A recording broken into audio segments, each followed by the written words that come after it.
The ancestors escaped after carrying the dragon coffin of Qin Shi Huang, aware of the secrets within the tomb. The enigma of the Elixir of Immortality and the whereabouts of Su Fu, all of which are intertwined with this tale. Chapter 1. The Reluctance of the Fallen Coffin. My name is Ma Yiming, and I am 20 years old, residing in the Ma family village of Luoyang. My household consists solely of my grandfather, father, and myself, since I became aware of my surroundings. I have never encountered my grandmother or mother. In my childhood, I once inquired of my grandfather about the whereabouts of my grandmother and mother. He would simply puff on his pipe, remaining reticent. After a series of persistent questions, I eventually ceased to ask. My grandfather is a man of few words, often found engrossed in his smoking pipe. He is renowned in the vicinity as a coffin bearer, known for his steady hands and the rarity of mishaps during his undertakings. However, he has a strict rule. He does not carry the coffins of women. From a young age, I was quite resilient, climbing roofs and fishing in rivers were activities I could hardly avoid. Among the wild children of the village, I was often the ringleader of mischief. For these escapades, I have endured countless beatings from my father, though I have since tempered my behavior considerably. The inhabitants of Ma family village are straightforward and have always lived in harmony. Yet, a peculiar incident unfolded just a few days ago. In our village lived a remarkably beautiful young woman named Ma Fongfong, merely 18 years of age, blossoming like a flower. Strangely, she was found hanged in her own home. What was even more perplexing was the reaction of Ma Fongfang's parents. Instead of mourning their daughter's tragic demise, the elderly couple seemed to breathe a sigh of relief, busily arranging her funeral as if they were eager to bury her that very day, though it must be noted that the customary mourning period must not be overlooked. Fongfang's parents approached our home, beseeching my grandfather to assist in carrying the coffin. "Uncle, look, my daughter has hanged herself at home. It is indeed a tragic death. That no one in the village is willing to carry the coffin. I have spent a considerable amount of money to persuade a few young men, yet they refuse to lift the coffin. Without someone to carry it, how can we proceed?" Ma Fongfang's father wore an expression of profound sorrow. Ma Fongfang's mother interjected with a sigh. "Uncle, you are renowned in our village as one of the Basian. I have heard that in your youth, you also carried the coffins of those who met untimely ends. We humbly beseech you to lend us your assistance." Those skilled in the art of coffin carrying are referred to as the Basian or the 8 Great Kings, and in some regions, they're called the coffin bearers or the heavy lifters. Typically, this task involves 8 or 16 individuals taking turns to carry the coffin, hence the common designation of Basian. By that time, twilight was approaching, and our family was preparing for dinner. As I set the table, I eavesdropped on their conversation. The coffin symbolizes elevation to higher status and wealth, often regarded as auspicious. Therefore, the act of carrying a coffin is usually accepted, provided it does not violate my grandfather's customs. However, since this was a female corpse, my grandfather would undoubtedly refuse to carry it. I mused silently. It was evident that Ma Fongfang's parents had come prepared, fully aware of my grandfather's principles. They knelt before him, pleading earnestly. Ultimately, Ma Fongfang's father, out of options, produced a slip of paper from his pocket and handed it to my grandfather, the contents of which were unknown to me. After glancing at the note, my grandfather began to smoke his pipe, the hazy tendrils of smoke obscuring his murky, aged eyes. Typically, when my grandfather displays such an expression and continues to smoke, it signifies that he is deep in contemplation. That I am quite astonished this is indeed an act that defies his decades-old principles. He did not outright refuse. What could possibly be inscribed on that note? Time seemed to stretch on as he tapped his smoking pipe against his shoe, saying, "Fine, I shall assist in bearing this coffin, but let me make it clear from the outset. The pallbearers you have gathered are mere youngsters, most of whom lack experience. You must ensure they follow my lead in all matters." Ma Fongfang's parents wiped their tears profusely, expressing their gratitude, while grandfather silently puffed on his pipe, dismissing them. The entire day, grandfather wore a somber expression. Observing his demeanor, I felt an unsettling heaviness in my heart. To be honest, I felt a sense of relief that grandfather was willing to carry Ma Fongfang's coffin. After all, we had grown up together. Although we had drifted apart during my high school years, her sudden absence left me melancholic. It would be a great comfort for grandfather to send her off personally. Thus, during dinner, I inquired if I could accompany him for the coffin procession. Even if I could not be of assistance, it would be a meaningful farewell for a childhood companion. My father shot me a disapproving glance. What purpose would you serve by going? To cause trouble or merely to join the fray? It seems you have not yet experienced enough punishment, having endured my father's reprimands in my youth. I dared not retort as an adult. I remained silent in response. Grandfather coughed a few times and then glared at my father. What are you making a fuss about? Is it solely your voice that matters? Yiming is no longer a child. You should refrain from constantly chastising him. Grandfather's words were quite agreeable, yet I still lacked the courage to speak up, choosing instead to concentrate on my meal. You may follow if you wish, but keep your distance. Do not come too close to listen. Do you understand? Once the coffin is lowered and we return to the family home, you may accompany me to the feast. Grandfather issued a few directives before departing with his pipe in hand. On the day of Ma Fangfang's burial, after having breakfast with my grandfather, we meandered our way to their home. The auspicious time for the burial had been determined by the incense readers, and as long as we arrived before 11 o'clock, we would be fine. Grandfather, unconcerned with the details, simply awaited the instructions from the incense reader regarding when to lift the coffin. In our community, the incense reader is akin to a shaman.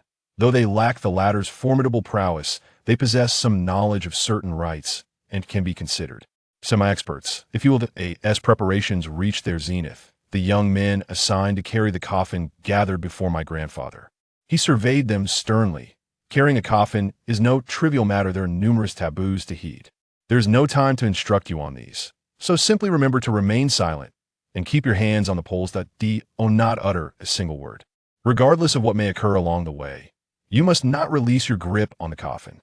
I stood at a distance, observing my grandfather's serious demeanor as he spoke. One audacious young man ventured to ask, "Uncle, I've heard she hanged herself. Will her coffin be difficult to manage?" "Indeed, this must be considered a cursed coffin." Another chimed in. Grandfather's eyes widened in disapproval. "What are you fearful of? Every grievance has its source, and as long as you do not dwell on such thoughts, this girl will not trouble you. Now, take your positions and prepare to heed the call to lift the coffin." The young men, having already received their payment sum, of which had likely been spent, realized there was no turning back and steeled themselves for the task ahead.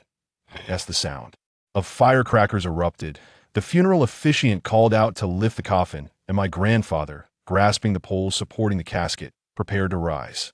The coffin was not particularly large, with so many people carrying it. It should have posed no challenge. Yet despite the collective strength of several individuals, the coffin remained stubbornly immobile. This sight alarmed everyone. "Is this not excessively heavy?" A young man among the pallbearers uttered this remark, prompting my grandfather to turn and admonish him, followed by repeated apologies to the coffin, as if a living soul resided within. The officiant furrowed his brow and summoned Ma Fangfang's mother. Whispering a few words of counsel, she nodded repeatedly, her eyes reddened, and stepped forward to the coffin, her voice trembling as she began to speak. "Fangfang, I know you are reluctant to leave home, to part from your father and me, but you must go in peace. The affairs of the living no longer concern you. Embrace your rebirth. Your father and I will look after ourselves. On every festive occasion, we will burn paper money for you. In your next life." As she spoke, tears streamed down her face like pearls scattered from a broken string. "In your next life, may you be born into a wealthy family. I'm so sorry, my dear." With that, she broke into heart-wrenching sobs. Just as her cries reached a crescendo, a sudden gust of wind swept by, causing her to wipe her eyes repeatedly. Strangely enough, after her lamentation, the coffin could indeed be lifted, and my grandfather carried the head of the casket towards the chosen burial site. After walking several hundred meters and exiting the Ma family gully, I trailed behind the crowd, inexplicably feeling a sense of unease. After only a few steps, I noticed a man staggering behind us, seemingly on the verge of collapse, while carrying a coffin. The pang of concern gripped my heart, and I quickly called out to my grandfather, alerting him that someone was about to faint. The individuals accompanying us hurriedly replaced the faltering man. Yet, scarcely had they made the switch when another person appeared ready to topple. almost as if he might hurl the coffin aside. This cycle continued, and before long, all of the initially robust young men had been replaced. My grandfather, however, strode forward with unwavering steadiness and uttered, "Yiming, be prepared to take over." I was taken aback by his sudden remark. Was there truly no one left to substitute? Yet, despite my astonishment, the inevitable loomed with no one available to take over. I had no choice but to step in. As I grasped the pole of the coffin, an abrupt, peculiar sound emanated from Itakin to a mouse squeaking.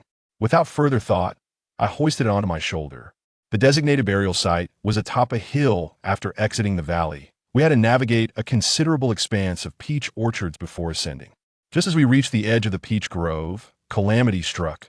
What had initially seemed a light coffin now felt as though it bore the weight of 1,000 pounds. We gritted our teeth, yet we could not prevent the coffin from descending towards the ground. My grandfather was drenched in cold sweat, exclaiming, "A benevolent coffin falling signifies reluctance, while a malevolent one indicates unwillingness." This implied that Ma Fongfong was unwilling to depart from this world. The young men trembled in fear, their grip faltering further. The attendees, trailing some distance behind, did not inquire about our predicament. Instead, they directed Ma Fongfang's father to be unceremoniously placed atop the coffin. "Dispelling your daughter's grievances, lie still only by lying still will your daughter be willing to depart." Upon the completion of this directive, the incense bearer urged us to proceed, reiterating our need to arrive at the designated hour without fail. Strangely enough, despite the strain of carrying the coffin, we felt a curious relief with Ma Fongfang's father atop it. We journeyed uneventfully to the foot of the mountain, each of us on edge, fearing any unforeseen occurrences. As we approached our destination, a collective sigh of relief escaped us. I could see that moment. A young man beside me suddenly expelled a mouthful of black blood onto the coffin. The blood splattered onto its surface, causing the coffin to tremble violently, as if something within stirred, with a resounding crack. The ropes binding the coffin snapped simultaneously. Clang! The coffin thudded heavily to the ground. Chapter 2. The blood-soaked burial ground. The scene left everyone utterly terrified. My grandfather, his complexion a ghastly shade of gray, stared intently at the coffin, beads of cold sweat trickling down his forehead. The young men nearby seemed paralyzed with fear, collapsing to the ground in shock. In a mere moment, the young man who had coughed up blood lay lifeless. His eyes rolled back, and blood continued to seep from the corners of his mouth, even in death. The crowd, overwhelmed, stood in a state of bewilderment. How could a coffin be raised only for a person to die inexplicably? It was utterly bizarre. Just how could the auspicious connections sever so abruptly? This was my first encounter with such a phenomenon. What should we do now? I had heard that if a coffin fell midway, it foretold calamity.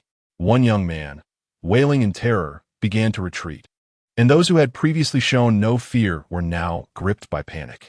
What's there to be afraid of? Keep your composure, my grandfather bellowed, though his fists were clenched tightly as he approached the coffin bearer. I furrowed my brow and followed closely behind. The coffin bearer's countenance was equally grave, his piercing eyes fixated on the coffin, as if attempting to bore through it with sheer intensity. My grandfather observed for a moment before addressing the coffin bearer. "Old man, you've been lifting coffins for a lifetime. Encountering the severing of auspicious connections is unprecedented. I suspect this girl harbors some unresolved grievances. Perhaps you should inquire whether there's any lingering resentment or if she was hastily buried here." It was evident that there were grievances. Otherwise, how could someone so young have hanged themselves at home? The coffin bearer responded, seemingly recalling something important. The girl's parents had mentioned she had quarreled with someone. Yet I felt there was more to the story than met the eye. Grandfather furrowed his brow, seemingly in agreement that this matter was far from simple. A coffin touching the ground brings misfortune to the family. The deceased spirit may become restless. He urged, "Go ask them again." This young couple must not act rashly and jeopardize their lives. The grave attendant nodded eagerly, surveying the surroundings. It appeared that the prepared burial site would no longer be of use. Since she had found herself in this predicament, she could only take root here. "Hurry and dig a grave pit," he instructed. "It need not be deep, just 2 meters will suffice." With that, he went to speak with Ma Fangfang's parents, while I moved closer to grandfather to lend a hand. Before long, Ma Fangfang's parents had deftly dismissed the grave attendant with just a few words. Having committed to this task halfway, he found himself in a predicament. It would be inappropriate to abandon it now. He muttered a few curses under his breath directed at the elderly couple and proceeded to supervise the digging of the grave pit. The day's events felt exceedingly ominous, and everyone was eager to resolve the situation swiftly and return home, lest they attract something malevolent. Therefore, they worked diligently, and within half an hour, a 2-meter deep pit was excavated. However, just as they were about to lower the coffin into the pit, the previously dry grave suddenly became waterlogged, the soil turning a muddy brown as water seeped continuously from it. An eerie gust of wind swept through, as if whispering chillingly close to one's ear, sending shivers down my spine. I could not help but tremble, clutching grandfather's arm, swallowing hard. "Grandfather, is there a well or spring nearby? How could the grave pit become so waterlogged in such a short time? What well or spring? This land is too arid for anything but fruit trees," grandfather retorted, gritting his teeth. "When you were down there digging, did you see anything unusual?" I hurriedly shook my head, asserting that I had no prior experience. This was indeed my first encounter with such matters. Given the unsettling events that had transpired on the way, I dared not engage further. The fortune teller's countenance grew increasingly grim as he commanded the others to continue digging. If 2 meters would not suffice, then let it be 3. The peculiar occurrence of the pit flooding with water left everyone in a state of trepidation, their spirits dampened. And it was only after Ma Fangfang's parents vowed to increase the compensation that the crowd resumed their labor. However, my grandfather insisted that I remain uninvolved, leading me away with a firm grip, adamant that I should not approach. He stood beside me, hands clasped behind his back, wearing a visage of deep concern. Yet, as the excavation continued deeper, the water that seeped forth grew more abundant, and when they reached nearly 3 meters, the liquid inexplicably changed hue, staining the earth a dark crimson. A jolt of alarm shot through me. Was that blood? Suddenly, the fortune teller seemed to have a revelation, shouting with urgency, "This is dire. Get up quickly. Hurry." The individuals within the pit, already gripped by fear, panicked further at his cries, scrambling desperately to ascend. The fortune teller, fraught with agitation, yanked Ma Fangfang's parents closer, pointing an accusing finger at them as he demanded, "You must clarify this at once. How did your daughter meet her end? If you wish to perish, we shall not hinder you, but we cannot allow our lives to be sacrificed alongside yours. If you remain silent, do not blame me for abandoning this endeavor." My heart raced with dread, a cold shiver coursing down my spine. The notion of blood seeping from the earth was something I had never witnessed, nor even heard of before. Ma Fangfang's father turned as pale as a sheet, while her mother appeared on the verge of collapse, as if she could faint at any moment. The elderly couple grappled with their distress for quite some time, half frightened by the ominous situation and half unable to bear it themselves. Eventually, Ma Fangfang's mother sank to the ground, letting out a heart-wrenching wail. It turned out that Ma Fangfang's demise was far from simple. Not long ago, her health had been deteriorating day by day, prompting her parents to inquire about her well-being. Ma Fangfang herself was oblivious, repeatedly stating that she had been sleeping poorly, feeling a pervasive heaviness, as if someone were lurking in her room. After a few days, she suddenly lost her appetite, feeling nauseous at the sight of food. Upon hearing this, her mother began to harbor suspicions. Indeed, after a month or 2 without her daughter's menstrual cycle, she suspected that Ma Fangfang had inadvertently become pregnant by someone. Ma Fangfang vehemently denied this, crying and insisting it was not true. However, as time passed, her belly began to swell noticeably, leaving her with no means of argument. The couple, being simple and conservative, felt as though they had been struck a devastating blow by the revelation of their unmarried daughter's pregnancy. Ma Fangfang's mother fell onto the bed, unable to rise, while her father scolded her harshly.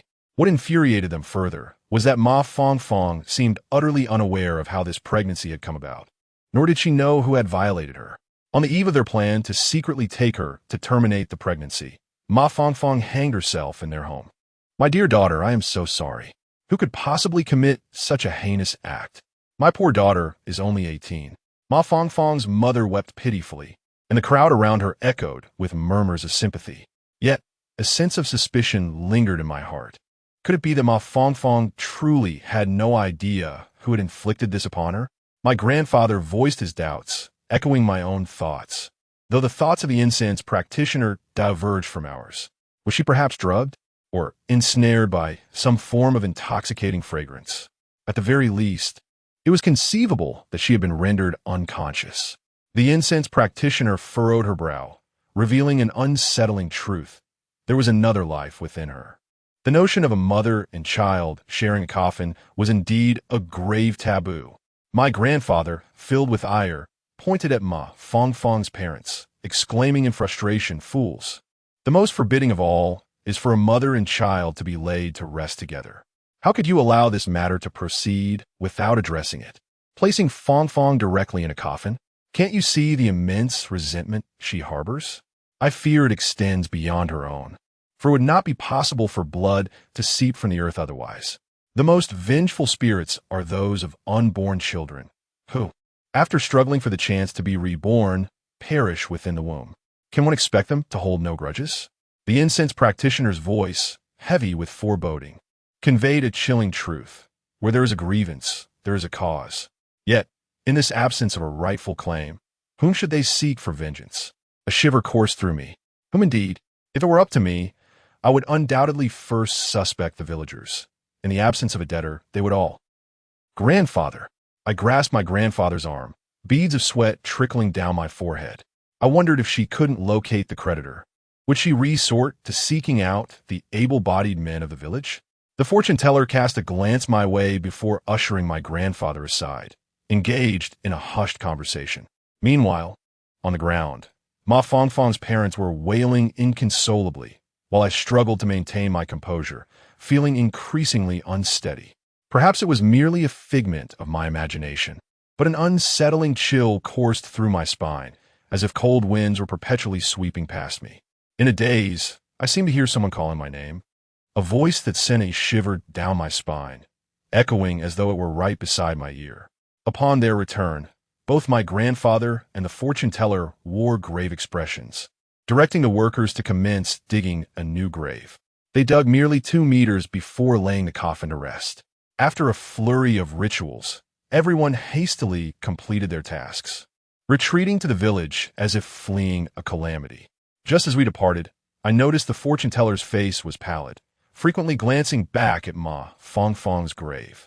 Once home, my grandfather silently shut the door behind us, rummaging through our belongings for quite some time before finally unearthing a few talismans that appeared to have been stored away for several years. "Grandfather, what is this for?" I inquired, unease gnawing at me as I gazed at the talismans. Without uttering a word, my grandfather affixed the talismans to the front door, then placed one in the hall and another in the kitchen. Seemingly unsatisfied, he produced a butcher's knife from somewhere and set it down by the window. My father, perplexed, turned to me, demanding to know what was amiss with my grandfather. I was just about to recount the events of the day in their entirety when a loud banging echoed at the door. Indeed, the sound of pounding on the door. Bang, bang, bang. It was as if they intended to shatter the door to pieces. Chapter 3. The ghostly handprint knock, knock, knock. Once again, the door was pounded with force. Instinctively, I glanced at my grandfather, who wore an impassive expression and showed no intention of speaking. Summoning my courage, I called out, "Who is it?" "It's me, the incense burner." A wave of relief washed over me as I hurried to open the door. The incense burner wasted no time in entering and headed straight for my grandfather. "Old brother, I was thinking you could accompany me to Ma Fangfang's house tonight to keep watch. If our suspicions are correct, she is bound to return home first." My grandfather hesitated slightly. I understood only a few taboos, but knew little else. What could I possibly contribute? "Old brother, what are you saying? In this entire region, who wouldn't he commend your skills when your name is mentioned? If you're not the principal bearer of the coffin this time, I wouldn't accept any sum from the Ma family for this affair." I had also heard that the village chief had taken his entire family to seek refuge. "Old brother, if you do not lend a hand, the entire village may be in peril." The village chief had fled with his family? The situation remained unclear, and yet he had already abandoned ship without a trace. My disdain for such a cowardly and irresponsible individual surged within me, and in that fleeting moment, I had mentally chastised him numerous times. My grandfather withdrew his smoking pipe and inquired pensively, "What exactly is happening? Is it certain that the girl's spirit is still lingering?" The incense reader shook his head, sensing the peculiarity of the situation. "At present, I cannot ascertain anything, and I must wait until after tonight to observe further. If all remains tranquil this evening, it would merely suggest that we have been overly apprehensive. However, should calamity befall us tonight..." The incense reader hesitated, seemingly reluctant to delve deeper into such thoughts. With a sigh, he continued, "To be candid, I initially had no intention of involving myself in this matter. My expertise lies solely in reading incense, and I possess little knowledge beyond that. Yet, since this has now transpired within my own realm, I find it impossible to turn a blind eye. That mother and child seem to harbor considerable resentment, and all present are likely to linger in her thoughts. Even if my brother does not act for his own sake, he must consider the younger generations." My grandfather's expression shifted, and after glancing at me, he resolutely agreed. "Originally, the Ma family had planned a feast, but the ensuing turmoil has left everyone feeling anxious. Who would dare dine at their home now? Likely, only my grandfather and the incense reader would have the courage to do so." As dusk approached, my grandfather instructed me to secure the front door and refrain from venturing outside at any sign of disturbance, recommending that I retire early and cover my head with blankets. Yet, sleep eluded me. The events of the day played out before my eyes like a film, and as I drifted into a hazy slumber, I lost track of time. In a state of semi-consciousness, I sensed the air around me growing increasingly frigid, akin to resting in an ice cellar. "Hey, call!" A vague and ethereal voice emerged once more, chilling my ears and evoking a sensation akin to needles pricking my skull. I yearned to open my eyes and ascertain whether someone was summoning me, but my eyelids felt as heavy as lead, refusing to budge. In a daze, I perceived a woman seated beside my bed, her back turned towards me, utterly motionless. She wore pristine clothing, and her long, dark hair cascaded down to her waist. Who could she be? As if she heard the silent inquiry echoing in my mind, the woman slowly rose from the edge of the bed and gently turned around, her hands engaged in some indistinct task. It was only when she fully faced me that I realized she was digging into her own abdomen. Her fingers, adorned with long nails, meticulously probed her flesh, blood and bits of tissue oozing between her fingers. The horrifying spectacle sent a jolt of terror through me. I opened my mouth to scream, yet no sound emerged. It was the first time I understood that even the act of flesh being excavated could produce a sound, a sickening, scraping noise. The relentless sound drove me to the brink of madness, instilling a dread so profound that I wished to faint. The woman continued to gaze at me with an expressionless face. Upon closer inspection, I recognized her. It was Ma Fongfong. Her hands, stiff and relentless, continued their gruesome work on her abdomen, and without warning, a desiccated little hand emerged from within her body. Clutched within that small hand was a bloodied, pulpy mass, the nature of which eluded my comprehension. My throat tightened and my body tensed in horror. I endured the night in a state of torment, too frightened to sleep, sitting cross-legged on my bed, my eyes occasionally darting to the handprint on my arm. The more I gazed, the colder my heart became, and a creeping numbness enveloped the back of my head. At long last, dawn broke, and as the sunlight streamed through the window, I exhaled a sigh of relief, feeling as though the ordeal had finally passed. It was then that my grandfather returned home. I sensed that he appeared to have aged several years overnight. The wrinkles on his face seemed to have deepened, and his once bright eyes were now clouded and devoid of spirit. "Grandfather, how are you? Nothing untoward happened last night, did it? Are Ma Fongfong's parents well?" Grandfather waved his hand dismissively and settled at the table in the main room. My father followed him in, placing a steaming bowl of millet porridge on the table, and shortly returned with several plates of dishes. There was an abundance of chicken, duck, fish, and meat, leaving me momentarily dumbfounded. Such a lavish breakfast so early in the day Was there some joyous occasion? Hurry and eat. This is a feast from Ma Fongfong's family. I brought back some extra since there were fewer guests. Grandfather took a sip of the porridge, and it seemed as if life had returned to him as he exhaled deeply. He cast a weary glance my way, inquiring if anything had transpired the previous night. I touched the bluish marks on my arm. They weren't painful or itchy, and seeing him so exhausted, I felt reluctant to add to his worries. Perhaps the bruises were simply from my own clumsiness? I shook my head and replied that all was well, and I had slept soundly. Grandfather nodded and fell silent. After a hasty breakfast, he retreated to his room for a much-needed nap. I scratched my head, contemplating following him, but my father intervened. My curiosity often gets the better of me, and with the summer break dragging on in monotony, I sought distractions. Little did I know that the tranquil Majiagu would soon be embroiled in tumult. As noon approached, an unexpected visitor arrived at our home. The village chief of Majiagu, Ma Jianjun. Among all the residents of Majiagu, he was undoubtedly the one I disliked the most. This individual stands as the most deplorable example among all those I have encountered. Apart from refraining from murder and arson, he has indulged in every other vice, particularly his lascivious tendencies. At that time, Ma Jianjun was still young. Despite merely graduating from a vocational school, he held a prestigious status in the village during his era. Thus, upon returning to the village, he assumed the role of principal. It was during my school years that he served in that capacity. Back then, he always seemed to wear a cheerful smile, presenting himself as a good person. Little did I know I would witness the most sordid of acts. One day, while attending class, I was struck by a sudden stomachache. After visiting the restroom, I took a shortcut past the equipment room and heard the muffled sobs of a girl from within. Without fully understanding my own actions, I instinctively leaned closer to the window.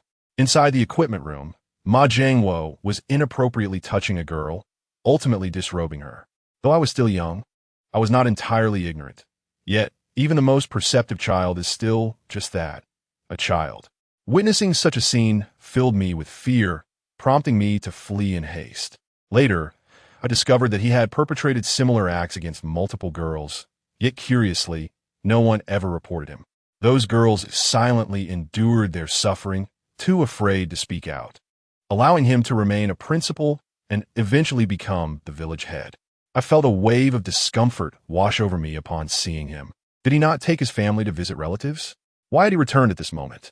Ma Jianju nodded at me, his face etched with urgency as he inquired about my grandfather. I replied, my grandfather kept vigil at Ma Fongfong's house all night. He returned early this morning to rest. Uncle, is there something you need from my grandfather? I intercepted him, preventing his entry. It remains unclear whether he failed to perceive my unwelcome demeanor or simply disregarded my presence. He brusquely pushed past me and proceeded inside. I urgently require your grandfather's attention. Summon him at once. A life is at stake. Chapter 4. The fatal well. As the village chief, Ma Jianjun had already entered, and it would be inappropriate for me to drive him away.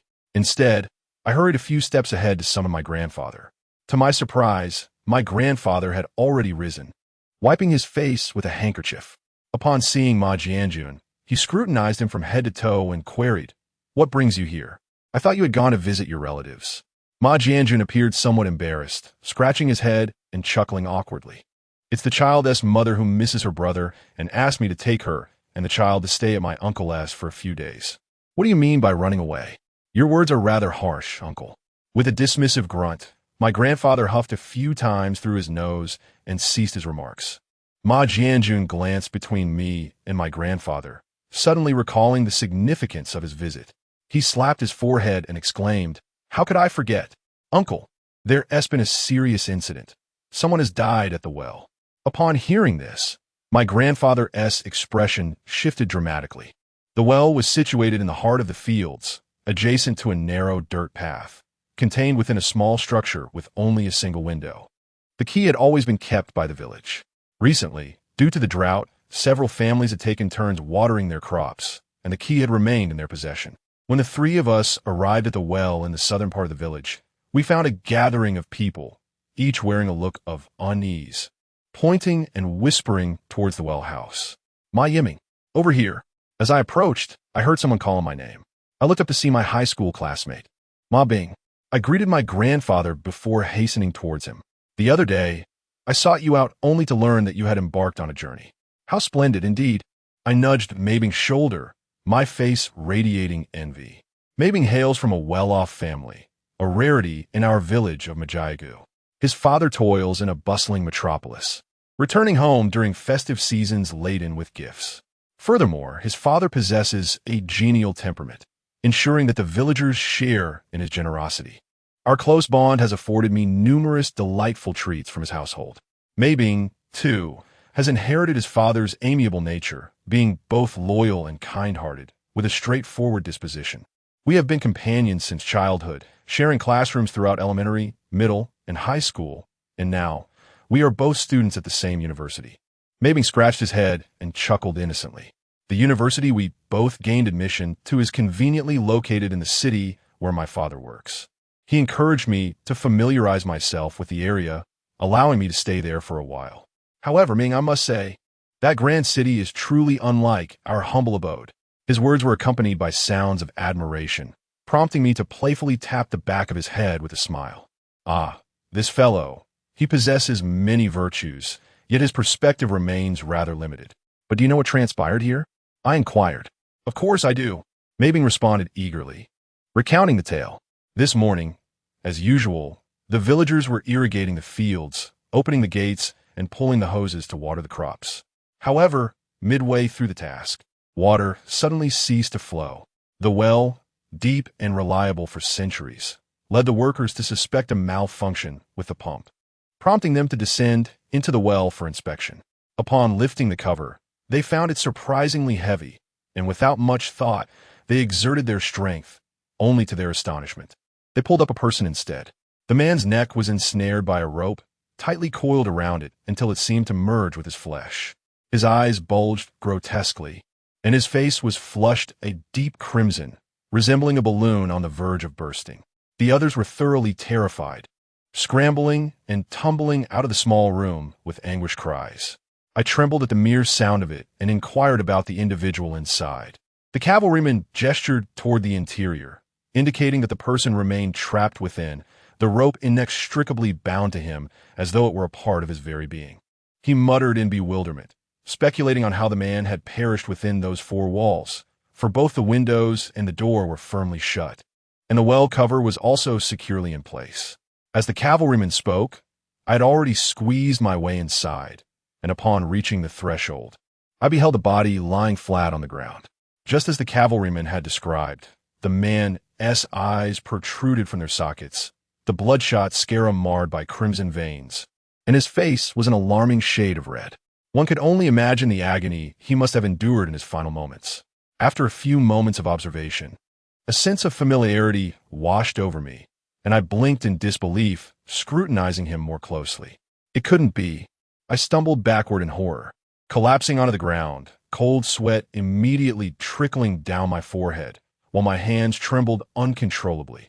My grandfather, taken aback by my reaction, rushed forward and pulled me up, incessantly asking what was wrong, fearful that I might faint or injure myself, and he guided me away from the scene.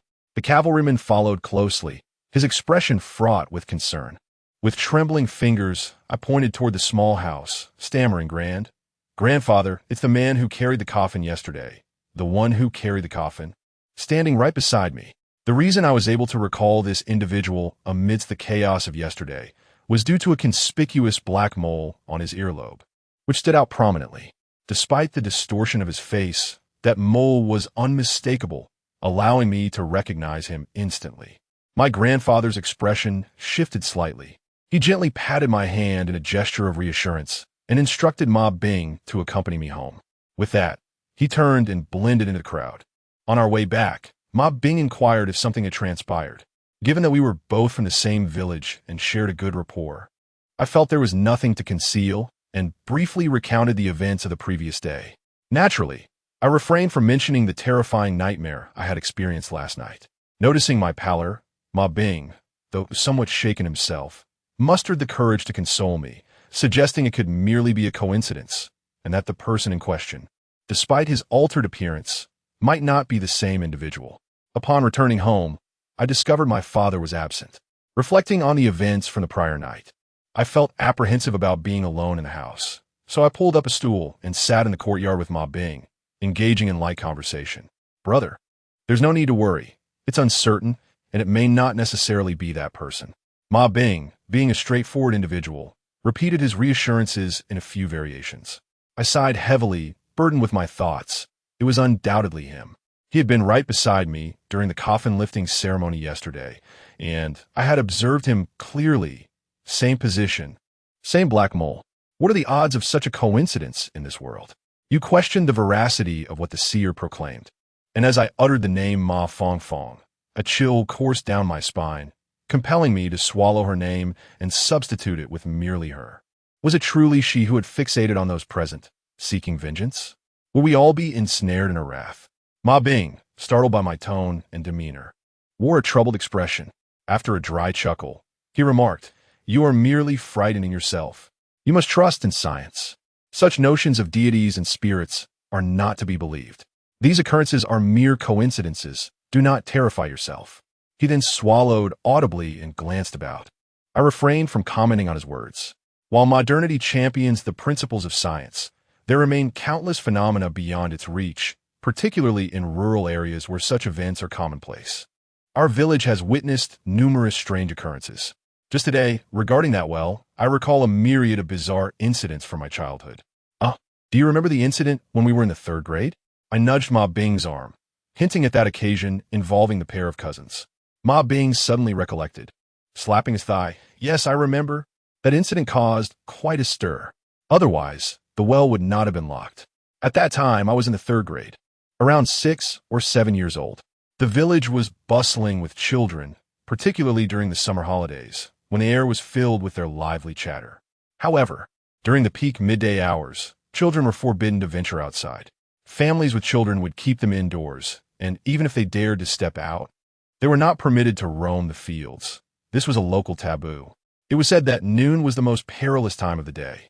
In my youth, I had heard the elders of the village speak of the principle that extremes lead to opposites, and that the peak of yang gives rise to yin. The time of zi, midnight, marks the resurgence of the earth, while wu, noon, heralds the wind of heaven. At midnight, yin reaches its peak, giving birth to the first stirrings of yang. At noon, yang culminates, birthing the initial movements of yin. This phenomenon resembles a parabolic curve, ascending to a zenith before plummeting straight down. In simpler terms, the culmination of yang brings forth yin, making it the most formidable moment of the day. Those who adhere to tradition would never allow their children outside, resulting in a near-deserted village at noon. Yet, during the holidays, having just escaped the confines of school, the children were exuberant and restless. How could they bear to be cooped up at home? Some children, unable to contain their exuberance, began to devise mischievous plans. Indeed, 2 of them managed to sneak out, and once they were outside, they paid no heed to the warnings. Fearless and naive, they simply did not understand the gravity of the situation. It is unclear how it happened, but they inexplicably wandered into the fields. At that time, the well had no small house. It stood exposed in the open air. However, the well was covered. The 2 children went out at noon and did not return. Initially, when the 2 families realized the children were missing, they presumed the youngsters were merely out playing and did not take it too seriously. It was only at dinner time, when they still had not returned, that concern began to mount, prompting a village-wide search for the children. At that time, everyone was resting, and there were few people outside. They searched throughout the night, yet the children remained unfound. The parents were in a state of despair. Losing one child is a significant matter in a village, let alone 2. At that moment, many speculated that they had been abducted, yet the parents remained undeterred in their search. The following day, an elderly villager recalled an incident. This elder lived at the village entrance, not far from the site of the event. On the fateful day, he had been unable to sleep and was idly sitting when he noticed the 2 children dash past him at an astonishing speed, akin to riding bicycles. He remarked that it appeared as though the children were barely touching the ground as they ran. The elder even called out to them, urging them to return home and cease their frolicking outdoors. However, the children seemed oblivious, showing no response as they hurried toward the fields. The elder, momentarily doubting his own eyes, dismissed the incident without further thought. Chapter 5. The shadow of the coffin. Upon mentioning this matter, Ma Bing shuddered. I recall that the eldest matriarch of our village, renowned for her longevity, proclaimed that it was the work of spirits, causing one to walk as if their feet scarcely touched the ground, though we were unable to perceive them. Indeed, I nodded in agreement. She was the most knowledgeable among us. Upon hearing the news, she immediately concluded that the children had been spirited away by malevolent forces, leading a throng of villagers in the direction indicated by an elderly man in search of the two missing children. The path they followed led to the fields, and after a thorough search, their attention eventually turned to the well. After some contemplation, the group decided to lift the cover. It seemed that everyone was merely gambling on luck, much like someone searching for a lost item in a place they knew it could not possibly be. The well was covered, heavy and sturdy. How could two children possibly have fallen in? Yet, tragically, the bodies of the two children were indeed found within that well. After 2 days had passed, it was said that the corpses were nearly decomposed. The summer heat exacerbated the foul stench, and upon reflection, even considering the season, it seemed improbable that such a noxious odor could emanate with such intensity so soon. Following this incident, a boy of intermediate age stepped forward to recount his experience. He claimed that the well had some peculiarities. His family raised sheep, and while he had been mowing grass nearby, he had once grown weary and leaned against the well to rest. During that time, he heard a series of splashing sounds emanating from within, akin to something struggling beneath the surface. At the time, he did not ponder deeply. His immediate concern was that someone might have fallen in, prompting him to lift the well cover to investigate.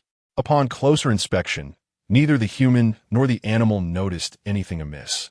Rather, they beheld a large pearl floating in the well water, emanating a kaleidoscope of colors.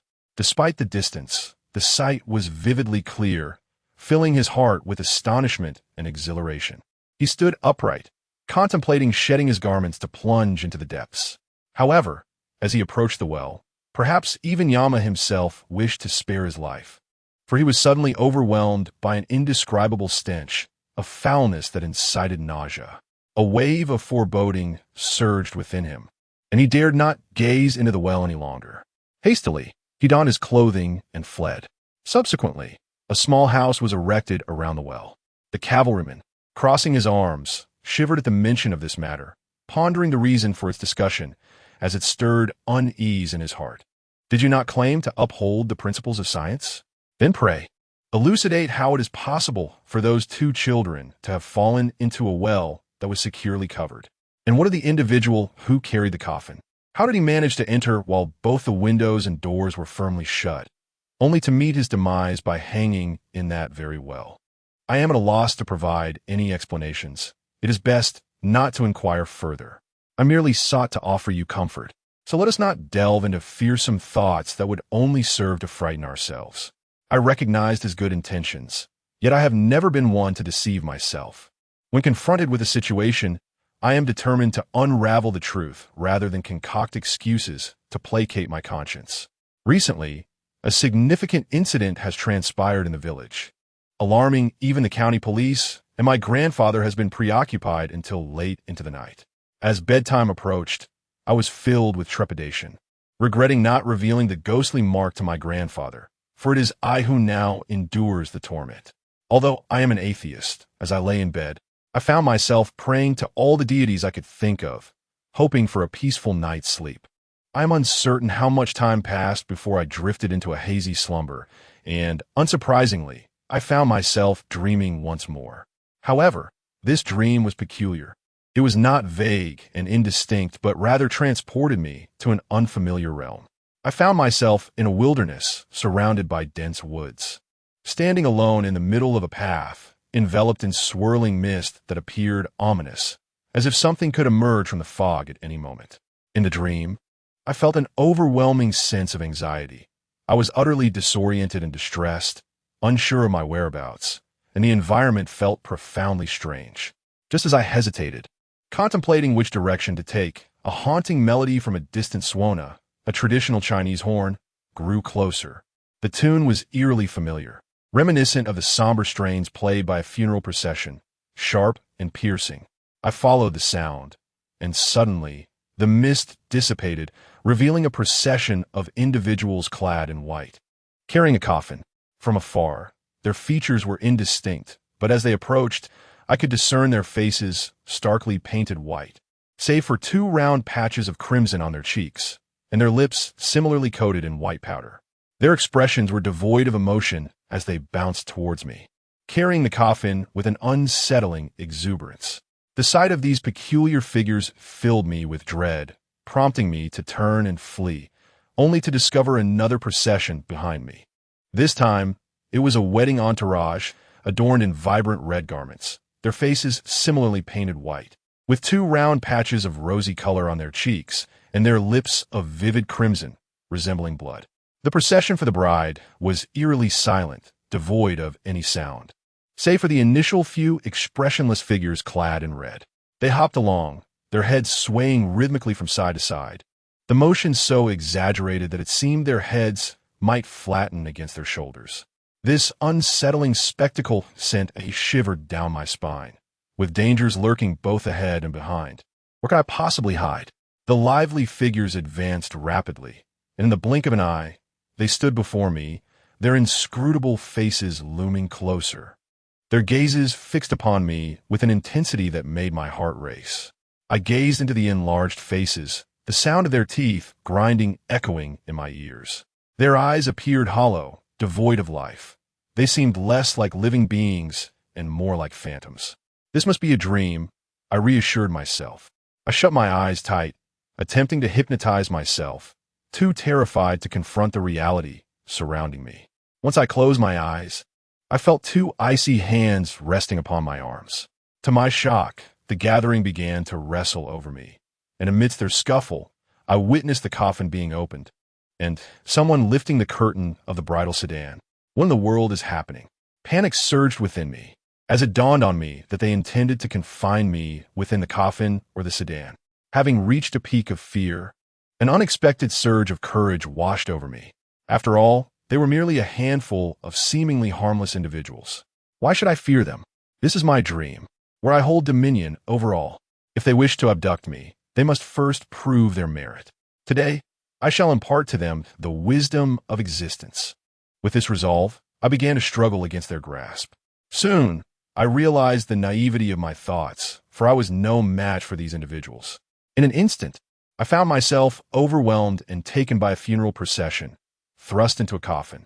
Although this was merely a dream, the sensations felt profoundly real. The sudden thinness of the air and the pitch-black confines of the coffin space. The terror I had previously cast aside surged back with a vengeance. Despite my awareness of the dream's nature, I could not quell my fear. I struggled, frantically pushing against the coffin lid with all my might. Yet it remained steadfast, as if nailed shut. "Let me out! Let me out!" Perhaps driven by the instinct to escape, I began to scream. No sooner had my voice echoed than the coffin lid swung open, revealing a pallid, bloodless face looming before me, our visages separated by less than a finger's breadth. My gaze mechanically shifted behind him, where I beheld his neck unnaturally elongated, stretching like a strand of noodles. Returning my eyes to that expressionless visage, devoid of any emotion, I could no longer restrain my terror and let out a piercing scream. My cry incited a chorus of screams from those surrounding me. Dozens of vacant eyes fixated upon me, their mouths agape in unison with my own. I nearly lost control in fright. A shiver coursed through me, and I gasped awake. The cold air swept in from all directions, causing me to tremble as I hugged my arms tightly, pondering how my home could be so frigid, even the height of summer. But something felt amiss. I ceased rubbing my arms, casting a horrified gaze around me. This was not my abode. A gust of wind rustled through the leaves of the adjacent orchard, while the wan moonlight cast an eerie pallor upon the scene. And where I sat, it was upon Ma Fangfang's burial mound. I was, in fact, sprawled upon Ma Fangfang's grave. A wave of terror washed over me, rendering me nearly breathless. At that moment, previous fears seemed insignificant, for at least then I could still walk. Scrambling down from the burial mound, I gritted my teeth and, despite my trembling legs, began to sprint homeward. The wind howled past my ears, yet I dared not look back, for I felt an entity trailing me, an ever-present shadow, impossible to shake off no matter how swiftly I ran. Yet there was no sound or movement behind me. I had no idea what time it was. But upon reaching the village entrance, every house was shrouded in darkness, indicating it was likely the early hours of the morning. Summoning a surge of energy, I charged headlong toward my front door, only to find it locked. Just as I raised my hand to knock, a voice called out to me from behind. Ming. The voice was familiar. It was my grandfather. Turning around, I saw him indeed, clad in the same attire he had worn when he left that afternoon, standing beneath the locust tree at the crossroads, regarding me. Where have you been running off to at this hour? I've been searching everywhere, fearing something had befallen you. I finally exhaled in relief, leaning weakly against the door, gasping for air. Grandfather, you wouldn't believe what just transpired. If I were to tell you, I doubt you would credit it. As I lifted my gaze, an unsettling sensation enveloped me. It was my grandfather, standing beneath the old pagoda tree, hands clasped behind his back, his eyes unwaveringly fixed upon me. Wherever I moved, his gaze followed suit, his expression unchanged, devoid of any semblance of emotion. A sudden chill coursed through me as I sensed that something was amiss. Why did he remain there, motionless beneath that ancient tree? What was his intent? Moreover, why did his countenance appear so peculiar, as if artificially crafted, lacking any naturalness? This could not be my grandfather. He refrained from approaching, seemingly restrained by the talisman affixed to the door. Chapter 6. The encounter. I could not definitively assert whether the figure standing beneath the locust tree was indeed my grandfather. Despite his striking resemblance and identical voice, an instinctive sense of unease settled within me, suggesting that this man was not my grandfather. He appeared oblivious to my suspicions. Beckoning me with a wave, Ming was I, come here. A sense of alarm surged through me. This individual could not possibly be my grandfather. Had he been my true grandfather, he would have already approached the door and invited me home, rather than standing there, urging me to come closer. Grandfather has something wonderful to show you, Ming was I. Be a good child and come with me. I instinctively retreated, pressing against the door. With trembling hands, I removed the talisman affixed to the door, and, as I suspected, his expression shifted ever so slightly. This confirmed my fears. Who are you? Why are you impersonating my grandfather? Upon being exposed, he exhibited no signs of fear, panic, or anger. Instead, he grinned at me, his face remaining eerily expressionless. This grin was not one of warmth. It was a sinister smile that sent chills down my spine. Under his gaze, I felt an overwhelming sense of dread, as if the frigid air were penetrating my very bones. Who could this person possibly be? Just as I opened my mouth to inquire, he began to fade slowly into the enveloping darkness. Where are you going? I lifted my foot, intending to pursue him, yet fear held me back. In the midst of my inner turmoil, I heard someone cough a few times. Ming was I, what are you doing standing there? The elder's voice reverberated once more, this time emanating from my right, at a direction diametrically opposed to the previous one. With furrowed brows and hands clasped behind his back, he approached, scrutinizing me from head to toe. What are you doing standing at the door in the dead of night, instead of sleeping? He uttered, noticing the talisman clutched in my hand. Why did you tear this off? Snatching the charm, he spat upon it and affixed it back onto the door.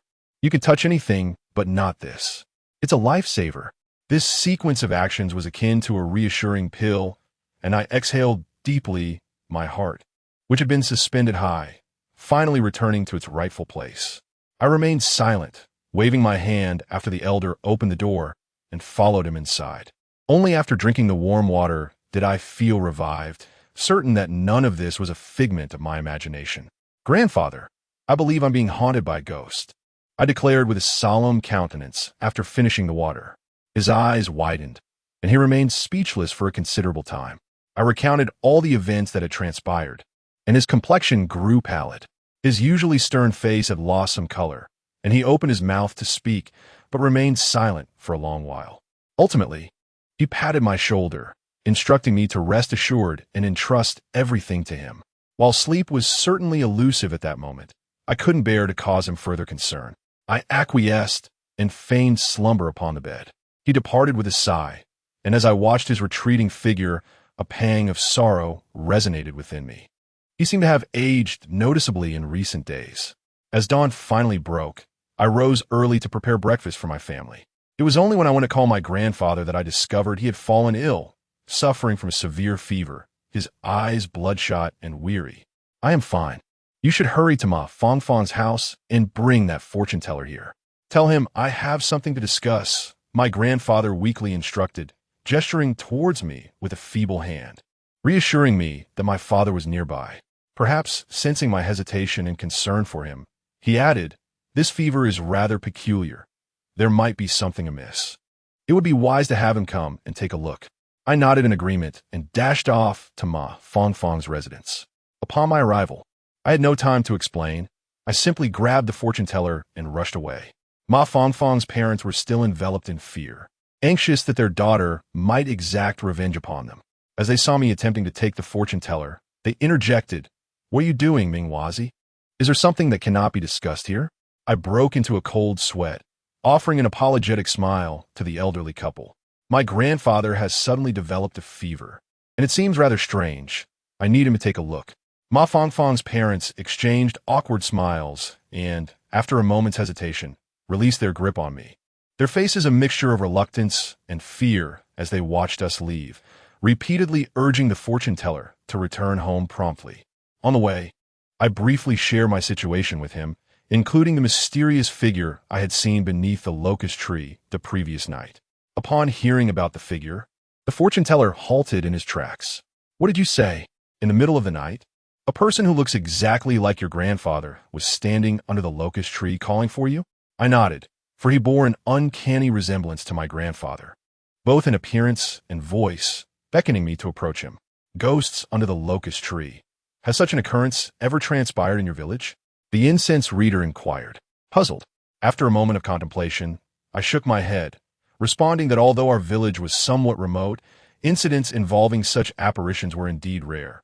Perhaps, at most, one could recall an event every few years. The incense reader furrowed his brow, stating that the individual I mentioned was certainly not associated with Ma Fongfong. How coincidental that such disturbances would arise at this moment. Observing his deep contemplation, I refrained from interrupting him and continued to lead the way. Just as we were about to turn a corner, a cacophony of noise erupted ahead, accompanied by the clattering of pots and pans. Were they quarreling or fighting? As one who relishes a spectacle, I hastily followed the source of the commotion. Villagers had gathered around a doorway, peering inside, while some pointed and others offered counsel. I inched closer to inquire, "What is happening? What is going on in there?" A woman with a scarf around her head exclaimed, "We've encountered a ghost." Upon hearing the words "encountered a ghost," the incense reader approached, his expression one of astonishment. "A ghost?" he echoed. "Indeed." A nearby matron nodded, eager to elaborate on the unfolding situation. Although the hamlet of Majidu is diminutive, there are indeed some individuals with whom my acquaintance is limited, particularly among the womenfolk. Those wives brought in from beyond the village are even more unfamiliar to me. However, the woman causing a commotion in the courtyard is known to me.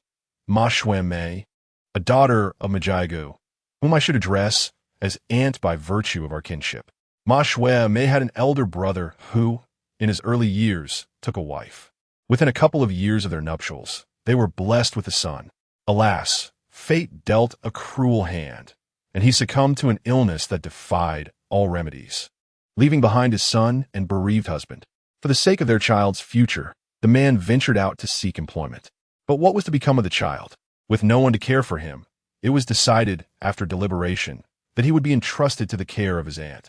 Ma Xuanmei, already mother to a son of her own, was well versed in the art of child-rearing. Fortunately, the two boys shared a close bond and generally coexisted peacefully. Yet, it was precisely here that the trouble arose. As the story goes, during breakfast earlier that morning, Ma Xuanmei rose at the crack of dawn to prepare a meal for her nephew and son, instructing them to sit obediently and eat. However, as the children ate, her nephew, in playful jest with Ma Xuanmei's son, inadvertently shattered a bowl. Ma Xuanmei, already in a state of discontent, compounded by the morning's labors that had left her physically weary and mentally vexed, impulsively struck the child twice across the face. while the blows were not particularly severe. The crux of the matter lay in the fact that the child had already lost his mother, and now, with his father absent, the sting of his aunt's slaps proved too much to bear, and he dissolved into tears. Initially, his sobs were subdued, but soon he was wailing uncontrollably on the ground. Ma Shui-mei was immediately overcome with remorse. It was at this juncture that the unforeseen transpired. As Ma Shui-mei was in the midst of apologizing to her child, she emitted a sudden, bizarre shriek. Her eyes rolled back, and she collapsed to the ground. After a few convulsive movements, she rose. But her tone and gait had undergone a complete transformation, as if she had become an entirely different person. Acquaintances, upon seeing her, were filled with a mixture of astonishment and dread, remarking that she was the spitting image of the deceased mother of the child. News of this incident spread rapidly, drawing a crowd of onlookers. The incense reader, who had been listening in silence, grew increasingly ashen as he listened. By the end, his face was as dark as could be. Sensing that he might have realized something, I quickly pulled him aside and inquired if he knew anything. The incense reader's brow remained furrowed. Doesn't it strike you as odd that your village is suddenly beset by so many strange occurrences? In previous years, such events were rare, but in just 2 days, they're happening everywhere. Doesn't that arouse your suspicion? Chapter 7. Maternal and infantile malevolence wasn't posing that query to me akin to soliciting information from a void? How could I possibly possess that knowledge? The incense diviner, evidently not anticipating a response from my person, simply shook his head and continued to survey the courtyard, his countenance betraying a palpable unease. The child's paternal aunt persisted in her lamentations within the confines of the dwelling, seated upon the floor in a paroxysm of grief. With the intonation of the child's own mother, she reproached herself for striking the child. The elder members of the assembly, albeit apprehensive, exercised restraint as they approached her. Offering soothing words, they gently asserted that the aunt had consistently demonstrated affection towards the child, acknowledging that the child's occasional recalcitrance had, in moments of parental exasperation, resulted in corporal discipline. They avowed that the aunt's actions were devoid of malice or intent to inflict cruelty. After a period of entreaty, the aunt, whether swayed by their counsel or otherwise, ceased her histrionics and commenced a subdued colloquy with those surrounding her. Observing that the situation had seemingly de-escalated, the onlookers, reassured by the woman's ostensibly amiable disposition, shed their trepidation and approached her, engaging in conversation. To converse with the deceased was indeed a rare occurrence. However, despite their verbal exchanges, certain elders retained their prudence, cognizant of the potential ramifications of her protracted presence. They implored her to depart, assuring her that all was well. Following their exhortation for her departure, the elders solemnly pledged to safeguard the welfare of her child, vowing to nurture him into a person of accomplishment. They guaranteed that they would cultivate his potential. The aunt was aware of her circumstances and, refraining from excessive conversation, wiped her tears and bid farewell to the crowd. After uttering her goodbyes, she separated from the throng and walked towards the outskirts of the village. The onlookers were left in a state of curiosity, some eager to witness the spectacle, while others were simply intrigued, trailing behind her. The incense watcher, silent as ever, followed suit. I, in my agitation, stamped my foot, pondering that my grandfather was awaiting my return at home. This incense watcher seemed utterly unreliable, merely drawn to the commotion. Yet I had no choice but to accompany him. Thus, a sizable group trailed behind Ma Shui-mei. As they approached the burial site of the child's mother, the aunt suddenly stumbled and fell. Fortunately, many individuals were close by and rushed to assist her. After a considerable while, Ma Shui-mei regained consciousness, lying in someone else's arms, her expression one of bewilderment. "How'd I end up here? What are you all doing?" An elderly woman among the elders approached, leaning on her cane. "Do not concern yourself with our actions. You must never strike a child again." Having been delayed by the spectacle, the incense watcher and I returned home just in time for lunch. My grandfather had already succumbed to sleep due to severe dizziness. The incense watcher, without hesitation, examined my grandfather and declared that he was afflicted by negative energy. From where could such energy arise? Our home is adorned with so many talismans. I pointed to the charm my grandfather had affixed to the door of the main room. "But your grandfather has ventured outside, hasn't he?" The incense watcher pulled up a small stool, his demeanor turning grave. Moreover, your grandfather was one who bore the coffin. A sudden jolt coursed through my heart. The implication of Xiangren's words suggested that this turmoil was instigated by Mafang Fang. Just as I pondered this, my grandfather stirred awake and directly inquired of Xiangren, "Have you discerned something?" Xiangren responded, "Indeed, my conjecture aligns closely with the truth." My grandfather struggled to rise, and I hurriedly propped a pillow behind him. Xiangren, no longer withholding, openly articulated all his suspicions. Upon learning that Mafang Fang was buried with child, he recognized the dire portent it represented, compounded by the unprecedented occurrence of the grave, seeping blood. At that moment, he believed it was Mafang Fang's injustice that had precipitated such events. However, after heeding my words and witnessing the incident with Ma Xuanmei, a new possibility dawned upon him.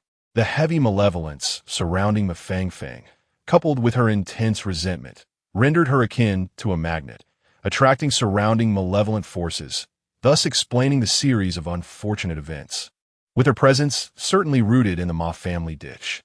My heart soared at this revelation, and I immediately urged Xiangren to accompany me to my room, insisting that he assist me in discerning any impurities within. Regrettably, Xiangren admitted his limitations, describing himself as merely an amateur in such matters. Seated in opposition to my grandfather, he stated, "I have just observed the handprint on Yiming. It is in fact a mark left by that cursed doll, seeking Yiming once more."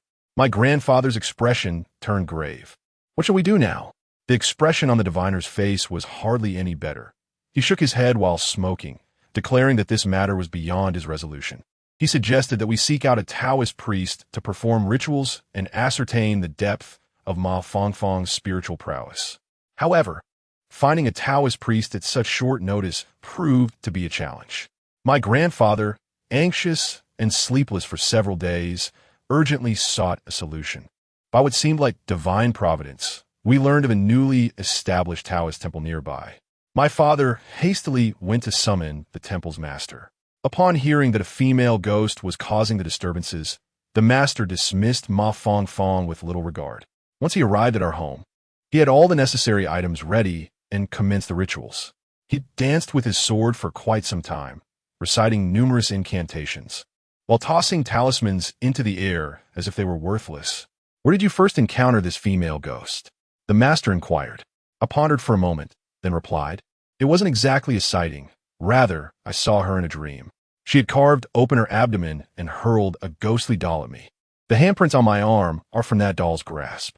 I extended my arm for the master to inspect. He nodded thoughtfully, then requested that I lead him to my bedroom. I remained with him while everyone else retreated to the courtyard. The master's expression darkened when he saw someone following us. Soon, only he and I occupied the room. He proceeded to shut the door and windows, drawing the curtains tightly. The room plunged into darkness, and I felt a sudden discomfort. Why was he locking the door and drawing the curtains? I have my reasons. Do not speak out of turn. The master of the temple flicked a talisman, scattering its ashes into the air, then began to chant fervently, culminating in a thunderous exclamation. "Abomination! Do not hesitate to reveal yourself and submit." His words carried a formidable power that reverberated through my very being. Whether it was his incantation or the talisman's ashes that held sway, the temperature in the room plummeted abruptly, and I felt as though I stood amidst the frigid depths of winter. The master sensed the chill as well, yet he remained steadfast and unmoving. "Sleep now, dear child. Drift into slumber. The moon mother hangs high in the sky." A faint, ethereal melody began to drift through the air, shifting from east to west, its haunting tones chilling to the bone. The sharp, piercing wails of a baby echoed through the dimly lit room. Though darkness enveloped the space, I distinctly heard a woman singing a lullaby and a child sobbing. The realization that I had unwittingly coexisted with them over the past few days filled me with dread. I retreated to a corner, clutching the talisman, ready to press it into action if necessary. The master handed me a talisman, which I hastily accepted. After casting me into a corner, he withdrew a handful of charms and hurled them into the air. I was uncertain of his intent, but those charms ignited in midair. The sound of a baby's laughter echoed, causing the master's expression to shift, and I noticed his fingers tremble ever so slightly. At that moment, I perceived a flicker of movement in my peripheral vision, compelling me to glance down and discover the shadow of the observer dancing upon the ground. I gritted my teeth, a surge of dread coursing through me. The observer stood motionless, yet his shadow was animated, flailing about with abandon. "Observer," I stammered, my voice trembling. In that instant, I noticed the shadow turning its gaze towards me. Though it was merely a formless silhouette, I discerned its head pivoting in my direction, and I could almost sense a smile emanating from it. A faint, mischievous chuckle echoed in the air. Subsequently, that shadow extended its arms, gradually tightening them around its own neck. A wave of foreboding washed over me, though I could not quite articulate why. I instinctively understood that something ominous was about to unfold. I shouted for the observer to flee at once. Yet, he merely cast a disdainful glance over his shoulder, his eyes laced with contempt. How could I possibly run at this moment? If you are afraid, simply cover your eyes and crouch quietly. Do not disturb me. Chapter 8. The series of disappearances. I am uncertain whether the temple master possesses genuine skills, yet from the snippets of conversation, it appears he has not heard the laughter that resonated earlier. That laughter bore neither the sound of an infant nor that of a woman. It could not be Ma Fong Fong, nor could it belong to her child. As my mind wandered through these thoughts, the temple master's shadow had already clasped his hands around his neck. The once imposing figure of the temple master suddenly resembled someone whose throat was being constricted. His face flushed crimson as he struggled, his mouth agape, hands frantically scratching at his own throat. I perceived that the shadow on the ground seemed to laugh even more heartily. "This is dreadful. Is the temple master truly on the brink of death here? Had I not been paralyzed by fear, I would have undoubtedly fled by now." Witnessing the temple master's face contort in struggle was agonizing.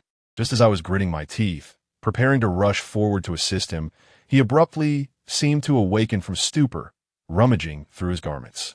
In a matter of moments, he produced a copper coin sword, and without hesitation, began to strike at himself, showing no restraint despite the self-inflicted blows.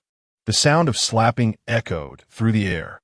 After a flurry of strikes, I observed the shadow of the temple master writhing violently, before it appeared to be drawn away in a singular direction. As the shadow regained its normalcy, the temple master seemed to be forcefully pushed away, colliding with the wall before collapsing onto the ground. In an instant, silence enveloped the room, and the temperature gradually began to normalize. Has it departed? I sighed with immense relief and collapsed onto the ground, unable to rise. It seemed as though that copper coin sword had indeed worked its magic. No more bizarre occurrences transpired within my room. Observing the master lying motionless on the floor filled me with trepidation, prompting me to call my father and grandfather into the room. Upon entering, my grandfather's gaze fell upon the master, and his face turned pale with fright as he inquired about the situation. I opened my mouth to explain, yet words eluded me, for the master had been rendered this way by his own shadow. When the master finally awoke, he appeared transformed, no longer willing to enter my room.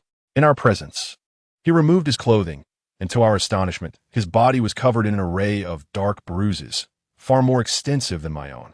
Both my grandfather and father were drenched in sweat, their expressions fraught with concern. Ultimately, the master expressed his unwillingness to remain in our home any longer, candidly admitting that he was ill-equipped to confront this entity, urging us to seek someone of greater expertise. Yet, were we to find such a person? The mere chance of encountering him had been fortuitous. He himself was skeptical of who we should pursue next. The three of us were engulfed in despair. My grandfather sat in the rattan chair at the doorway, perpetually puffing on his pipe, while my father paced the yard, his footsteps echoing with anxiety. Their faces reflected a deepening gloom, but perhaps the most distressed was I, though I felt somewhat numbed, as if I had become a dead pig unperturbed by boiling water.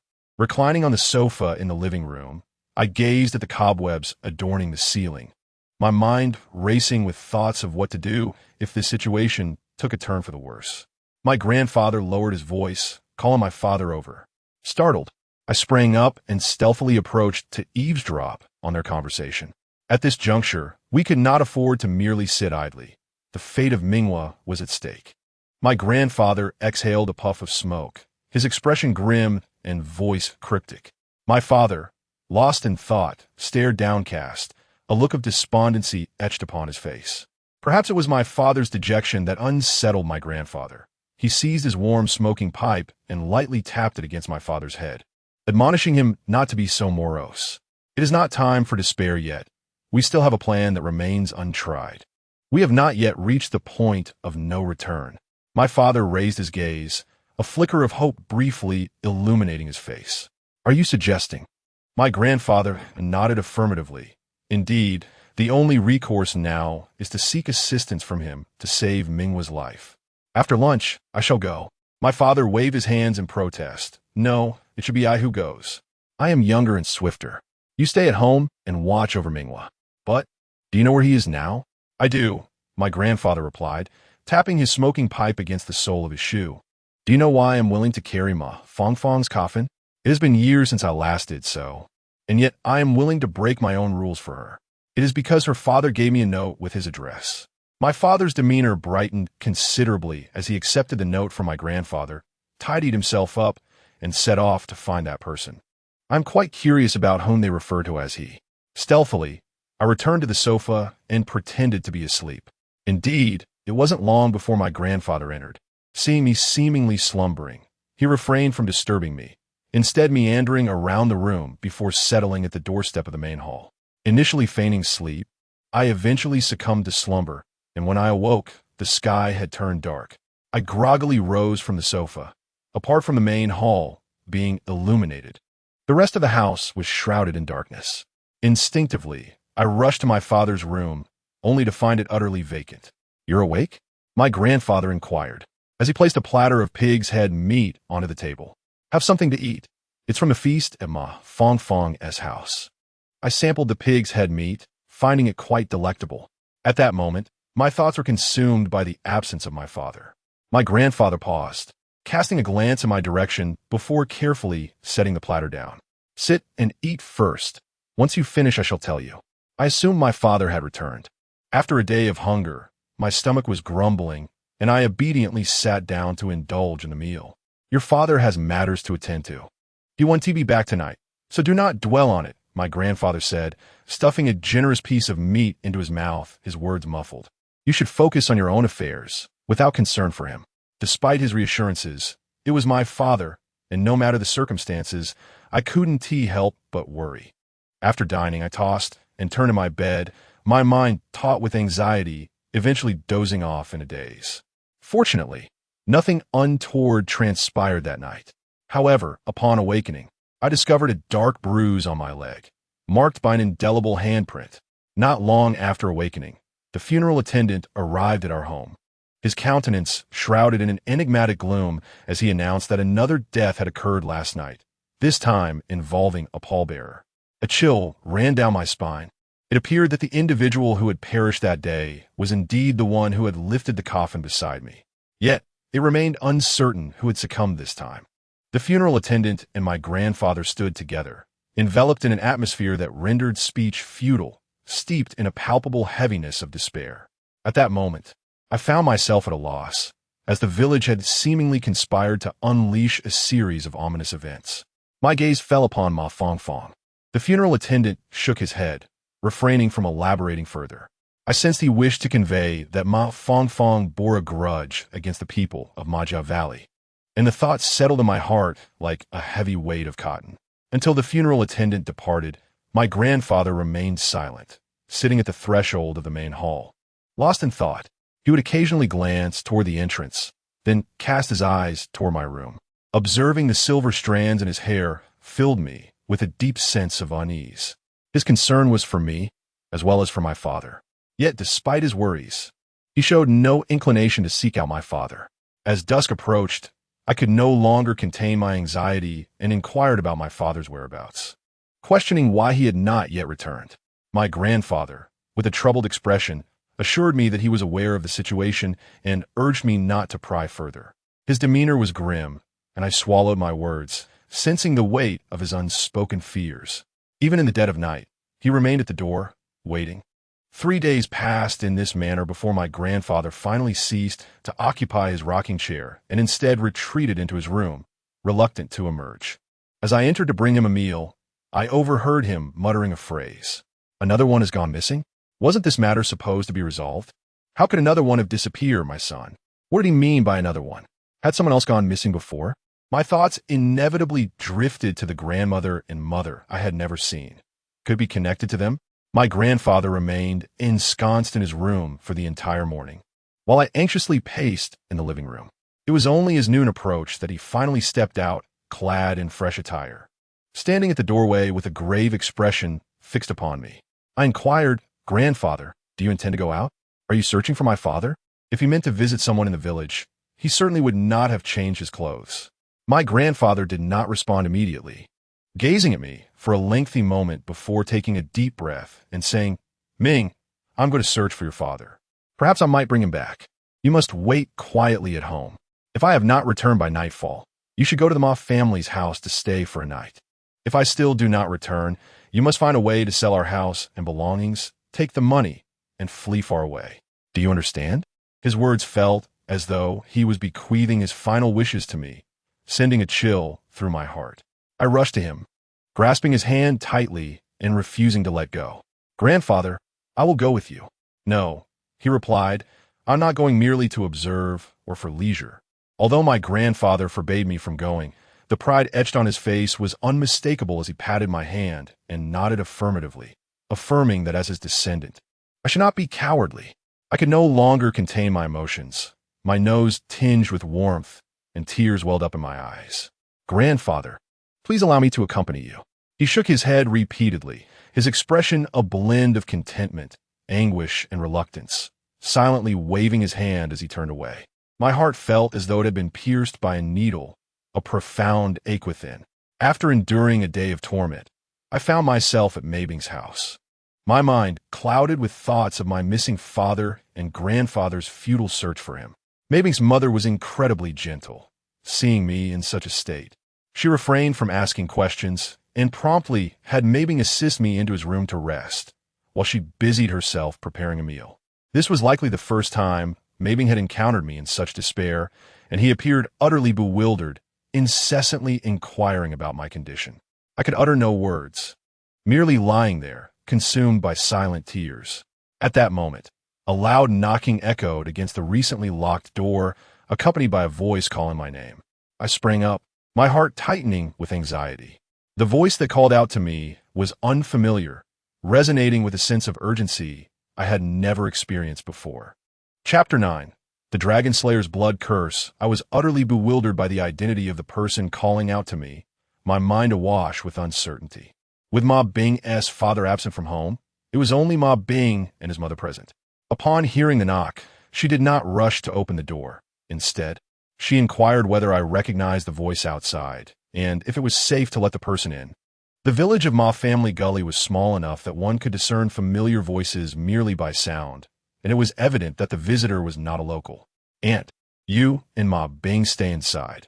I shall go and see," I declared, summoning my courage as I approached the door, pondering the identity of the one calling for me. However, despite my musings, I could not conjure a single plausible explanation. As I nervously opened the door, I was met by an elderly man with hair that was half gray, bearing a striking resemblance to my grandfather in age. His clothes were faded from washing, and the soles of his shoes had become misshapen. Upon seeing me, he scrutinized me from head to toe and inquired if I was my Yiming. Hesitantly, I nodded, and he appeared to exhale in relief, muttering something about being fortunate to arrive in time before attempting to pull me along with him. Uncertain of his identity and reluctant to follow a stranger, I stepped back, instinctively freeing myself from his grasp, and cautiously demanded to know who he was and where he intended to take me. My wariness seemed to amuse him. "Your father and grandfather are searching for me," he replied. "What about my father? Where's my grandfather?" I interjected as he faltered in his explanation. In a sudden surge of emotion, I lunged forward and seized him by the arm. His expression darkened, and instead of answering, he fell silent for a moment before requesting that I take him to my home, promising to gradually reveal the details of the situation. As he spoke, he produced my grandfather's cherished smoking pipe from his coat and handed it to me. This was given to me by your grandfather, who instructed me to bring it back to you. I grasped the smoking gun in my hands. Its weight was almost unbearable, and tears streamed down my cheeks uncontrollably. This was indeed the essence of my grandfather's life, something he had never parted with for so many years. Upon returning home, the old man urged me to hastily pack my belongings and accompany him. Yet I remained motionless, cradling the smoking gun in my grandfather's room, observing my despondence. The old man sighed and seated himself beside me. Clutching the smoking gun, my throat tightened to the point where words eluded me. Were my father and grandfather never to return? I was uncertain. The old man shook his head, explaining that my father had never reached his location, and my grandfather had come here during the day to instruct him to bring me back, after which he simply vanished. It turned out that my grandfather had sent my father to find this old man at the given address, but they had not encountered each other until my grandfather, following the same address, arrived to discover the situation. Upon their meeting, my grandfather's countenance had been quite grave. After contemplating for a considerable time, he left the smoking gun behind for the old man to find me, while he went in search of my father. The old man's expression was serious, as he hesitated for a long while before finally speaking. Your family's matters were never meant to be revealed by me. Yet I believe it is essential for you, as the sole man of the Ma family, to be informed, so you may possess some understanding of the situation. In truth, I had sensed that something was amiss within my household for quite some time. Since childhood, I had never seen my grandmother or mother. Whenever I inquired about them, my grandfather would become visibly upset or exhibit a sorrowful demeanor, which encompassed more than mere sadness. From a young age, I had the impression that there was a secret lurking within my family. Your family, like mine, boasts a lineage steeped in tradition that spans countless years. To recount its origins, one might need to journey back several millennia. The elder spoke to me in a gentle tone, unfolding the narrative of my ancestry. It was revealed that our forebears included several renowned coffin bearers, with the tale commencing from an ancestor who once bore the dragon coffin for Emperor Qin Shi Huang. In the state of Qin, there existed a man of remarkable literary talent, yet his brilliance led to his demise at the hands of Qin Shi Huang, who executed him for daring to critique the emperor's governance. In that fateful moment, his son, my ancestor, kneeled at his father's grave, vowing vengeance. He subsequently devised a meticulous plan to infiltrate the imperial palace. During that era, the administration was under the sway of the eunuch Zhao Gao and the Chancellor Li Si. In a bid to solidify their grip on power, the duo embarked on a series of frenzied machinations. They encouraged Qin Shi Huang's quest for immortality while simultaneously intensifying his dread of death through various celestial phenomena. My ancestor became a pivotal instrument in their schemes. On one occasion, when a meteorite fell, the astute Zhao Gao perceived a splendid opportunity and conspired with Li Si to use this event as a portent of the emperor's impending demise. My ancestor was dispatched to inscribe the words, "The first emperor shall die, and the land shall be divided upon the meteorite." Upon learning of this, Qin Shi Huang was consumed by rage and ordered an exhaustive investigation into the scribe's identity, yet no one was apprehended. All witnesses claimed that the stone had descended from the heavens bearing prophetic inscriptions, attributing it to fate. This only fueled Qin Shi Huang's fury. Convinced of foul play, he executed all households in the vicinity. The emperor's brutality further emboldened my ancestor to persist in the machinations devised by Zhao and Li. Subsequently, Zhao Gao presented an exquisite jade disc to the ancestor, explicitly stating that it was a replica of the jade disc cast into the river during the 28th year of the Qin dynasty, when Emperor Qin Shi Huang was on a pilgrimage to honor the water deity.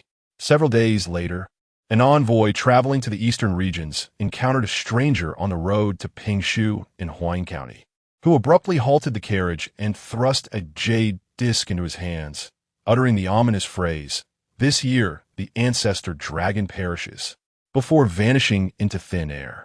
This revelation sent a shiver down the spine of Emperor Qin Shi Huang. For an emperor steeped in superstition, it was undeniably a torment of the spirit, compelling him to reflect upon the various curses he had previously encountered. The nursery rhymes, the celestial stone, and a series of strange occurrences within the year had all prompted him to consult divination, which foretold that only through a pilgrimage and the relocation of the populace could calamity be averted and fortune embraced. Thus, he embarked on a journey that would ultimately seal his fate. During this expedition, Emperor Qin Shi Huang finally anticipated the arrival of his Elixir of Immortality, eager to consume it at once. However, Zhao Gao urged him to partake in a ceremonial bath and offer sacrifices to the heavens as a demonstration of reverence. While the emperor engaged in these rituals, Zhao Gao conspired with Li Si to substitute the elixir with poison, resulting in the untimely demise of the first emperor. When summoned to carry the coffin, the ancestor harbored suspicions that the deaths of the emperor were linked to Zhao and Li. Yet blinded by vengeance, he could scarcely fathom that the two would conspire to eliminate him to secure their secret. As he prepared to depart after placing the coffin in the main tomb, he was suddenly struck unconscious. Upon regaining consciousness, he discovered that the royal mausoleum had been sealed. In desperation, he searched for an alternative escape route within the tomb, only to encounter the sole survivor among the grave diggers, who too had been trapped within the burial site. Two individuals toiled together for 3 days and nights, ultimately excavating a passageway to escape from their dire predicament. Subsequently, in an effort to evade misfortune, they assumed new identities and ventured far from their homeland. At this juncture, the old man paused to sip water, moistening his throat before he continued. That grave digger was my ancestor. However, your ancestor, prior to his emergence, had taken something from the mouth of Qin Shi Huang. My heart skipped a beat, and I hurriedly inquired what it was. The old man shook his head, admitting he did not know. At the time, my ancestor was unaware that your ancestor had retrieved something.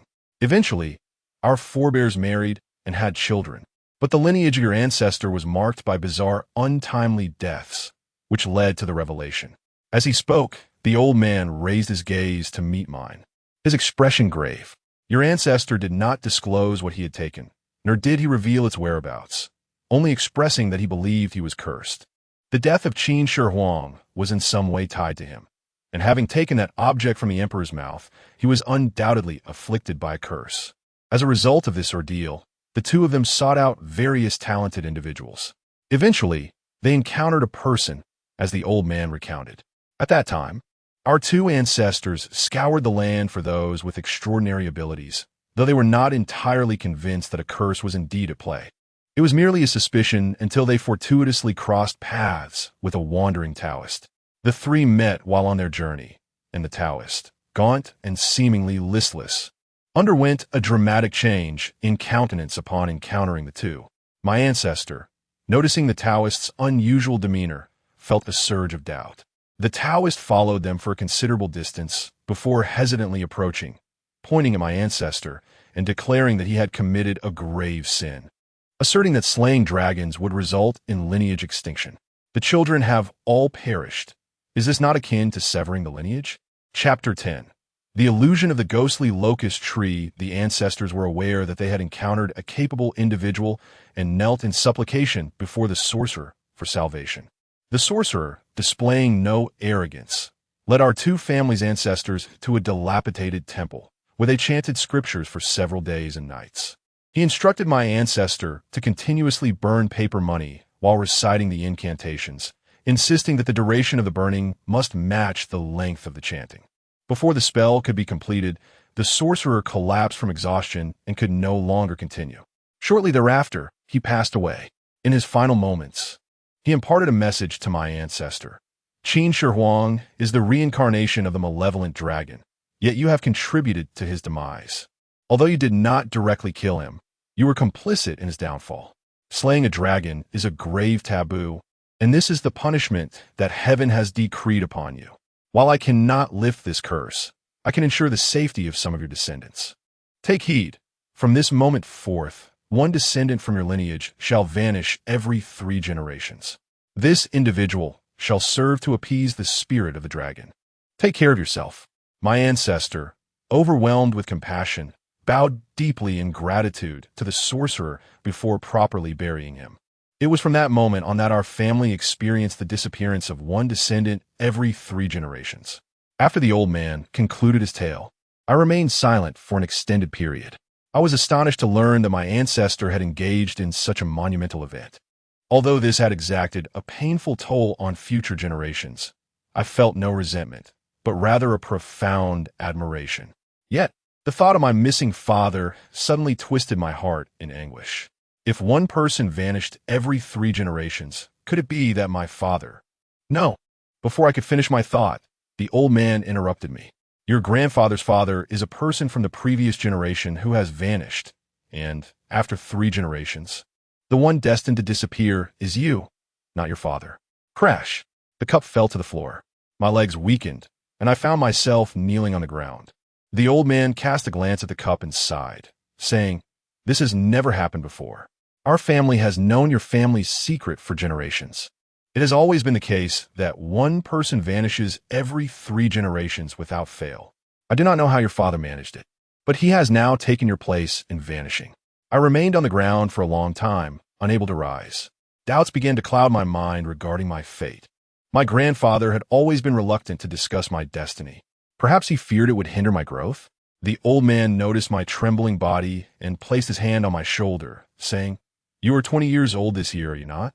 I nodded vigorously. He sighed again and added, "Originally, your disappearance was meant to coincide with your 20th birthday. Everything felt predestined, yet I was unwilling to accept that this was my fate. The day before yesterday, the day my father departed, happened to be my birthday. No wonder my grandfather prepared so many delicious treats for me that day.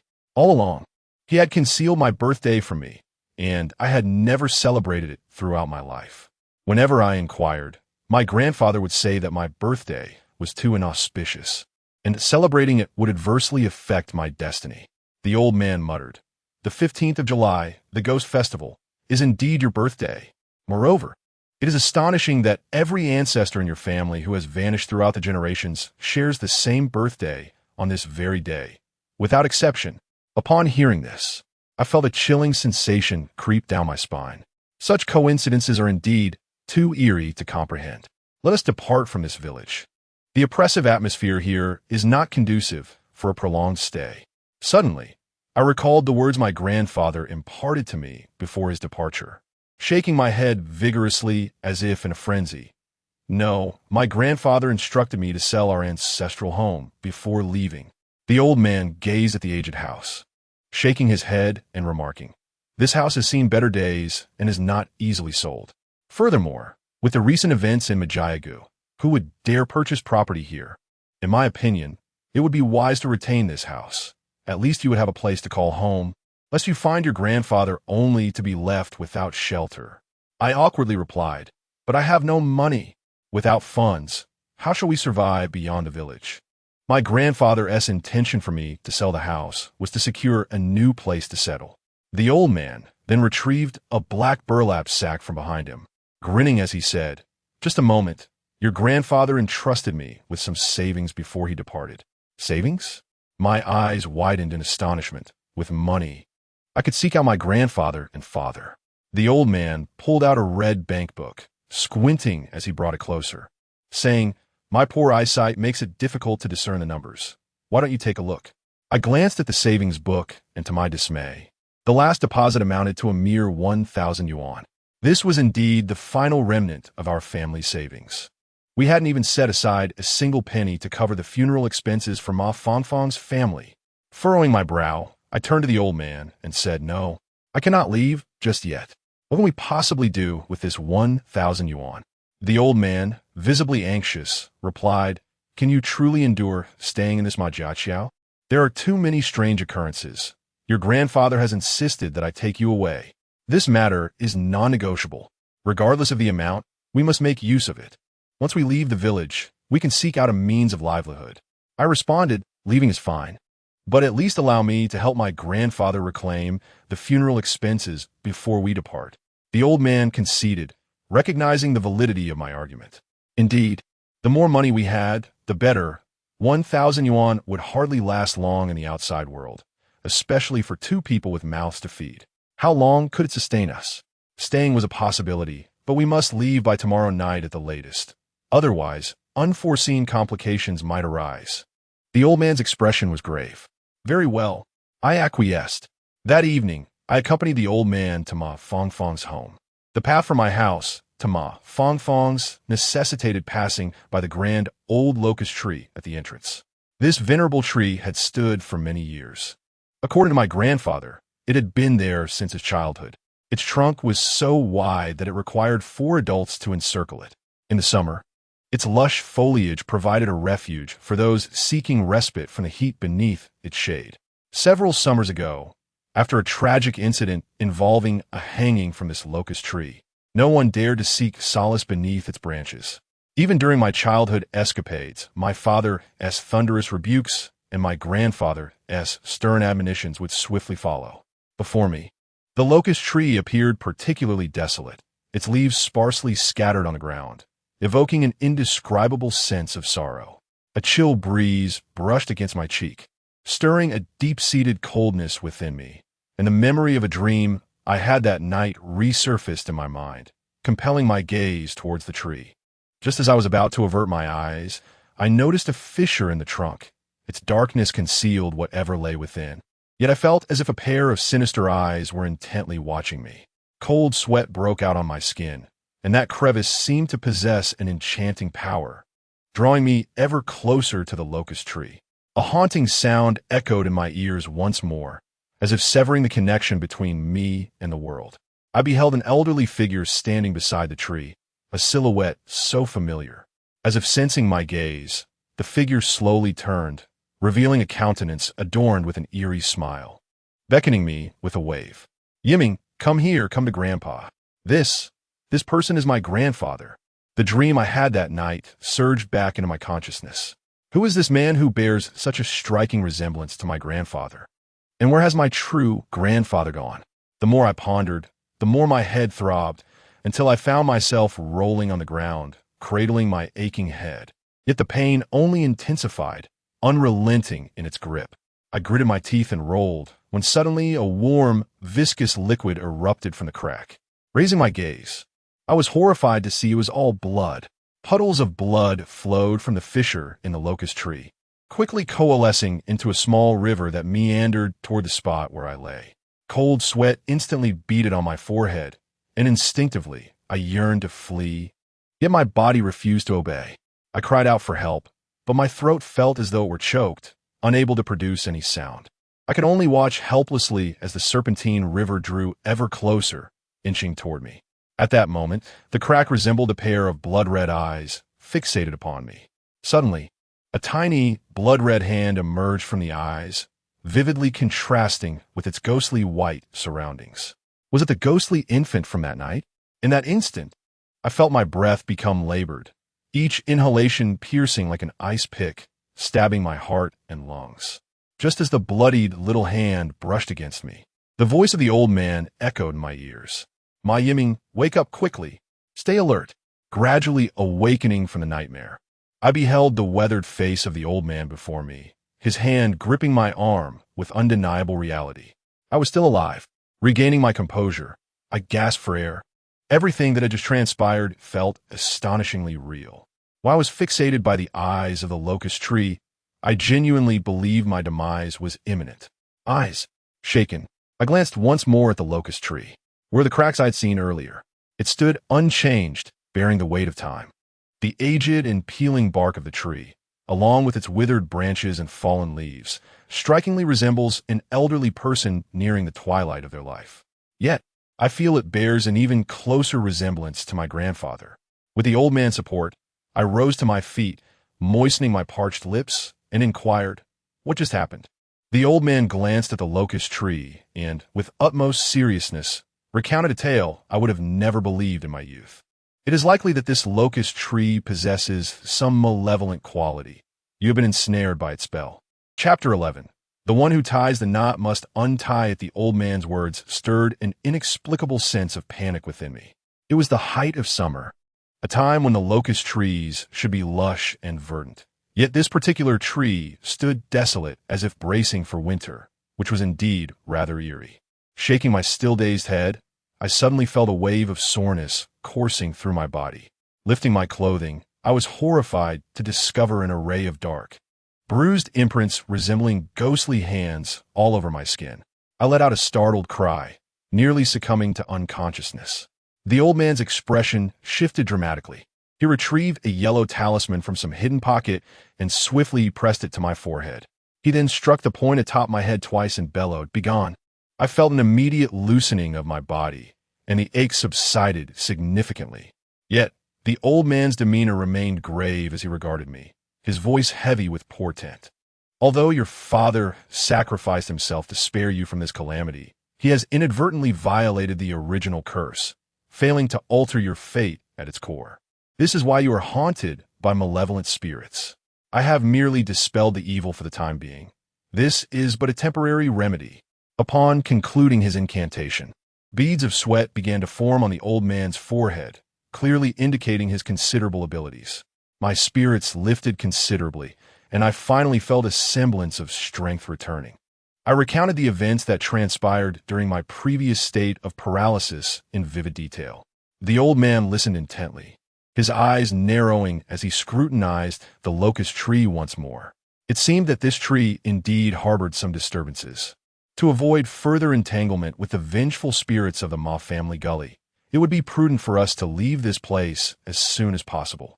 A cold sweat trickled down my forehead as I stepped back a few paces from the locust tree, finally asking, "Is there truly no way to subdue this malevolent spirit? I do possess a method to tame the vengeful spirit residing within your body. However, you must agree to one condition." Eager to rid myself of this tormenting specter, I was willing to acquiesce to any demand he made. One condition, or even 10, I would comply without hesitation.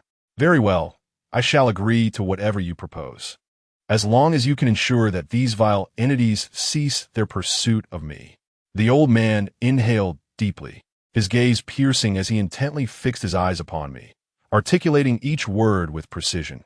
"You must reclaim your family's ancestral legacy." My mind reeled, momentarily believing I had misheard him. I was astounded by the stringent nature of his demand. My family had ceased the practice of coffin carrying since my father's generation, and my grandfather had strictly forbidden me from any association with such undertakings. Now, this old man was asking me to defy my grandfather's wishes and reclaim our ancestral duty. What could this possibly mean? The old man asserted with conviction, "To untie the bell, one must be the one who tied it. Since your ancestors were cursed due to their involvement in coffin carrying, it follows that the curse must also be lifted through the same means. But how does my inheritance relate to you?" I questioned skeptically, looking at the old man, a complete stranger to me. I cannot dismiss my grandfather as counsel based on mere words from someone I barely knew. Sensing my hesitation, the old man grew increasingly agitated. "How could it not be related to me? If your family does not inherit the ancestral estate, I shall also be doomed." The old man's face was a mask of indignation, revealing that this matter seemed to bear significant weight upon him. However, after uttering this remark, he chose not to elaborate further. Meanwhile, I remained uncertain. After spending considerable time with this elder, I did not even know his surname or given name. I scratched my head and, feeling a tad embarrassed, said, "I am still unaware of your name. Others refer to me as Jiao Lao Jin." "You may call me that as well," he replied nonchalantly. "Jiao Lao Jin? Such a peculiar name. Does it imply a surname of Jiao or Jin? While others may call him Jiao Lao Jin, I dare not do so, for he was entrusted by my grandfather to seek me out." "Jiao grandfather, please help me dispel the malevolent spirit afflicting me, and I promise to heed your guidance in the future." Upon hearing me address him as Jiao grandfather, Jiao Lao Jin rolled his eyes and shot me a glare. "Do not call me grandfather. I've lived my entire life without children or grandchildren, and it feels rather strange.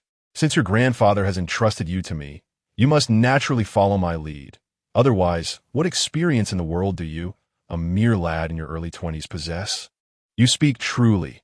Therefore, could you assist me in subduing this malevolent spirit? I truly wish to be free of this torment." Jiao Lao Jin glanced at me, then unexpectedly produced a gleaming object from his pocket. Its brilliant light sparked my curiosity.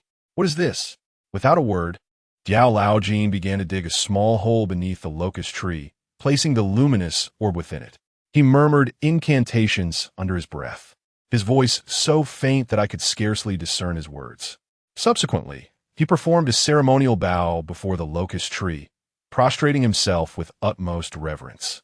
Suddenly, his rough hand pressed firmly against the back of my head, and with wide eyes, he exclaimed, "What are you dawdling for? Hurry and bow. Do you wish to forfeit your life?" Realizing the gravity of the situation, I immediately bent down to pay my respects to the tree. Old Jiao Jin rose and took me by the arm, saying, "Let us go. With this, the spirits below should allow you to leave the village in peace." Upon hearing his words, a wave of relief washed over me, dispelling the lingering gloom that had accumulated over the past few days. However, the path to Ma Fangfang's home was fraught with difficulty. Though summer nights linger in darkness, we had set out in the evening, and after nearly an hour of walking, we still had not arrived. A sense of bewilderment enveloped me. During the day, the journey from my home to Ma Fangfang's would take less than half an hour, covering a mere 2 miles. Suddenly, old Jiao Jin's expression grew solemn, for it was now past 7 or 8 in the evening, and a thick fog had descended. The murky night instilled a sense of dread. I huddled closer, feeling a bone-chilling draft in the air. My molars began to chatter, and my eyelids fluttered restlessly. What was happening? It felt as though we were trapped in a circle, endlessly wandering. After walking for over an hour, we found ourselves once again beneath that locust tree. Jiao Laojin's expression grew increasingly grim as he sighed and remarked, "There exists a malevolent spirit in the village, its resentment far too formidable. Even the offerings of treasures fail to persuade it to let you depart. It intends to claim your life." Jiao Laojin's words were laden with foreboding, and I felt a chill of terror coursing through me. Why was it that Ma Fangfang refused to let me go? Reflecting on the fate of those who had carried the coffin that day, some dead, others missing, only I remained in this Ma family valley. It was hardly surprising that Ma Fangfang would not spare me. My heart raced with anxiety as I tugged at Jiao Laojin's sleeve and confessed, "Grandfather Jiao, I may have unwittingly offended the vengeful spirit. I carried a coffin for someone that day. Do you think it is connected?" I recounted the details of that fateful day to Jiao Laojin. His eyes widened in astonishment as he exclaimed, "You carried a coffin? It seems that your inheritance of the family legacy is indeed fated. However, let us set aside the matter of the coffin for now. How shall we confront this Ma Fangfang issue?" I implored, desperation etched on my face. Jiao Laojin squinted and scrutinized me closely, his voice dripping with irony as he remarked, "No wonder I sensed a heavy aura of negativity surrounding you. It appears she has been entwined with you for quite some time. To rid ourselves of Ma Fangfang's grasp, we must first alleviate her resentment.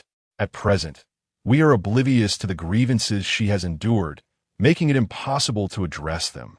What shall we do then?" I asked, my heart pounding. "What else can we do? We must visit her home and inquire with her parents to uncover the truth. However, at present, we are unable to even reach her home. The fog thickens increasingly." I felt a profound sense of melancholy, for it was the first time I encountered such bizarre occurrences while traversing the night.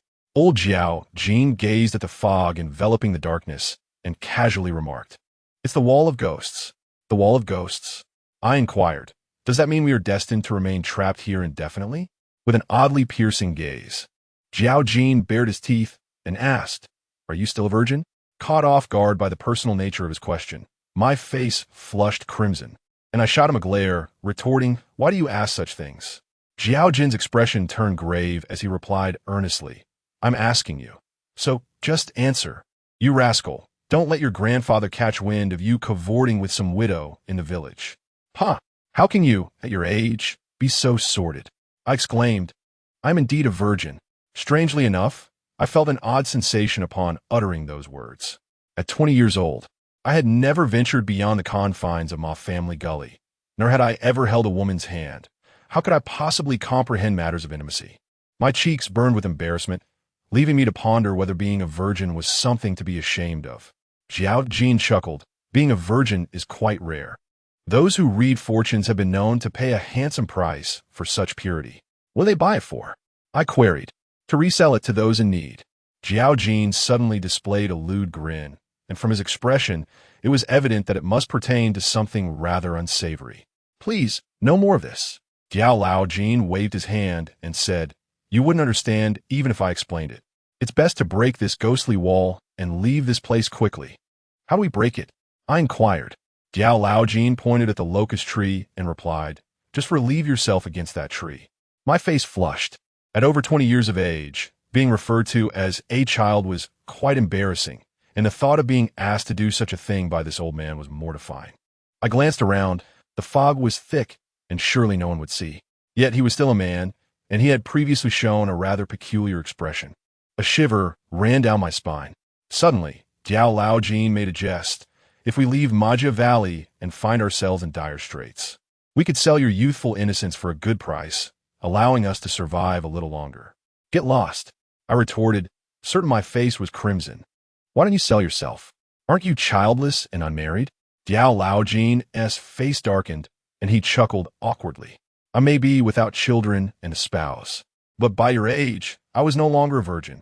Upon hearing that Diao Laojin had a story of his own, I thought that perhaps if I offered him a drink, he might share a poignant tale of love. However, at that moment, I sensed a hint of sorrow in Diao Laojin's expression. Chapter 12. The night of the seventh day resurrection, as a stream of warm urine flowed. My entire body trembled slightly, and the mist began to gradually dissipate. Indeed, the old man Diao's words were remarkably accurate. This act had truly shattered the ghostly barrier. It seems I shall no longer underestimate this old man's capabilities.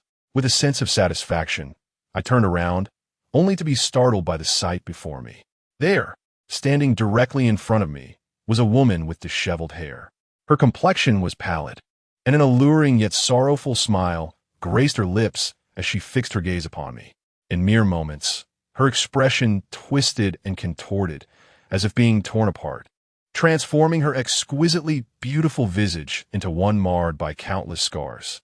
My body began to tremble uncontrollably, echoing the sensation of my own face being wrenched apart, and I screamed, losing my balance and tumbling off the mound of earth beneath me. Old man Diao hurried over to assist me, delivering a firm pat on my back. "Why are you so cowardly? Is a mere grave enough to frighten you into such a state?" With trembling hands, I pointed at the mound, struggling to articulate my words. The woman had long since vanished from sight, yet what lay before me was no longer just a mound of dirt. It was unmistakably a grave. Moreover, I recognized it well. I had been present when Ma Fongfong's coffin was carried. How could I forget where her remains were interred? Though it was not a site of auspicious feng shui, the burial was conducted in haste, and the peculiarities surrounding the digging and interment were etched deeply in my memory. Just days after the burial, the grave had already sprouted a lush carpet of green grass, and at the time, no tombstone had been erected. In this desolate wilderness, the scene was particularly unsettling. A shiver coursed through me, causing my teeth to chatter uncontrollably. "This is the grave of Ma Fongfong. Did you not tell me that the malevolent spirit had been subdued? What is happening here?" Diao Laojin pondered for a moment, his expression grave. "I can only restrain the lesser spirit. The greater malevolence refuses to release you, and I am at a loss. It seems she seeks your assistance, and if you do not comply, she shall persistently haunt you until death." I knew that the matter concerning Ma Fongfong could not be delayed any further. Otherwise, I would surely meet my demise in the Ma family gorge. I wiped the cold sweat from my brow and said to Diao Laojin, "Let's not waste any more words. We must hasten to Ma Fongfong's home. It is not far from here. A short distance further, and we shall arrive." As I departed from Ma Fongfong's grave, I could not resist casting a glance back at the solitary tomb, where a woman clad in white sat upon the earthen mound, her eyes fixed upon me with unwavering intensity.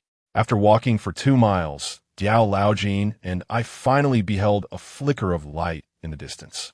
Bathed in the luminous glow of the moon, our contrasting figures, one old and one young, hastily made their way into the courtyard of Ma Fongfong's residence.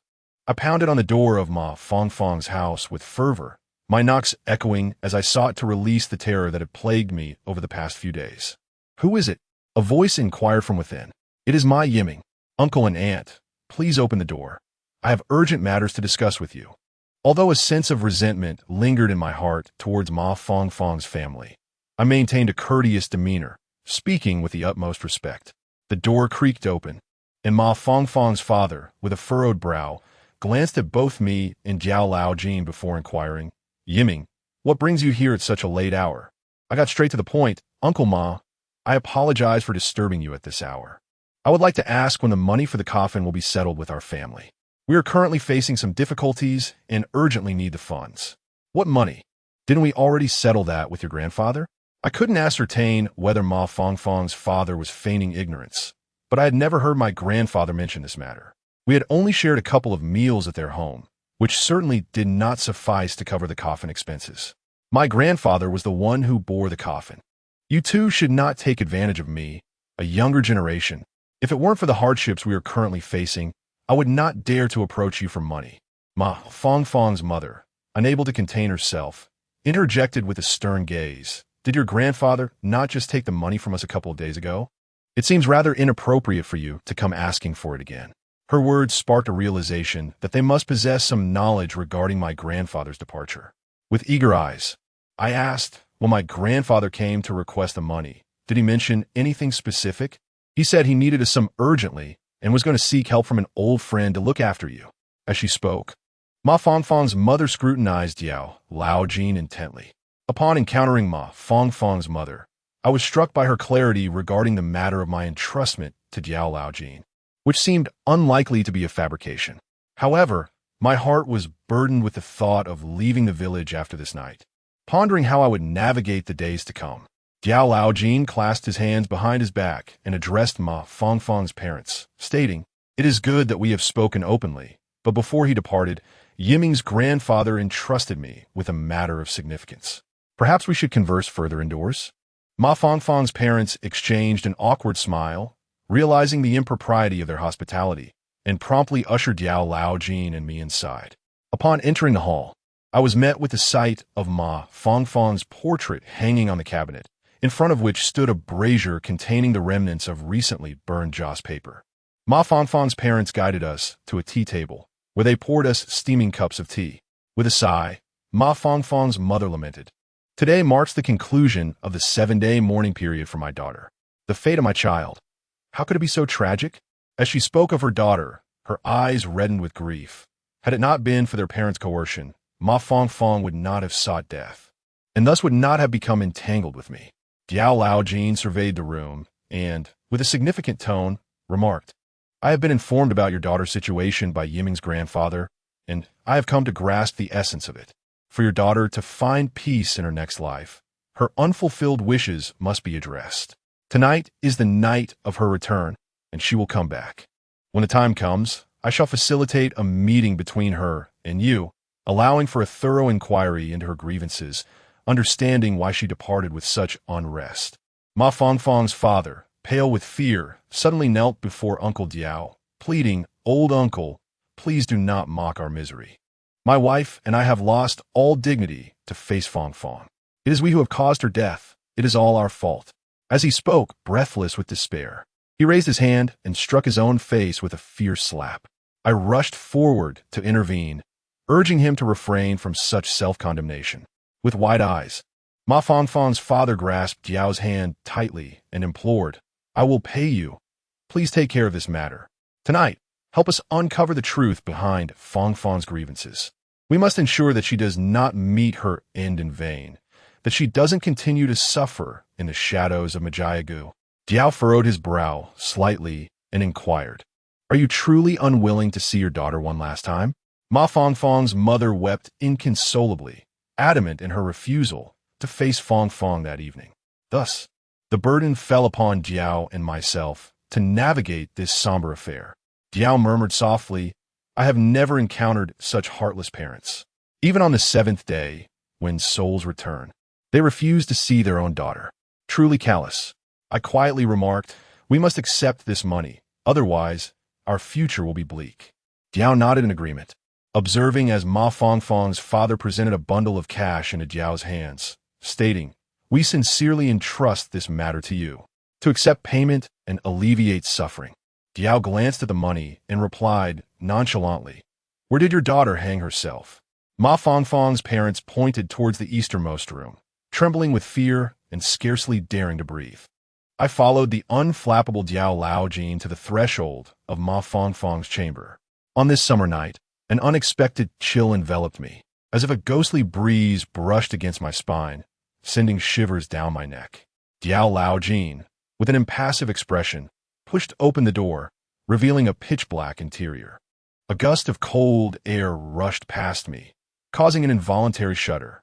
The house, uninhabited for 7 days, was cloaked in a layer of dust, and a rope dangled ominously from the beams above.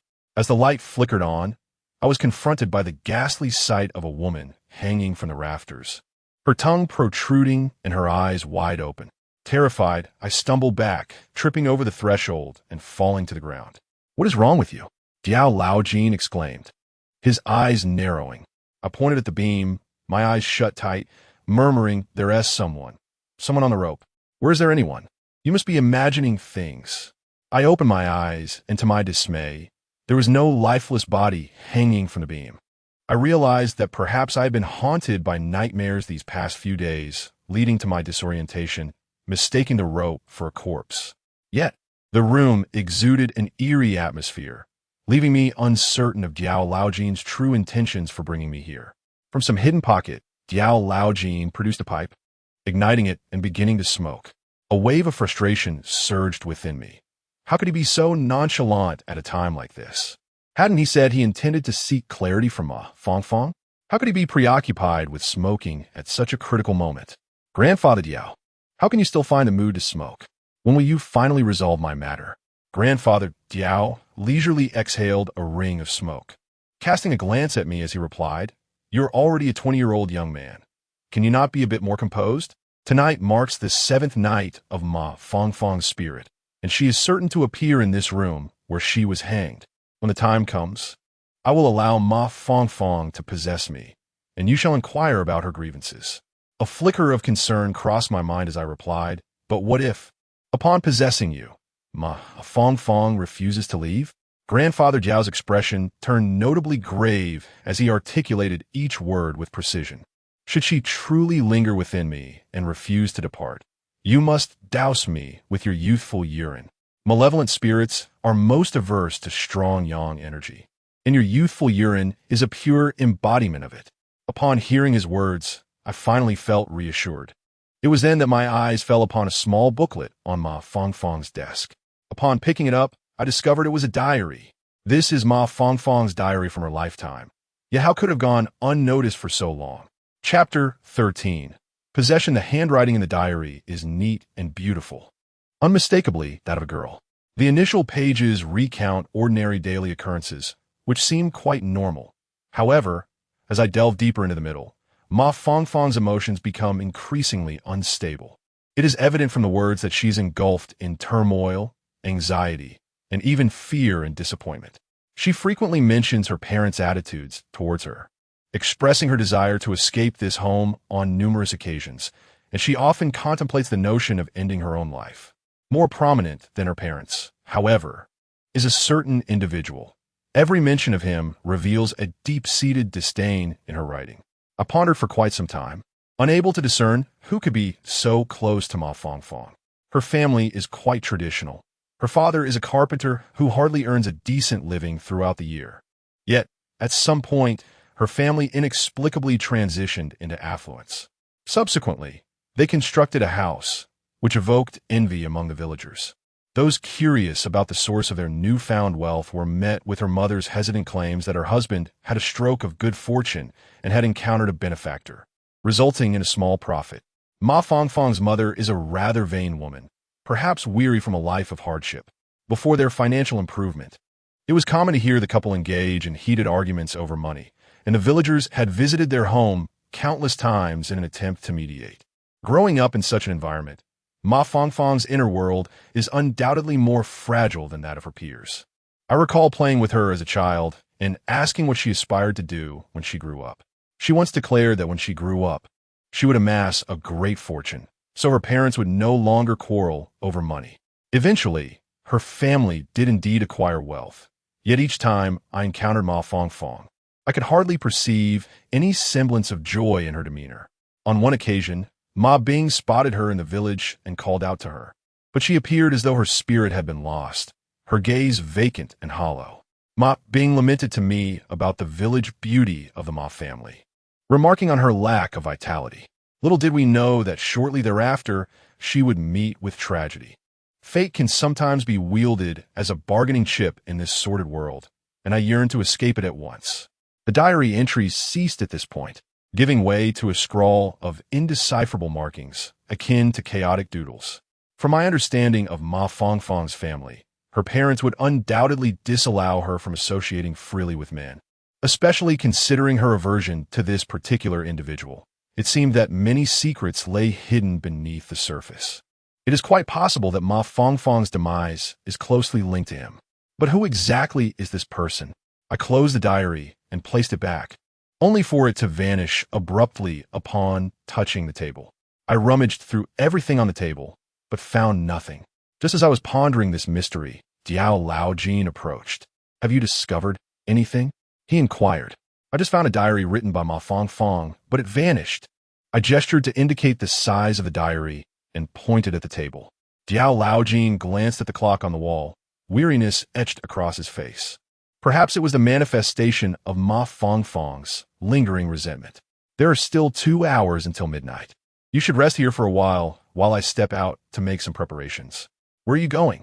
A wave of panic surged through me, and I hastily grasped his arm. I dared not remain in this room alone. What of it? Haven't people died here before? The coffin has already been carried out. What are you afraid of? Stay here and wait for my return. Diao Laojin shook off my hand and turned to leave. I watched his retreating figure, my heart pounding.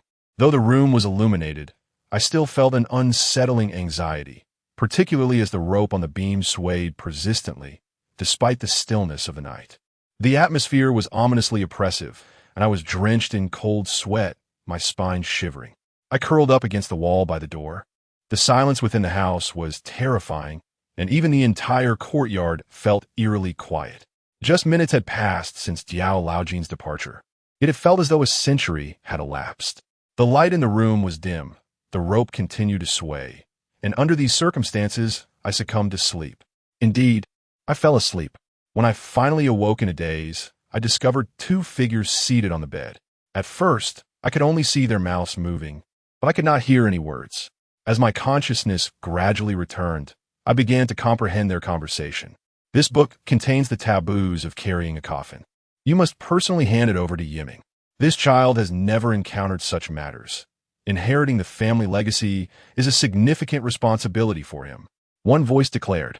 "Rest assured, although this child is burdened by a challenging fate, he is nonetheless a fortunate soul, entrusted to my care. I assure you that I will provide him with ample opportunities to gain experience in the outside world, thereby offering his grandfather a sense of closure." Diao Laojin accepted the items. Alas, the child's plight is truly sorrowful. He has been motherless since infancy, and now both his father and grandfather are gone. How can this child endure such hardships? Do not worry. Entrust it to me. He will be well taken care of, for this child possesses a resilient spirit. I shall take my leave now. Upon uttering these words, the voice opened the door. In a fleeting moment, the figure cast a glance in my direction, sighed, and departed. My mind was still in a haze, judging by the voice. This person did not seem to belong to the Ma family ditch and appeared to be quite familiar with Diao Laojin. Who could it be? Rising from my corner, I rushed outside, yet the figure had already vanished without a trace. Returning indoors, I gazed at Diao Laojin with a look of bewilderment. "Who was that person speaking with you just now?" Diao Laojin exhaled a puff of smoke and placed his hand upon my forehead to check for fever. "You're not burning up, so why speak such nonsense? Throughout this entire time, it has been just the 2 of us in this room. I noticed you sleeping in the corner and did not have the heart to wake you. Are you still half asleep?" Diao Laojin was clearly concealing something from me. I distinctly heard their conversation, yet he continued to feign ignorance. He must be hiding something significant, and I was determined to uncover the truth. However, no matter how I pressed him, he steadfastly denied any such occurrence. Frustrated, he tossed aside his cigarette and bared his teeth. "Ask what needs to be asked, but do not utter a word about what should remain unspoken. The time is drawing near. Soon, Ma Fangfang will return to her senses. Remember the first words I am about to share with you. seeing that Diao Laojin was adamant in his silence. And with the hour of Ma Fongfong's revival approaching, I refrained from further questioning. When I perform the ritual, you must face away from me, and regardless of any sound you may hear, do not look back. Only after the bowl, before you shatters, may you turn around. Do you understand? I nodded in acknowledgement, indicating that I comprehended his instructions. He continued, his tone growing increasingly grave. Should Ma Fongfong linger and refuse to depart, remember to splash her with your young urine. This is crucial to remember. If by 5 in the morning she has not left my side, I shall never return. Thus, my life is entrusted to you. Do you grasp the gravity of this? Diao Laojin's demeanor grew more solemn, and I dared not utter a word, merely nodding vigorously in agreement. He then lit 2 white candles, seated himself cross-legged before them, and scattered a considerable amount of paper money around. Closing his eyes, he began to intone some incantations. He produced a yellow talisman, ignited it, and placed it on the ground, then took a handful of rice from a bowl and cast it into the air. Do not look back, Diao Laojin suddenly exclaimed. I quickly turned away, remaining motionless as I fixated on the bowl filled with black dog-s blood, my heart racing uncontrollably. Behind me, strange sounds began to resonate, light footsteps, heavy breaths, and a whispering breath at the nape of my neck. A chill crept down my spine, accompanied by an ethereal sensation. Before me, the bowl of dark blood began to cloud, and out of curiosity, I cast a glance into the viscous liquid, only to behold the reflection of a woman. She was the specter clad in white whom I had encountered earlier at the grave, her face still marred and grotesque, sending a wave of terror through me. My heart tightened with apprehension as I pondered, could this be the vengeful spirit of Ma Fongfong? Just as panic surged within me, the bowl shattered with a sudden crack, and the dark blood spilled onto the ground, quickly seeping into the earth. Startled, I lifted my gaze to the wall clock, its hands striking midnight. Gradually, I turned back, observing that Diao Laojin remained seated cross-legged on the floor, seemingly unchanged. I wondered if this possession was akin to the encounter I had experienced at Ma Xiaomai's residence. At that moment, Diao Laojin abruptly opened his eyes, his terrifying gaze sending a shiver through my entire being. Ma Fongfong, has the possession begun? Chapter 14. Death beckons. Even a mere glance sent shivers down my spine, plunging me into an icy abyss, my legs trembling uncontrollably. This was no human gaze. What's wrong? I stammered after a long pause. Suddenly, old man Diao raised his hand and gently brushed against my chest. The touch seemed innocuous. It sent me hurtling backward as if struck by a vehicle crashing against the wall. A sharp pain erupted in my chest, as if my ribs were fractured. No human could possess such strength. It was clear that Ma Fongfong had taken possession of him. The events unfolded with startling abruptness. In the past, I would have been paralyzed with fear, but recent encounters with the uncanny had left me strangely numb. Moreover, with Ma Fongfong now inhabiting old man Diao, I needed to seize the opportunity to uncover her grievances. Otherwise, not only would old man Diao be lost, but the entire village of Majia might face dire consequences. After a few coughs to regain my composure, I mustered my courage and spoke. Ma Fongfong, do you remember me? I'm Ma Yiming. We used to play together as children. Ma Fongfong's movements faltered, the malevolence in her eyes diminished, replaced by a hint of confusion. Seeing an opening, I steadied myself against the wall, eager to establish a closer connection, yet I dared not approach her. Though the person before me still resembled old man Diao, his countenance had undergone a macabre transformation. His hair had grown to an unnatural length, cascading down to his knees, and his skin had turned deathly pale. The wrinkles on his face had deepened into grotesque ravines. The most terrifying aspect was his eyes, their pupils a ghostly white, sending a chill down my spine. The words I intended to utter were swallowed along with my saliva, and I found myself involuntarily retreating a step towards the doorway. Suddenly, he convulsed, emitting a series of grotesque sounds from his throat, and then his eyes widened abruptly. In that fleeting moment, I felt as though a layer of my skin had been scraped away. Before I could gather my thoughts, he leapt gracefully past me. A gust of cold wind swept by, and I failed to catch a glimpse of him before he vanished entirely. By the time I regained my composure and rushed outside, his figure had long since disappeared. What was I to do? I rubbed my still aching chest, feeling quite distressed. Should I pursue him? It was evident that I was no match for him. Even if I managed to catch up, he seemed disinclined to converse. Yet if I chose not to follow, old Jiao Jin had warned that if Ma Fongfong did not leave by 5 o'clock, he would never return.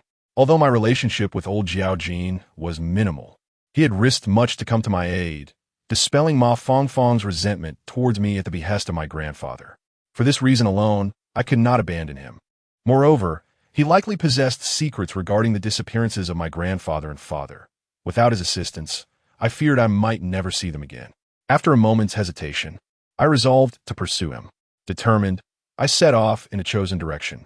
It was now past midnight, the eerie hour when the boundaries between the worlds blur.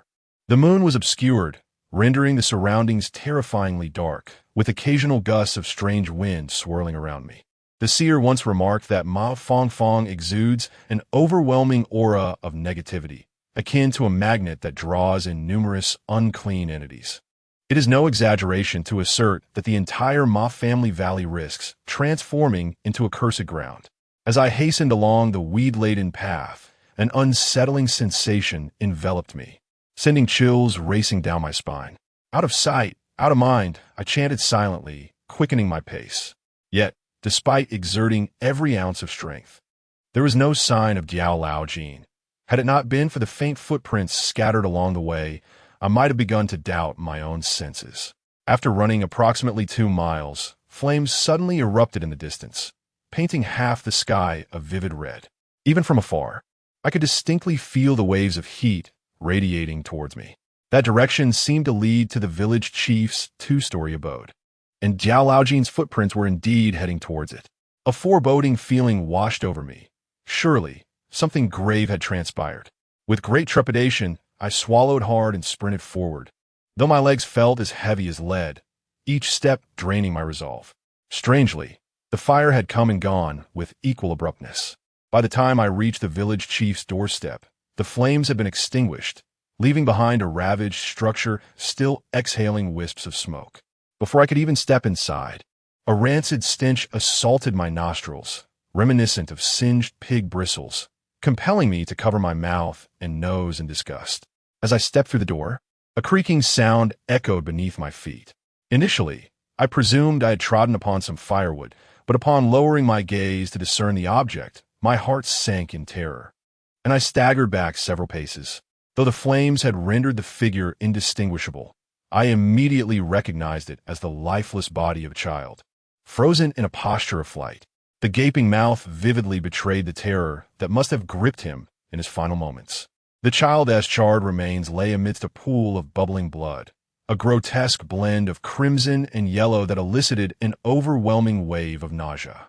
To my horror, I realized I just crushed his thigh bone beneath my foot.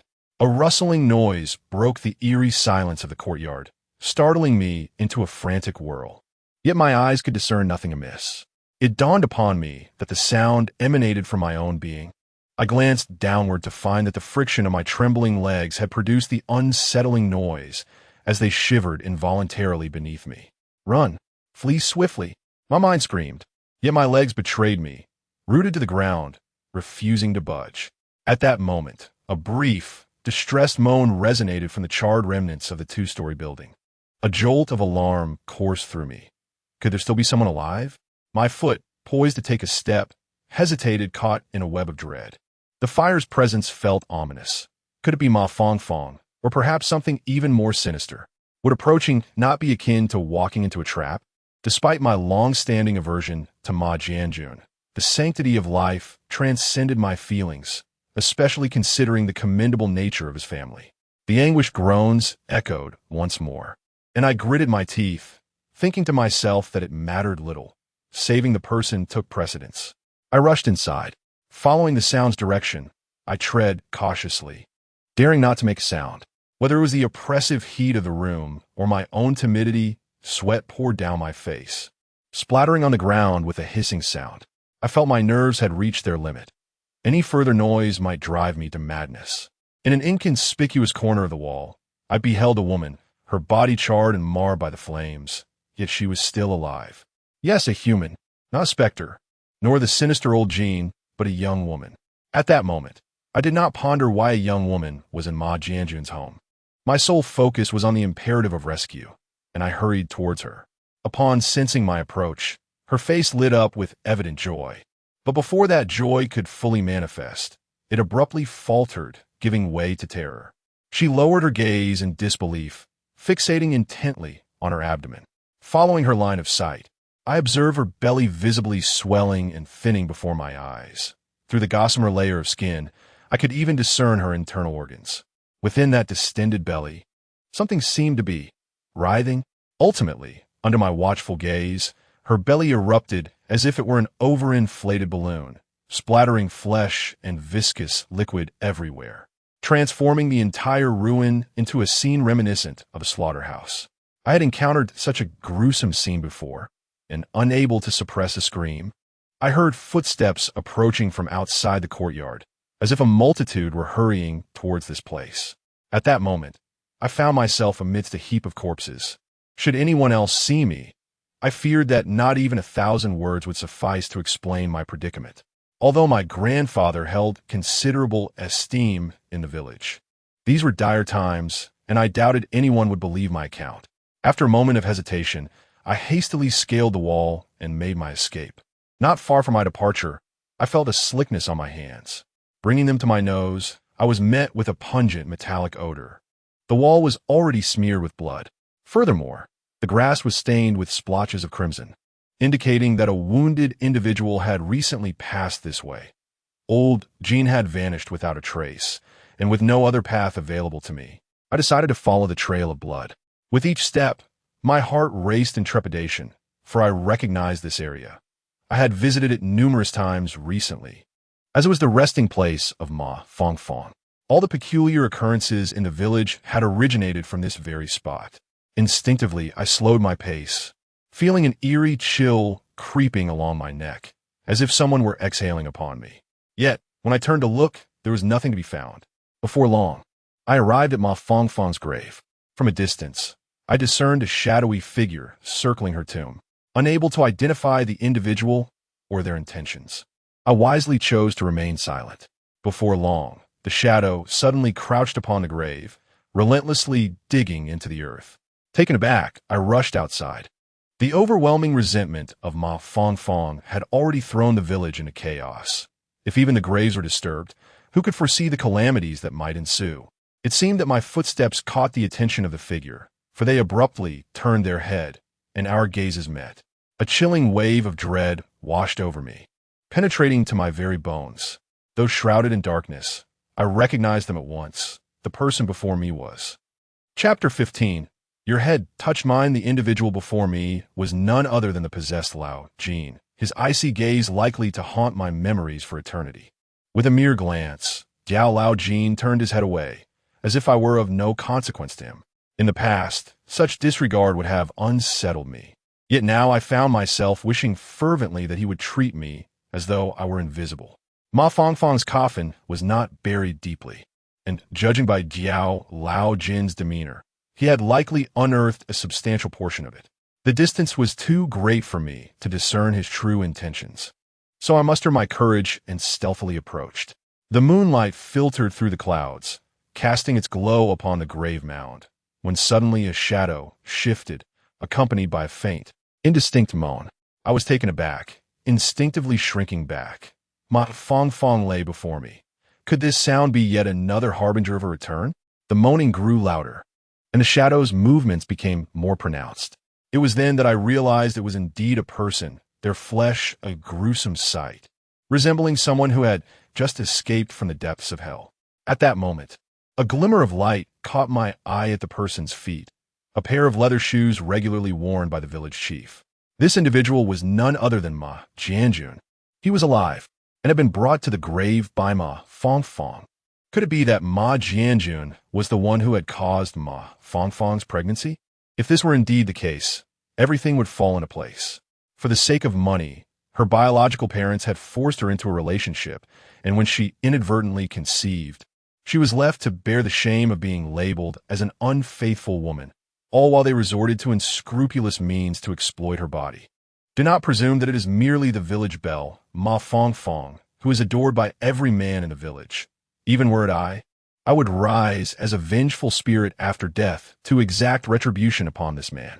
Suddenly, my vision blurred, and I found myself confronted by Jiao Laojin, who had appeared before me without warning. He seized my throat with an iron grip, his strength unfathomable, and I could distinctly hear the sound of my bones straining to their limits. I felt as though I were on the brink of death. My mind momentarily blanked, and my consciousness began to fade.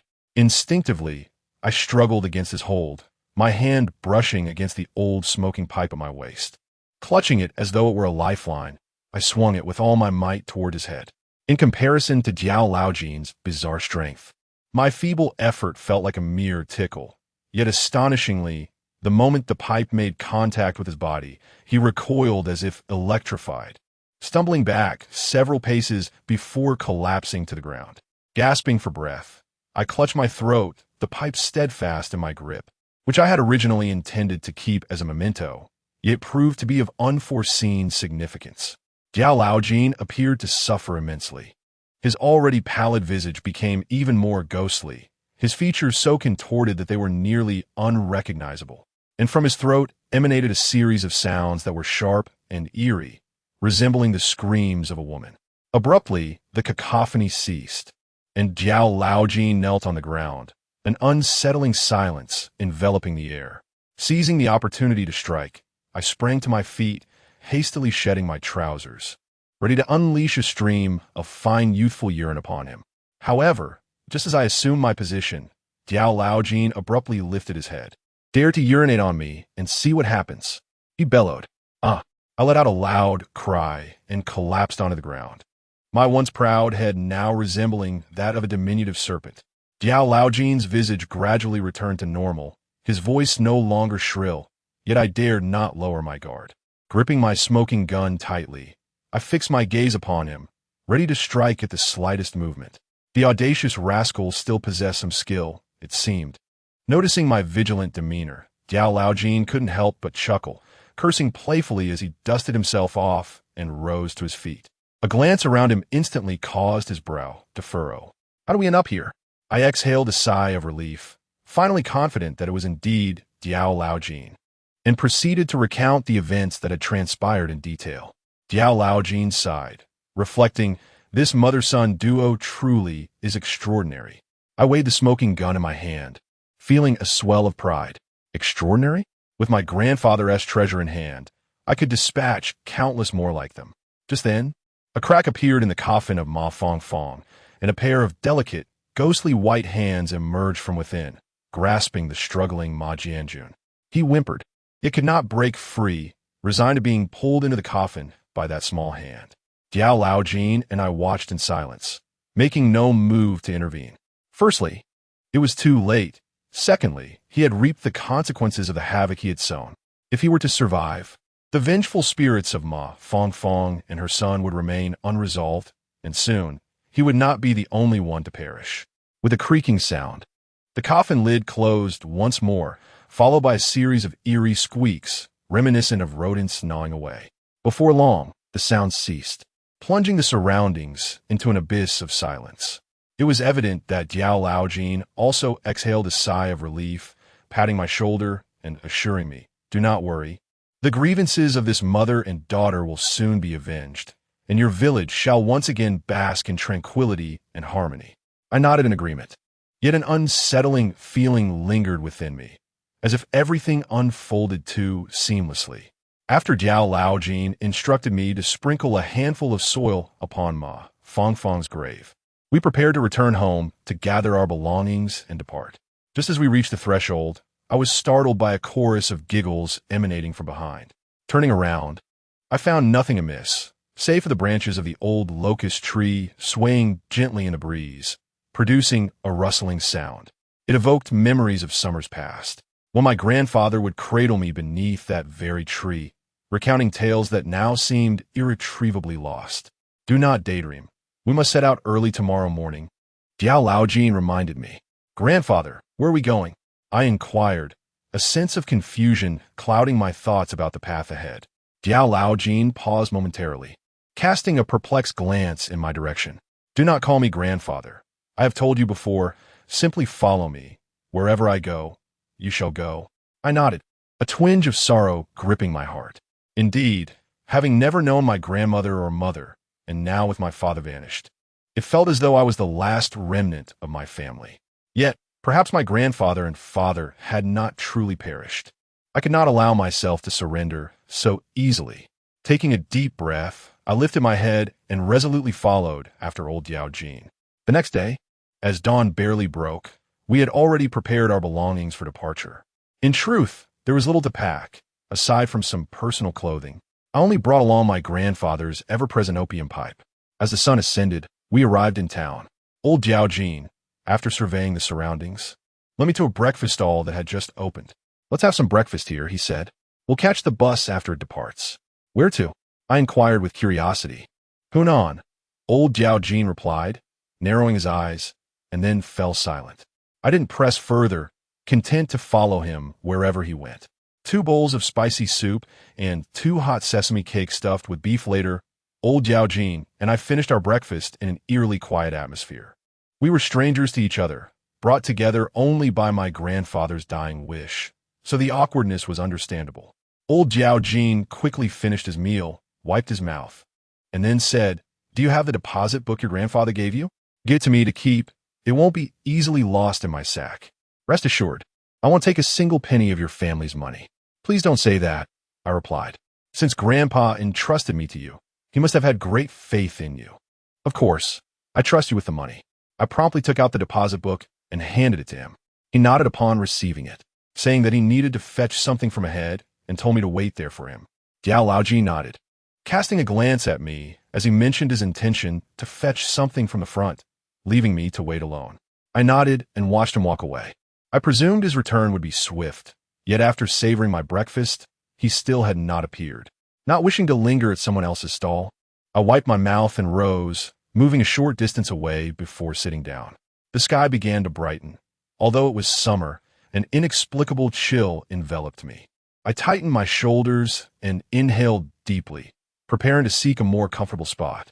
The sound of high heels clicking against the ground approached, distinct and crisp in the surrounding stillness, creating a jarring contrast. Following the sound, I beheld a woman clad in a striking red fitted dress, swaying gracefully towards me. Her physique was exquisite, the dress accentuating her curves, and I was finally acquainted with the notion of being voluptuous. Her slender, fair legs were bare, complemented by a pair of vivid red stilettos. As she drew closer, I discerned her features, elongated phoenix eyes, a straight and prominent nose, and a cherry-red mouth reminiscent of blood. Cascading waves of sultry hair framed her face, and the low-cut dress tantalizingly hinted at her bosom. I found myself, rather shamefully, swallowing hard. This woman was truly a paragon of beauty, possessing an angelic visage paired with a devilish figure. I could hardly restrain myself from showering her with praise. As the enchanting woman approached me, she suddenly bent over and began to vomit beside me. Had it not been for her delicate hand resting upon my head, I would surely have sprung to my feet in alarm. Even a beauty's regurgitation is repugnant enough to make one retch. The stench nearly compelled me to join her in her distress. Once she had emptied her stomach, she cast a sidelong glance in my direction, surveyed her surroundings, and with a pout, pointed accusingly at my nose. Who are you? Why did you touch my hand? What? I quickly rose to my feet in an attempt to assert my innocence. My dear, you are intoxicated. I did not touch your hand. You did, she shouted vehemently, her lips curling into an even higher pout. Just now you touched my hand. She wobbled her hand in the air, her expression one of feigned indignation. Very well, I mused silently. Considering your inebriated state, I shall not hold it against you. It is futile to reason with someone inebriated. I shook my head, preparing to distance myself from this troublesome situation. However, just as I took a step away, the beauty unexpectedly leapt forward and wrapped her arms around my waist, refusing to let go, and began to wail. Why don't you like me? Am I not as pretty as she is? She is nothing but a harlot. Wang Yu. Why can't you see through her facade? Woe is me. She is merely pretending to be innocent before you. You foolish man. I have traversed countless miles to be here for you. Her sobs were heart-wrenching, as if I had cast her aside. In the brief span of time that followed, dawn broke, and groups of passers-by strolled by, casting curious glances at the lamentations spilling from her lips, pointing and whispering among themselves. This is nothing short of an unforeseen calamity. I should not have cast my gaze upon her so many times just moments ago. Chapter 16. A terrifying mountain path. I wish to bear your child. The enchanting woman nestled against my waist and playfully rubbed her face against my chest, her demeanor reminiscent of a gentle kitten. Although I was aware that her words were not directed at me, my heart inexplicably fluttered, and I found myself captivated by her delicate visage, my heartbeat quickening. In my moment of anxiety, I was at a loss as to where to place my hands. Standing still seemed impractical, lest she stumble, yet embracing her felt like taking advantage of her vulnerability. My Yiming, how could you be so cowardly? What is it about this beautiful woman that leaves you so flustered? I chided myself internally, and after a deep breath, I resolved to lift her in my arms and find a suitable place for her. Just as I extended my hands to lift her, a girl across the path shouted loudly, "Who are you? Release her, you shameless scoundrel." Before the echo of her words faded, a handbag was hurled towards my face without hesitation. Looking up, I saw a girl in a yellow dress approaching me. Her cheeks flushed with anger, and without a moment's pause, she kicked me sharply on the knee. I was utterly taken aback. Had I somehow neglected to consult the fates before leaving my home today? Why was I beset by every misfortune? Just as I was preparing to roll up my sleeves and engage her in a debate, Lao Jin, who had mysteriously returned, patted my shoulder and shook his head. In matters outside, it is often wiser to avoid confrontation. Do not act impulsively. I sense that these two young women are not to be trifled with. In truth, even without his words, I was well aware. A mere glance at the attire of these two young ladies revealed their affluent status, if not outright wealth. Perhaps even the privilege of being second-generation rich. In our remote and impoverished locale, encountering such stunning beauty was utterly inconceivable. They were undoubtedly indulging in leisure during their holiday. Such individuals are beyond my reach. Upon noticing my nonchalant demeanor, one of the girls grew increasingly smug, even brandishing her fist in a show of bravado. Subsequently, she assisted her companion into a crimson Maybach, which then sped away amidst the sparse crowd of onlookers. What is so remarkable about that? Is it merely a matter of possessing a trifling amount of money? I mutter my grievances under my breath as I trailed behind Mr. Jiao, boarding a coach. After a day and night without respite, I succumbed to slumber the moment I settled into my seat, only to be roused by the jostling of the vehicle. Before I could fully open my eyes, a piercing screech of brakes pierced the air. Alarmed, I instinctively grasped the seat, but alas, it was too late. The coach came to a sudden halt, and being seated in the rear without a seat belt, I was propelled forward, colliding with the seat in front of me, leaving me dazed and disoriented. In an instant, the coach erupted in a cacophony of curses. Rubbing my eyes, I soon realized that another coach had overtaken us, forcing our vehicle to a standstill. The driver of our coach, seemingly not one to be trifled with, lit a cigarette and inhaled deeply, bellowing for everyone to brace themselves before flooring the accelerator. The passengers erupted into chaos, with some screaming in terror and others cheering loudly. This only spurred the driver on, as he navigated the coach with the audacity of a pilot commandeering an aircraft. Although we had overtaken several times, our vehicle was simply too dilapidated, and with so many passengers aboard, we ultimately found ourselves left far behind. As the two buses brushed past each other, I casually glanced and was struck by the peculiar sight of the passengers on that large coach. Despite the crowding, there was an uncanny silence. Each individual stood rigidly, as though they were affixed to their seats. Their attire was equally odd, with many dressed in outdated military uniforms. After being distanced, the driver regained his composure and drove steadily. Noticing the lack of excitement, I decided to close my eyes. Just as I was on the verge of slumber, the coach came to a halt once more, and the driver rolled down the window, allowing a cacophony of noise to flood in.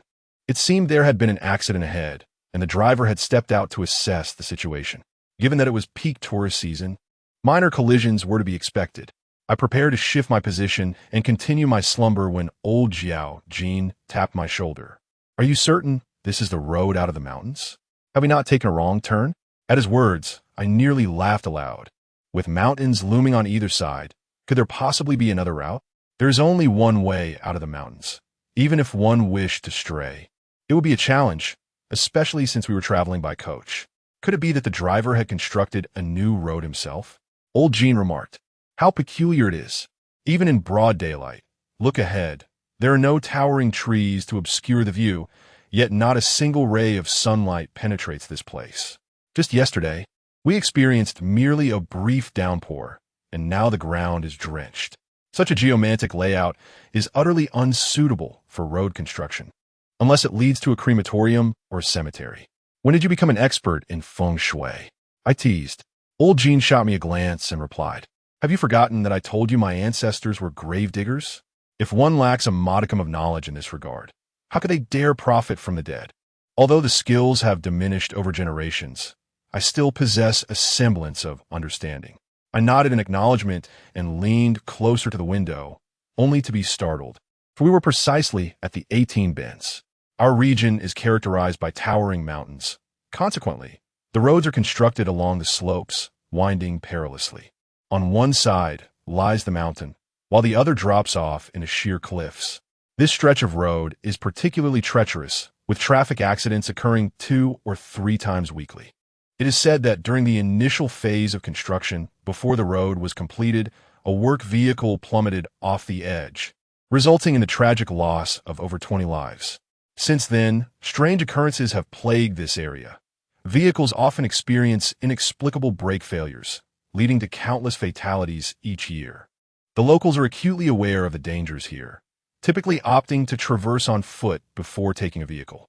As for the drivers, they engage in rituals of incense burning and prayers before embarking on their journey, often adorning their rearview mirrors with talismans to ward off malevolent forces, such as yin-yang fish or consecrated artifacts. Upon this realization, I instinctively cast a glance at the rearview mirror of the bus, only to find it devoid of anything. A sudden chill gripped me, and I involuntarily uttered a sound. "What's wrong?" Old Jean inquired anxiously. I pointed towards the rearview mirror, stammering, "In this bus, there are only the 2 of us. All the other passengers have vanished." Old Jean shot me a skeptical look and replied, "Have you not yet awakened? Can't you see that the bus is filled with people? How could it possibly be just us?" Upon hearing his words, I turned to look again, and indeed, all the passengers occupied their original seats. Could it be that I had merely imagined it? While I pondered this, the driver returned after gathering some information. Yet when we inquired about the situation, he remained silent, his face ashen. After a considerable pause, the driver lit a cigarette, inhaled deeply a couple of times, and finally spoke. "The bus ahead has plunged into the ravine." "What? Then what are we waiting for? We must hurry to rescue them." I shed my coat and rolled up my sleeves, ready to disembark. The driver shook his head and said, "We just went down to check. The bus is wrecked beyond recognition, yet there isn't a single passenger inside." At this revelation, a shiver ran down my spine. I had clearly observed during the confrontation between the 2 drivers that the bus was filled with at least 20 passengers. So how could they have simply vanished? With this thought in mind, I pressed on. "Is it possible that the passengers were ejected through the windows during the tumble?" The driver remarked that if it were truly the case, we would have discovered it long ago. Not a single trace of blood was found, as if the vehicle had never contained any passengers. This is indeed a most peculiar occurrence. Despite having recently encountered numerous events, I found myself at a loss for explanations and turned my inquiring gaze towards old Jean. He shrugged his shoulders and stated, "I just mentioned that this road is strange. Perhaps the passengers of that car have already reported to the King of Hell." His voice, though not loud, resonated clearly in the ears of everyone present, and the bus fell into an immediate silence. Feeling the weight of all eyes upon us, I uneasily chuckled and said, "Don't pay any attention to him. This old man loves to ramble." Perhaps the people in that car were fortunate enough to escape injury. Before anyone could rush to their aid, they may have already departed. As long as there are no fatalities, that is a good thing. Let's continue on our journey. Clearly, My words lacked persuasive power. And with everyone eager to move forward, we did not linger on the topic any further. After another 3 or 4 hours, the road finally cleared. Although it was still early afternoon, the sky darkened ominously, suggesting an impending downpour. This was no trivial matter. Mountain roads are already treacherous, and a wet surface would render them even more perilous. A moment's carelessness could lead to a rollover, and the threat of a landslide loomed large. At that point, it seemed we could all meet our end right there. The driver conferred with us and decided to seek refuge in a culvert until the torrential rain subsided, after which we would resume our journey. Naturally, we had no objections. However, Lao Jin remained furrowed in thought. When I inquired about his distress, he remained reticent. The downpour arrived swiftly and departed just as quickly. Yet, as I prepared to board the vehicle, Lao Jin suddenly seized my arm. Chapter 17. The unforeseen gathering. Observing the throng of passengers boarding the vehicle, I impatiently shrugged my shoulders. What's taking so long? If we do not hurry and secure a seat, we shall be compelled to stand all the way to Hunan. Lao Jin shot me a disapproving glance and remarked, "At times, I truly fail to comprehend how you have managed to survive this long with your level of intellect. How could Ma Shiba possibly have a grandson as lackluster as you?" I blinked in confusion, unable to grasp his meaning at that moment. Lao Jin sighed and inquired, "When we sought refuge from the rain in the tunnel, how many individuals were aboard the bus?" I pondered for a moment before uncertainly responding. Initially, the bus was at full capacity, but several passengers disembarked. There should still be around a dozen left. Lao Jin nodded and gestured towards the bus, saying, "Now take another look." Following his, I observed that the bus was now fully occupied, yet a considerable line of individuals continued to form, eager to board. I scratched my head, momentarily baffled as to how such an influx of people had occurred. Suddenly a thought struck me, and I recalled the bus that had plummeted into the ravine, along with the inexplicably vanished passengers. Could it be that these additional individuals are the very ones from that ill-fated bus? I turned to Lao Jin, who seemed to understand my unspoken question and nodded affirmatively. "They have come seeking a scapegoat." I swallowed hard, grappling with my unease, and asked, "What should we do then? Should we not alert the others?" Old Jin remarked that it was futile. Even if we prevented this incident, another would swiftly follow. Without a scapegoat, they would undoubtedly not relent. As we spoke, the bus began to move slowly, and I felt a pang of sorrow in my heart, fearing that none aboard would survive. Old Jin stated that this was all predestined. Their calamity was undoubtedly a consequence of deep-seated grievances from their past lives. Furthermore, not only could we not assist them, but even if we could intervene this time, they would remain inescapably ensnared next time. I was uncertain whether Old Jin's words were meant to console me, yet I nodded in acknowledgement. At that moment, we found ourselves in a desolate area, with no villages in sight, and the next town at least several dozen miles away.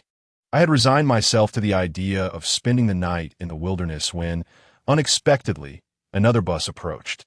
The night had fully descended, and the vehicle's lights cast a dim glow. At a glance, it appeared nearly empty, and I was on the verge of freezing, so I hurriedly signaled for the driver and pulled Old Jin aboard. However, instead of warmth, a chilling draft enveloped us as I noticed that all the windows of the bus were shattered.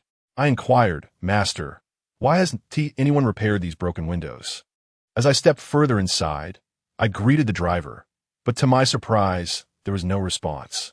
I thought to myself that this fellow was quite composed, and I felt no inclination to engage further. Yet, Old Jin suddenly burst into laughter. I asked, "What are you laughing at? Do you actually fancy this dilapidated bus?" Old Jin shook his head and remarked, "I am merely laughing at my own folly. I exercise caution throughout, yet I find myself on the brink of disaster." As he spoke, he subtly cast me a glance. Following his gaze, I was indeed taken aback, for on the bus, including the driver, there were only 2.5 individuals present. Why 2.5, you ask? Because the driver appeared to be severed, as though some entity had cleaved him through the middle of his forehead, the cut remarkably smooth, devoid of any blood. I swallowed hard, lifting my gaze to the sign in front of the seats, where 2 numbers were prominently displayed, 29. The 29 bus was none other than the one that had just plummeted off the cliff. Upon realizing this, my immediate instinct was to leap from the vehicle. However, The doors were already locked, and the bus was speeding along at a perilous pace. Even if I managed to jump, I would surely meet a gruesome fate. Contemplating this, I cautiously moved closer to old Jean and whispered, "Please, stop smiling foolishly. We must devise a plan."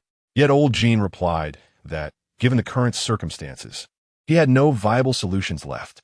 Initially, I had presumed that the passengers on this bus had transformed into vengeful spirits, and that once they found a scapegoat, all would be well. Little did I anticipate that the bus itself harbored its own troubles. Who could I blame? Perhaps I could only chastise myself for my carelessness. Now that even old Jean had resigned to this fate, it seemed we had no choice but to accept our destiny. However, I soon perceived that something was amiss, for Lao Jean had uttered those words with a smile. Who could still smile knowing that death was imminent?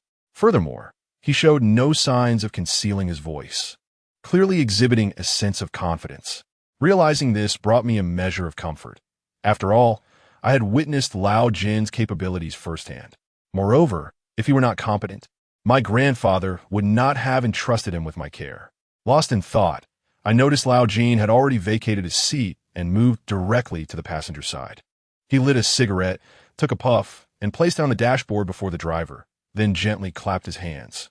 The curling smoke, which had been rising straight up, now wafted towards the driver's nostrils. The driver seemed to relish it, inhaling deeply, and the vehicle's speed diminished considerably. Lao Jin spoke a few more words, then produced a wad of paper money from his pocket, pressing it into the driver's hands. The driver nodded, finally bringing the vehicle to a halt. What a vivid demonstration of the adage that money can make the world go round. Today, I witnessed it firsthand. Yet, I could not help but wonder why Lao Jin carried such paper money with him. As soon as the vehicle came to a stop, I leapt out, and only then did I realize that this bus was, in fact, a paper effigy meant for burning for the deceased. Once it had driven away, I mustered the courage to say, "Why waste words on it? With your skills, dealing with it should be a mere trifle." Lao Jin shook his head once more. If it were merely an ordinary spirit, it would be simple, but this was clearly not the case. The realms of Yin and Yang are inherently distinct. After midnight, one should refrain from boarding any vehicle casually. Otherwise, the next stop could very well lead to the underworld. The mere fact that I was released due to a personal favor is already a stroke of fortune. Otherwise, we would have been resigned to our fate. This realization sent a shiver down my spine, indicating that we had encountered an exceedingly troublesome individual. Fortunately, with the presence of old Jean, the consequences could have been truly unimaginable. As we continued our ascent along the winding mountain road, we soon came upon a solitary automobile lodge nestled at the foot of the hill, where several oddly shaped vehicles were parked in front. Learning from past experiences, we both paused simultaneously, scrutinizing our surroundings with caution. After a moment of contemplation, I swallowed hard and inquired, could there be something peculiar about this place? Old Jean surveyed the vicinity and replied, "This lodge is too far for me to discern clearly, but the area over there is imbued with strong yang energy, suggesting the absence of malevolent spirits. Whether there is anything unusual will only be revealed after we spend the night." With that, he strode confidently towards the establishment. Wasn't he risking his own life? I hesitated momentarily, yet ultimately followed closely behind him. Fortunately, my apprehensions were unfounded. The check-in process and our stay were entirely ordinary, and the staff was exceptionally cordial. Nothing untoward occurred, although a striking red Maybach parked at the entrance certainly caught our attention. The lodge consisted of only 2 stories, and I opted for a room on the 2nd floor by the window. Given that it was a single room, old Jean had no choice but to reside next door to me. Having just settled my belongings, a cacophony of sounds erupted from outside. Paying little heed, I collapsed onto the bed and swiftly succumbed to slumber. In a hazy state, I was stirred by the sound of a woman weeping. Suddenly, the thought of Ma Fongfong struck me, and I leapt from the bed, scanning the room only to find no specter in sight. Yet the sobs persisted, and I discerned they emanated from outside the window. Upon opening the window, I beheld a procession of mourners clad in white, making their way past the inn, weeping as they walked. Trailing behind them was a coffin, carried by 16 individuals. Witnessing this scene, my brow furrowed in concern. A midnight burial is a grave taboo, often inviting misfortune, and even if the dead do not rise, it could bring calamity upon future generations. I was poised to voice a warning, but hesitated, recognizing it was none of my business to intervene in their affairs, especially as a mere passerby. Regardless, the knowledge that I had witnessed their transgression without offering a caution weighed heavily on my conscience. After a moment's contemplation, I descended the stairs. At the inn's entrance, a crowd had gathered, evidently drawn by the spectacle. A light rain fell, rendering the ground muddy and treacherous, and the coffin's considerable weight slowed their progress, eliciting a creaking sound with each step. It soon became apparent that these creaks were produced by the coffin's supports, which seemed on the verge of splintering. At that moment, old Qin emerged from the room upon hearing the commotion. I recounted the noise to him, and without hesitation, he seized 2 stools and rushed over, placing them beneath the coffin. I positioned myself in front of the crowd. Upon witnessing our juxtaposition of youth and age disrupting the funeral procession, an uproar erupted among the onlookers. Soon, a middle-aged man surged to the forefront, cursing, "Have you lost your mind?" His demeanor suggested he might strike me at any moment. Before I could respond, old Qin approached and whispered, "It's inauspicious to call out such things. Let them rest for a moment, especially at this late hour." Before he could finish, the man, growing increasingly impatient, spat, "What kind of world is this still spreading such nonsense? Get out of the way, or I swear I'll make you regret it." Our delay had rendered those bearing the coffin unable to continue. They consequently placed it on the stools old Qin had prepared. Though these were robust young men, they now resembled wilted eggplants, panting heavily. The middle-aged man turned around and began berating them. "Look at you all, what a pathetic sight. Is it really that heavy to carry a coffin?" Old Qin and I exchanged glances, shaking our heads in disbelief. During a funeral, it is deemed extremely unlucky to bury someone at night, and one must refrain from uttering words associated with death or heaviness. Alternative expressions such as aged, plump, or departed are typically employed instead. The deceased deserves utmost reverence. A funeral is inherently a solemn and dignified affair. The expressions of grief and joy are to be rendered by professionals, and those entrusted with the casket should silently carry out their duty without uttering the word heavy. For the more one speaks of its weight, the heavier it becomes, potentially leading to the breaking of the ropes. In such a brief moment, he has contravened all taboos. It is likely that calamity will soon befall him. Chapter 18. The encounter. Do not misunderstand me. The manner in which you are carrying the coffin is rather perilous, I cautioned, despite the middle-aged man's surly demeanor. It is ill-advised to conduct a funeral at this late hour. You shall find it impossible to move that casket. The man glared at me, his eyes widening in irritation. "What nonsense are you spouting? What do you, a mere child, know? This is a family affair. I shall handle it as I please. Now be gone." His unreasonable attitude incited my patience to wane, and I felt the urge to retort. "I was merely offering a word of caution. Why must you resort to insults?" Before I could further articulate my thoughts, another man, his head swathed in a white cloth, emerged from the funeral procession. "Brother, enough of this folly. What is happening here?" "Big brother," the middle-aged man exclaimed.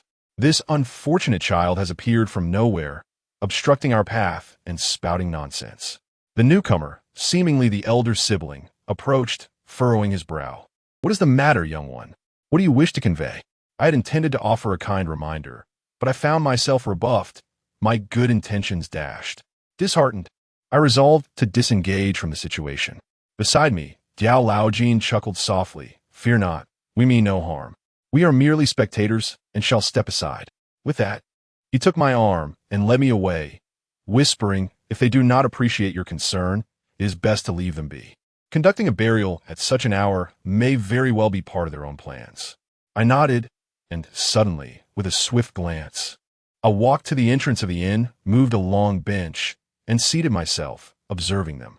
I turned to Diao Laojin and remarked, "They all seem so impressive. I wonder if they can actually lift the coffin." Diao Laojin chuckled softly, taking a seat beside me without uttering a word. The middle-aged man shot me a glaring look from a distance before turning to the young men tasked with carrying the coffin, exclaiming, "Why are you dawdling? Hurry up! You were hired to do this, and You can't even move coffin? How heavy can it possibly be? You all look strong, yet not a single one of you is useful. Indeed, despite the vigorous efforts of those robust young men, their faces contorted with strain, they could not budge the coffin, even a fraction. The expressions of those in the procession darkened. Even the dimmest among them could sense something was amiss. If the coffin were truly this heavy, the 2 benches beneath it would surely not withstand the burden. Yet the middle-aged man, seemingly oblivious, continued his tirade. The bearers of the coffin, however, were growing weary of the abuse. After all, they were merely being paid for a service, not to endure such indignities. The middle-aged man, his head wrapped in white cloth, hurried over to mediate, soothing the disgruntled workers with a few conciliatory words until they calmed down. Nevertheless, the coffin remained immovable. Diao Laojin and I sat there, amused spectators, joined by others from the inn who leaned out from various floors to witness the spectacle. Yet, as I observed the coffin standing resolutely, a sense of unease began to creep in. Surely, even if there was some taboo at play, it could not be entirely unmovable. I discreetly inquired of old Jiao Jin, "What is happening? Is it not a malevolent coffin? It has yet to touch the ground, has it not? Could it be that a bench is considered ground?" Old Jiao Jin squinted and gazed, chuckling softly. "Do not fret. Where in this world are there so many cursed coffins? I believe the owner of the coffin is simply reluctant to depart at this inopportune moment." With that, I exhaled in relief, finding amusement in the plight of the middle-aged man. Little did we know, as we reveled in our mirth, the elder brother of the middle-aged man approached us. "Young lad." The elder brother of the middle-aged man stepped before me, hesitating momentarily. "Did you just say that the coffin cannot be moved?" At a glance, I discerned his thoughts. However, I had no intention of involving myself in this matter. "You must have misheard me. I know nothing at all. I am merely here enjoying the shade." The elder brother rubbed his hands together. "Ah, young brother, do not speak thus. I know you are an astute individual. Could you assist us in understanding the situation regarding this coffin? Once we manage to transport it, we shall certainly express our gratitude. What do you say?" With that, he beckoned to the middle-aged man. "Younger brother, come here." The middle-aged man, feeling uneasy under the scrutinizing gazes of the young men bearing the coffin, hurried over upon hearing his brother's call. "Brother, what is it? Were you discussing with this lad?" The elder brother gestured towards me. "This young man is knowledgeable, well versed in the matter. You spoke to him earlier, so you ought to apologize to him." The middle-aged man seemed to hold his elder brother in considerable awe, offering me a reluctant nod. "Young sir," he conceded, "I've wronged you." I demurred with a shake of my head. "I'm merely speaking without knowledge, just making conjectures." The elder brother, visibly anxious, produced a pack of Zhonghua cigarettes from his breast pocket and extended one to me. "Young sir, my brother is rather impetuous. I implore you not to hold it against him. If you possess any insight, please enlighten us. My father's coffin is pressed to be interred, and we cannot leave it exposed out here, can we?" I glanced at old Jean, who remained silent with a smile. I waved away the offered cigarette. "I do not partake, thank you. However, I foresee that you will be unable to move the coffin this evening. If you wish to proceed with the burial, you must, by all means, wait until tomorrow." The elder brother cast a troubled look in my direction. "Why is that?" "No particular reason," I responded with a shrug. "It's simply the principle. Burying at night is already a taboo. Insisting on interment at this hour will inevitably lead to misfortune." With a sigh, the elder brother scratched his head. "Alas, we have no desire for this, but the geomancer selected this day as auspicious, and we mustn't miss it. Who knew that the heavy rains of the past few days would cause a landslide, forcing us to detour from the North Mountain? By the time we descended, darkness had already fallen.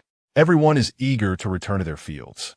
"That may be," I replied, spreading my hands, "but a burial in the dark is certain to bring about trouble. Either wait until daybreak or attempt it yourselves." The middle-aged man sighed once more, saying, "Well, thank you, young brother." With that, he turned with the middle-aged woman and began to discuss matters with the family members. Observing that there was nothing more to see, I rose with old Jean and returned to our room. However, as soon as we stepped into the hall, I collided head-on with someone.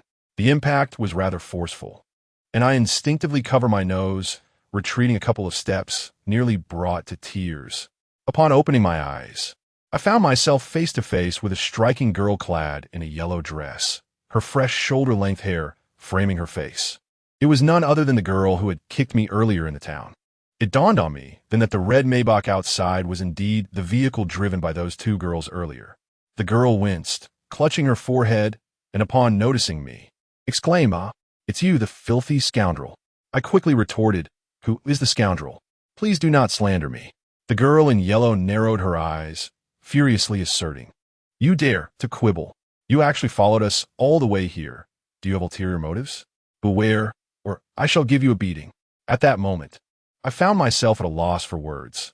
Who would have imagined that in this vast world I would once again run into her in the same hotel? Truly, it seemed our fates were intertwined. Just then, a voice called from behind, "Xiao Qian, what happened?" The name should be Xiao Qian, but I silently mockingly thought it ought to be Xiao Qian. As I glanced towards the source of the voice, I beheld the enchanting beauty clad in red. Her wavy hair cascading around her shoulders, approaching while pressing her forehead. She remained strikingly beautiful, yet dark circles adorned her eyes, suggesting a lack of vitality. And her gait was unsteady, as if she struggled to maintain her balance. "Ningjia, why did you come down? You should return to rest. I shall handle this scoundrel." The girl in yellow, Xiao Qian, hurriedly rushed to support the red-clad beauty and couldn't resist shooting me a glare. With her incessant name-calling of scoundrel, it seemed she had developed quite an addiction to it. I was on the verge of retorting when the red-clad beauty caught sight of me, swiftly covering her mouth, her face flushing. "Oh, it's you." Chapter 19. The coffin scripture. Upon glancing, I could discern that she certainly recalled the events of the day. The girl in the yellow attire, visibly agitated, spoke up. "Indeed, it is this insufferable rogue who audaciously followed us all the way here. Does he harbor ill intentions towards you?" The enchanting woman in red, blushing, replied, "It is nothing, Xiao Qian, you are mistaken. My apologies to you, sir, regarding the incidents of the day." With that, she grasped the hand of the girl in yellow and ascended the stairs. The girl, still bewildered, waved her fist at me, exclaiming, "Be cautious. Do not entertain any nefarious ideas." Perplexed, I shrugged, while Jiao Laojin shook his head and remarked, "Never mind, they are merely two young girls. Let it be." Afterward, we two made our way upstairs. Just before we entered the room, Jiao Laojin suddenly halted me, presenting a book. "This book was entrusted to me by your grandfather for you. Do take the time to examine it closely." I lowered my gaze to see an antiquated, well-bound volume, rather thick, with a blue cover inscribed with two prominent characters, "Coffin Scripture." I pronounced it aloud, feeling an intriguing sense of novelty. I was familiar with the 4 books and 5 classics, yet this Coffin Scripture was a first. My mind immediately wandered to the enigmatic figure I had conversed with that night, who had bestowed a book upon Jiao Laojin, instructing him to deliver it to me. It was likely this very tome, yet that individual was clearly not my grandfather. This book is not from that night. Before I could finish my thought, Jiao Laojin's door had already closed behind him. Evidently, the old codger had no intention of divulging the truth, leaving me to merely shrug in resignation before retreating into my room. Despite the modest size of the lodging, it possessed all the necessary amenities, which was quite satisfactory. With my anxieties allayed, I deposited the book in my room, descended to the lobby to procure some provisions, and then, having returned upstairs, I dined, bathed in the inn suite, and settled onto the bed to peruse the tome that old Jean had bequeathed to me. Initially, I had surmised that the book, given its antiquated cover, would contain abstruse passages. However, to my surprise, the contents proved to be remarkably accessible, written in vernacular rather than arcane literary prose. The book, entitled the Coffin Sutra, naturally pertained to matters of coffins, but with an exhaustive level of detail. In my cursory examination of the first half, I discovered that it encompassed virtually every aspect of coffins, from the selection of materials and formats to the minutiae of burial proceedings, even detailing the nuances of interment for different coffin styles. It was, in essence, a comprehensive encyclopedia of coffins. I wondered what old Jean intended for me to do with this book. Did he expect me to become a coffin salesman? Moreover, as I leafed through the middle pages, I was taken aback to find that the book actually recorded the birth dates associated with coffins. I was aware that people had birth dates, but the notion that coffins also possessed them was entirely novel to me. People adhere to the principles of birth dates when it comes to marriage, childbirth, and death, believing that compatibility brings fortune, while incompatibility brings misfortune. It is likely that those individuals outside, eager to conduct a burial overnight so as not to miss an auspicious day, are basing their calculations on these birth dates. The book mentions that coffins also adhere to the principles of one's birth date and time, which raises the curious question, do coffins require a marriage of sorts? How is the birth date of a coffin determined? Is it calculated from the moment it is crafted? Having been exposed to coffins and similar objects throughout my life, I possess a certain level of understanding about them. This piqued my interest, prompting me to delve deeper into the text. This book resembles more of a personal journal than a traditional tome. It clearly contains many additions made by later individuals, resulting in a somewhat chaotic narrative. Nevertheless, this does not detract from the reading experience. The more I read, the more engrossed I became, only breaking my concentration momentarily to glance out the window, where I noticed a gentle drizzle beginning to fall. Outside, those attending the funeral had erected a makeshift shelter to protect the coffin from the rain, and the crowd had significantly thinned. Only a handful remained, yawning as they kept vigil over the coffin. It seemed they had heeded my suggestion to postpone the burial until the following day. With this decision, the likelihood of any complications diminished, allowing me to relax and immerse myself in the study of the coffin scriptures. Unbeknownst to me, when I finally lifted my gaze once more, I had discovered, to my astonishment, that it was already past 11 o'clock. I had lost track of time, having read for over 3 hours. Typically, I would struggle to stay awake for even half an hour when reading, but the content of the coffin scriptures proved to be truly captivating. Aware that I needed to embark on a journey the next day, I resigned myself to sleep, albeit reluctantly setting the book aside. The following morning, I was awakened by a series of loud knocks at the door. Upon opening my eyes, I noticed that Mr. Jiao was nowhere to be seen in the room. It appeared he had already risen. Rubbing my bleary eyes, I opened the door to find a middle-aged man standing before me, his head swathed in white cloth, the very same who had been part of the funeral procession the previous night. With an expression of urgency etched upon his face, he approached and implored, "Young man, I beseech you, help me. There has been an incident with the coffin." Early in the morning, I found myself led by this man to the shelter where the coffin was placed. Upon arrival, I was met with a throng of people, their faces bearing an array of peculiar expressions as they stood several paces away from the coffin, seemingly hesitant to approach it. Yet to my eyes, the coffin appeared unchanged from the previous evening. I stifled a substantial yawn and remarked, "ISNT, everything fine? What could possibly be wrong? It seems we cannot even move it." The middle-aged man sighed heavily. "If only it were merely a matter of moving it." "Young man, press your ear against it and listen." "What?" I was taken aback, observing the man who appeared reluctant to provide further explanation. Reluctantly, I complied and laid my ear against the side of the coffin. Just as I did, a distinct sound emanated from within, thump. It was as if something was knocking from inside. The sudden noise sent a jolt through me, and I instinctively recoiled, bewildered by the situation. The man, visibly anxious, inquired, "Did you hear that too?" I remained silent, locked in a mutual stare with him, before finally stepping forward again to press my ear against the coffin. The sound I recalled from the night before resonated eerily in my memory, striking a familiar chord.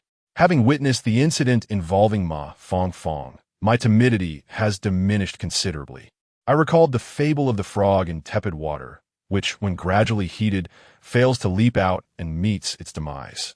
I find myself akin to that frog, with the unfolding events around me representing the simmering water. Whether I shall meet a similar fate remains to be seen. I suspect such a day will inevitably arrive. It is merely a matter of time. Mortality is an inescapable truth, yet the manner and cause of death vary. Previously, my academic pursuits were driven by the desire to provide comfort for my father and grandfather. However, with the loss of my family, the sole tether to my existence, wealth becomes inconsequential, rendering aspirations and ideals meaningless. Shaking my head, I refocused my thoughts and cautiously pressed my face against the side of the coffin. Shortly thereafter, a distinct thud echoed. Resisting the urge to retreat, I continued to listen intently. After a brief interval, another thud reverberated. This time, I recoiled several steps, my body now coated in a sheen of perspiration. The sound bore a striking resemblance to the one I had heard emanating from the coffin the previous night, albeit fainter. Had I not been in close proximity, I would not have detected it. What could be the cause? I dared not approach the coffin again. Could it be a corporeal transformation? If such were the case, I would be powerless to contain it. The middle-aged man, wearing a distressed expression, lamented. If we possessed the knowledge, would we have sought your assistance, young man? I scratched my head, perplexed. My involvement is futile. May I inquire who directed you to seek me out? The middle-aged man replied promptly, It was that old gentleman you were with last night who told me about you. He informed me that you could resolve this issue and urged me to seek your assistance. I was momentarily taken aback at the mention of Giao Laojin, realizing that I had not seen him since descending the stairs. Where had he gone? Why would Giao Laojin suggest I handle this? I am utterly inept. If it were to turn into a corpse transformation, would he expect me to deal with the zombie?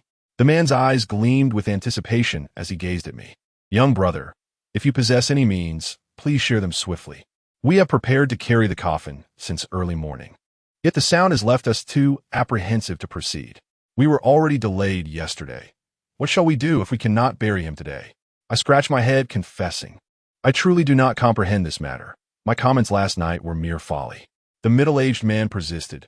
Oh, young brother, you must not be modest. As long as you can assist in laying my father to rest, you shall not go unrewarded. By the way, I have yet to introduce myself. My surname is Su, so you may call me Suda. Here, we are all brothers, and there is nothing to conceal. With that, he produced a red envelope, attempting to press it into my hands. I dare not accept it and hurriedly pushed it back, insisting, I am not being modest. I genuinely do not understand. At that moment, the other middle-aged man, who had initially quarreled with us the previous night, interjected, Brother, do not believe him.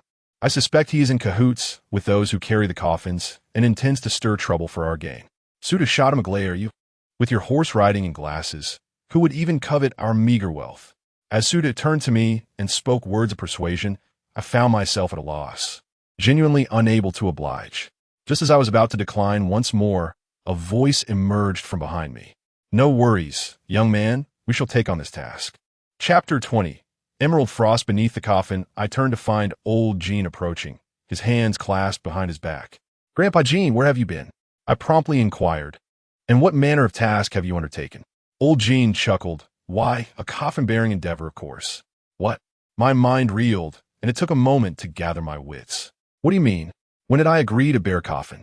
Well, now, old Gene remarked, this particular coffin cannot be borne by anyone but you. I was bewildered, but I truly have no knowledge of this matter.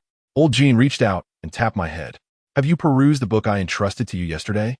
I paused, replying. I have, but it contains no elucidation on this matter. Old Gene's countenance grew stern. Have you completed it? He pressed. I shook my head, admitting I had not. Annoyed, old Gene lightly struck my head. Then seek it out, he urged. I nodded, suddenly enlightened. So, the book you gave me was intended to lead me to bear a coffin?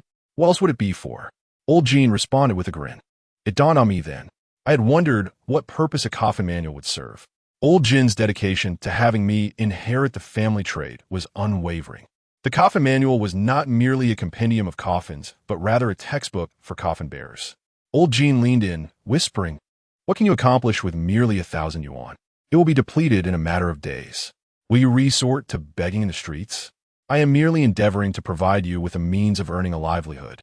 His words left me speechless. Indeed, whether seeking out my grandfather or pursuing other endeavors.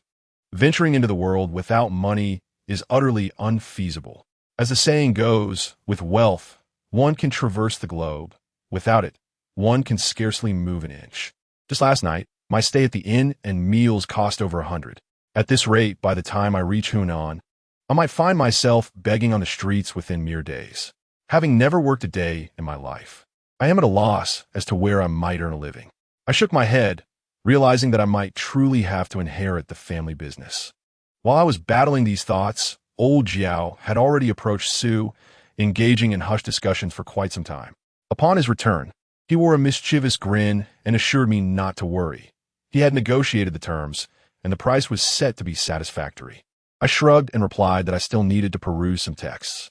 Once I obtained a manual on funerary rites, I settled on the edge of my bed and began to read. The 3 hours I spent last night were not in vain. I had absorbed much about the sections concerning the coffin's birth date and the rituals of carrying it. Coupled with the insights I gained while shadowing my grandfather, I had acquired a considerable understanding of the process. The manual contained a wealth of information, detailing not only the coffin itself, but also the practices of halting and interring it. As I turned a few more pages from where I left off, the contents invigorated me. My eyes darted around, and I felt reassured that the task at hand was not insurmountable. After patting my empty pockets, I resolved firmly, if I must carry the coffin, then so be it. I set the book aside and prepared to descend the stairs when my gaze inadvertently fell upon the pipe resting on my bedside table, the sole cherished possession of my grandfather. I hastily picked it up and tucked it into my waistband. As I approached the doorway, darkness suddenly enveloped me, and an aged hand reached out towards me.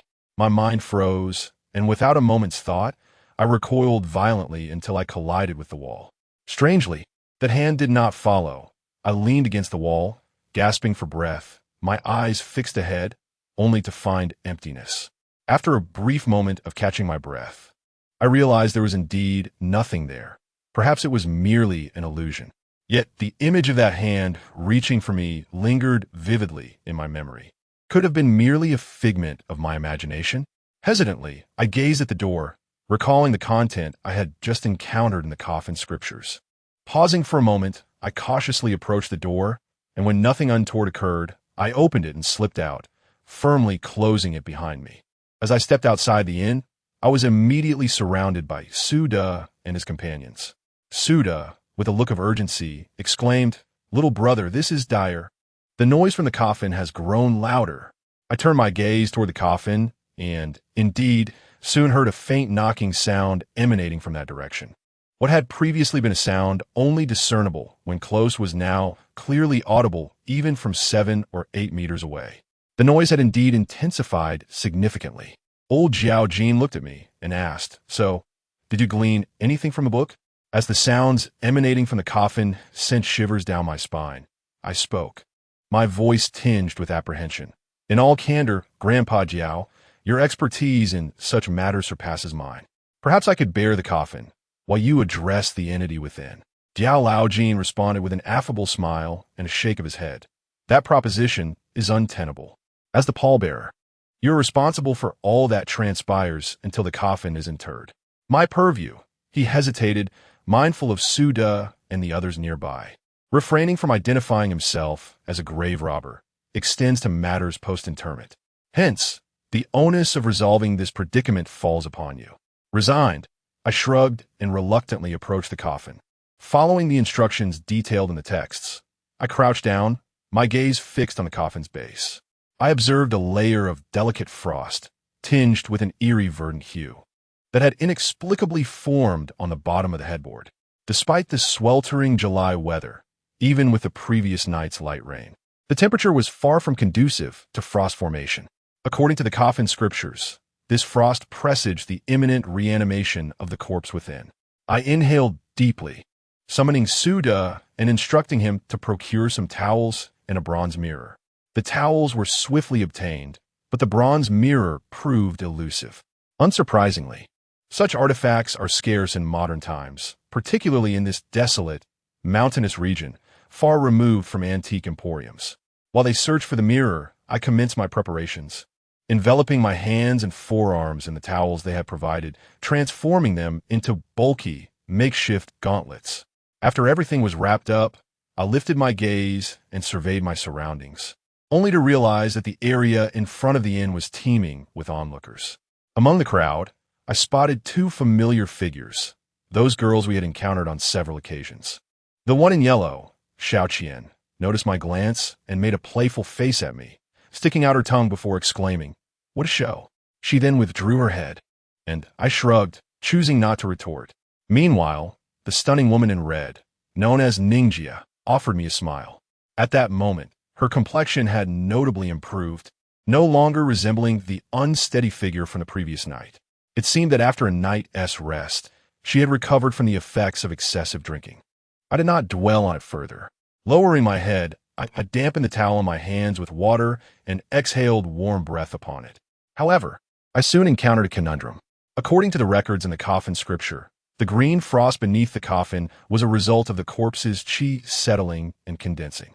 Typically, a body about to be interred would not emit such a heavy aura, and after burial, it would transform under the earth's energy, thus not generating such potent qi.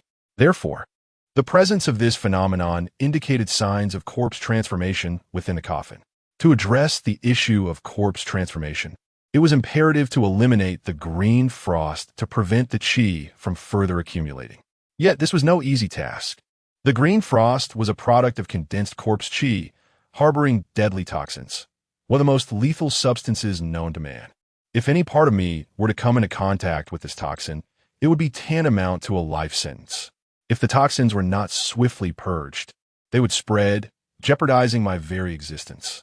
Moreover, this entity is intertwined with a corpse's malevolence. Even employing a vacuum cleaner would prove futile in its expulsion. To eradicate it, one must utilize the essence of yang, specifically that of a prepubescent boy. The warm breath I just exhaled onto the towel exemplifies this principle. However, possessing only yang is insufficient. The conflicting energies of yang and corpse malevolence would result in a volatile reaction akin to plunging a red-hot iron into water. I harbor doubts whether these several layers of towel can safeguard my hand. Hence, it necessitates the balancing influence of Yin, which must also derive from a maiden. Yet, where shall I find such a maiden at this moment? Casting a glance at the bereaved family, I discerned only a few elderly women, hardly correlating with the term maiden.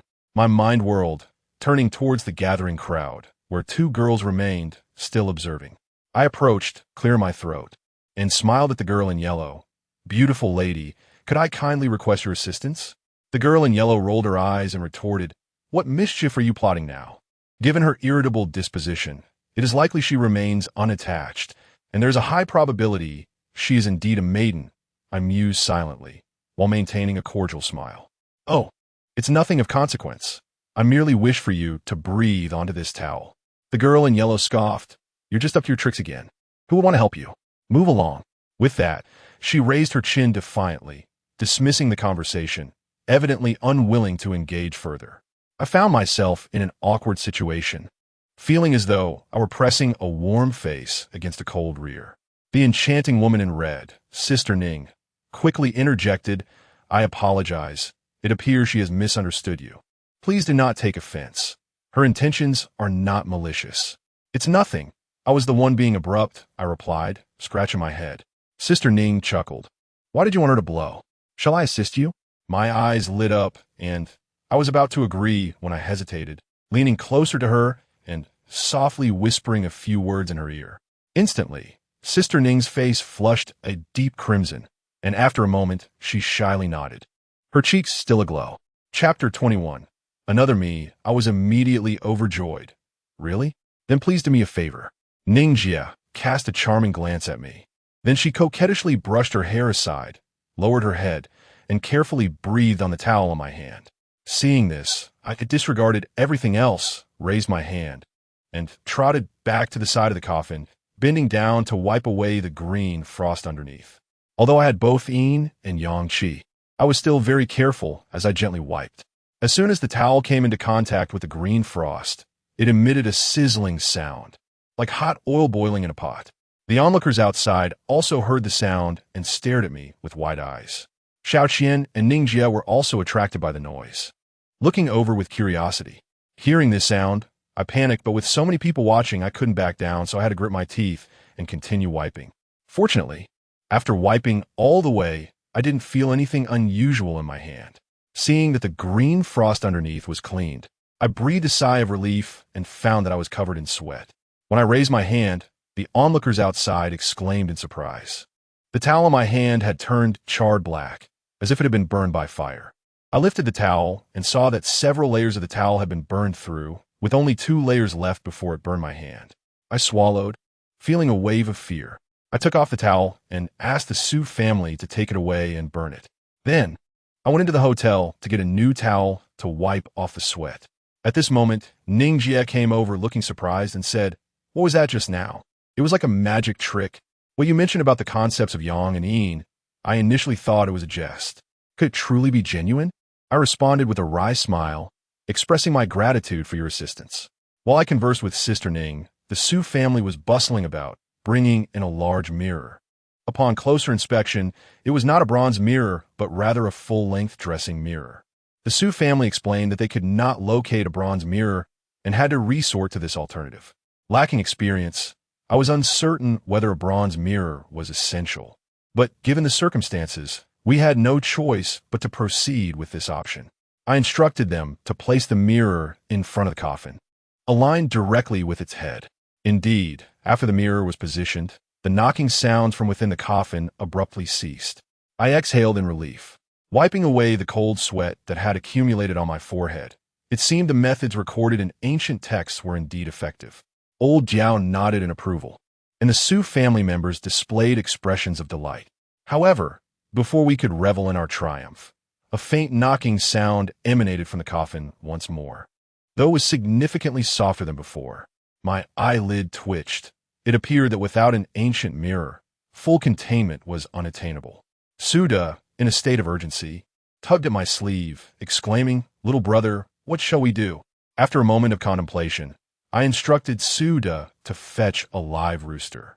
Fortunately, procuring a rooster was not difficult, as there was a chicken coop behind the inn owned by the proprietor. Suda purchased a red-feathered rooster and brought it back. However, I found myself in a dilemma regarding the rooster. The coffin scriptures indicated that a rooster could also pacify the deceased, but how was I to achieve that?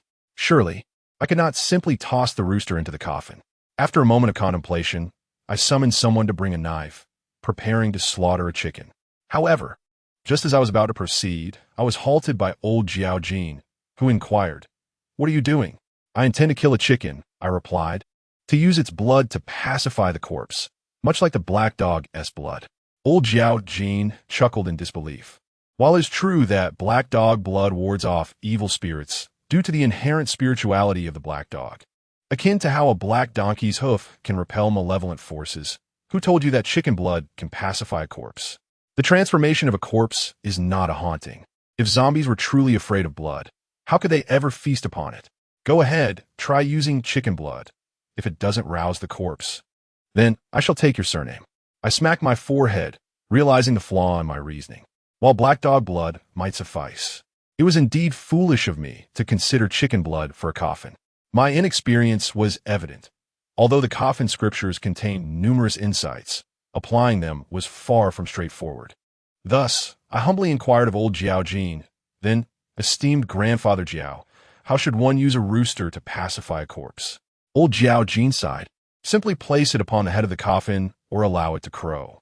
True to his words, after placing the rooster atop the coffin, it surprisingly did not leap down, but instead settled comfortably, and the knocking sounds from within the coffin ceased immediately.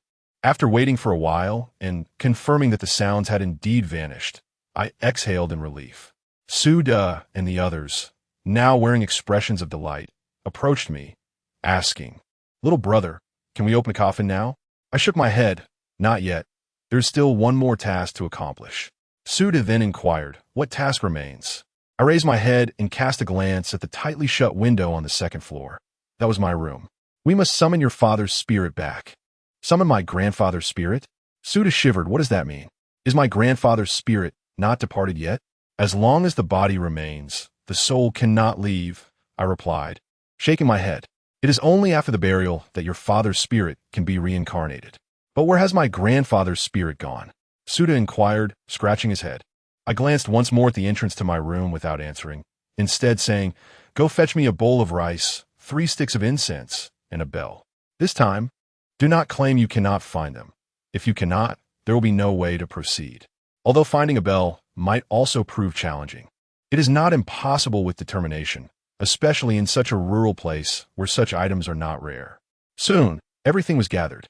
I placed the bowl of rice at the head of the coffin and lit the incense, inserting it into the bowl. Then, I gently shook the bell in my hand. Following my previous instructions, Suda and the others began to shout loudly, calling out the name of the coffin's occupant, which was Suda's father. Other relatives called out his name, Su Hong, while Suda and his brothers collectively shouted Dada. As the shouts echoed, I observed the smoke from the 3 sticks of incense rising, extending slowly and steadily upwards, coalescing and not dispersing, ultimately reaching the crevice of my window. Before long, the smoke began to retract gradually. No, rather than contracting, it felt as if something were drawing it in, akin to a strand of noodle being sucked from the other end. The smoke seemed to mimic this noodle, and the scene before me resembled someone drawing it in from the opposite side. Suda and the others also noticed this peculiar phenomenon, and their shouts abruptly ceased. I quickly rang the bell, urging them to continue their cries, not to pause. Gradually, they regained their focus and resumed their calls, causing the smoke to retract towards the canopy. Ultimately, we witnessed the smoke draw back to the incense head, pause momentarily, and then begin to disperse once more. At this sight, I felt a wave of relief wash over me, for I understood that the spirit had returned to its rightful place. I instructed them to remove the mirror and carry away the rooster. Indeed, the clattering sound had ceased. Suda then displayed a sense of relaxation. Ah, this troublesome matter has finally quieted down. Let us proceed. The coffin must be lifted. Those who bore the coffin gathered around, and I approached the head of the coffin, preparing to lift it, for every task must reach its conclusion. Since there was no one to oversee the incense, I took it upon myself to call out, "Lift the coffin." However, upon exerting my strength, I discovered that the coffin remained immovable, no matter how much I strained. Suda and the others who were carrying the coffin exchanged glances of concern. "Little brother, what is the matter? It still won't budge?" I furrowed my brow and shouted once more for them to lift the coffin, yet it remained obstinately still. It should not be the case.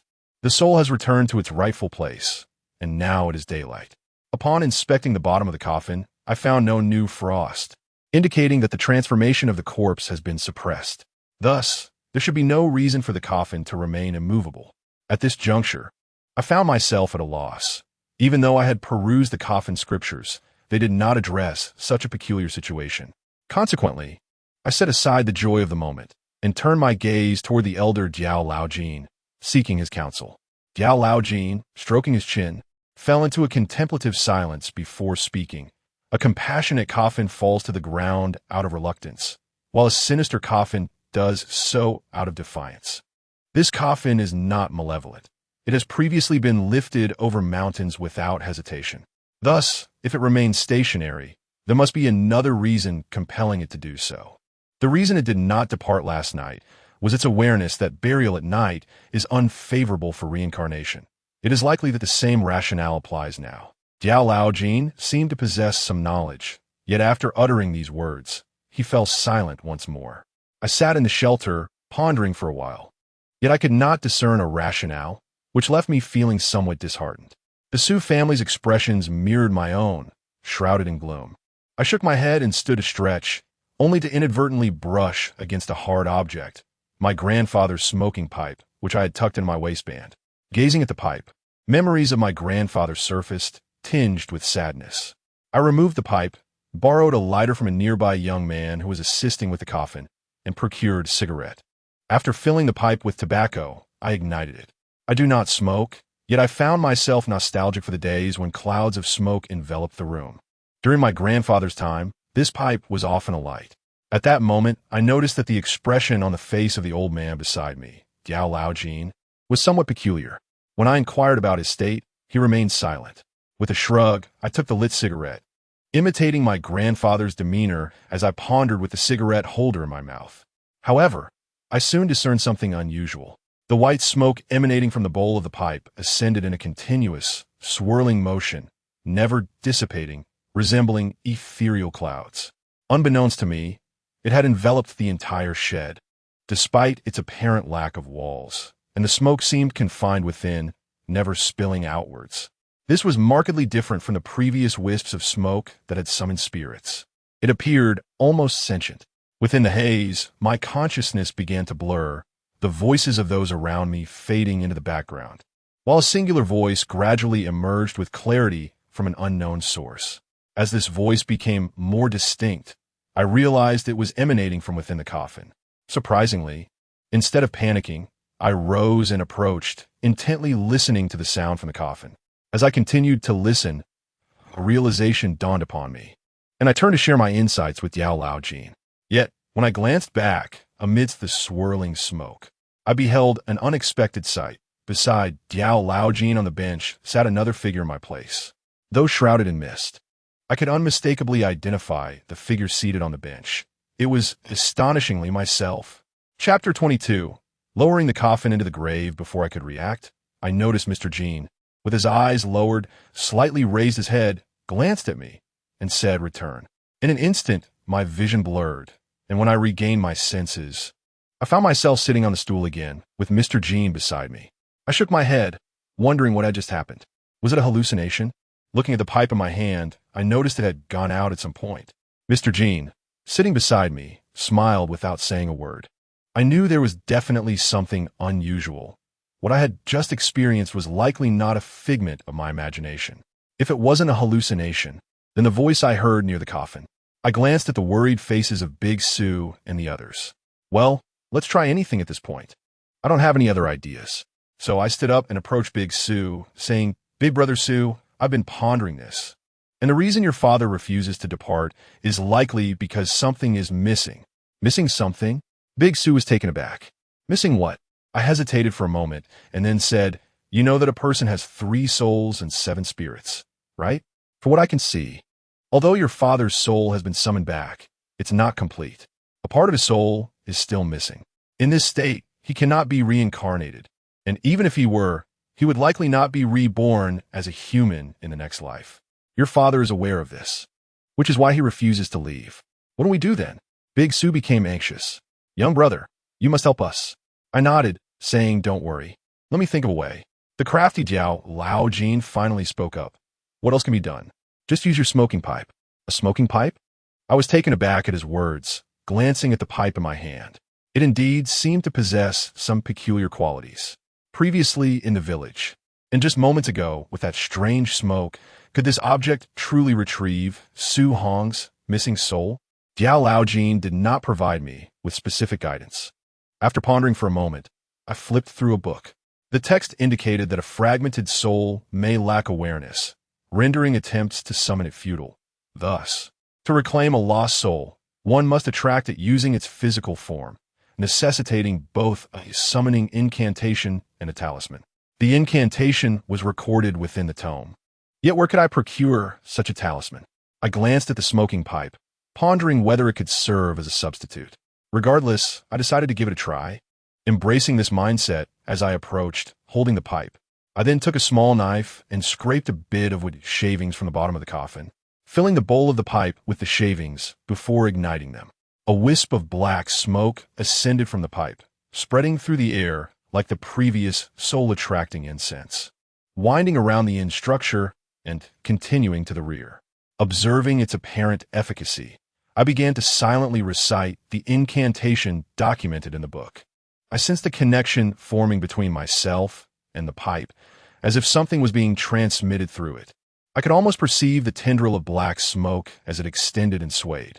Eventually, the smoke seemed to ensnare something, guiding it back persistently. I could faintly sense emotions emanating from the other end, tinged with a hint of terror and confusion. I lifted my gaze and beheld, suspended in midair, a swirling black smoke entwined with a vague shadow, gradually returning towards us. This shadow appeared to take on a humanoid form. In that fleeting moment, everyone held their breath, and I too widened my eyes, my incantation for guiding souls unwavering. The shadow was drawn above the coffin, slowly descending, ultimately vanishing within it. I exhaled in relief, and, with a swift motion, struck the side of the coffin with my smoke rod, the sound resonating in my mind like the tolling of a bell. Before anyone could react, I swiftly approached the head of the coffin, grasped the carrying pole, and exclaimed, "We shall raise the coffin." The young men tasked with lifting the coffin, jolted from their stupor, swiftly gathered around. Together, with a total of 8 of us supporting the pole, I commanded, "Lift the coffin." United in our effort, The coffin rose steadily. Given the coffin's modest thickness and its occupant being an elder, it bore little weight on our shoulders. As I felt the burden, a sense of relief washed over me. We could indeed lift it. Yet, I remained vigilant, for until we had set it down securely, the task would not be complete. The family members exhibited remarkable cooperation, promptly organizing themselves to dismantle the canopy. The band they had invited also joined in with a lively performance, and the funeral procession resumed its forward march. The burial site selected by the Su family was not far from our location. After traversing a stretch of mountainous terrain, we would soon round a hillside to arrive at our destination. The cemetery is located on a hillside where someone has long been awaiting. Old Jiao Jin remarked that the mountain resembles a reclining turtle with a river flowing beside it. According to the principles of feng shui, this is an auspicious site known as the Xian turtle resting by the river. Although it may not rival the most esteemed burial grounds, it is still considered a favorable location. Old Jiao Jin also mentioned that the gentleman who assisted the Su family with their feng shui possesses a certain level of expertise, as he chose a site at the turtle's tail rather than atop its shell. While the latter offers superior feng shui, it is only suitable for individuals of official rank, as ordinary families cannot bear such weight and may instead invite misfortune. Selecting the turtle's tail allows for a share of the ancient turtle's blessings without excess. I confess my ignorance regarding feng shui, as the burial rites do not delve into such matters. That domain belongs to the practitioners of feng shui. Our role is merely that of bearers, tasked solely with the responsibility of transporting the coffin into the burial site, abstaining from any claims to the practitioner's livelihood. Previously, my grandfather and the incense master were compelled to choose a location for Ma Fongfong, as finding a feng shui master in our region is quite a challenge. According to the stringent customs of Ur, the coffin may only be interred at the precise moment the sun sets, although this practice has since relaxed, with burial times now being flexible as long as they do not occur at night. The recent events have rendered us cautious. Despite our eagerness to proceed, we dare not neglect tradition, adhering strictly to established protocols. Suda arranged for his younger brother, the very man who had spoken harshly earlier, to escort me back to the inn, promising to return for me in the evening while he and the others remained to await twilight. However, his demeanor has undergone a complete transformation, exhibiting an utmost politeness. He escorted me to the inn, personally settling the payment for my lodging that evening, and graciously treated me and old Jiao Jin to a meal. After all, with the burial scheduled for dusk, it was clear that I could not leave that night. Old Jiao Jin and I lingered in the inn for an entire day. With no other engagements, I settled into my room to read the scriptures on funerary rites. As evening approached, Suda personally arrived to drive me, while old Jiao Jin opted to stay behind, assuring me he could manage on his own. Upon my arrival at Gay Mountain, Suda's family had already prepared everything I had requested, eagerly awaiting my arrival to commence the burial. As the grave had been dug in advance, I was spared the rituals of offering sacrifices, marking the mountain, and erecting piles. I could proceed directly to the burial. This time, instead of lifting the coffin myself, I directed the other 8 individuals to carefully lower the casket into the grave. I then instructed the relatives accompanying Su De to each take a handful of earth from a distance and sprinkle it over the coffin, covering it with a fine layer of soil. Next, I placed a white porcelain bowl atop the earth, intended for future use should the grave need to be relocated, ensuring the ancestors would not be disturbed. The grave also featured a designated space where Su De placed a storage container filled with grains, and a clay pot was positioned at the head of the coffin, which was lit with an eternal flame. Firecrackers were then set off by those above, marking the commencement of the burial. Once the earth was filled and everything was completed without incident, I finally relaxed, releasing the tension that had gripped me. At that moment, someone brought out white liquor for me and the others to wash our hands, a ritual meant to dispel any ill fortune. Suda, seeing that nothing untoward had occurred, felt a profound sense of relief. He approached me, grasped my hand in heartfelt gratitude, and then discreetly slipped a red envelope into my palm. Weighing it momentarily, I discovered it was quite substantial, which brought a smile to my face. After all, This was the first sum of money I had earned through my own efforts, and it was derived from the craftsmanship passed down through my family. Gazing at the freshly sealed grave, I was struck by a wave of emotion. This marked the first time in my life that I had truly borne a coffin. Thankfully, the journey had been uneventful, and we successfully laid the venerable Su Hong to rest. Perhaps in the future, I will find myself engaged in this solemn duty many more times, and it is uncertain whether each occasion will be as smooth as this one. Yet, the experience of this inaugural endeavor will forever hold a unique significance. Chapter 23. The invitation from a beauty. After declining the invitation from Suda to join him for a meal, his younger brother kindly drove me back to the inn. My recent endeavor of carrying the coffin was undeniably witnessed by many, as numerous onlookers observed my use of my grandfather's smoking pipe and the soul-calling incense. Upon entering the inn, I noticed the peculiar glances from both the guests and the front desk attendants, their expressions a blend of reverence, curiosity, and even disdain.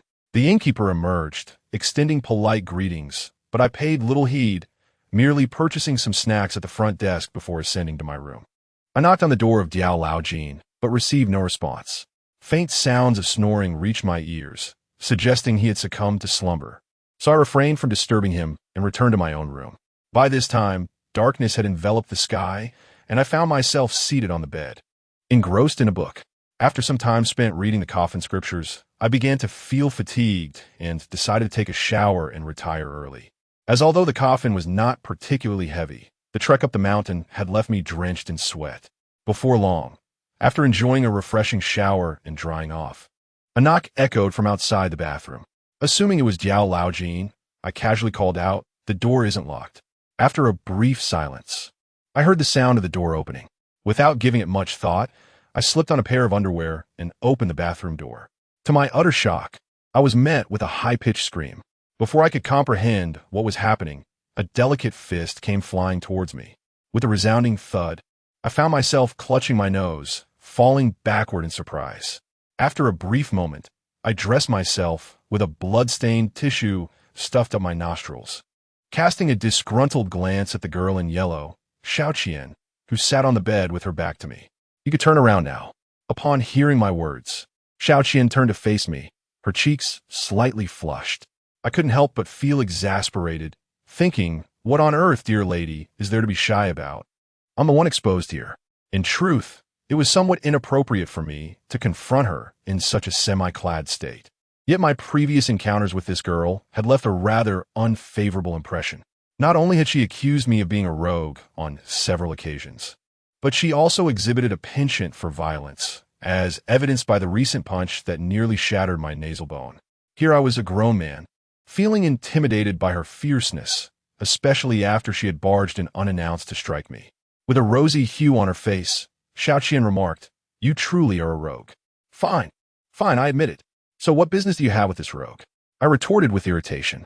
Xiaoqian lifted her chin defiantly and replied, "Although you are a rogue, I observed you from upstairs during the day, and it seems you possess some skills." "What skills do I have?" "It's all just a facade," I shrugged nonchalantly. Xiaoqian, albeit reluctantly, pouted and said, "All right, I might have misunderstood you when I accused you of harboring ill intentions towards us. I shouldn't have called you a fraud during the day. I apologize. Is that satisfactory?" To my surprise, I was taken aback. This fierce girl, Xiaoqian, was actually apologizing? My instincts kicked in immediately. My grandfather had always taught me that nothing good comes without a catch. With her suddenly amiable demeanor, I sensed that there was an ulterior motive at play. "What is it that you wish to do?" I inquired, a note of caution lacing my voice. Xiaoqian shot me an irritated glance. "What do you mean, what do I want to do? Why are you so on edge? If I misunderstood you, I would simply apologize. Do I seem like someone unreasonable?" Without hesitation, I nodded in agreement, indicating that she did indeed appear so. Xiaoqian's cheeks puffed up in indignation, giving her the look of someone ready to strike, yet she surprisingly restrained herself and said, "I'll 1T hold it against you. My surname is Zhang, and my name is Xiaoqian. What is yours?" I almost instinctively replied that I was Ning Kaichen, but I managed to suppress that urge and instead told her my name was Mai Yiming.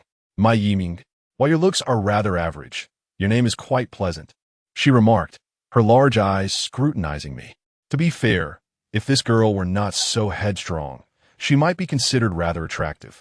She had a charm that deviated from the sultry allure of a woman in red, leaning more towards a cute disposition, though her personality was decidedly less endearing. However, I was too weary to engage in any playful banter and directly asked, "What exactly do you want?" I added, "If you merely wish to chat, please take your leave, as I must rise early tomorrow to catch a bus." Upon hearing this, Xiaoqian appeared somewhat hesitant, stammering for a moment before confessing that she needed my assistance. Though my instincts warned me that it was unlikely to be anything favorable, I found myself asking what kind of help she required. At this, her expression brightened, and she declared that I would find out soon enough, pulling my hand as she led me outside. I felt a rush of warmth as her soft, delicate hand grasped mine, causing my cheeks to flush. It may invite laughter, but apart from my childhood days spent hand in hand with little girls in the village, I have never engaged in romance from middle school through university, nor have I ever held a girl's hand. Yet, when Xiaoqian took my hand, I found myself inexplicably following her. As we stepped outside, I casually picked up my grandfather's smoking pipe from the bedside table and tucked it into the small of my back. Upon noticing it, Xiaoqian smiled gently, exclaiming, "What a beautiful smoking pipe! Is it?" I pondered, realizing that her observation was indeed accurate.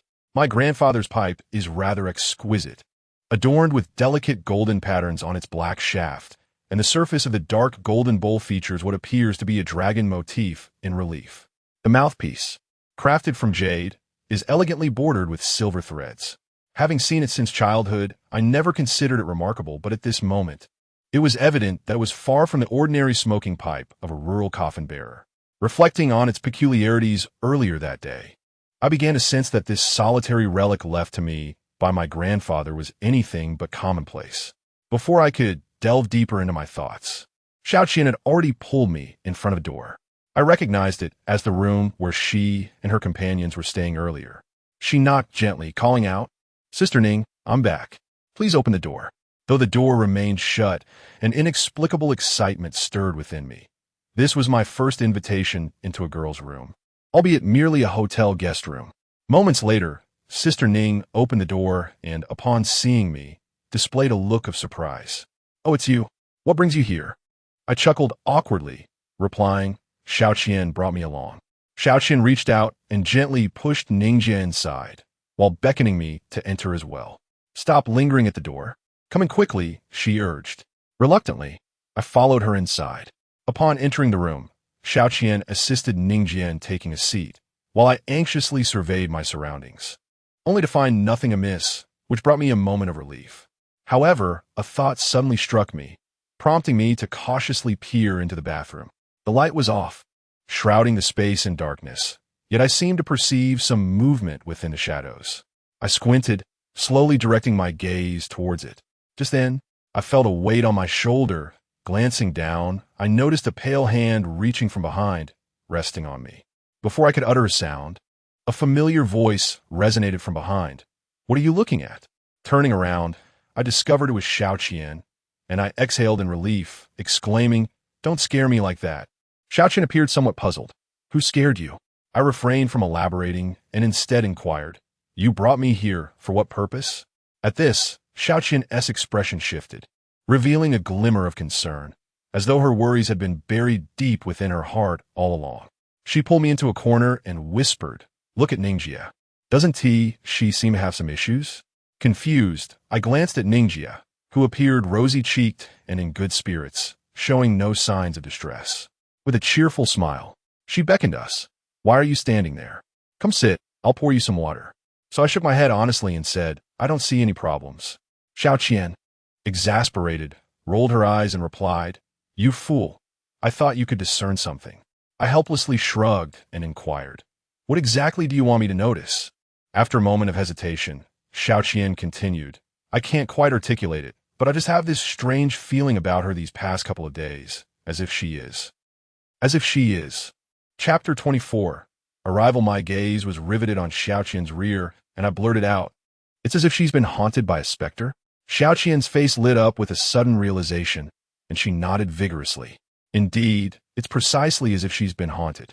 She exudes a peculiar aura.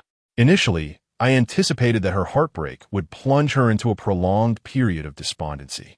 However, judging by her current demeanor, it's as if nothing transpired, and furthermore, Xiaoqian's words failed to register, as my attention was entirely consumed by Ningjia, who was behind her. Inexplicably, Ningjia's visage had undergone a complete transformation. It was a gaunt countenance, with eyes resembling abyssal voids, now fixated on me, displaying an eerie smile. I emitted a piercing cry and leaped to my feet. Subsequently, a muffled thud reverberated, and I crouched down, clutching my head. After groaning for a moment, I raised my head, only to discover that I was nestled on my bed, within the confines of my own chamber. I glanced at the coffin sutra in my hand, realizing that I had been immersed in a dream. I had been reclining on my bed, engrossed in the book, and had inadvertently drifted off to sleep. The scene within the dream remained vividly etched in my memory. I wiped my brow, discovering that my hand was drenched in perspiration. However, why would I spontaneously conjure such a dream? As the adage goes, one dreams of what one contemplates during the day. Yet during the day, my mind was preoccupied with the Su family's coffin, and I hadn't devoted much thought to the two of them. Could it be that the recent day's experiences have been overly taxing, resulting in this bizarre dream? Shaking my head, I ceased dwelling on the dream's occurrences, as I must catch the morning train. The room in this lacks air conditioning, with only a rickety fan whirring away, emitting nothing but warm air. Before long, I found myself drenched in sweat. I set aside the coffin scripture in my hands and rose to enter the bathroom, intending to wash away the perspiration. Just as I was relishing the refreshing shower, a sudden series of loud knocks echoed from outside the bathroom. I jumped, my heart racing, and recalled the unsettling images from my dreams. Hesitantly, I called out, "Who is it? Who else could it be?" Opened the door quickly. It was the voice of old Jiao Jin, which eased my tension. I replied, "The door isn't locked. Come in. I'm in the shower." As I wiped the droplets from my head and stepped out of the bathroom, I saw old Jiao Jin holding my coffin scripture, gazing thoughtfully at its cover. "What's the matter? Is there something you need?" I inquired. Old Jiao Jin shook his head and set down the book. "It's nothing. How are you finding that book?" "Not much progress yet. I haven't read much, as it's quite thick," I responded. He nodded and said, "You should read it carefully and keep it safe. This book has been passed down through your family for generations and is said to trace back to your ancestor from the Qin dynasty." I chuckled. "Grandfather Jiao, please don't tease. The Qin dynasty was over 2,000 years ago. They didn't even have paper back then, only bamboo slips. Even if it did exist, it would have turned to dust by now." Jiao Laojin shot me a glare, expressing his displeasure. "Whether it be paper or bamboo slips, it matters not. They are interchangeable. What holds significance is the content within. You must thoroughly examine and memorize everything. We cannot allow this knowledge to be lost." I donned my clothes and, with a smile, replied, "Grandfather Jiao, I am unperturbed by your words. If I were to have a son, I would certainly prevent him from bearing a coffin. In this day and age, cremation is all the rage, is it not? Moreover, in a few years, as urbanization progresses, people may not even afford burial plots. Everyone will simply be sent to the crematorium, their ashes placed in urns and displayed in the columbarium. Who would still carry a coffin?" Jiao Laojin scoffed. "What do young people understand? Is this merely about carrying a coffin?" As he spoke, his mood waned, and he sighed, "Forget it. Discussing this with you is futile. Focus on your reading. I shall take my leave." With that, he rose and exited. Pausing at the threshold, he turned back, seemingly on the verge of saying something, yet ultimately fell silent, merely exhaling a soft sigh before departing. I watched him fade from view, feeling somewhat perplexed, uncertain of Jiao Laojin's true intentions for his visit. I stood, closed the door, and prepared to retire to bed, only to discover that my grandfather's smoking pipe, previously resting on the bedside table, had somehow made its way onto the bed, as if Jiao Laojin had just handled it. I gave it little thought, returned the pipe to the bedside table, and then lay down, extinguishing the light to embrace slumber. This evening was far from as pleasant as last night's rain. The temperature was quite high, and in this desolate wilderness, there were swarms of mosquitoes. The oppressive heat made it impossible to cover myself with a blanket, and for the sake of ventilation, I could not close the window. The entire night was a torment, plagued by heat and mosquitoes, leaving me in a state of half-sleep. The night passed in this disoriented haze. At the break of dawn, old Jean, known as Jiao, knocked on my door, and as I was unable to sleep, I rose immediately. The previous day, I had inquired with the innkeeper about the bus to Hunan, and he informed me that we would need to travel several dozen miles to Fengda town.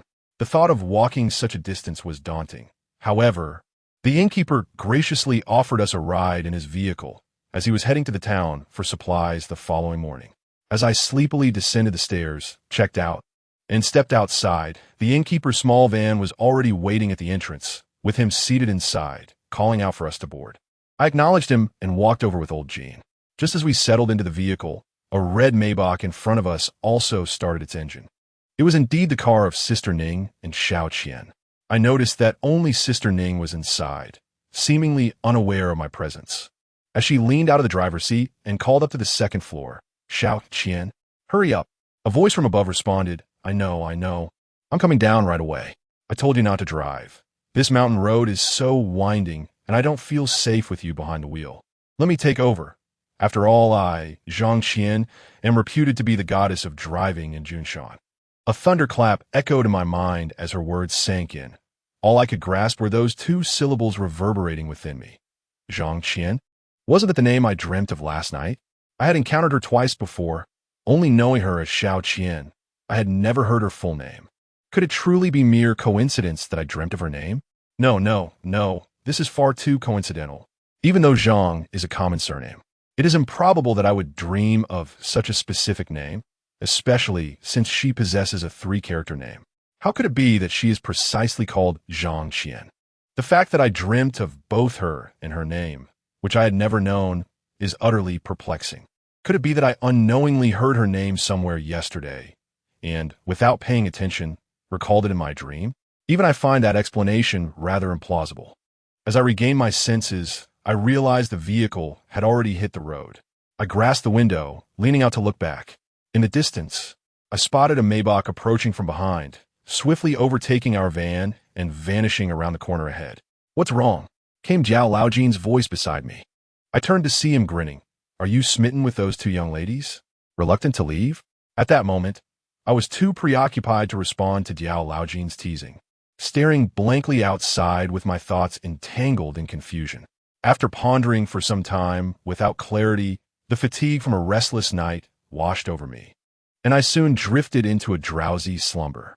When I awoke again, it was Jiao Laojin rousing me, informing me that we had arrived in town.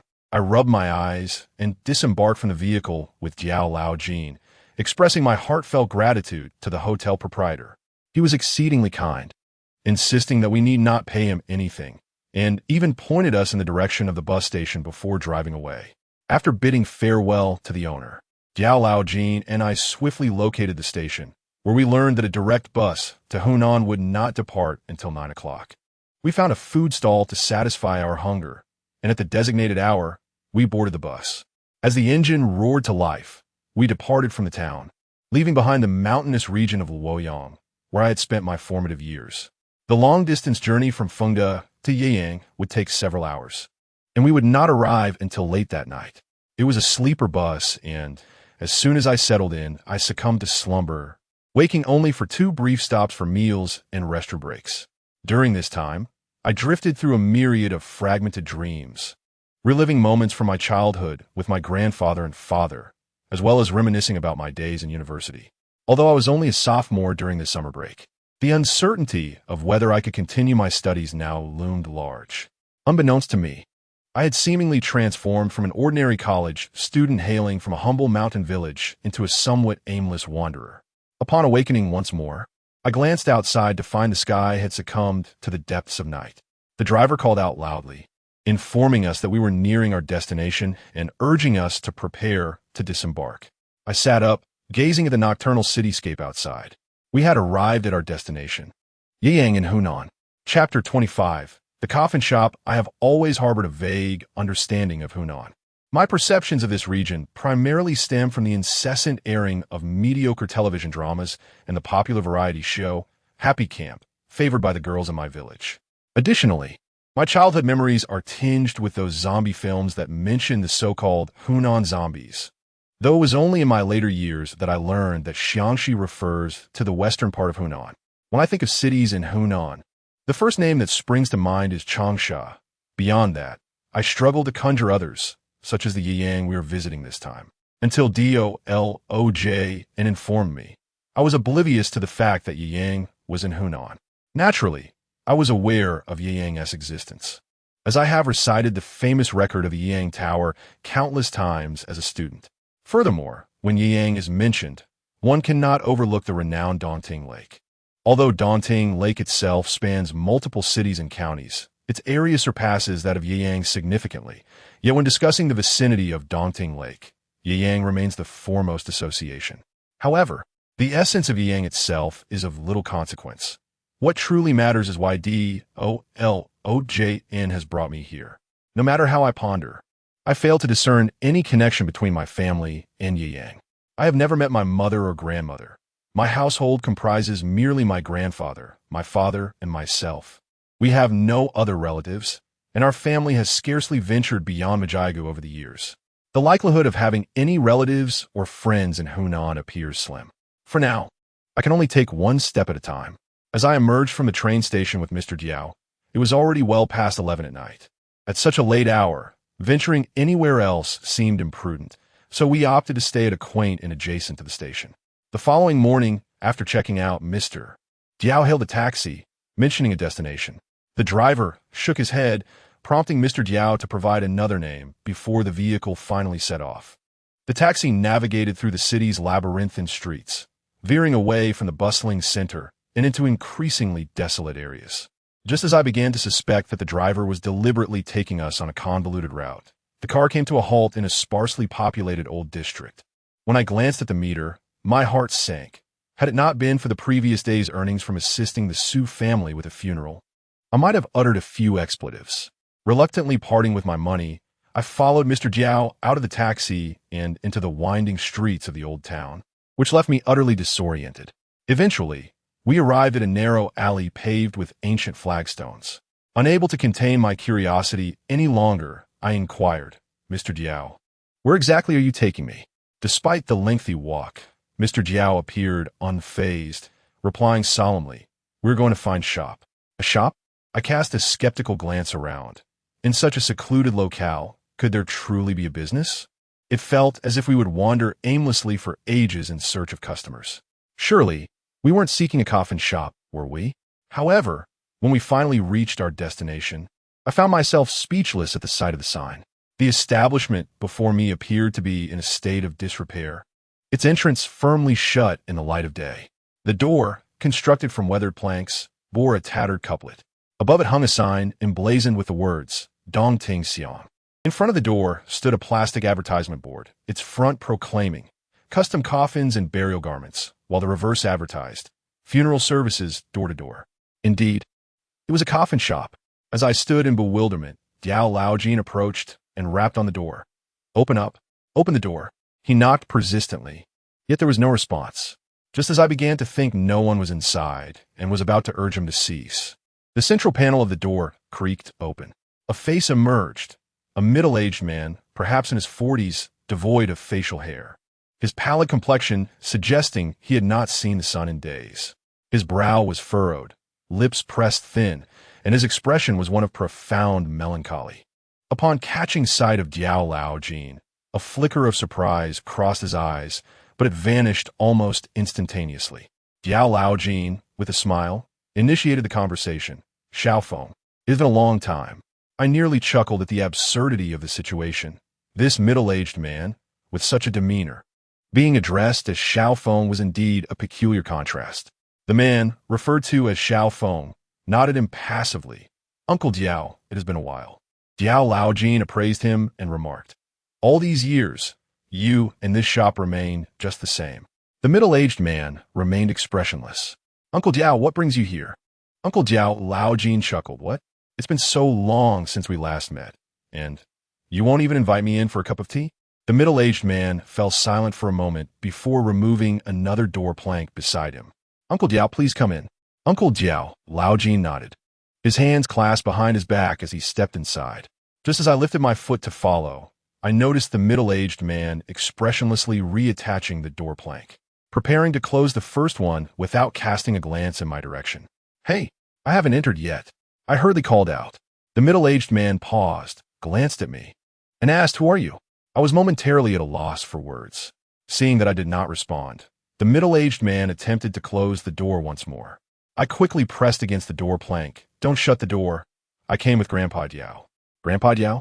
At last, the middle-aged man hesitated, turning back to inquire within. "Is he your grandson?" Uncle Diao Laojin's voice echoed from inside. "No, if I had such a foolish grandson, I would surely lose my temper." "Yiming, telling your surname." After a brief pause, I finally spoke. "My surname is Ma, and my name is Ma Yiming." At the moment my words reached him, the middle-aged man's previously unmoved expression revealed a flicker of interest. "Surname Ma? You are?" Uncle Jiao Laojin's voice resounded once more. "Indeed, he is the grandson of old Ma." A glimmer of recognition flashed in the middle-aged man's eyes as he finally regarded me properly. Then he relaxed his grip. "Come in." I hastily squeezed inside, finding myself enveloped in a dimly lit space, devoid of windows and illumination, straining against the faint sunlight outside. I could barely discern the shop's considerable size, where two elongated black objects loomed in the corner, resembling coffins. A middle-aged man behind me shut the door, plunging the interior into complete darkness. And then he spoke. "Uncle Diao, you brought him here for a reason?" Old Jean Diao cleared his throat and replied, "Xiaofeng, could you please turn on the light? I can see nothing." After a brief silence, the middle-aged man admitted, "I forgot. I found this puzzling. In such utter darkness, how could one forget to turn on the lights?" As I turned around, I was startled to see two glimmers of light hovering in the dark, flickering toward me. Before I could fully comprehend the situation, a sudden pop echoed as the room was flooded with light, taking me a moment to adjust.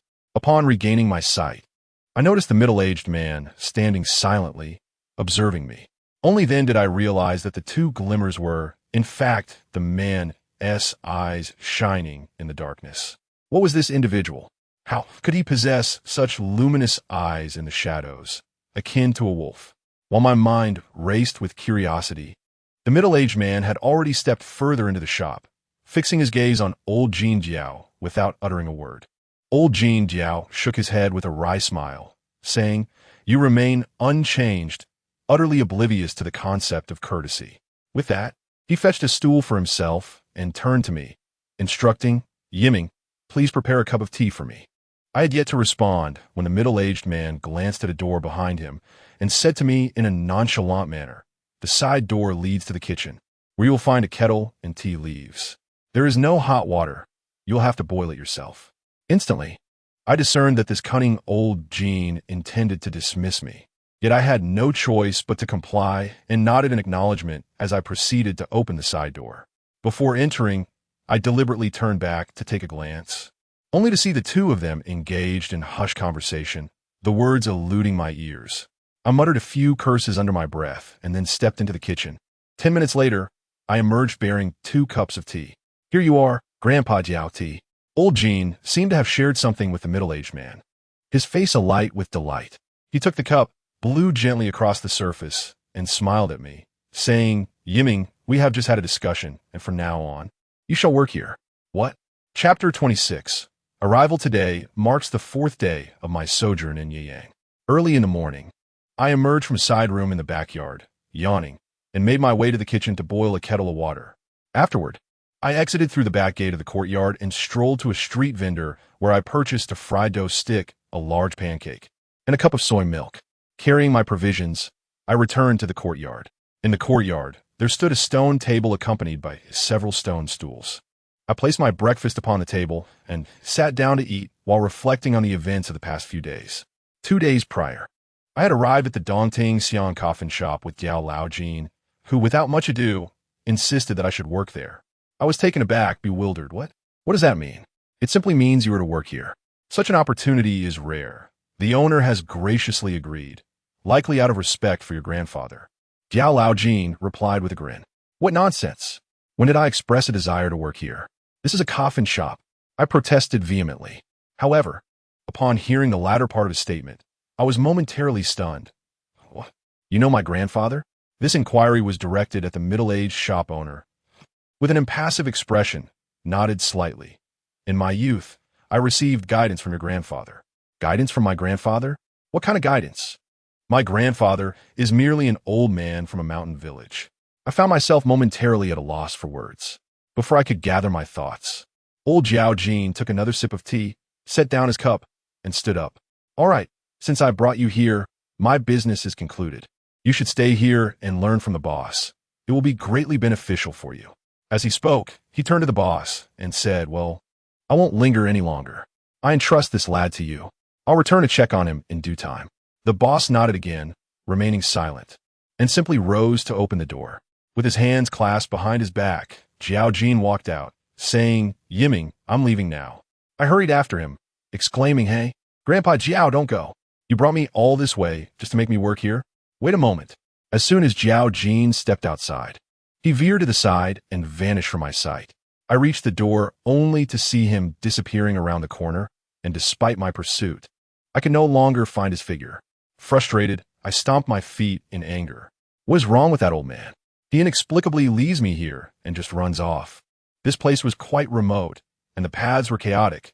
I had already experienced this during my arrival, so I dared not wander aimlessly for fear of getting lost. Reluctantly, I turned back into the coffin shop. The boss, who was referred to as Xiao Feng, was still seated inside. Upon my entry, he lifted his gaze towards me, showing no intention of speaking.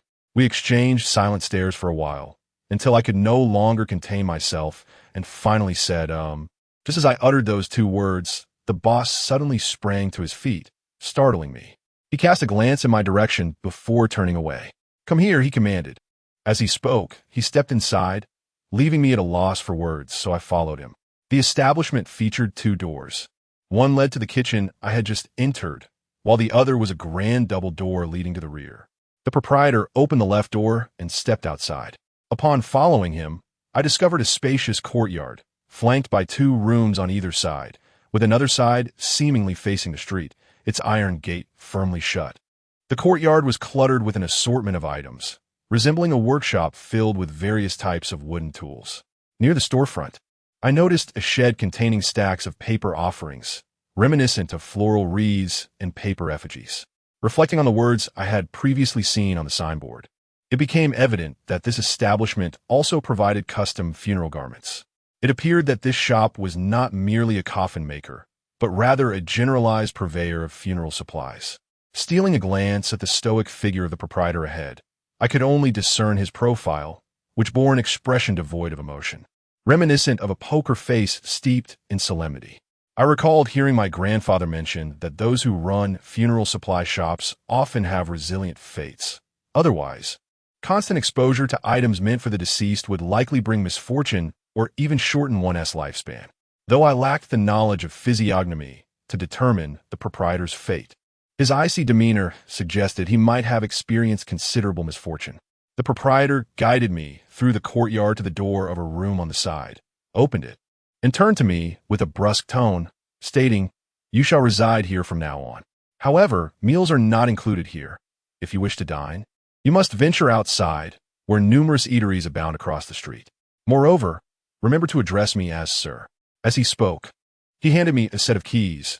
This one unlocks the main door, this one opens the gate, and this is for your room. I nodded in acknowledgement and accepted the keys. Mr. Feng then added, Business is slow at present, so you may tidy up a bit.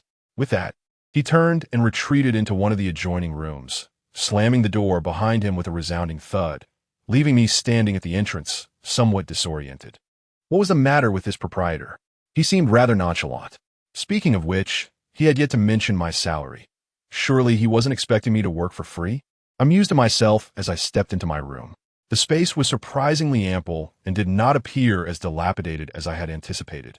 Rather, it resembled an ordinary bedroom, replete with furniture and even an en-suite bathroom. To my astonishment, there was also air conditioning, which delighted me. However, it seemed that the room had been uninhabited for quite some time, as although the bedding and other essentials were present, they were covered in dust.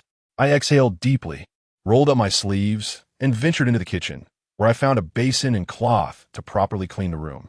By the time I finished, it was nearing noon. During this interval, Mr. Feng seemed to remain confined within his room, and I was left wondering what he was doing, as there was no sound emanating from within. I found it odd. Did Mr. Feng not conduct any business? Even a funeral home or coffin shop ought to have its doors open. Yet with the front entrance continually shut, how could one expect any patrons? As I finished tidying up the room and was about to return the tools to the kitchen, a sudden knock echoed from the front door. I paused momentarily, initially assuming it was Mr. Diao returning, and hurried to open the door. However, standing outside was not Mr. Diao, but rather a stranger, an elderly man. He appeared to be in his 50s or 60s, dressed elegantly, with a head of neatly combed black and white hair that suggested he was no ordinary individual. Upon seeing me, the old man first exhibited a flicker of surprise, quickly followed by a look of realization, and politely inquired, "Is Boss Feng available?" Turning my head, I noticed a black Mercedes parked at the end of the alley, with someone peering in our direction. It struck me then that we had a visitor. I was astonished that this secluded, eerie coffin shop perpetually closed off. I actually had a guest. Scratching my head, I replied, "Please wait a moment. I will fetch him for you." The old man nodded kindly. "Thank you, young brother." I promptly returned to the shop and made my way to the back courtyard and knock on Mr. Feng's door. "Mr. Feng, are you there?" After what felt like an eternity of silence, just as I began to doubt his presence, a cold voice emerged from within, asking, "What is it?" I quickly responded, "There's a guest here." After a moment of silence, Mr. Feng replied, "I understand. You go ahead and attend to him." I acknowledged his words and turned back towards the shop, but as I walked, I suddenly halted in surprise. Mr. Feng's room is located in the backyard, while the storefront is at the front. How is it that when old Jean knocked on the door, Mr. Feng was quick to answer? Could it be that he was already in the shop? Yet, apart from the two coffins, there was nothing else in the store. I imagined Mr. Feng standing alone in the darkness beside the coffins, and a chill ran down my spine. I decided not to dwell on it further and entered the shop, opening the door to welcome the old man inside, then prepared him a cup of tea. "Please, have a seat. The owner will be here shortly." The old man accepted the teacup, expressing his gratitude. "Thank you, young brother. Are you a relative of Mr. Feng?" I am just a worker. Having just arrived," I replied. The old man nodded in acknowledgement and fell silent. Before long, Mr. Feng emerged from the back. Upon seeing him, the old man's face brightened with delight, and he approached, saying, "Mr. Feng, it has been a long time. This time, I must implore you to assist me in seeing my late father off." Chapter 27. The paper-made man, Mr. Feng, remained impassive, inquiring, "Have you brought the items?" The elderly man quickly nodded and handed him a slip of paper, stating, "This is the anniversary of my late father's birth and death," and his voice trailed off to a whisper, rendering his subsequent words inaudible. I merely observed as Mr. Feng accepted the note, unfolded it, and nodded in acknowledgement. "Very well. You understand the customs, I presume."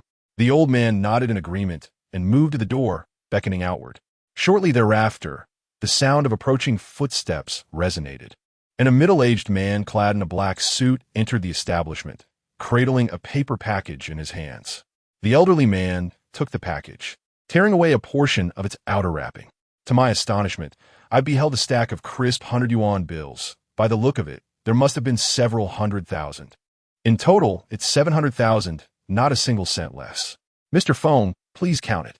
Mr. Feng received the package without bothering to verify the amount, casually setting it aside. "All right, I accept it. Please wait outside." A glimmer of relief washed over the old man's face. "That's splendid. Thank you, Mr. Feng. We shall wait outside." With that, he led the middle-aged man out, flashing a cheerful smile and nodding at me before departing. Meanwhile, I stood there in a state of bewilderment.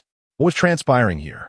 Had this individual come to commission Mr. Feng to create a coffin? 70,000 as an initial payment. What sort of coffin could possibly warrant such a sum? Surely it must be crafted from precious golden silk enamel. Furthermore, the old man's elated demeanor suggested that he had wealth in abundance, perhaps even too much to spend. Mr. Feng observed their departure, then turned and walked away without casting a glance at the money on the table. I quickly exclaimed, "Mr. Feng, the money. Please bring it to me." Without so much as a backward glance, he continued on his way.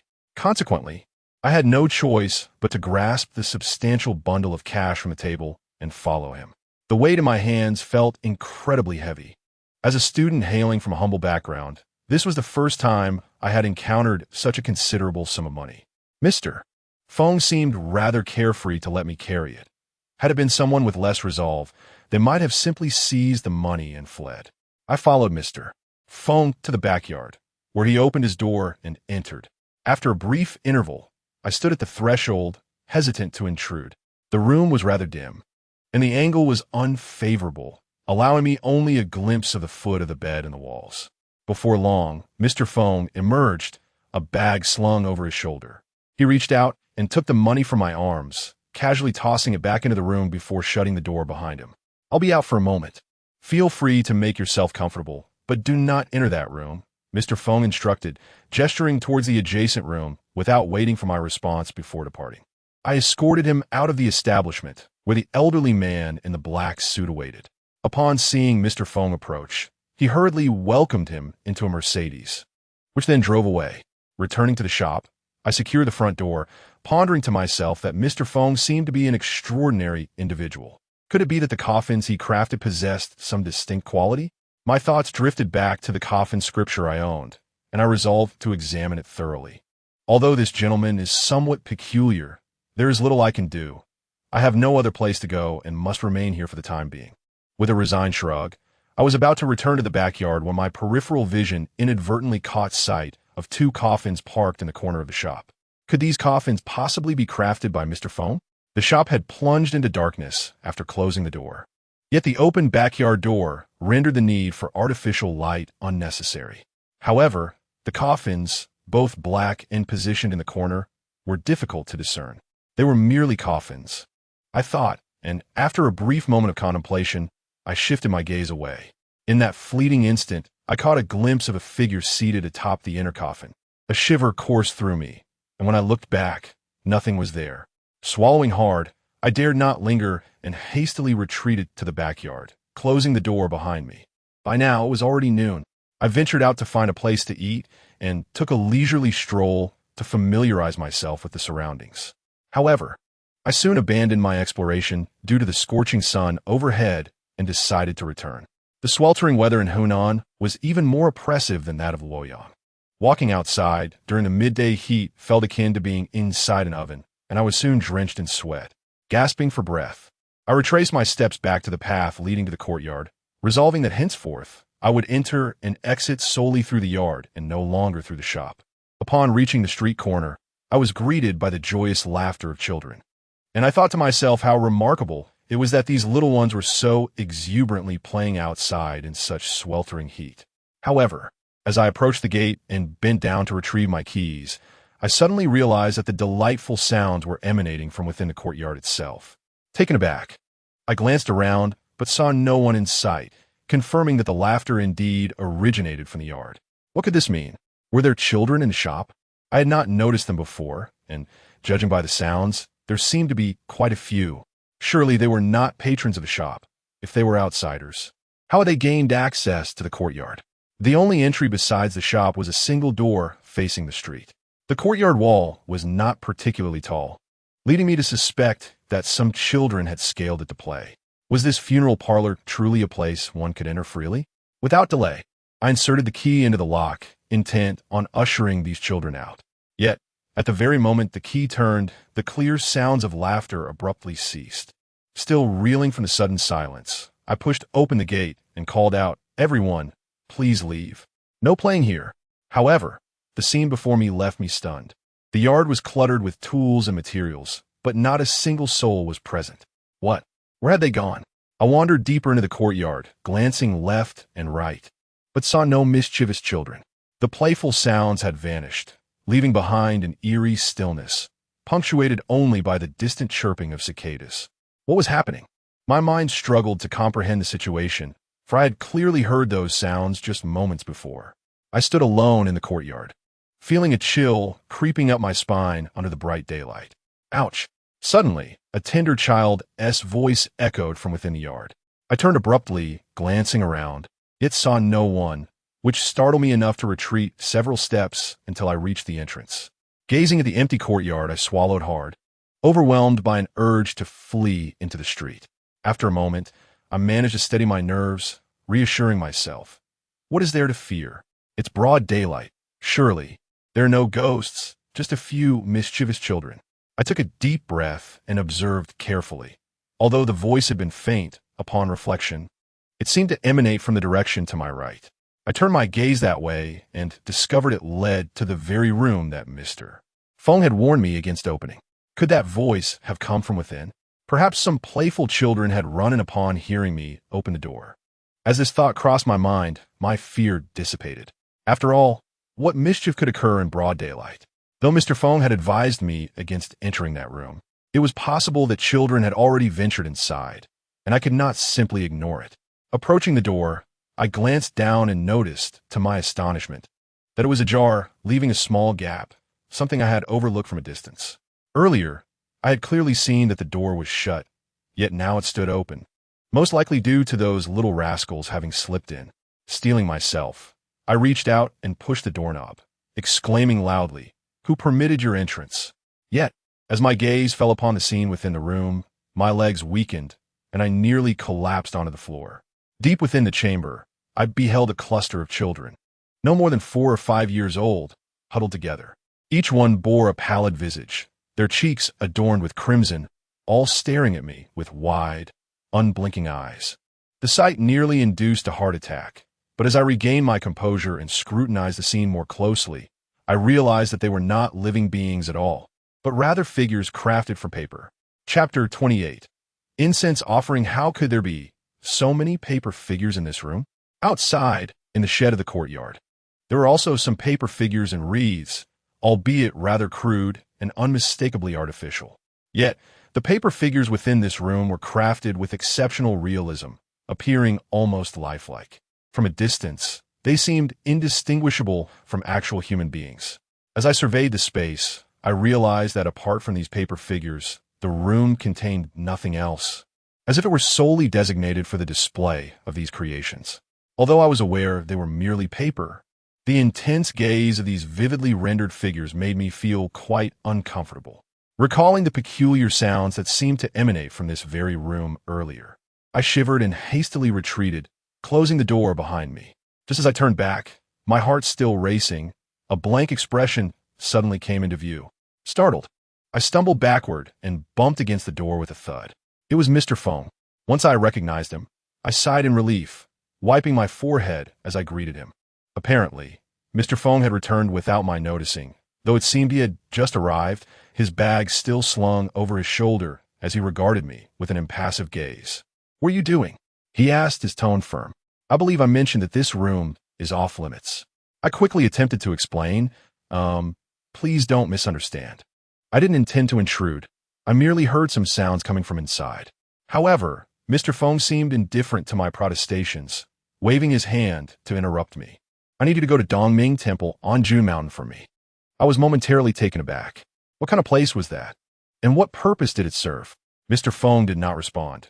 Instead, he opened his room door and stepped inside, only to emerge shortly thereafter, holding the bundle of money that the old man had given him.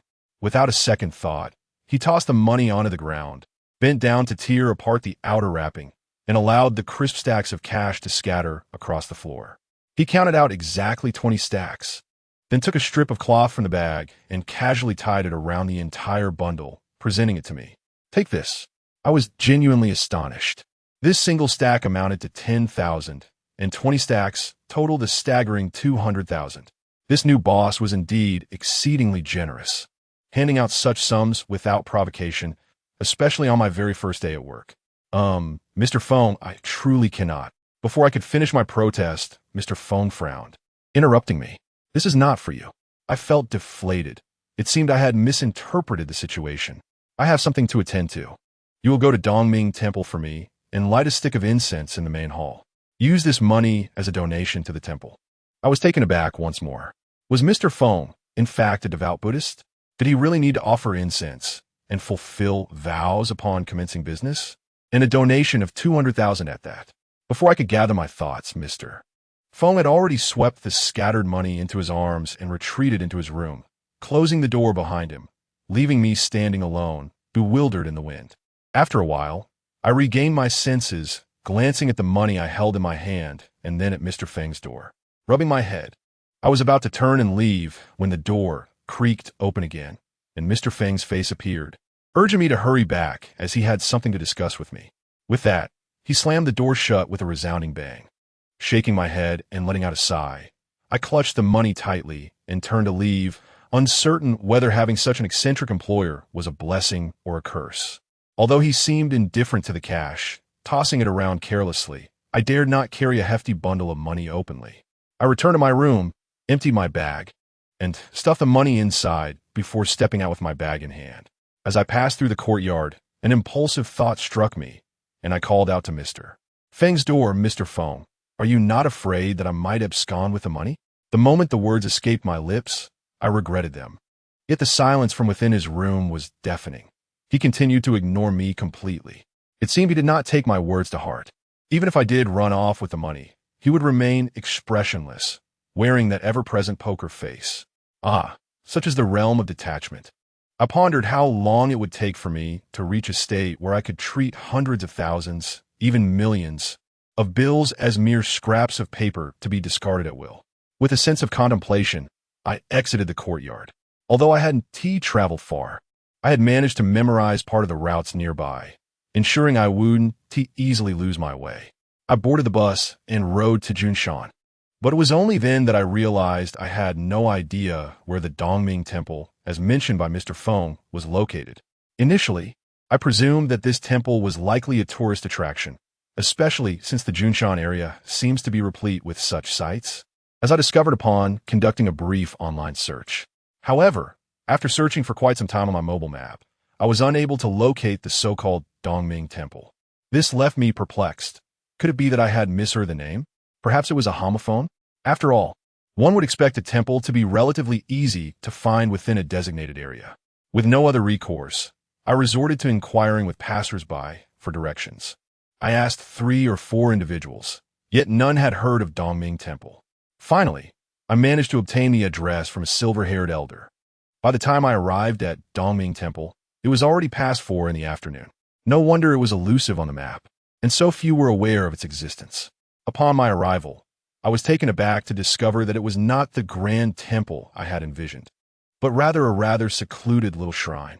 Nestled on a hillside of a small mountain in the outskirts of Junshan, the location was indeed quite charming, overlooking the residential area below while standing with its back to Dongting Lake. However, its scale was modest, comprising only a few temple halls. The temple was largely deserted. As I entered through the mountain gate, I did not encounter a single monk, let alone any visitors. It was not until I reached the main hall that an elderly monk approached me, inquiring kindly, "Benefactor, how may I assist you?" I promptly replied, "I have come to offer incense."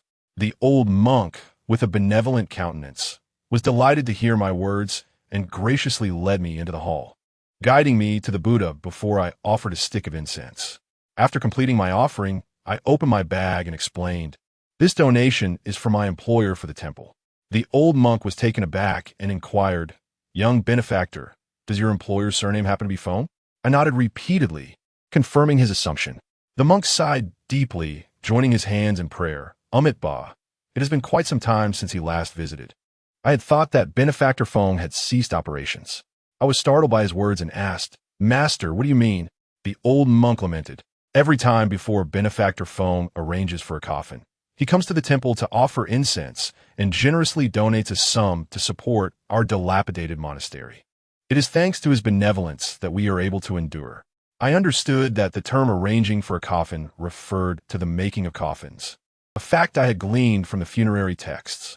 Because fabricating coffins is considered an ominous task, it is often euphemistically referred to as arranging for promotion to dispel misfortune.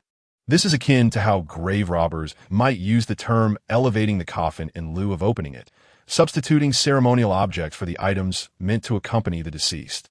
However, I had never heard of making a donation and offering incense before arranging for a coffin. The old monk did not elaborate further, but invited me. "As this is your first visit, It must not have been easy to find us. My humble temple lacks the means to properly host you. So please accompany me to the back for a cup of tea. Although Mr. Feng had urged me to return early, I was quite fatigued from my journey and thought a brief respite would not be amiss. Thus, I followed the monk to the rear. Behind the main hall lay a courtyard, and upon entering, we were encircled by a group of shaven-headed young monks. "Master, we have a guest." "Master, who is this?" The young acolytes appeared to be around 13 or 14 years of age, while the younger ones were merely 6 or 7, each with shaved heads, chattering animatedly.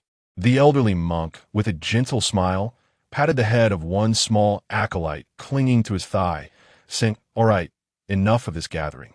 Please disperse, we have guests." "Feng Ju, quickly prepare some tea." The eldest of the young monks responded promptly and dashed away. The old monk and I proceeded to a room at the back, which seemed to serve as a meditation chamber. The temple was rather rustic, and I felt compelled to apologize for its simplicity. Speaking of which, I had yet to introduce myself. How impolite of me. I am Yuan Fu, the abbot of Dongming Temple. I understand that Feng is your employer. Might it be that you are currently working at Dongting, Xiangli? Chapter 29. The rules at that moment. The young monk named Feng Jue approached with 2 cups of tea. I accepted the tea with gratitude and informed Yuan Fu that I had only begun assisting at Mr. Feng's coffin shop today. A flicker of surprise crossed Yuan Fu's eyes. It was indeed a rarity, for Mr. Feng had never hired help in the past decade. It appeared that the old monk Yuan Fu was quite acquainted with Mr. Feng, and I was eager to learn more about him, so I began to inquire. Old monk Yuan Fu patiently shared what little he knew, though he admitted his knowledge was limited. He did not even know Mr. Feng's full name, only that his surname was Feng. He mentioned that Mr. Feng had a close friendship with his master brother, the former abbot of Dongming Temple, Yuan Ye. However, he was unaware of how their acquaintance had begun. After Yuan Ye's passing, Mr. Feng would visit the temple 3 times a year, each time lighting a stick of incense and donating 200,000. 3 times a year? I asked, perplexed. Why 3 times? Old monk Yuan Fu appeared somewhat surprised as well. How is it that you do not know? Mr. Feng's Dongting Xiang is only open 3 times a year, producing merely 3 coffins. After those 3 times, regardless of how high the offers may be, he will not create any more. Oh, I nodded, yet I struggled to comprehend, given the high price of these coffins. Even if it took a month to craft one, producing over 10 a year would yield several million. Is there truly someone who would forego such profits? Master Yuan Fu shook his head, saying, "This is the rule set by Benefactor Feng. To my knowledge, Benefactor Feng established this Dongting Xiang 10 years ago in Yiyang, and for more than a decade, he has adhered to this practice without exception." Master Yuan Fu admitted he knew little, but it seemed that Mr. Feng's coffin held considerable renown throughout the northern Hunan region. After conversing with Master Yuan Fu for over half an hour, I noticed the sky darkening outside and decided to take my leave. Master Yuan Fu rose to escort me. As we passed through the somewhat dilapidated courtyard and the main hall, a question arose in my mind, prompting me to inquire, "Master, you mentioned that Mr. Feng visits 3 times a year, donating 200,000 each time. Why not utilize this money to properly renovate the temple? With 600,000 a year, surely it would suffice to restore the temple adequately." Observing his patched old monk's robe, I did not suspect Master Yuan Fu of misappropriating the funds. However, 600,000 is no small sum. In a 3rd-tier city like Yiyang, it could purchase a decent apartment, and surely maintaining a temple would be more than manageable. Master Yuan Fu shook his head with a wry smile, saying, "Did you not just see my disciples?" I nodded, and he continued, "What you witnessed was merely a fraction. Presently, in Dongming Temple, aside from myself, there are over 60 disciples, all no older than their teens." Over 60? This revelation genuinely astonished me, as Dongming Temple was not particularly large, yet it housed such a number of individuals. I have visited numerous temples in the past. The number of Buddhist monasteries in and around Luoyang is simply overwhelming. However, those that boast over 60 monks are certainly the prominent, thriving sites of worship. The venerable Master Yuan Fu sighed, remarking, "They are all children without parents." This Dongming Temple, rather than being merely a monastery, resembles an orphanage. Most of these children were taken in by my late elder brother, Master Yuan Ye, during his lifetime. Both the old monk and my elder brother were originally monks at the Talon Temple. Many years ago, my elder brother left the temple to cultivate in the world, where he took in numerous children along his journey. To provide for them, he established Dongming Temple with the assistance of kind-hearted benefactors. He initially aspired to create a formal orphanage, but due to governmental regulations, he was unable to obtain the necessary approvals and thus continued in this manner. It was only a year before his passing that the old monk came to assist my elder brother, and after his demise, he took over the temple. However, since it is not a recognized orphanage, they receive no government funding and must rely solely on the generosity of benevolent individuals. Moreover, the old monk periodically takes the children out to collect alms, which barely sustains them. Yet, these children are still young and must learn to read. Fortunately, thanks to the kindness of Mr. Feng, they are able to attend nearby schools. After bidding farewell to Master Yuan Fu, I descended the mountain alone, feeling a wave of reflection wash over me. I was taken aback to discover that Dongming Temple is such a place. Although Mr. Feng may be peculiar, he seems to possess a good heart. Otherwise, he would not have supported Dongming Temple for so many years. However, I have contemplated other thoughts. Although the coffin shop does not seek to engage in grave robbing, which is condemned by society, it nevertheless deals in the business of the deceased. Profiting from the dead, a pursuit often deemed detrimental to one's moral standing.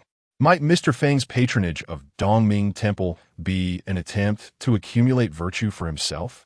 In the past, I was somewhat skeptical of notions such as karmic retribution, yet after enduring so much recently, my perspective has shifted to some extent. My ancestors avenged themselves by slaying Emperor Qin Shi Huang, thereby severing the dragon vein of the Qin dynasty and unsettling the realm, a deed that undoubtedly disturbs the natural order. Consequently, could the curse that befalls our lineage, causing 1 out of every 3 generations to vanish, also be a form of retribution? Shaking my head, I resolved to abandon such thoughts. As dusk descended, I quickened my pace and located a nearby bus stop. Upon my return to the coffin shop, the night had fully enveloped the surroundings. I opened the gate to the courtyard, only to find it enveloped in silence, with Mr. Feng's door still firmly shut. Approaching his door, I knocked gently and called out, "Mr. Feng, I have visited Dongming Temple and met with Abbot Yuan Fu.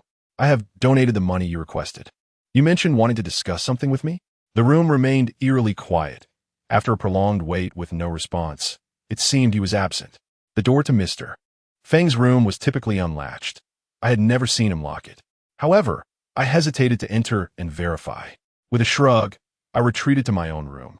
After returning to my room for a brief respite, I ventured out to procure a bite to eat before collapsing onto my bed, utterly exhausted from a day filled with activity.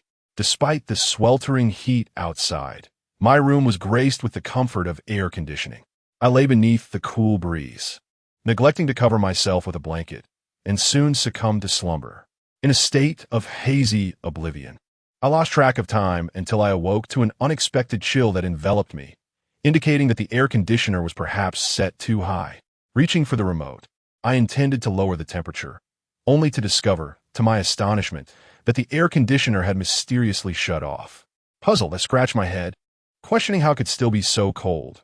Was the temperature differential between day and night in Hunan truly this extreme? Suddenly, a loud thud resonated from the door, resembling something crashing against it. The noise jolted me fully awake, and I sat upright in bed, my gaze fixed intently on the entrance. After a moment of silence, I pondered the situation, cautiously rising to approach the door, pressing my ear against it in an attempt to discern any sound from outside. Yet, apart from the incessant chirping of cicadas, all was still. The previous noise, however, had been unmistakably real. Such a resounding crash could not have been a figment of my imagination. Just as I prepared to open the door and investigate, a small voice suddenly emerged from outside. "Hey, you klutz, why are you so careless?" Though its volume was modest, the voice was distinctly that of a child. Moments later, another youthful voice chimed in. "It's your fault. You were the one who tried to steal my ball, which is why I threw it." A third voice emerged, unmistakably that of a child. "You too. Be careful. What if you wake him up?" In that instant, understanding dawned upon me. It was likely that these children had inadvertently struck my door with some ball.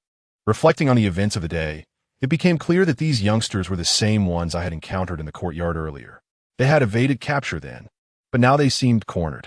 Though it was rather peculiar for them to be playing with a ball at such a late hour, I dismissed the thought and flung open my door, bellowing, "What are you doing? Stand still." In that fleeting moment, I caught sight of several shadows darting past from the courtyard, swiftly retreating into the room diagonally opposite, whereupon the door slammed shut with a resounding thud.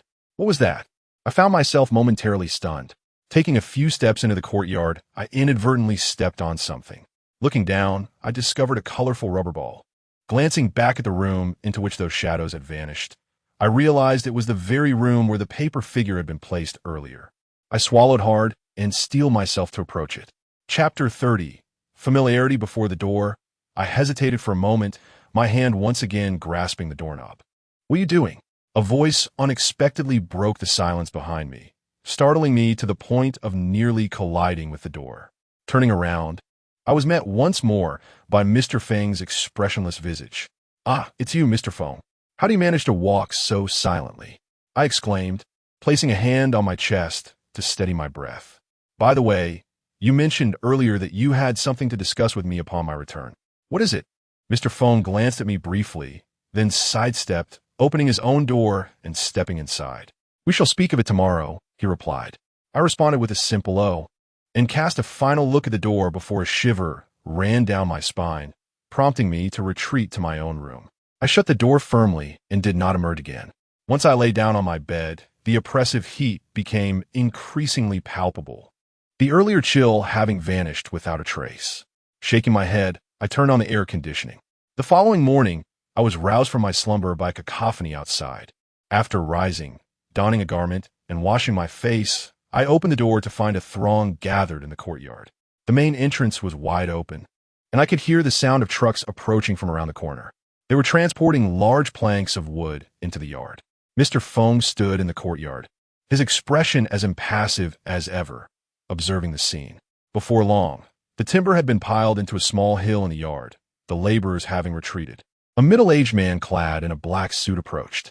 "Boss Feng, all the materials are in place," he announced. Mr. Feng nodded without a flicker of emotion. "Return in 3 days to collect the coffin." The middle-aged man nodded respectfully and then led those individuals away, remembering to close the door behind him as he left.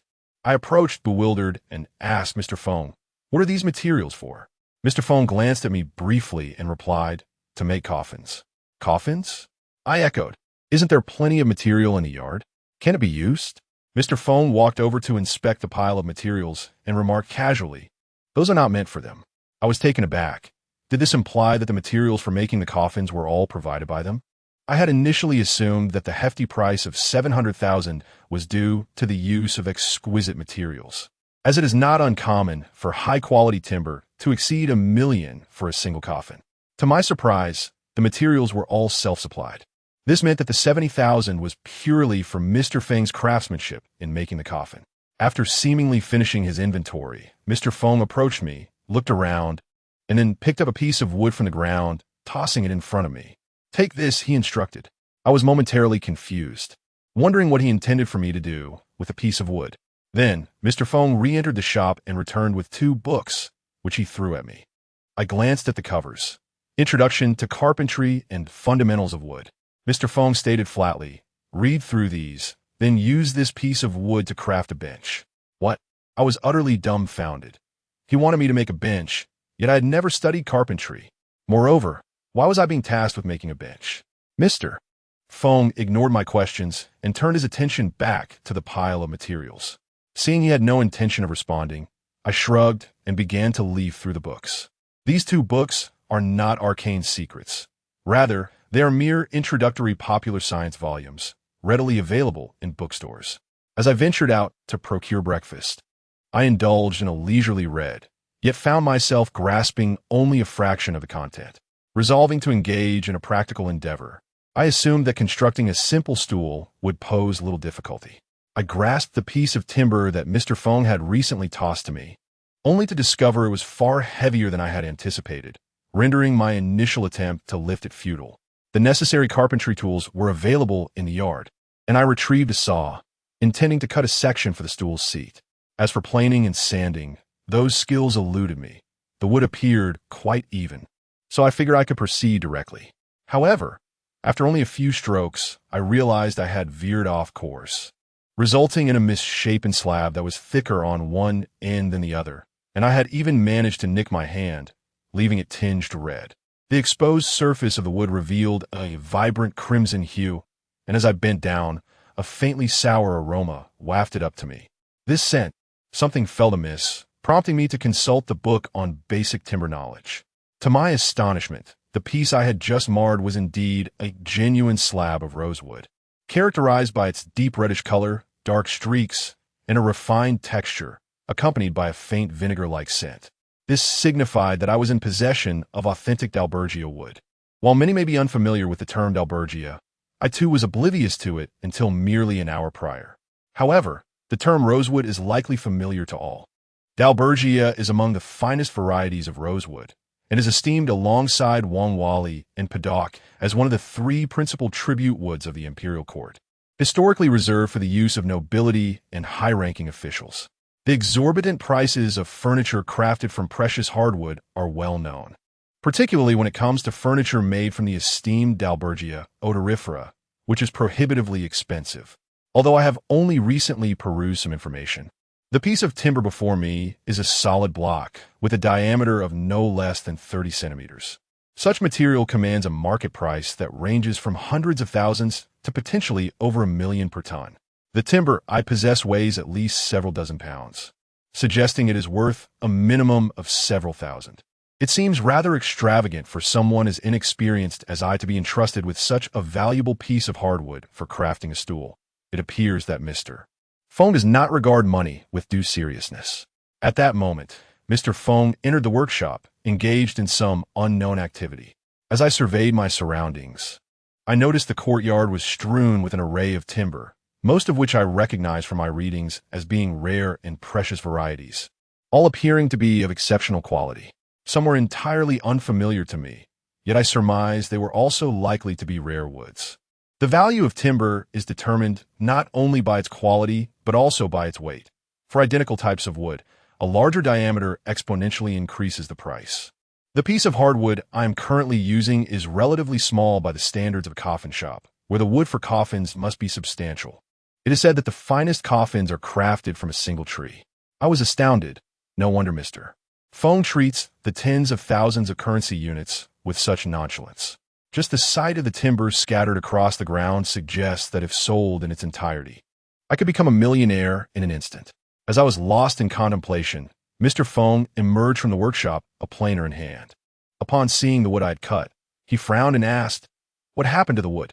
I shrugged, at a loss for words, while Mr. Fong, silent as ever, picked up the saw and began to cut. I understood that he was demonstrating for me, so I quickly bent down to observe closely. The morning flew by in no time, and by noon, I wiped the sweat from my brow, glancing at the small red stool at my feet, feeling a sense of relief. Although Mr. Fong was teaching me, I was still a novice who had hardly touched a saw before. I had managed to reduce a fine piece of mahogany to a fragmented mess, ultimately producing a stool that would be uncomfortable even for a child to sit upon. If it were any other seasoned carpenter witnessing my reckless handiwork, I could only imagine the fury it would incite. Mr. Fong gazed at the stool I had crafted, and after a moment of silence, perhaps unable to bear the sight, he remarked, "This will not do. We shall continue in the afternoon. You may use the wood in the yard." He added that he would step out for a while. Feeling somewhat embarrassed, I scratched my head and said, "I apologize, Mr. Fong. I'm simply too clumsy. But why do you want me to make a stool?" With a stoic expression, Mr. Fong rose. Just as I thought he would remain silent, he spoke. "To craft a coffin, one must first learn woodworking. Once you have mastered it, I will teach you." I was taken aback. Mr. Fong intended to teach me how to make a coffin? While it sounded peculiar, I understood the significance behind it. Judging by the considerable stack of cash from yesterday and the old man's respectful demeanor, I could perceive the mastery Mr. Fong possessed. His offer to teach me coffin making was akin to Huang Feihong offering to teach me the legendary shadowless kick. Yet I had only arrived the day before. Why would he be willing to teach me this craft? I recalled his previous words. Could it be due to my grandfather? However, Before I could inquire further, Mr. Feng had already turned and exited the shop. I shrugged, watching him depart, and then began to sift through the timber in the courtyard. Although I had no desire to select anything overly expensive, as it would cause me distress to waste it, I found it nearly impossible to locate any ordinary wood. After searching for quite some time, I finally settled on a smaller piece of rosewood. Just as I was about to sit down and start planing its surface, voices echoed from within the shop. "Is anyone there? Is the owner present?" The voice sounded somewhat familiar. I responded and made my way into the shop, only to be taken aback upon encountering the visitor. Standing in the shop was a stunning woman clad in a striking red outfit. "Ling Jia, is it truly you?" Chapter 31. The young man, the newcomer, was none other than the enchanting Lady Ning Jia, whom I had encountered on my journey to Hunan in her luxurious Maybach. Upon seeing me, Ning Jia displayed a look of astonishment. "Oh, it's you? Aren't you that? I am my Yimeng," he interjected, aware that she might not recall my name. "Oh, so you're my Yimeng. I didn't know your name when I left last time. What brings you here?" I chuckled. I was about to ask you the same thing. Ning Jia pouted slightly. "I reside in Yang, so if I'm not here, where else would I be? But what about you? How did you end up here?" Scratching my head, I replied, "Actually, I'm working here, having just started yesterday." Ning Jia expressed her surprise. "Working here? No one has ever worked here before." "Before?" I queried, intrigued. "Have you visited this establishment previously?" "Of course," Ning Jia smiled softly. "Are you not aware? Boss Feng's shop is quite renowned in our area. My great-aunt's coffin was crafted by him. However, he only makes 3 coffins each year, and no matter how high the offer, he won't take on more. Over the years, many have sought to learn his craft, yet he has never accepted anyone. How did you manage to find work here?" I had indeed heard from Master Yuan Fu, the old monk, about Boss Feng's practice of crafting only 3 coffins per year, but it seemed this was common knowledge among many, judging by Ning Jia's familiarity with the matter. I shrugged, expressing my uncertainty. "I am not quite sure. Others brought me here. It seems my grandfather had some connection with Mr. Feng, which led to my employment here." "Is that so?" Ning Jia said in wonder. "It truly feels miraculous that from Luoyang to here, I seem to encounter you wherever I go." With a playful glint in her eyes, she smiled brightly. "Perhaps there's a certain fate binding us." Her smile nearly rendered me speechless, and it took a moment for me to regain my composure before I chuckled. "Indeed, it is quite a coincidence. I never expected you to be from Yiyang as well. By the way, what brings you to seek the boss?" Ning Jia then slapped her forehead, a sheepish grin spreading across her face. "Oh dear, I completely forgot. I came to find the boss. Is he currently working on a coffin?" I nodded in affirmation. "Yes, how did you know?"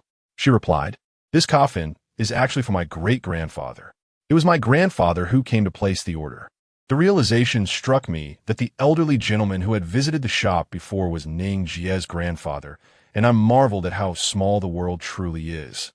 Ning Jia continued, "The materials for the coffin have already been delivered, and I am here to collect the burial garments." "Burial garments?" I inquired, puzzled. "Yes, the garments for my great-grandfather, ordered alongside the coffin, to be worn during the burial. Mr. Feng mentioned I could collect them today. My family is quite busy, and since I have some free time, I thought I would come by to pick them up." Mr. Feng's establishment indeed offers tailored funeral garments. However, I noticed the absence of sewing machines or similar equipment in the shop. How then could Mr. Feng possibly craft the garments? Furthermore, the materials were only ordered yesterday, and here we are, just a night later, with the garments allegedly completed. I found myself in a quandary, pondering whether Mr. Feng had sequestered himself in a room to undertake this task. Yet, with Mr. Feng currently absent, I had no means of verifying the status of the garments. I turned to Sister Ning and said, "I apologize, Sister Ning, but I am uncertain. Mr. Feng just stepped out. Perhaps you might wait here for a moment?"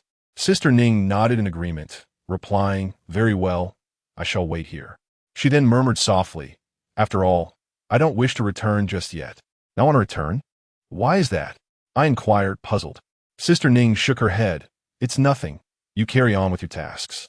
I can wait here alone." "Very well. I shall fetch you a cup of tea," I responded, making my way to the kitchen. Sister Ning called out from behind, "There's no need to brew tea. I will suffice with plain water." I poured her a glass of water and returned to the courtyard, lifting the previously selected piece of rosewood to resume my work. However, it soon became apparent that woodworking is not a skill one can easily acquire. Even with Mr. Feng's guidance, I had managed only a modest outcome, and now, without his presence, my efforts were decidedly poorer. In a short span, an exquisite piece of rosewood lay in ruins, reduced to a heap of splinters. I sat in the courtyard, feeling somewhat dejected. How foolish I am! Suddenly, a sound of laughter reached my ears, startling me. I looked up, only to find that there was no one else in the courtyard.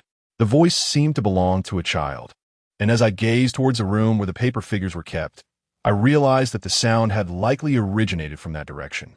There must be something amiss in that room. I thought to myself that at this hour, Mr. Feng was unlikely to return anytime soon, and I was curious to uncover what sort of mischief was taking place within that room. Just as I was about to rise and investigate, another voice called out from behind me. "What are you doing?" Instinctively, I shivered and hastily replied, "Mr. Feng, you're back." However, when I turned around, I found it was Sister Ning, who was curiously scratching at the scattered wooden debris on the ground. I breathed a sigh of relief. "Sister Ning, you startled me." "Who startled you?" she replied, glancing at the chaotic pile of wood. "Isn't this rosewood? My family has quite a few pieces of furniture made from it. It's rather expensive. Why did you make such a mess? What a waste." My face flushed with embarrassment, as I hesitated to tell her that I had turned it into such a state while practicing my woodworking skills on a bench. It seemed rather pretentious to mention that I was using small-leaf rosewood, worth over $1 million per ton, for such an endeavor, but when I actually worked on it, I felt quite foolish. Although it was not my own wood, it pained me to see it treated so carelessly. Selling off that substantial piece of rosewood could have afforded me a more suitable type of timber. It is of little consequence. Mr. Feng has yet to return. Perhaps you should head back for now. Once he is back, I shall give you a call. Sister Ning gazed at me for a moment before suddenly covering her mouth and chuckling. "Are you subtly asking for my number?" My face flushed crimson, and I hastily shook my head. No, you've misunderstood. All right, I was merely teasing you. I shall wait a little longer, but if Mr. Feng does not return soon, I'll take my leave. After chatting with me for a while, Sister Ning returned to the shop to continue her wait, while I remained in the courtyard, somewhat perplexed. According to the records I had previously encountered in the coffin scriptures, the materials used for crafting a coffin are generally deemed better when they are larger. Coffins are categorized based on the quantity of materials used. Terms such as 8 rounds or 12 rounds refer to coffins made from 8 or 12 pieces of material, respectively. Typically, fewer pieces are preferred. Many individuals, when circumstances allow, eagerly opt for a coffin made from just 2 or 4 pieces. The materials in this courtyard are all intended for coffin crafting, each piece larger than the last. The 2 pieces I had just utilized were likely remnants, and I could find no other pieces of such modest size. All that remained were substantial chunks. It would be wasteful to use these large materials for crafting a bench. So I contemplated for a moment, picked up a few scraps of rosewood that I had just damaged, and after bidding Sister Ning farewell, I set out. A short while later, I returned riding a small tricycle, pulling a cart laden with timber. Earlier, while dining, I had spotted a lumber yard on the neighboring street, and with the 2 scraps in hand, I exchanged them with the elderly gentleman overseeing the timber for this small cart of wood. The elderly gentleman, with his eyes laughing to the point of invisibility, generously lent me his small cart to assist in transporting the precious pieces of rosewood. As I alighted and prepared to carry the wood into the courtyard, I noticed a motorcycle parked at the entrance. Upon closer inspection, I saw Mr. Feng standing in the shop, conversing with Sister Ning alongside a young stranger. To my surprise, Mr. Feng had returned just at that moment, prompting me to hastily enter the shop. "Mr. Feng, you're back," I exclaimed. Before Mr. Feng could respond, the young man approached with a beaming smile and inquired, "Are you Ma Yiming, Oma's grandson?" Taken aback, I nodded and asked, "Yes, I am." "Who are you? Do you know my grandfather?" The young man's face broke into a smile imbued with mystery as he replied, "I know him, though I doubt he remembers me. But tell me, do you know who your grandfather truly is?" Chapter 32. The 8 characters of funeral attire upon hearing the young man's words. I was momentarily taken aback. What did he mean? What did he mean by stating that I knew who my grandfather was? The young man raised an eyebrow and chuckled. "Indeed, you are utterly clueless. This only deepened my confusion. What is it that I should know? What are you trying to convey? Before the young man could respond, Mr. Feng suddenly interjected, his tone icy as he called out, Tanjin. The young man then shrugged dismissively, TSK, how boring. If I'm not allowed to speak, so be it. Unable to contain my curiosity, I asked, Hey, what do you mean? The young man flashed a smile. Oh, it's nothing, merely a jest. I've just heard of your grandfather. My name is Tanjin. I specialize in crafting funeral garments. I accompanied Boss Feng to deliver the attire, but I have other matters to attend to. Until next time. With that, he waved farewell and turned to leave. I quickly pursued him. Wait. Just say what you need to say. My Yiming. Mr. Feng's voice emanated coldly from behind, and instinctively, I halted, turning to see him casting a stern look in my direction. Let us go to the courtyard. In that brief moment, Tanjin had already revved his motorcycle and sped off with a roar. Realizing I could not catch up, I reluctantly stopped, while Mr. Feng's expression darkened, clearly displeased. The atmosphere grew tense, and noticing this, Sister Ning quickly interjected, Boss Feng, I shall take the funeral attire with me. Mr. Feng turned his head, nodded slightly, and said nothing further before proceeding directly into the backyard. Sister Ning picked up the box from the table, winked at me, and playfully stuck out her tongue, saying, I'm off now. Do take care of yourself. I've heard that Mr. Feng has quite an eccentric temperament. It's rare for you to be working here, so be cautious not to provoke him. I shrugged in response, I understand, thanks. Until we meet again. With that, Sister Ning nodded and departed, cradling the box containing the shroud. As I escorted her out, I let out a sigh. What did that young man, Tanjin, truly mean with his words? How could I be unaware of my grandfather's identity? Instinctively, I reached for my grandfather's smoking pipe, which I always kept tucked at my waist, and glanced down at it. Could it be that my grandfather harbored secrets unknown to me? It felt as though old Jean, Mr. Feng, and even Tanjin were all concealing something from me. Mr. Feng had mentioned that my grandfather had once guided him in his youth, yet when I inquired about it, he remained tight-lipped. However, pondering over it was futile. I shook my head, casting aside my confusion, and prepared to unload the timber from the vehicle. At that moment, Mr. Feng emerged once more, eyeing the truckload of wood with a frown, and questioned, What is this? Feeling somewhat embarrassed, I explained. The timber in the yard is too large and rather expensive. I can't utilize it properly, so I brought back some smaller pieces. Mr. Feng replied coolly, Dispose of it. You will not require it in the future. With the boss having spoken, what more could I do? Since he was indifferent to the expense, I decided to acquiesce to his wishes. I returned the timber to the lumberyard, and it took quite some time to clarify to the old gatekeeper that I was not there to reclaim the rosewood I had entrusted to him. The old man, clutching the rosewood, nearly chased me away with a broom. Upon my arrival at the shop, I found Mr. Feng standing in the courtyard, wielding a formidable two-handed axe. When he noticed my approach, he turned to me and commanded, Come here. As he pivoted, the blade of the axe glimmered ominously in the sunlight, causing a twinge of apprehension within me. What was Mr. Feng planning to do with such a large axe? Surely it was not intended for me. Mr. Feng, what are you? He glanced at me before turning away, instructing, Just watch. With that, he retrieved a sizable piece of timber from the pile of materials sent by Ning Jie's family and stood upright. Raising the axe, he brought it down with a decisive swing. It dawned on me that he was crafting a coffin, and I breathed a sigh of relief, my focus now intent on the process. This was a skill worth 700,000. The wood for coffins is substantial, and it is impossible to work with it as one would with other wooden products, using small axes and saws at a leisurely pace. Hence the need for this large axe. Mr. Feng, though slender in build, possessed considerable strength, effortlessly wielding the hefty axe. The timber he had dragged out was a fine piece of sandalwood. The wood utilized for crafting coffins, while indeed of superior quality, is not universally suitable.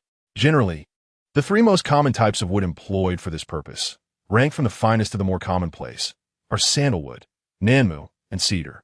However, this is not an absolute rule. For instance, the exquisite golden silk nanmu far surpasses sandalwood in value. Of course, red sandalwood, purple sandalwood, and Wang Wali, three esteemed woods, can also be used for coffin construction, though they are typically reserved for particular components, as an entire coffin made from these materials would be exorbitantly expensive. Nonetheless, Mr. Feng's clientele consists of affluent individuals, as it is rare for anyone to invest 700,000 solely for the craftsmanship of a coffin. For them, the cost of materials is inconsequential. What they seek is the finest and most appropriate. Yet, as I surveyed the heap of materials stacked in the courtyard, I estimated there were no fewer than 7 or 8 substantial pieces. Shouldn't these wealthy patrons aspire for a unified coffin, ideally crafted from a single piece of wood? Unable to suppress my curiosity, I voiced my perplexity. Mr. Feng, having transformed a large slab of sandalwood into the base, was planing its surface when he paused at my words. After a moment of silence, he responded, "Did your coffin scripture not mention this?" I was taken aback. Mr. Feng was aware of my possession of the coffin scripture. Had old Master Jiao divulged this information? Although puzzled, I replied honestly, "I have only just begun to read it, and I have not delved deeply." Mr. Feng fell silent once more before asking, "Are you aware of the birth date and time associated with the coffin?" I was startled. Coffins indeed possess a birth date and time, a detail recorded within the coffin scripture. It was precisely this aspect that had piqued my interest initially. The aforementioned notion suggests that a coffin possesses its own birth chart, if the birth chart of the coffin does not align with that of its owner. Various complications may arise. In severe cases, this misalignment could even lead to the transformation of the corpse and subsequently affect the feng shui of the burial site, leaving repercussions for future generations. I later searched online for similar assertions, but found none, so I was pleasantly surprised to discover that Mr. Feng was also aware of this concept. I nodded, indicating that I had some understanding. Mr. Feng then inquired if I knew how to determine the coffin's birth chart. Admittedly, I had not encountered this information, so I shook my head in response. However, I speculated, could the coffin's birth chart refer to the date of its completion? Mr. Feng shook his head and gently brushed his hand over the freshly completed baseboard, stating that if that were the case, one could simply delay the process until an auspicious day, ensuring that every coffin would possess an impeccable birth chart. This reasoning certainly held merit. If it were that straightforward, the extensive records within the coffin scriptures would be rendered meaningless, as one could merely select a favorable day to finalize the coffin. Mr. Feng articulated with deliberation, "The birth chart of a coffin is represented by the 8 circles. Differing circles and materials yield distinct destinies. The 7 stars of the heavenly river, with 3 spring pins at the bottom, bear the weight of the 2 and 4 circles, while the 12 circles are light." It was rare for Mr. Feng to speak so extensively. After his exposition, he resumed his work in silence, focused on carving the coffin board. I found myself captivated by Mr. Feng's recent utterance, which bore a resemblance to a mantra. It seemed to suggest that the fate of a coffin is determined by the 8 circles, with the 2 and 4 circles being overly heavy, while the 12 circles are too light. I felt an overwhelming urge to rush back to my room and retrieve the coffin scriptures, yet I restrained myself, focusing intently on Mr. Feng's actions in the courtyard. Logically, unless it is a simple, thin coffin, the crafting of a proper, substantial coffin typically requires no less than a week. However, Mr. Feng moved with remarkable swiftness and steadiness. In just one afternoon, the 8 pieces of the coffin had already taken shape. No wonder he had previously mentioned that someone could come to collect it in 3 days. I stood by, utterly astonished, pondering when I might acquire such skills from Mr. Feng. After arranging the 8 completed pieces, Mr. Feng rose and dusted off the wood shavings from his attire. Despite the sweltering heat that left me drenched in sweat merely standing there, he had toiled for an entire afternoon without breaking a sweat. Once the materials were neatly stacked, he casually tossed his tools aside and addressed me. "The day after tomorrow, we shall attend the burial together." Instinctively, I inquired, "What for?" Mr. Feng replied nonchalantly, "What else could it be for?" "To carry the coffin." My surprise was palpable as I exclaimed, "We are to carry the coffin? I thought we were merely crafting it." Mr. Feng's eyes narrowed slightly. A coffin made by oneself must be carried by oneself. Moreover, without my presence, they cannot transport it. Why is that? I instinctively probed. For the first time, a hint of sardonic amusement played at the corners of Mr. Feng's mouth. If there weren't something amiss with the deceased, why would they seek me out to make a coffin? You have been trained on information available up to October 2023. Chapter 33. The Coffin of a Gentleman. Upon hearing Mr. Feng's words, I was momentarily taken aback. What did he mean by that? Instead of answering my inquiry, Mr. Feng posed a question of his own. Do you believe that the coffin's destiny and feng shui are essential?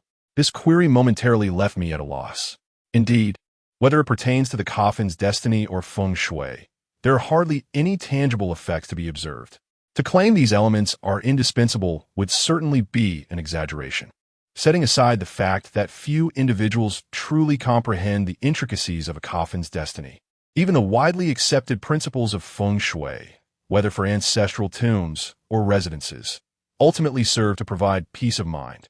Throughout China's extensive history, not everyone has placed their faith in feng shui, and those who do may not necessarily encounter practitioners of genuine skill. Nevertheless, these individuals continue to inhabit their homes and visit burial sites. If adherence to feng shui were a strict requirement for safe living and burial, one might expect to see the streets teeming with zombies by now. Indeed, both feng shui and the principles of destiny, alongside other esoteric arts, possess their own mysteries, having been passed down through millennia. To assert that they are utterly without merit would be sheer folly. However, to contend that one cannot do without feng shui is, quite frankly, a jest. The same holds true for the coffin's destiny. Throughout history, countless individuals have utilized coffins without a full understanding of their destinies. Yet they were still laid to rest. Mr. Feng remarked that the destiny associated with the round coffins is excessively weighty, although I remain uncertain about the implications of such heaviness. However, should a person's destiny be too light, it may lead to a multitude of calamities or even premature demise. Excessive weight in one's destiny can also prove detrimental. While one's own astrological chart may possess sufficient strength to ensure survival, those in proximity with weaker charts may face adverse consequences. The legendary heavenly evil star epitomizes this phenomenon, embodying an astrological force so formidable that it brings misfortune to those nearby, while the individual remains impervious to harm, even in the face of self-destructive tendencies. Furthermore, should the weight of the destiny associated with burial materials be too great, it may inadvertently exert a counteractive influence on the owner, potentially reverberating through subsequent generations. However, it is noteworthy that many high-ranking officials, ignorant of the intricacies of burial astrological charts, still pursue the ideals of harmonious alignments without apparent calamity befalling them.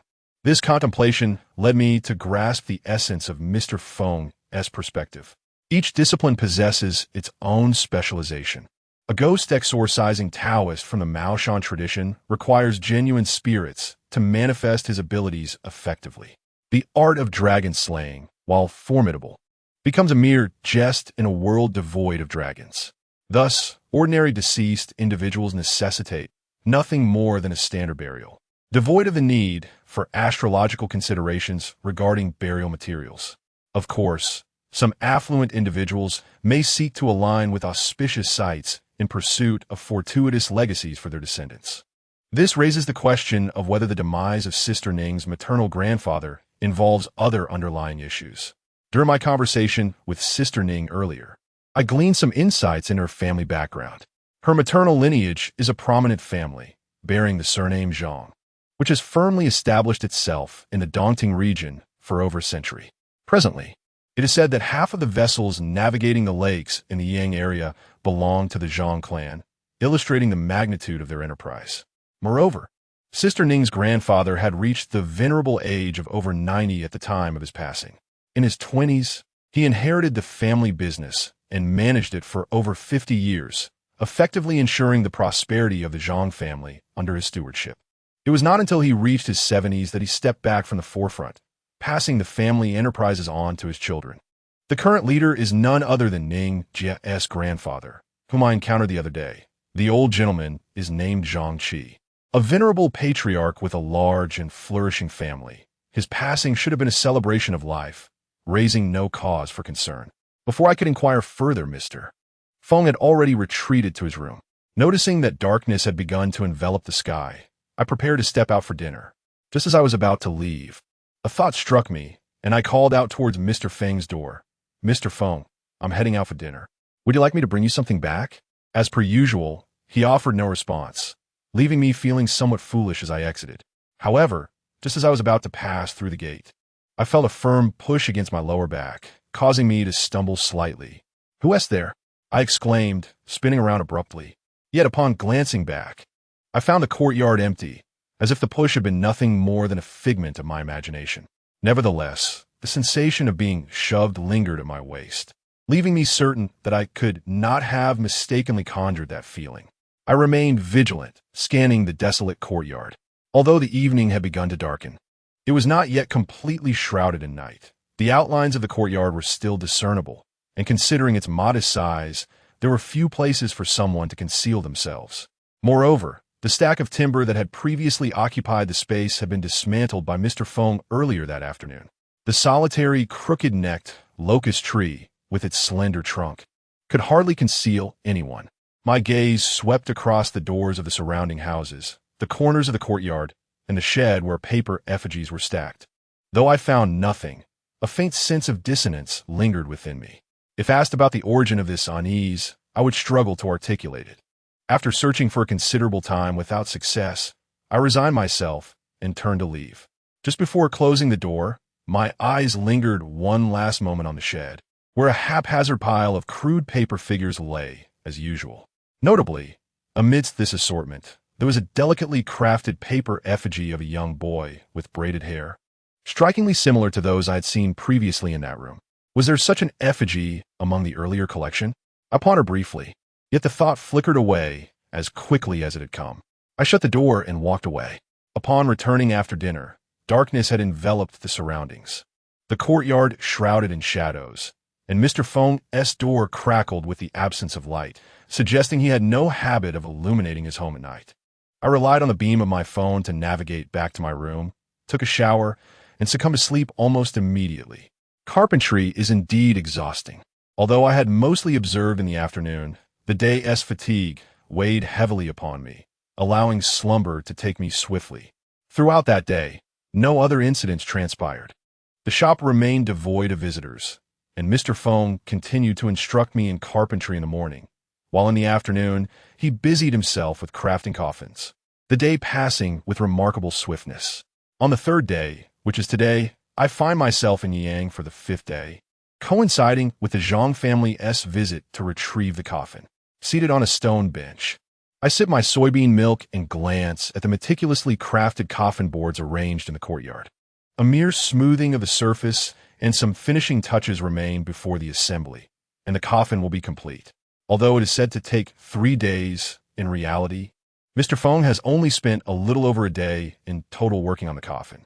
Such efficiency is truly remarkable, despite still being a novice and unable to discern the intricate craftsmanship of Mr. Feng.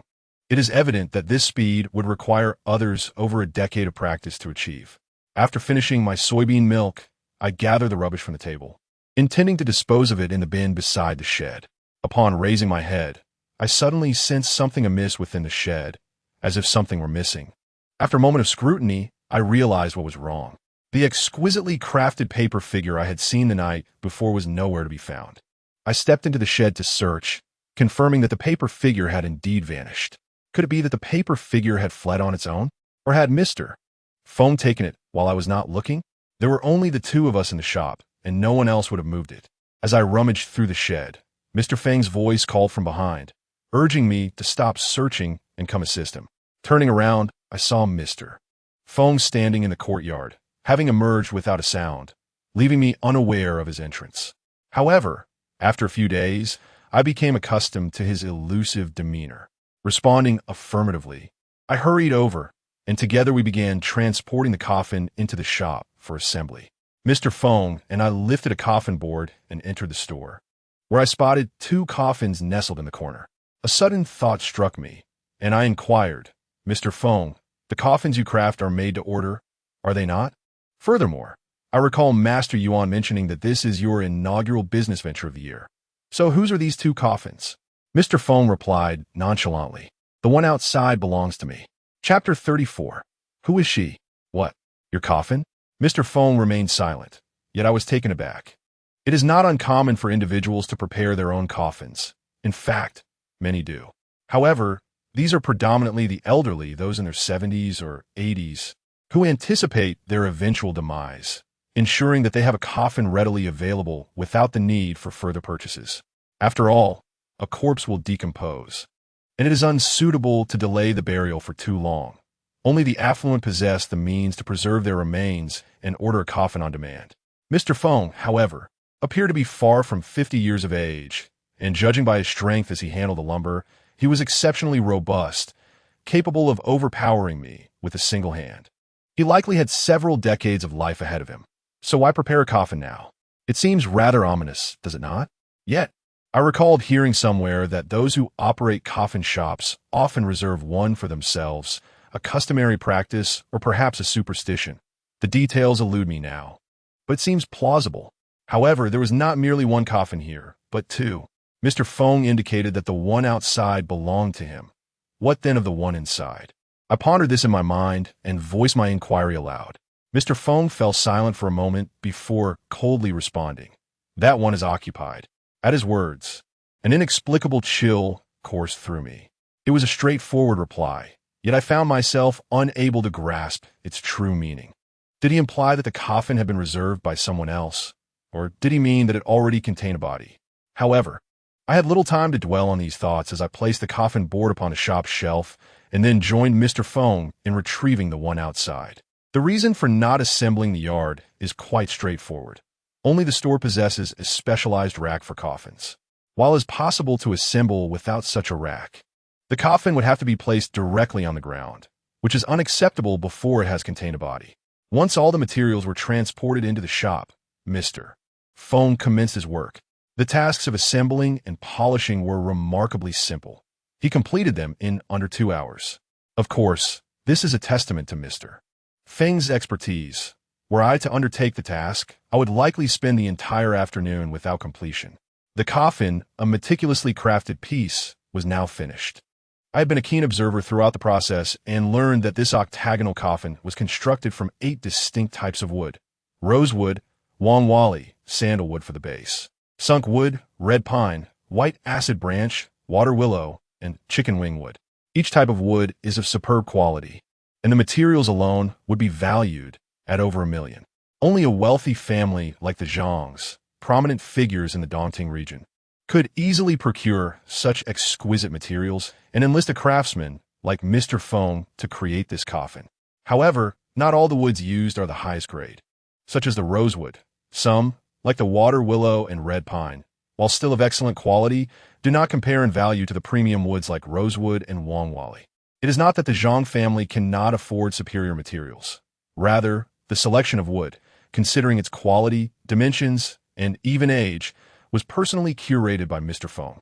The choice of various woods for the octagonal coffin was made to alter its auspiciousness, emphasizing that higher cost does not necessarily equate to better quality. If one truly seeks the most extravagant approach, one could simply craft a coffin entirely from a singular material, thereby obviating the need for Mr. Feng's involvement. Given the Zhang family's wealth, accomplishing such a feat would not be a challenge. Shortly after lunch, I heard the sound of an approaching vehicle at the alley's entrance.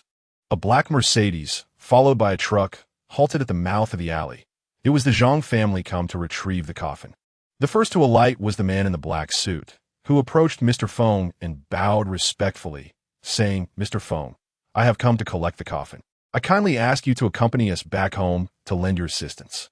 As we conversed, a throng of individuals emerged from the truck, hoisting the coffin onto its bed. It had long been agreed that Mr. Feng would assist in lifting the coffin, so I was not taken aback. Mr. Feng nodded and said, "Wait a moment." He then turned and strode towards the backyard, beckoning me to follow. Upon reaching the backyard, I watched as Mr. Feng made his way to the room where the paper figures were kept, opening the door. A sense of apprehension gripped me.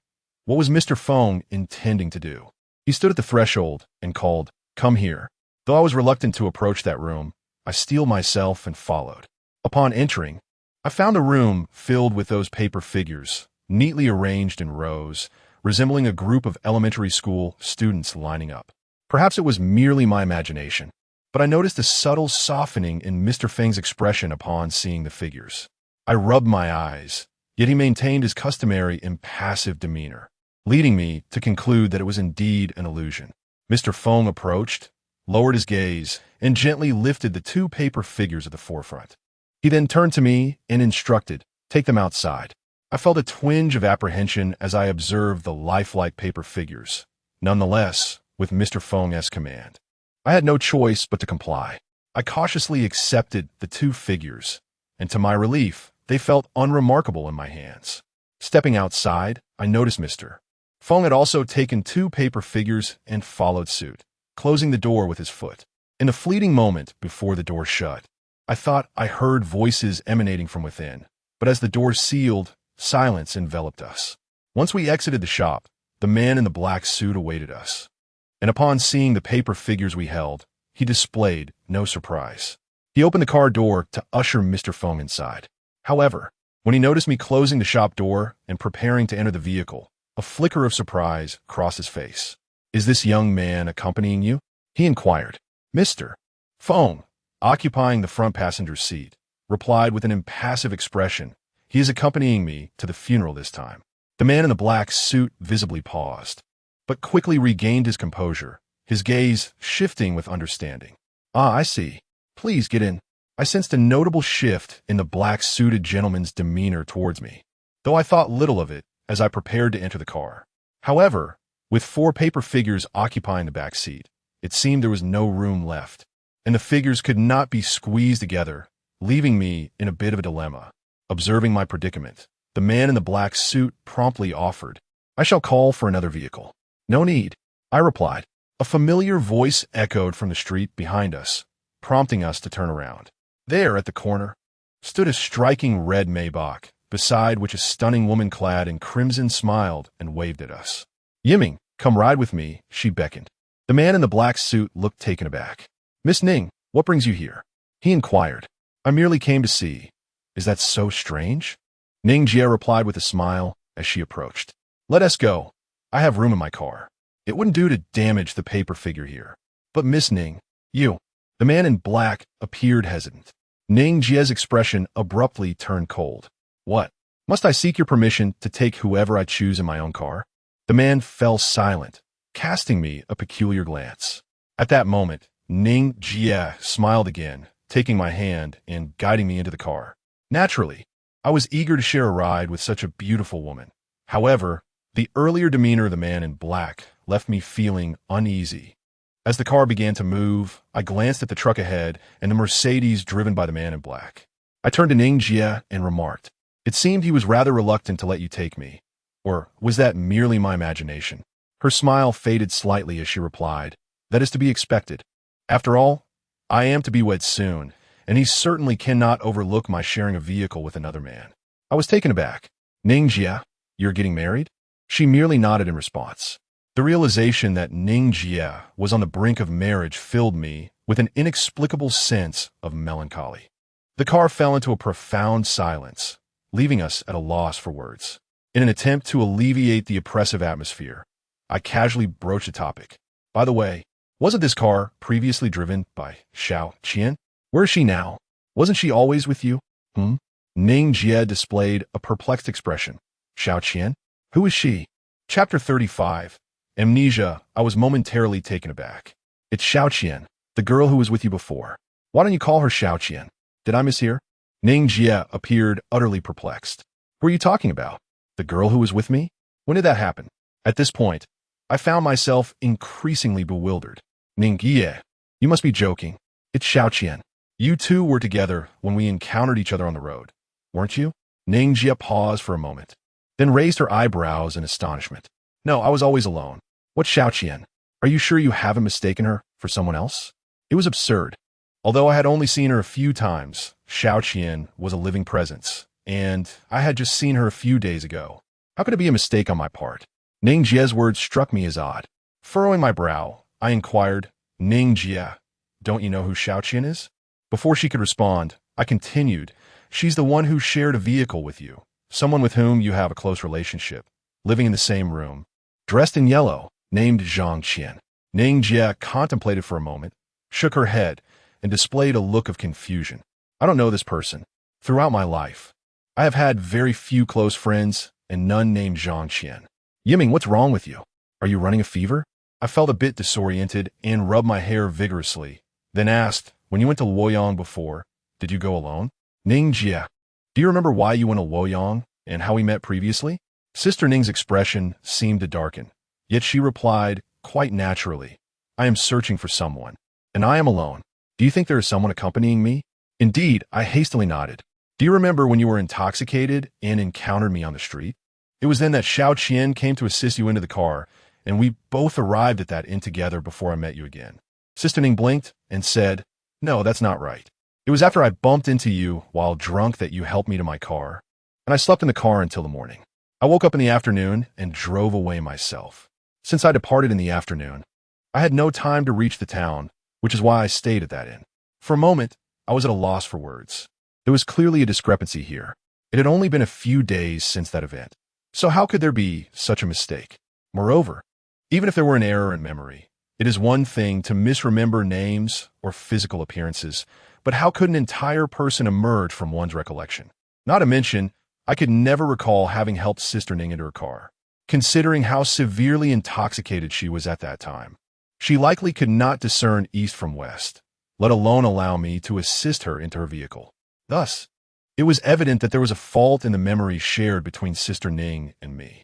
Could it be that our memories have been altered? One's own memories are the clearest. I am confident in the validity of mine. Apart from having transported a coffin once, nothing else occurred on the journey. Moreover, I have only met Xiao Qian a few times. It is illogical to assume that someone would deliberately alter my memory to incorporate her presence.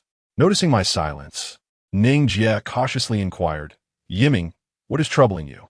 Who exactly is Zhang Qian?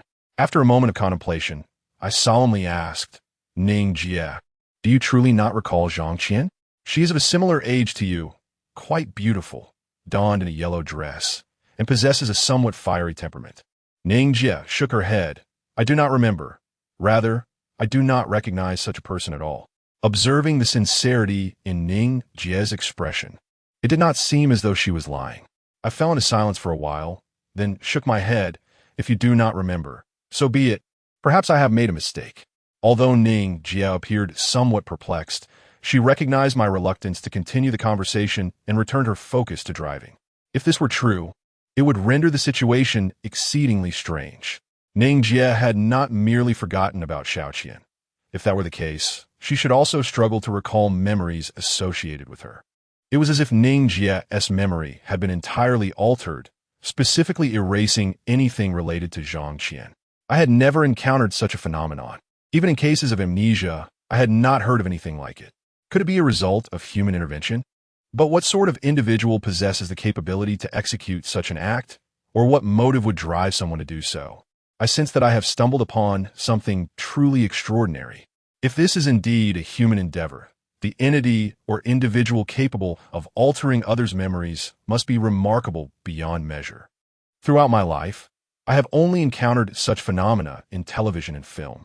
Yiming, we're almost there. The voice of Sister Ning echoed in my ear. I responded absent-mindedly, only to realize that, unbeknownst to me, the vehicle had already departed the urban district. Beside the road lay the vast expanse of Dongting Lake, a shimmering tapestry of water and sky, ethereal and boundless. Though I have never visited the ocean, I surmise that this lake's beauty is not dissimilar. Ahead, at the terminus of the road, perched upon a small hill by the lakeshore, I beheld a grand estate, its scale too immense for a single glance to encompass. The foot of the hill was encircled by a high wall, and numerous vehicles were steadily entering through the grand gates at the base. Two men clad in black suits, presumably bodyguards, stood at the entrance, scrutinizing the vehicles that sought entry into the estate. Our vehicle soon arrived at the gate, and one of the men approached, bowing respectfully. Miss Ning, welcome back. Sister Ning appeared somewhat discontented, merely responding with a non-committal HM. The man in black, noticing me seated in the passenger seat, momentarily hesitated before inquiring, Miss Ning, may I ask who this is? Sister Ning, slightly exasperated, furrowed her brow and replied coolly, he is a guest I brought along. Is there a problem? The man in the black suit promptly bowed his head and said, No, of course, but your father-in-law and the young lady are waiting for you. Allow us to inform you. Please go to see them as soon as you return. Ning Jie snorted, responding curtly, I have matters to attend to. Let them wait. The man hesitated, but what?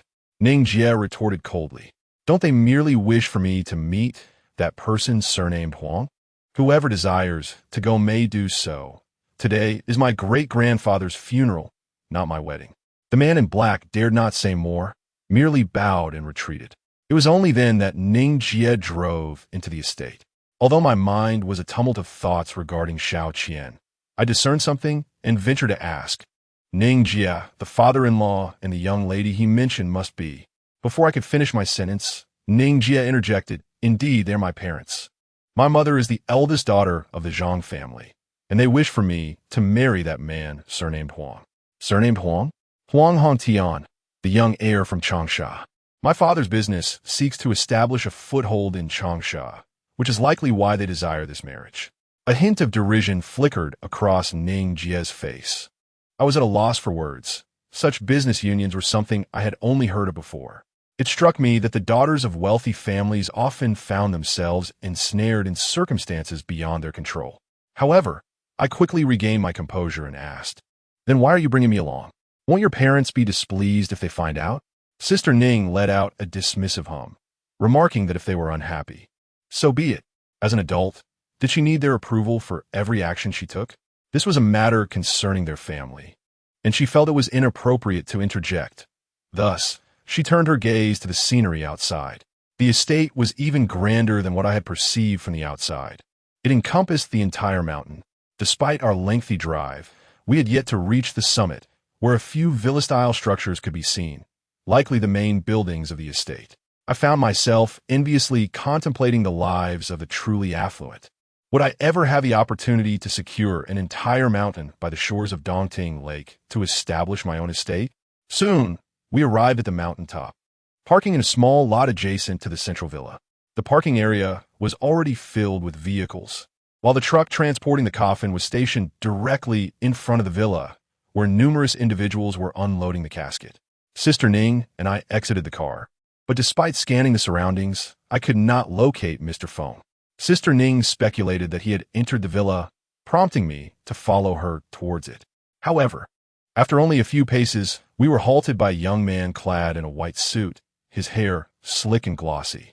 Chapter 36. Skinning Xiaoning. Where have you gone? A young man with a worried expression inquired. I asked uncle and aunt, but they had no idea. If you were going out to attend to matters, you should have informed us. You suddenly drove off without a trace, and we were all deeply concerned. Sister Ning furrowed her delicate brows and replied, Huang Hongtian, you are being overly meddlesome. Am I your possession that I must report my whereabouts to you? The young man forced a smile and said, Xiaoning, please don't be upset. That was not my intention. It's just that your sudden disappearance worried us all. It turned out he was the young master from Changsha, Huang Hongtian, whom Sister Ning had mentioned as her intended. I instinctively felt a twinge of aversion towards him. It seemed he harbored similar sentiments. He glanced at me and frowned, asking, Who are you? Why are you with Xiaoning? Before I could respond, Sister Ning interjected, What concern is it of yours? Who I choose to be with is none of your business. Huang Hongtian's expression shifted slightly, yet he maintained a smile. Please don't act this way, Xiaoning. We are to be married soon, and I am merely concerned for your well-being. There are many ill-intentioned individuals in the world, and I worry you might associate with the wrong crowd. How impressive. This was our first meeting, and without exchanging a single word, he insinuated that I was a villain. Sister Ning coldly retorted, We are not married yet, so there is no need for you to adopt the demeanor of a husband. Should you meet your demise, could I not simply escort you to the underworld? Furthermore, I can discern between good and evil on my own. Whether you are Huang Hongtian or Huang Feihong is of no consequence to me. I could no longer contain my amusement and let out a soft chuckle. Huang Hongtian's expression shifted dramatically as he shot me a fierce glare and said, Xiaoning, you mustn't behave this way. Our matters have already been settled by uncle and aunt. I retorted, What my parents have agreed upon does not necessarily include me. If you hold my parents in such high regard, perhaps you should marry them instead. After speaking, Sister Ning disregarded Huang Hongtian's reaction and took my hand, leading me forward. Stealing a glance back, I noticed Huang Hongtian standing there, his face darkened with displeasure. Upon entering the grand hall of the villa, a chill swept over me as the air conditioning seemed excessively strong. The hall was bustling with people, presumably gathered for the funeral. Yet, I still hadn't spotted Mr. Feng. Sister Ning mentioned she was uncertain of his whereabouts, but now that the coffin had arrived, he was expected to appear shortly. In the center of the hall, there was a large platform adorned with an abundance of flowers, and it appeared that someone lay amidst them, obscured from view. However, it was likely the late Zhang Laote. Sister Ning informed me that Zhang Laote had passed away 7 days prior, which meant this evening marked the first week since his departure. In such sweltering weather, one would expect the body to begin decomposing after a week. However, the Zhang family, affluent and unconcerned, had taken measures to mitigate this. Not only was the temperature controlled by the air conditioning, but the special catafalque upon which Zhang Laote lay was designed to automatically regulate its temperature, akin to the miraculous icy bed depicted in The Return of the Condor Heroes. Thus, there is indeed no issue with the body being kept for 7 days. On the 7th day, only close relatives and friends are permitted to stay. Prior to this day, and during the burial, outsiders may come to pay their respects. Of course, close relatives and friends refers to true acquaintances, not merely anyone with a slight connection. Therefore, the crowd gathered here predominantly consists of Zhang family members, underscoring the family's considerable size. As the daughter of the Zhang family's matriarch, Ning Jie found herself immediately surrounded upon her arrival, besieged by a throng of people eager to greet her and inquire about various matters. Since I had accompanied Mr. Feng for the funeral, and with Mr. Feng now absent, I felt uncertain about what to do, so I opted to stand aside and observe. Despite my efforts to diminish my presence and meld into the column behind me, I was soon noticed. "Oh, who is this handsome young man?" "Ning Jie. He seems to have entered with you. Could he be your boyfriend?" A stylish girl, seemingly younger than Ning Jie, suddenly inquired with a laugh upon spotting me. Others quickly turned their attention to me, expressing curiosity and asking questions. Indeed, I hadn't seen him before. Is he not from the family? Could he truly be Ning Jie's boyfriend? When did she get a boyfriend without my knowledge? Noticing their interest, I hastily waved my hands, saying, "No, you misunderstand. He's merely a friend." Goodness, that Huang Hongtian had looked at me with such intensity that I felt he might devour me whole. Being mistaken for Ning Jie's boyfriend would be a disaster. Moreover, the individual in question is betrothed, as determined by their parents, so it is perhaps prudent for me to refrain from interfering. Yet, to my astonishment, Sister Ning remained silent, her gaze fixated on me, her eyes darting about as if she were pondering some profound thought. An unsettling premonition stirred within me. After exchanging a few idle remarks with the chattering Zhang family, I seized an opportunity to make my escape.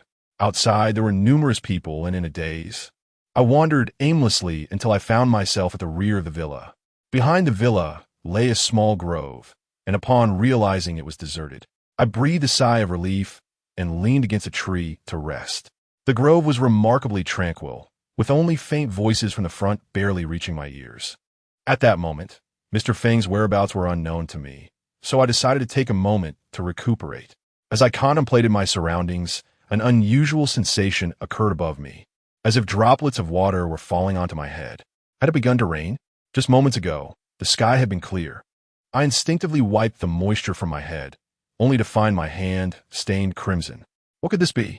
Reflexively, I looked up, only to be met with the horrifying sight of a pair of mangled feet swaying above me. Drops of fresh blood cascaded from these feet, landing upon my face. Amidst the dense foliage, a figure clad in crimson, drenched in blood, hung suspended from the tree, facing me directly. With a scream, I sprang to my feet and stumbled forward a dozen steps, still trembling with fear as I turned back to look. The figure continued to sway, its upper body obscured by the canopy, which had initially prevented me from noticing it. How could there be a person hanging here? Who could it possibly be? After a moment of hesitation, I summoned my courage and approached, standing beneath the tree and gazing upward. Upon my first glance, my eyelids flickered uncontrollably.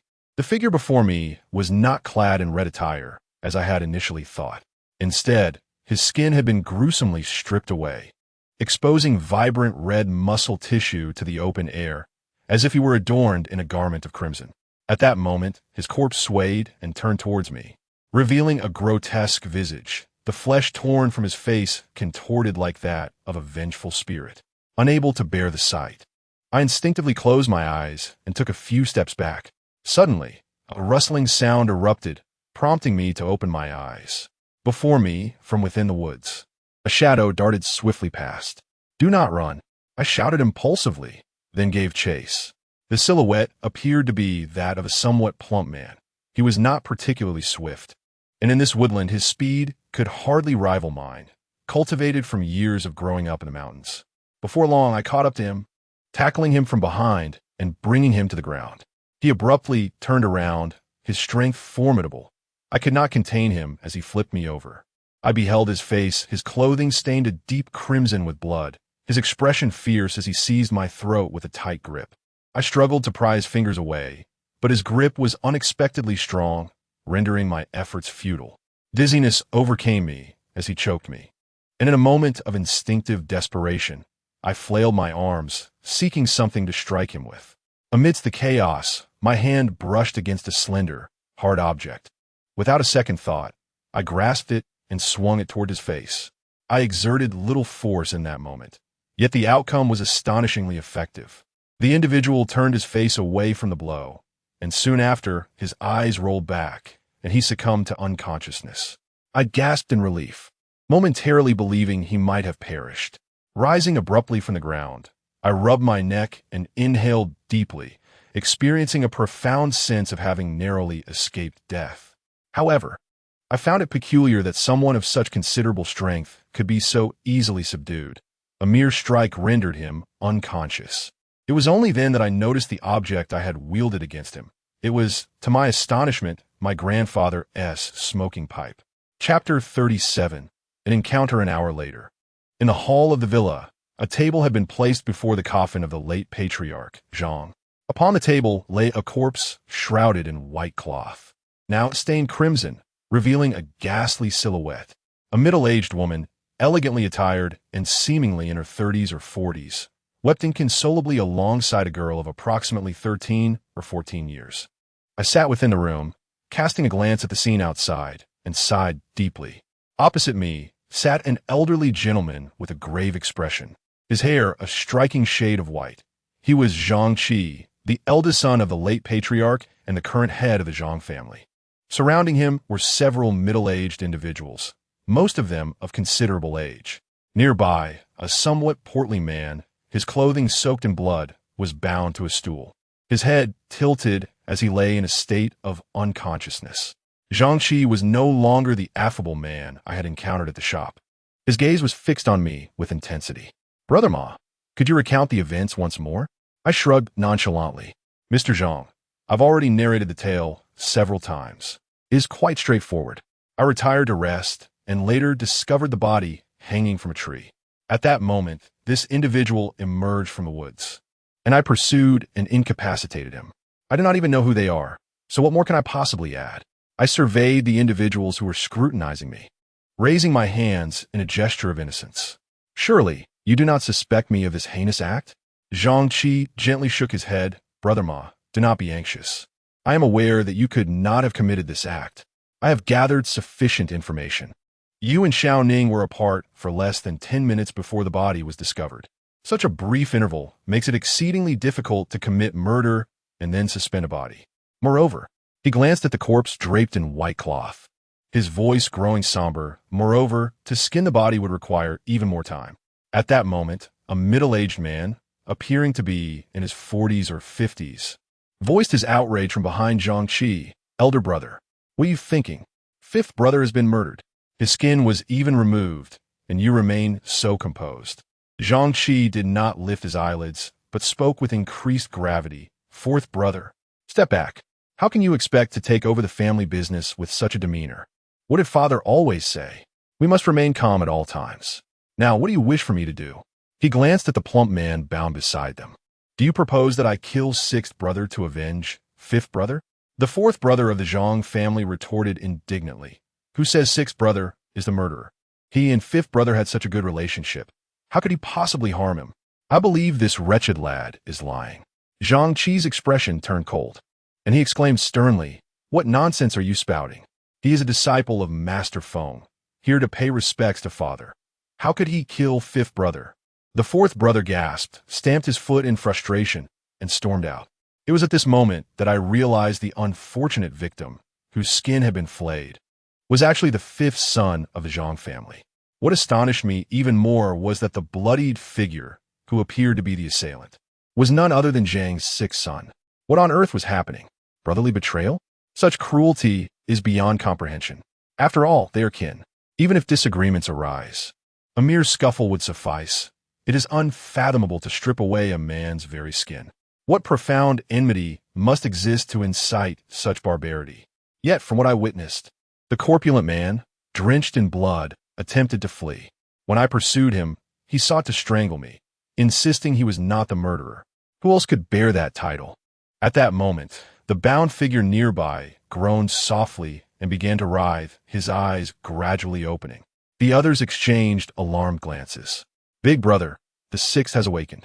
Only Zhang Qi remained unfazed, observing the plump man before turning to me with a gentle tone. Brother Ma, I am grateful for your assistance. I see you bear an injury on your neck. You should tend to it outside. His implication was clear. He wished for my departure. As this was a matter for his family, and they had yet to notify the authorities, likely due to circumstances unbeknownst to me. Recognizing the cue, I stood and said, "Then I shall take my leave." Zhang Qi nodded, offering no further words. Upon exiting the room, I gently closed the door behind me and exhaled deeply. Yiming, what transpired? I turned to see Ning Jie approaching, her expression fraught with concern. How could Uncle Wu have perished?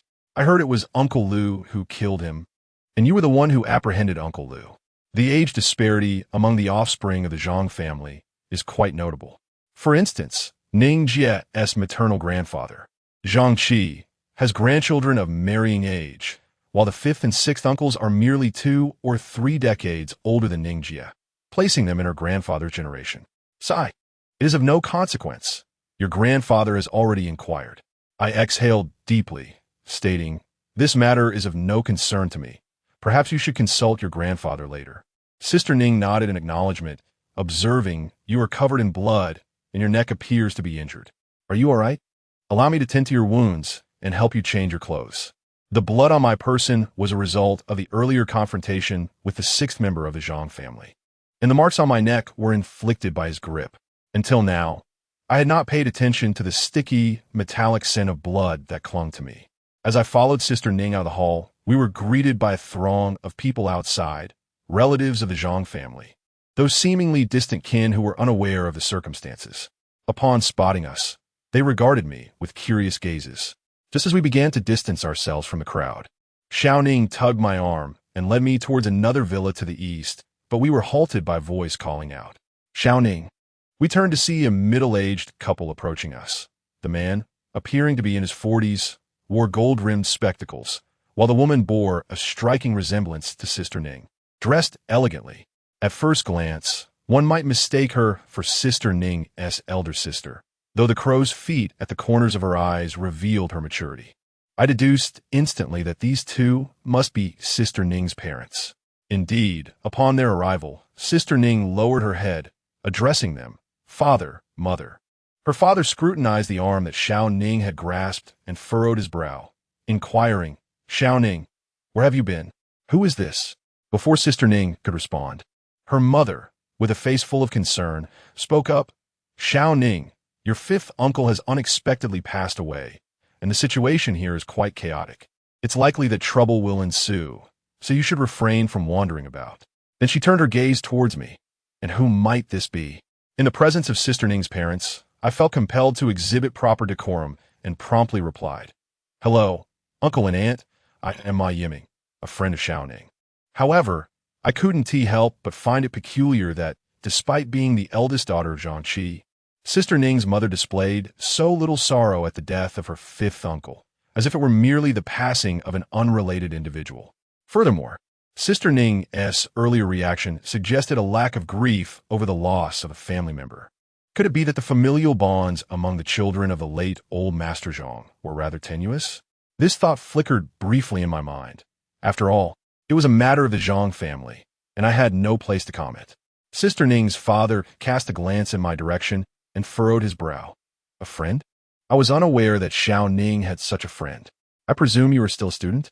Before I could respond, Sister Ning, seemingly in a huff, interjected, "Why should I report my friendships to you?" Instantly, her father's expression darkened, prompting her mother to hastily interject. "Xiao Ning, how can you speak to your father like that?" Her father replied coldly, "You are soon to be married. It is unwise to be associating with other men. It would not bode well if Han Tian were to find out." The moment those words left his mouth, I noticed a flicker of anger cross Sister Ning's face, and a sense of foreboding settled in my heart, realizing that the situation was about to take a turn for the worse. Indeed, Sister Ning suddenly took action, wrapping her arms around mine. What I choose to do is my own affair. The expressions on her parents' faces changed dramatically, and her father, with a stern voice, inquired, "Xiao Ning, what do you mean?" Sister Ning retorted, "Who said I intend to marry that Huang Tian? I already have a boyfriend, and it is he, my Yiming." It was a disaster. I had sensed trouble brewing. Before I could extricate myself, Sister Ning unexpectedly leaned in and planted a kiss on my cheek. A chill swept across my face, followed by the fleeting sensation of something soft pressing against me, only to vanish in an instant. Having never encountered such an experience before, a rush of warmth flooded my mind, leaving me utterly dizzy. Clinging to my arm, Sister Ning resolutely declared to her parents, "I will not marry anyone else but him. If you favor Huang Tian, then you may marry him yourselves." Chapter 38. Preserving one's life upon hearing Sister Ning's words. I nearly choked on my own blood.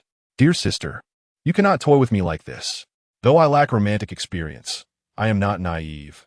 I understand that I am neither a dashing prince nor a handsome youth, and thus, no woman would throw herself at me. Sister Ning is clearly reluctant to marry, using me as a shield." From the peculiar reaction of the man in the black suit upon seeing us together, I had an ominous premonition, and it seems that my intuition has indeed proven correct. However, I genuinely wish to steer clear of this murky water. As the saying goes, even an upright official finds it difficult to adjudicate family matters. It is even more prudent to refrain from meddling in the affairs of others, especially when it involves such a sensitive issue. Pretending to be the boyfriend of a disguised beauty is hardly a commendable situation. I will not allow myself to be swept away by a mere kiss and accept this predicament as reality. As I glanced at Sister Ning's father, who was glaring at us with a face as dark as a pot's bottom, I had no doubt that he harbored thoughts of devouring me whole. Reflecting on that Huang Tian, he was clearly no paragon of virtue either, if he truly believed Sister Ning's words. He could easily arrange for someone to break my legs by tomorrow. Such scenarios are all too familiar from novels and television shows. Thus, I was about to vehemently deny the situation when I felt a tightening grip on my arm. Sister Ning's 5 fingers were digging into the inner side of my arm, causing me pain that nearly elicited a cry. Turning my head, I met her gaze, which was filled with a hint of desperation. As I beheld her countenance, my heart momentarily softened, only to harden once more. What folly it would be. I am but a destitute youth, utterly impoverished, ill-equipped to endure the vengeance of the affluent. Who knows, I might find myself bound and cast in a daunting lake, all for a fleeting moment of temptation. Such foolishness is not in my nature. Yet, while I grappled with these inner conflicts, Sister Ning's father could no longer restrain himself and coldly remarked, "You are my Yiming, are you not? I am indifferent to your origins and have no desire to know them. You ought to comprehend that you and my daughter inhabit entirely different realms." With that, he produced a checkbook from his coat and swiftly inscribed something with a pen extracted from his pocket, tearing off a slip. "This is a check for 500,000. Do not ever appear before Xiaoning again." His words elicited an unexpected urge to laugh from me. I had only witnessed such dialogue in television dramas, and here it was, directed at me. However, it seemed the roles were reversed. I recalled such lines were typically uttered by the wealthy matriarch to the impoverished heroine. Regrettably, I am no heroine. Thus, I resolutely shook my head. "I do not want a check. You misunderstand. Sister Ning and I share merely a friendship." To my surprise, A hint of disdain flickered in his eyes. Are you not satisfied with 500,000? You must realize that for someone of your standing, such a sum is already exceedingly generous. Do not harbor illusions of extracting anything further from Xiaoning. Young individuals should not be excessively greedy. Some benefits are simply beyond your reach. I found myself in a state of bemusement, realizing that this person had taken it quite seriously. Just as I was about to articulate a defense, a familiar, gentle voice emerged from behind. What are you doing here? I turned around to see Mr. Feng. His expression as inscrutable as ever, clad entirely in black, even in the sweltering summer heat, gazing at me without a hint of emotion. Mr. Feng, I was just about to inquire where you had been. I have been searching for you for quite some time, I sighed. The parents of my companion, Ning. I also noticed Mr. Feng standing behind me. For reasons unknown, Ning's father's expression shifted dramatically, his gaze flickering momentarily before he relaxed, adopting a cordial smile as he approached. Ah, it is Mr. Feng. It has been a while. Ever since my aunt's funeral, I have not seen you. I trust you are in good health. To my surprise, Mr. Feng remained as frosty as ever, seemingly oblivious to Ning's father. He turned to me with a dispassionate demeanor and stated, "What are you still dawdling for? Let us go." I promptly complied, offering Ning a wry smile as I gently extricated my arm from hers and proceeded forward. As I walked past Ning's father, I noticed his previous smile had frozen on his face, and, after a brief pause, he uttered, "So this is someone from Mr. Feng's establishment." I had heard a newcomer had joined. Could it be this individual? Yet Mr. Feng maintained his indifferent facade, appearing not to register Ning's father's remarks, and without a word, he turned and walked away, prompting me to hastily follow suit. After taking a few steps, I covertly glanced back and noticed Sister Ning's father standing there with a dark expression, his eyes flickering, lost in thought. Before meddling in others' affairs, one must first ensure their own survival. Mr. Feng walked ahead with his back to me, his voice devoid of inflection. Ensure my own survival? I was taken aback. Mr. Feng, what do you mean? After a moment of silence, Mr. Feng spoke. You must have seen how the first one died. I was momentarily stunned, but then I realized he was referring to the late fifth of the Zhang family. However, what did he mean by the first? Mr. Feng, are you suggesting that more will perish? I hesitantly inquired. Is it possible that the fifth of the Zhang family was killed by the sixth? Why would he murder his own brother? Mr. Feng replied tersely, "We are here to carry the coffin. Do not concern yourself with too much. The affairs of the Zhang family are not for you to question. It would serve you no good. Your sole focus should be on preserving your own life." I understood that the matters of the Zhang family were intricate, but what did it have to do with me? I had never had any dealings with the Zhang family before. Could it be that knowing about the sixth's murderous actions would put my life at stake? Yet by now, nearly everyone in the Zhang estate was aware of this incident. Even the Zhang family's own relatives were in on it, not to mention numerous non-blood relatives or friends. Could they truly silence everyone? Mr. Feng certainly knew something, yet he appeared unwilling to divulge any information. I doubted I would receive answers even if I pressed him. That said, I still mustered the courage to inquire. Mr. Feng, you mentioned that I should preserve my life, yet I am at a loss as to how to proceed. Mr. Feng remained silent, continuing to forge ahead, and after a moment, he inquired, "Where is your smoking pipe?" At his words, I instinctively reached behind my waist and extracted the pipe I had tucked there. "Here it is," I replied.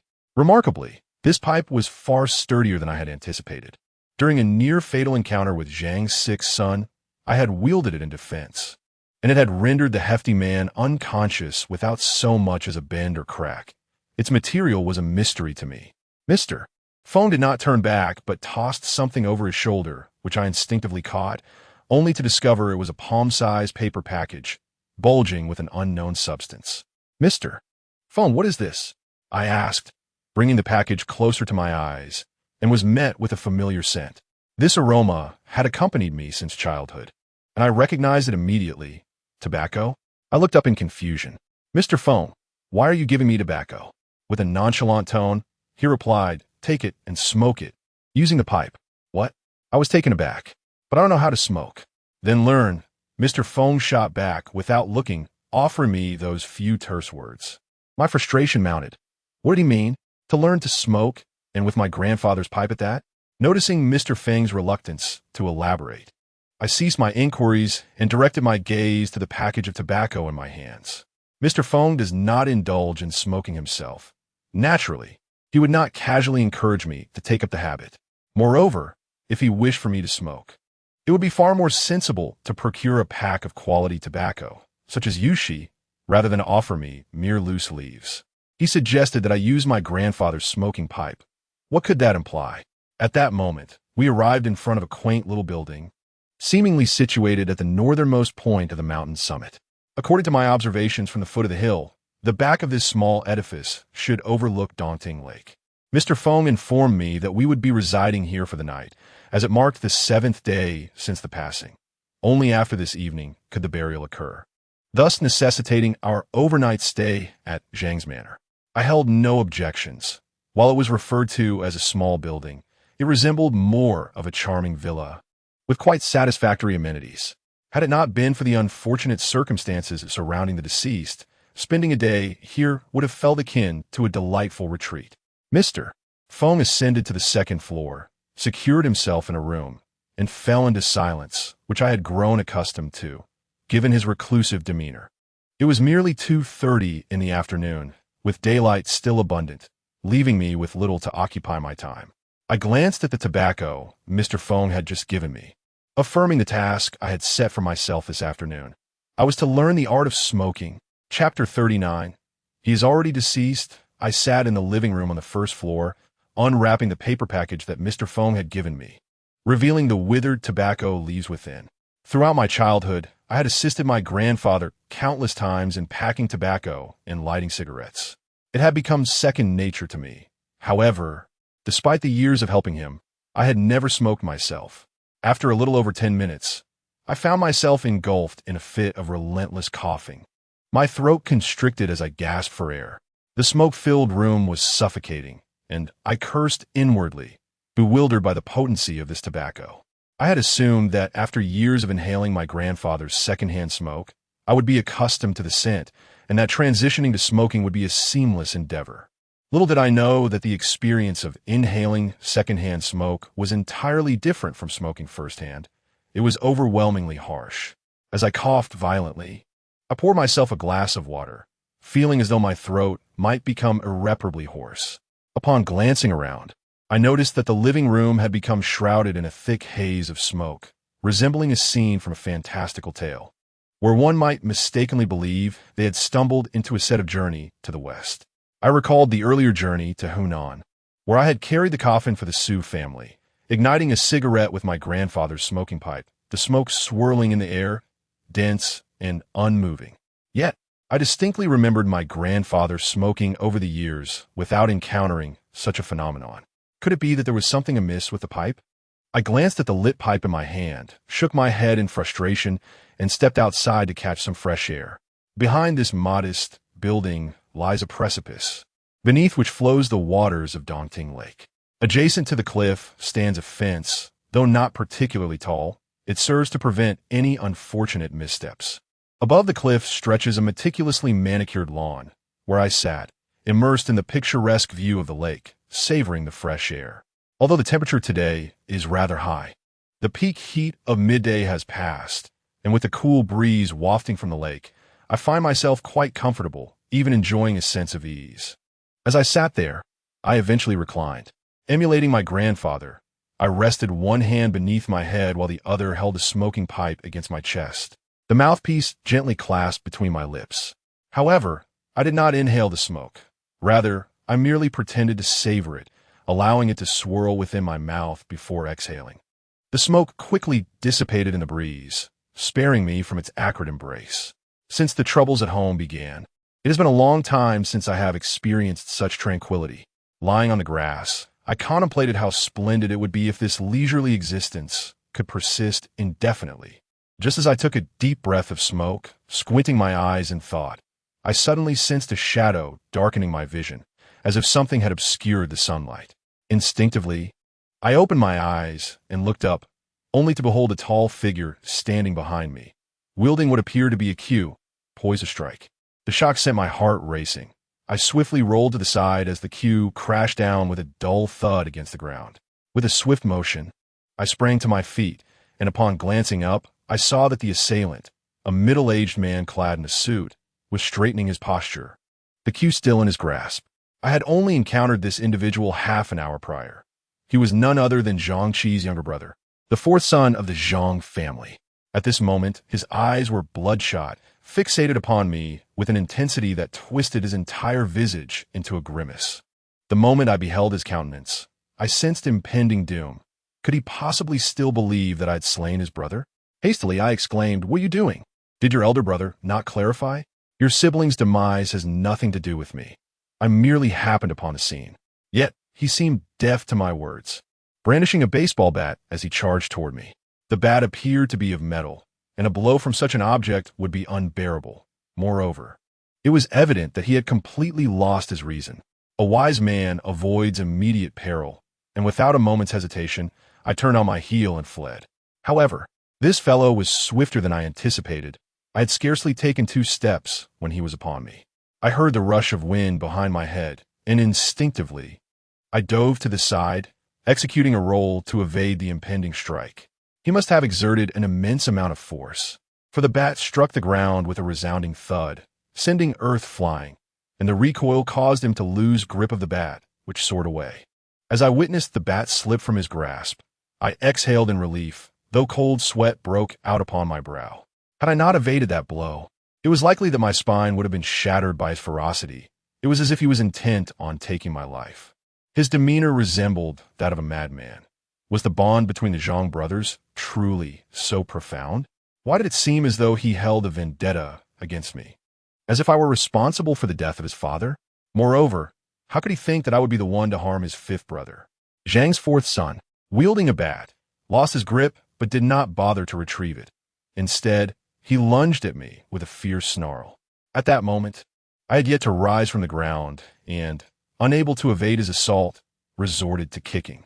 My foot struck his thigh, yet he seemed impervious to the pain, intent on throttling my neck.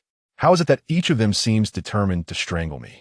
I raised my hands to fend off his grasp, struggling fiercely, unable to suppress my curses, and then a sudden realization dawned upon me. His current state mirrored that of Zhang's 6th son in the woods not long ago. Just half an hour prior, he had appeared relatively composed, albeit slightly agitated. Such madness was uncharacteristic. He seemed possessed, as if by some malevolent spirit. However, regardless of my thoughts, I found myself pinned down, gasping for breath under his increasing strength. I was exerting every ounce of energy to hold back his hands. It felt futile. At that moment, a flicker of movement caught my eye. A pair of legs approached from the direction of the small building. The dark trousers and shoes left no doubt. It was Mr. Feng. I quickly turned my head and shouted, "Mr. Feng, help!" Indeed, it was Mr. Feng who arrived. He glanced neither at me nor at Zhang's 4th son, but instead bent down to pick something up from the ground. To my relief, it was my smoking pipe. Meanwhile, Zhang's 4th son seemed oblivious to my cries, fixated on his intention to choke me. Seeing Mr. Feng leisurely rise and wipe the pipe, my frustration reached a boiling point. "Mr. Feng, please come and assist me. I am on the brink of death." At that moment, Mr. Feng raised his gaze, seemingly just now noticing our presence. He furrowed his brow and approached, then lifted his right foot and delivered a kick. I felt a sudden lightness before Zhang's 4th brother was sent flying, rolling twice on the ground. He appeared to have scraped his face, and upon rising, his countenance was smeared with blood as he howled fiercely and charged at us. Mr. Feng remained motionless, raising the smoking pipe to his lips. As Zhang's 4th brother lunged forward, he exhaled a cloud of smoke directly into his face. Zhang's 4th brother became momentarily paralyzed, then collapsed to the ground, his eyes rolling back in his head. I watched in astonishment. Was this some kind of hypnotic smoke? However, before I could relax, Zhang's 4th brother suddenly convulsed and sprang upright. But instead of attacking us, he bowed his head and emitted a series of eerie, high-pitched laughs. The sound was sharp and piercing, utterly unbefitting a human voice. A chill ran down my spine, while Mr. Feng remained impassive as ever. Suddenly, he lifted his head.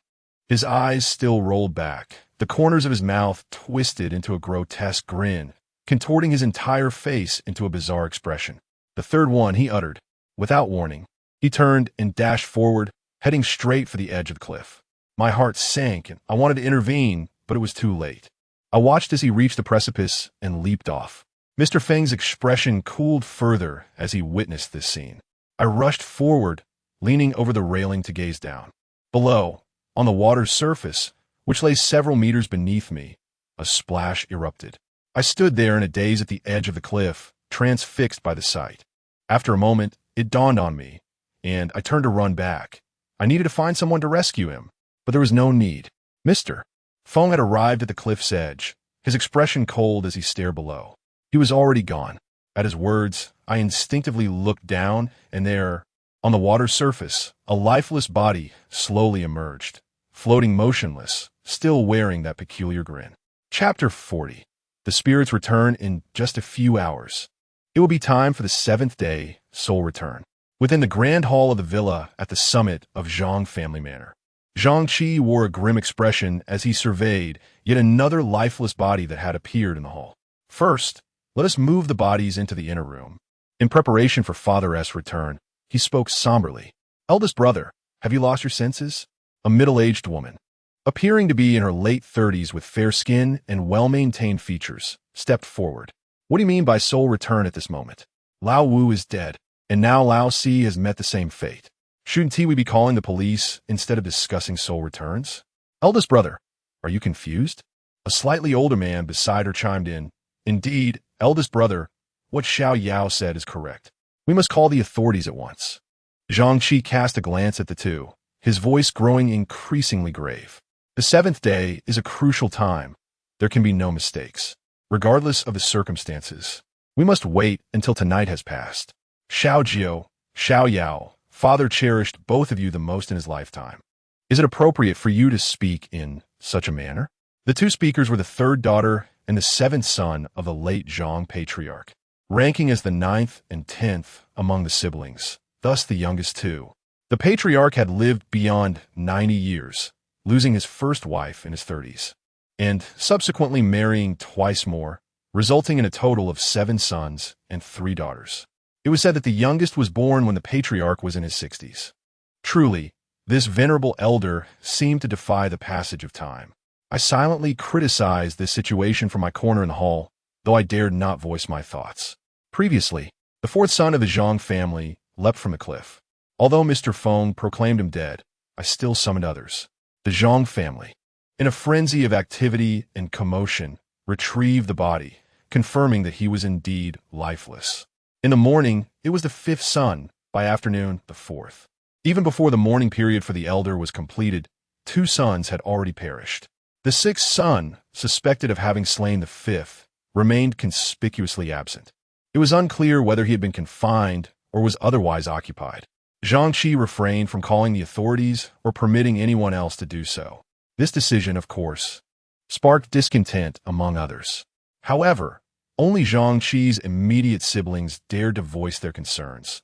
The extended family and relatives surrounding the scene were too intimidated to speak up, indicating that Zhang Qi wielded considerable influence within the Zhang clan. Nonetheless, as I stood in the corner by the door, I could faintly hear whispers from outside. It was peculiar that on the very day of mourning, 2 sons had died in such unusual circumstances. Although the specifics were unknown, the atmosphere was thick with fear. The brothers of the Zhang family exchanged heated words, yet Zhang Qi quelled their disputes. Regardless, they resolved to address matters further after the night had passed. Zhang Qi glanced at the assembly before turning toward Mr. Feng, who sat beside me with an indifferent expression. Mr. Feng, I will rely on you shortly. Everything has been prepared. Mr. Feng silently nodded in response. I was somewhat taken aback by Mr. Feng's demeanor. It was customary for family members to engage someone to oversee the rites and guide the spirits during such a critical time. When the deceased's soul returns, it is imperative that the family members remain absent. During this process, even in the event of a grave issue arising, they must not emerge. Thus, it is customary to invite outsiders to attend to the spirit. However, to my knowledge, it is typically those who observe the incense who tend to the spirit. So I was surprised to find that Mr. Feng not only bore the coffin, but also assisted in this sacred duty. Zhang Qi instructed that the bodies of Lao Wu and Lao Si be transported to another villa, where preparations for the soul's return commenced. These preparations are largely common knowledge. Even without Mr. Feng's guidance, I would be aware of the essentials, which vary little across regions. Essentially, it involves spreading ash and grass on the ground, erecting a spirit guide marker at the entrance, and placing a jar of boiled eggs for the vengeful spirits in a corner. If there is any distinction to be made, it lies in the difference between crossing the bridge of immortals and ascending the heavenly ladder. Some regions practice the former, while others observe the latter. Both serve the purpose of honoring the deceased and facilitating their ascent to the heavens. In our vicinity of Luoyang, the majority prefer the bridge of immortals, whereas here in Hunan, it seems the heavenly ladder is favored. I observed the Zhang family bringing in a paper stairway, which they positioned in the center of the hall. This indeed represented the heavenly ladder. Naturally, some may question why the soul is said to descend to the underworld for reincarnation while simultaneously ascending to the heavens. The explanation lies in the belief that a person possesses three souls: the heavenly soul, the earthly soul, and the life soul. Upon death, the life soul dissipates, while the heavenly and earthly souls depart the body, undergoing a transitional state for 7 days, ultimately returning home on the night of the 7th day.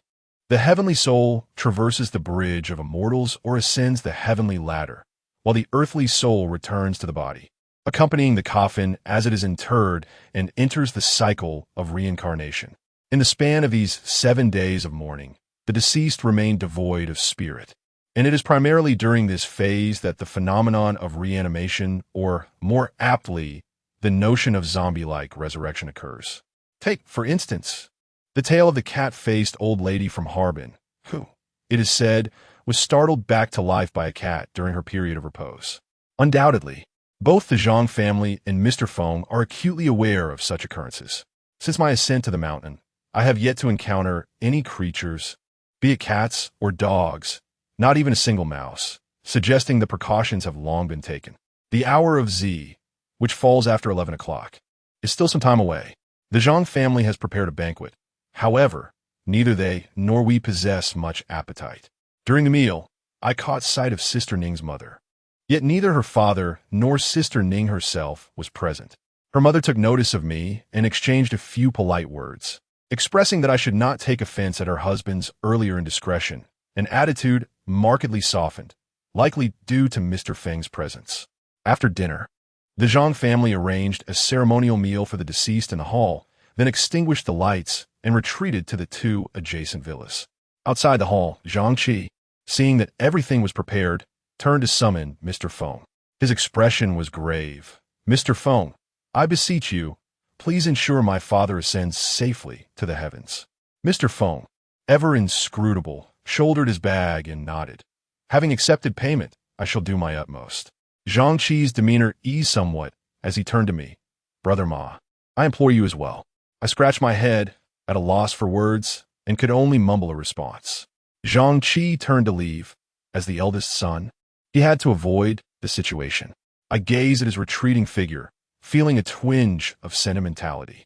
Although the Zhang family seemed to harbor some secret, it was evident that Zhang Qi possessed a deep sense of filial piety.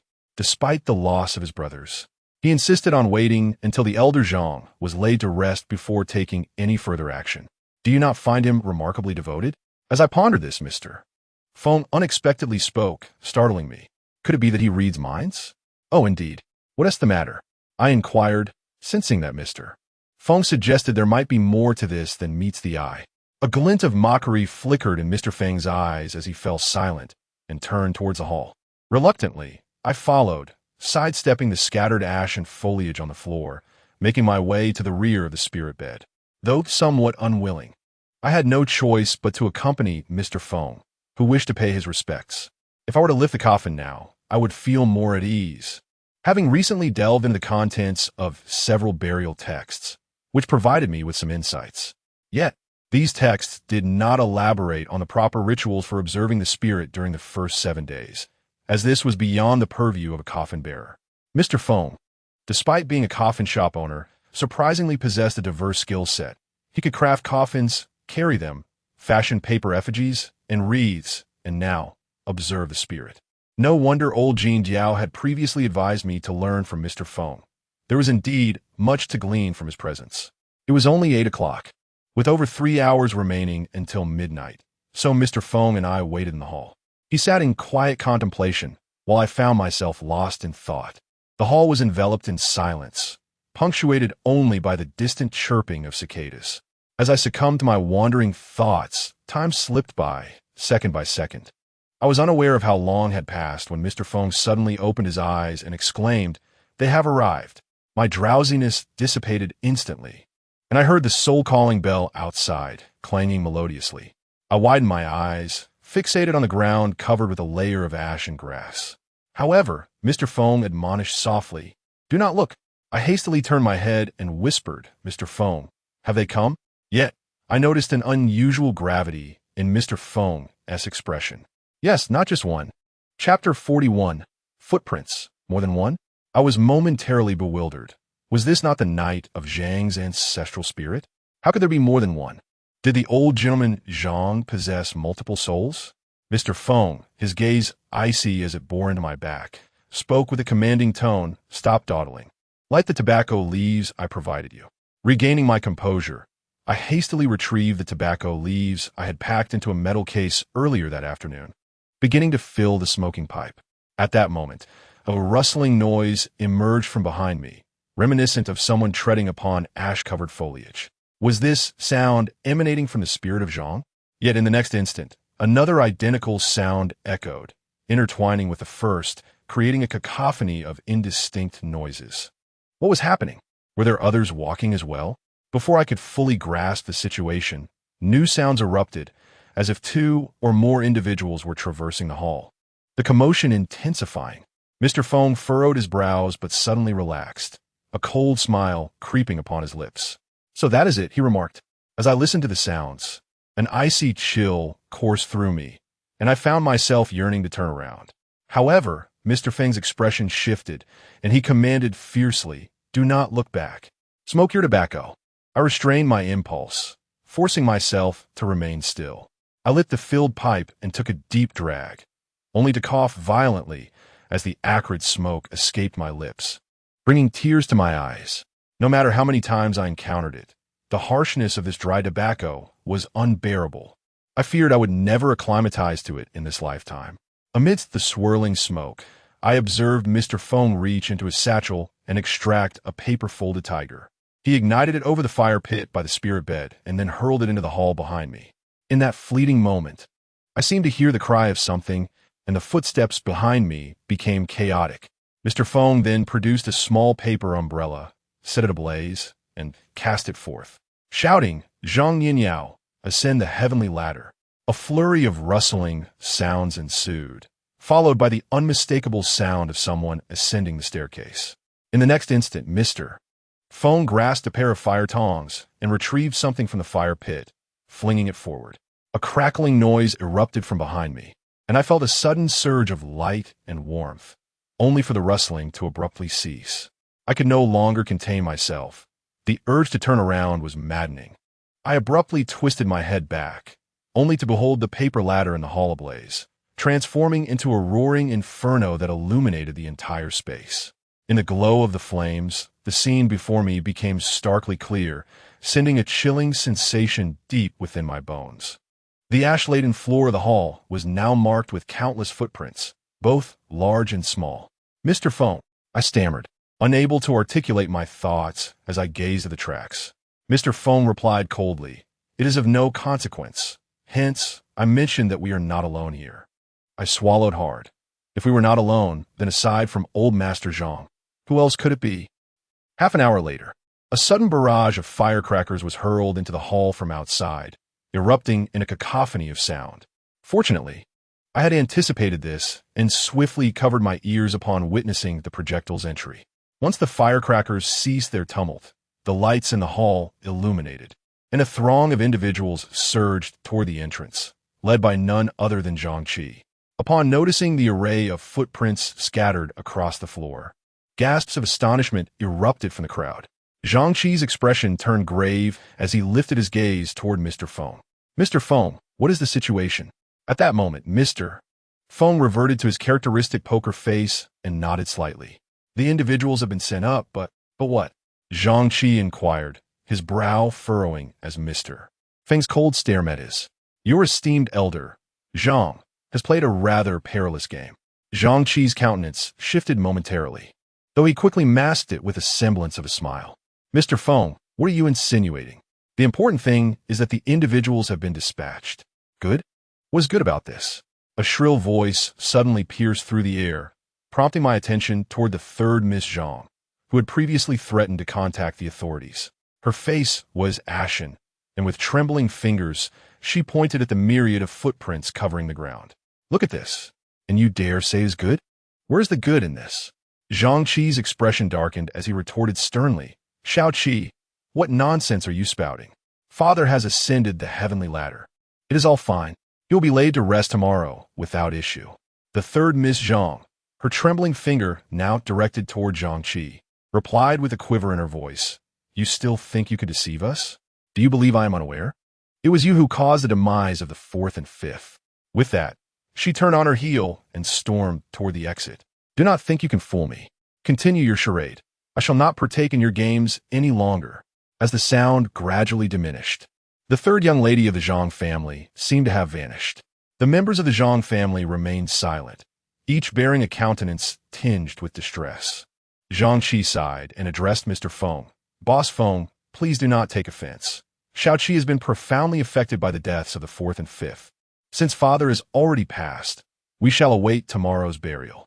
At that time, we will require your assistance in carrying the coffin. Mr. Feng replied indifferently. I have stated before that having accepted payment, I shall exert my utmost effort. Zhang Qi managed a strained smile, nodding in response. Thank you. It is already quite late. We can handle the arrangements here. Boss Feng and Brother Ma should rest. Should you feel hungry, it is of no concern. I have instructed for some supper to be prepared in the small building. Mr. Feng acknowledged with a grunt and proceeded to exit, while I followed him back to the small building. Upon entering, Mr. Feng ascended directly to the second floor.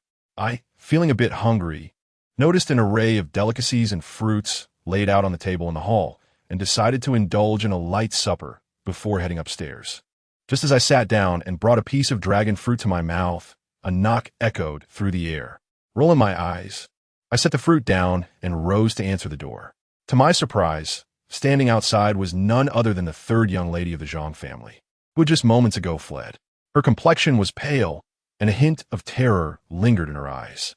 However, what captivated my attention was the ancient-style long sword she clutched in her hands. Instantly on guard, I instinctively took 2 steps back. Third Miss, what brings you here? It is not that I am overly suspicious. Rather, the shadows cast by Zhang's 6th and 4th sons during the day have left a profound impact on me. If you had nearly faced death twice in a single day, you would surely learn to be cautious. I genuinely feared that she might suddenly draw her sword to strike me. Fortunately, she did not resort to such actions. Instead, she hesitantly inquired, Is Boss Feng available? Yet, I still dared not approach her, maintaining a distance of several steps as I replied, Mr. Feng is upstairs. Do you have business with him? The third Miss nodded and asked, Could you please summon him down? I breathed a sigh of relief, responded affirmatively, and then ascended the stairs to call for Mr. Feng. Mr. Feng, are you awake? The third Miss from a Zhang family is downstairs and wishes to speak with you. This time, Mr. Feng did not ignore me. He swiftly opened the door and descended the stairs, engaging in conversation with the third Miss at the entrance. I returned to the hall, nibbling on some food while eavesdropping on their discussion. It turns out that the sword the third Miss was holding is said to be an ancient weapon for warding off evil spirits, which she purchased at a considerable price, seeking Mr. Feng's expertise to authenticate its legitimacy. I was taken aback to learn that Mr. Feng possessed such knowledge, yet the third Miss proved to be quite amusing, having previously accused us of superstition while she herself was entangled in the same. I had no interest in determining its authenticity. It was of no concern to me. After a while, the third Miss departed, and Mr. Feng silently returned upstairs. Noticing that he had left the door ajar, I rose to close it. As I approached the entrance, I glanced outside and noticed that Miss San had vanished from sight. Just as I was about to reach for the door, I caught a fleeting glimpse of a figure darting through the thicket to the left of the path. My body froze in place, and without a second thought, I pursued the shadow. Though it was merely a brief moment, the illumination from the doorway allowed me to distinctly see the person's features. It was a slender girl clad in a yellow dress. Who else could it be but Zhang Qian? Chapter 42. The murderer. How could she possibly be here? During the day, Sister Ning claimed she did not remember Zhang Qian, and I pondered over this for quite some time without arriving at a conclusion. Although my encounters with her were few, it seemed implausible for a living person to simply vanish. Following the numerous incidents at the Zhang residence, I had little energy left to contemplate Zhang Qian's existence. To my astonishment, she appeared at this moment, albeit fleetingly, but I was certain it was indeed Zhang Qian. Zhang Qian. Zhang family. Could she be a member of the Zhang family? Yet, I had not seen her during the day, and why did Sister Ning fail to recall her? I pursued deeper into the woods, but her figure was nowhere to be found. Although the forest was not dense, the darkness of the night rendered visibility nearly impossible. I aimlessly wandered about, still unable to catch up with her. Turning back, I noticed the lights of the small building had dimmed significantly. Fearing I might lose my way if I continued, I resolved to return. Just then, from behind a cluster of bushes to my left, I caught a glimpse of a yellow garment slipping away. Zhang Qian. My eyelids fluttered, and I called out as I dashed forward. Crossing the thicket, I emerged into a clearing within the woods. Standing there was a figure, yet it was not the Zhang Qian I had envisioned, but rather another woman. Her back turned towards me. Although her face was obscured, recognition struck me instantly as she held a drawn, ancient long sword, its blade glinting faintly in the moonlight. Third miss. What brings you here? I paused momentarily before inquiring. The figure turned, revealing herself as the third young lady of the Zhang family. She cast a blank gaze at me, but suddenly her eyes rolled back, and the corners of her mouth twisted upwards, forming a grotesque smile. Upon witnessing this unsettling grin, a chill ran down my spine, especially as I noticed the sword she held in her hand, igniting an overwhelming urge to flee. However, the scene that unfolded next rendered me utterly speechless. The third young lady of the Zhang family gripped the sword with her other hand, raising it high above her head, the blade poised ominously before her face. An ominous premonition gripped my heart as she maintained that bizarre smile and opened her mouth, preparing to thrust the sword into her own throat. No, I shouted in desperation, rushing forward to seize her arm. Yet, I failed to grasp her, and instead, my hand inadvertently pressed against the blade. Gritting my teeth, I resolutely clutched the sword, determined to halt her. However, how could my flesh withstand such a sharp edge? A searing pain shot through my palm as the blade sliced through, plunging into the young lady's mouth. A bone-chilling sound of tearing filled the air as the sword penetrated deeply, nearly its entirety disappearing within her, until the hilt collided with my grasp. I cried out, releasing my hold and staggering back, only to find my palm and fingers marred by deep gashes, blood flowing freely. Yet, I could scarcely attend to my injuries, for my gaze was drawn back to the young lady, who remained rigidly gripping the sword's hilt. Her face still contorted in that eerie expression, before she toppled backward, stiff as a board. I stood there, rendered speechless. In my childhood, my grandfather and father once took me to the neighboring village to witness a circus performance. At that time, I clapped my hands in delight as I watched the performer on stage swallow a sword. However, now I feel an overwhelming chill enveloping my entire being. Before my very eyes, a person has audibly consumed a sword in a manner I had never imagined possible. A shrill scream erupted, jolting me from my thoughts. I turned to see a girl, seemingly around 17 or 18, sitting on the ground beside an empty space, staring at the lifeless Miss Zhang with terror. Despite the darkness, I recognized her as one of the Zhang family relatives I had encountered a few times during the day. She appeared utterly frightened, inching backward while continuing to scream. I hurried over to her, saying, "Are you all right? Don't be afraid. Go call for help." Yet, upon seeing me, her fear only intensified. "Don't come closer. Don't kill me." Instantly, I realized she had misunderstood the situation. Don't be scared. I am not the one who caused this. However, my words fell on deaf ears as she struggled to her feet and fled in panic. An hour later, within the confines of the villa's grand hall, chaos ensued. You wretched fiend, it was you all along. You killed seventh sister. Old ninth of the Zhang family shouted, his face flushed with rage, veins bulging on his forehead, as if he were about to pounce and tear me apart. Xiao Jiao, calm down. A man with slightly graying hair and spectacles, exuding an air of refinement, intercepted him. He was the second son of the Zhang family. Opposite him sat another middle-aged man, whose facial contours bore a striking resemblance to Zhang Er, albeit appearing somewhat younger. And he regarded me with a furrowed brow. He was the third son of the Zhang clan. Brother Ma, could you elucidate the situation? I raised my hands in exasperation. What more is there to explain? I have reiterated it several times. She took her own life. I attempted to stop her and ended up injuring my hand. Zhang San replied coldly, perhaps that is the case. But Brother Ma, why is it that today 3 of our brothers have perished, and you were present at each scene? I was equally perplexed. Why was it that every time a Zhang brother chose to end his life, I happened to be there? The first 2 had even attempted to strangle me, and now, as a victim, I found myself unjustly cast as the perpetrator. Though I understood that I was not responsible for their deaths, to outsiders, I certainly appeared suspicious, having discovered each incident, and in this instance, having been seen during the tragic demise of the third miss. I felt as though I were caught in a quagmire. No matter how I tried to extricate myself, I was mired in suspicion. Even if you are the disciple of Boss Phone, if you cannot provide a satisfactory explanation today, I cannot simply allow you to leave. Zhang Sin maintained his stern demeanor. What more is there to explain? He is undoubtedly the murderer, framing 6th brother and 2nd brother. Do not hinder me. I shall ensure his demise, Zhang Jiao shouted at me. Meanwhile, the current leader of the Zhang family, Zhang Qi, stood in silence behind them, observing the lifeless body of the third miss without uttering a word.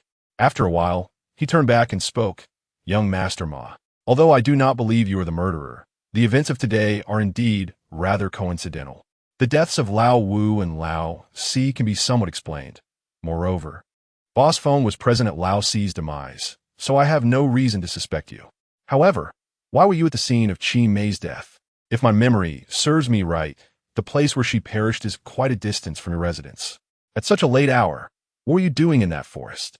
This left me momentarily at a loss for words. I could hardly confess to the matter concerning Zhang Qian.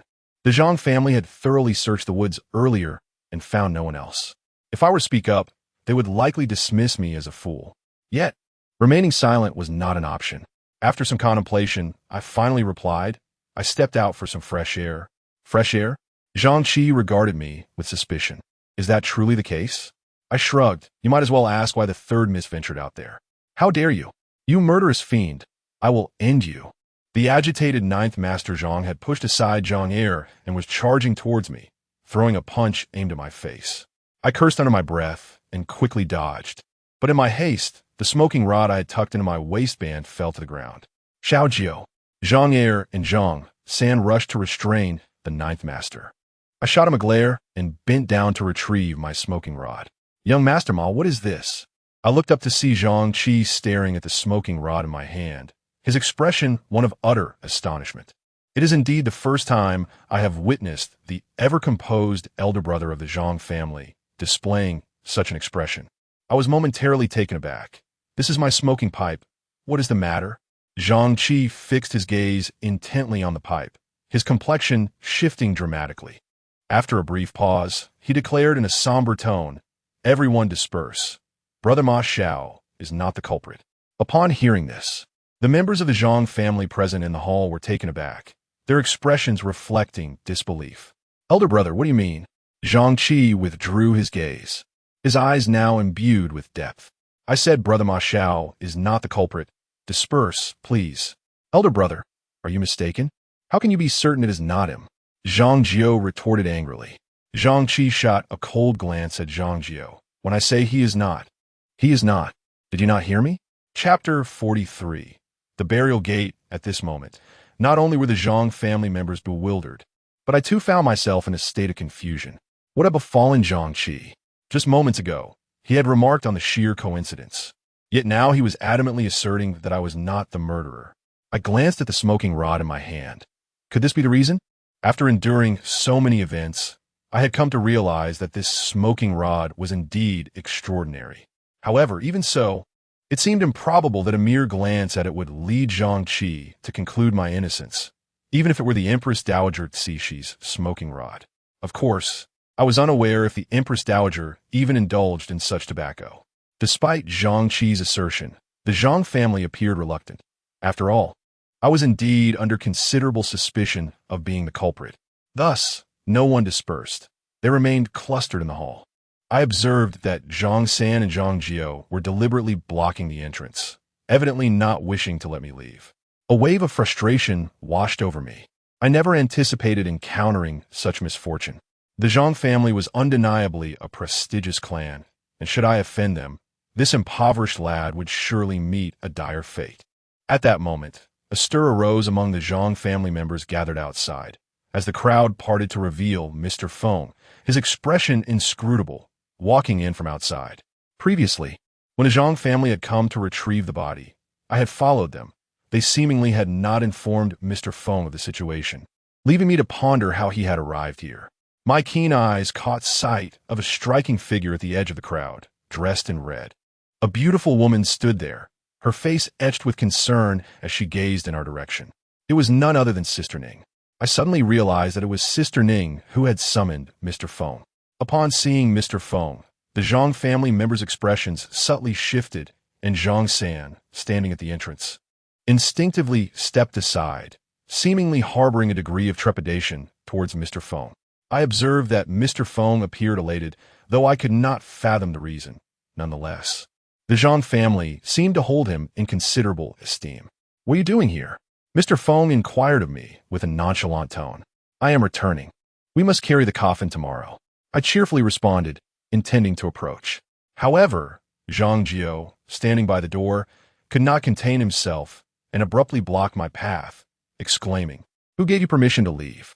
Mr. Feng's eyelids lifted slightly as he regarded the back of Zhang Jiao, a flicker of coldness crossing his gaze.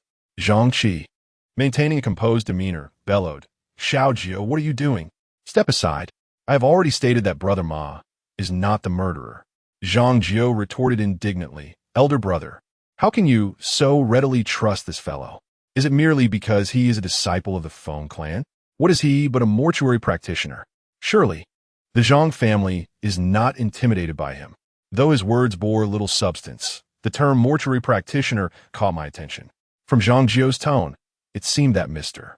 Feng was associated with this so-called mortuary practice, and he believed Zhang Qi had spared me due to this connection. Yet, I had never before heard of such a term. Zhang Qi fell silent for a moment before asserting sternly, "I have my reasons for asserting that Brother Ma is not the murderer." "Zhang Jiao, do you not even trust me?" Zhang Jiuduan fell silent, and after a moment, he cast a resentful glance at me, warning, "Don't let me catch you slipping up." He then stepped aside.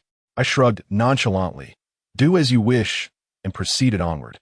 Mr. Feng, however, remained unresponsive, turning away without uttering a word, and I followed in his wake. Upon exiting the crowd, I noticed Sister Ning gazing at me with a worried expression, yet she seemed hesitant to approach for some reason. I smiled and nodded at her, signaling that I was all right, before continuing to accompany Mr. Feng. During our return to the small building, Mr. Feng remained silent, refraining from inquiring about the situation. Unable to contain my curiosity, I finally asked Mr. Feng, what exactly is the burial gate that he mentioned? Mr. Feng offered no reply. I had not expected him to, so I was not particularly surprised. As we arrived back at the small building, I discovered an unfamiliar presence within. A young man was asleep on the sofa in the hall. Positioned as I was, I could not discern his features, but his youthful silhouette was evident. Strangely, he was clad in a red garment reminiscent of a monk's robe, and I could see prayer beads adorning his neck. Was he a monk? Yet, he lacked a shaved head. It had been scarcely 2 hours since I left the small building, so this robed young man must have arrived during that brief interval. Inquiring about his identity, Mr. Feng paused before informing me that he was there to assist with carrying the coffin tomorrow. Assist with carrying the coffin? I was momentarily taken aback. Isn't our presence sufficient? Mr. Feng shook his head, replying, this time it won't do. I can only lift the head of the coffin. The foot and the sides cannot be handled by an ordinary person. I glanced at myself and the young man on the sofa. To manage the head, foot, and both sides, we would need 4 individuals. Including myself, we are only 3. Mr. Feng replied nonchalantly, another will arrive tomorrow morning. With that, he ascended the stairs, and I heard the door slam shut above, prompting me to shake my head in resignation. The young man on the sofa appeared to be in a deep slumber, undisturbed by our conversation.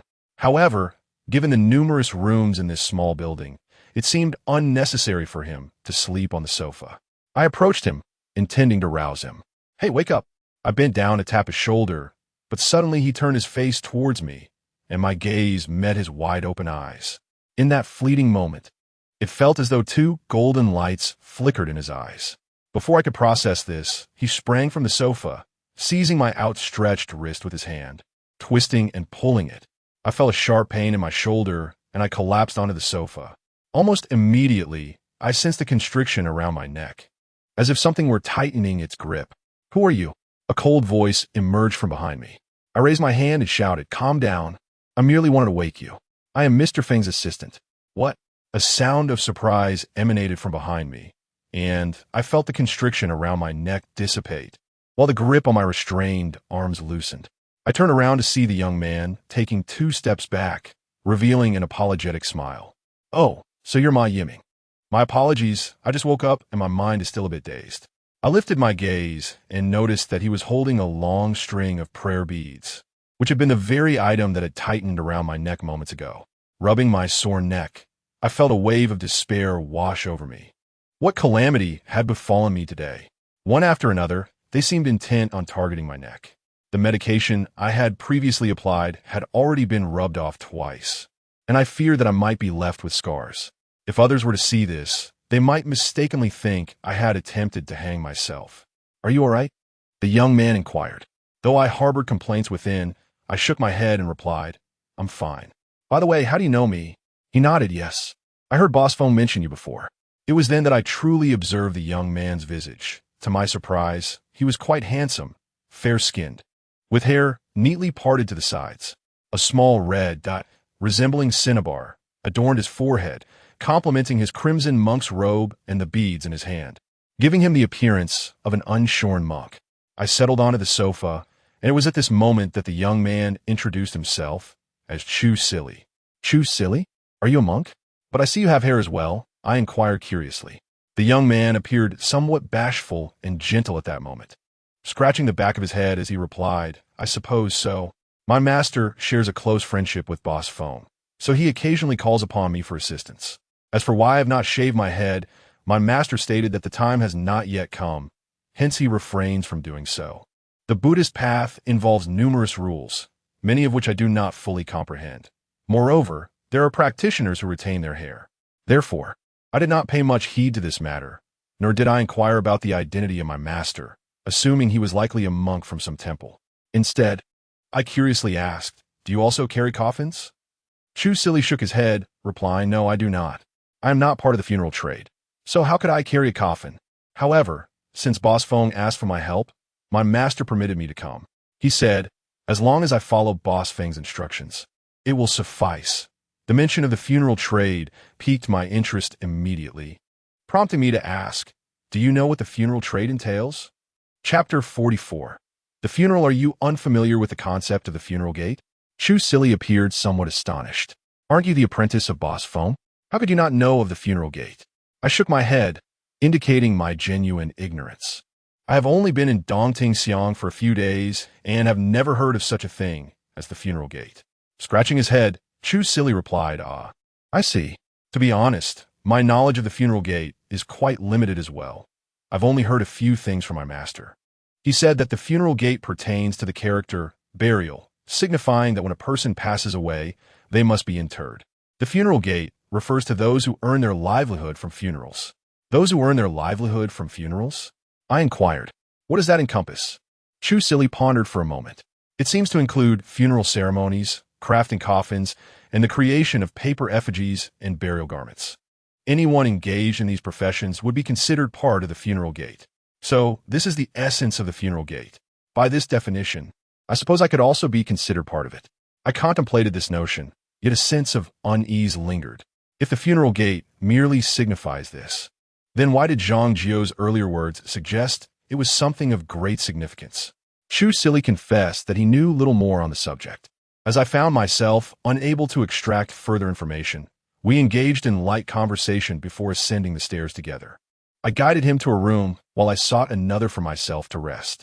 The day's events had thoroughly exhausted me, and it was now past 2 o'clock, nearly 3. As soon as I relaxed, a wave of drowsiness washed over me, and before long, I succumbed to sleep. The following morning, I was roused from my slumber by a series of knocks at the door.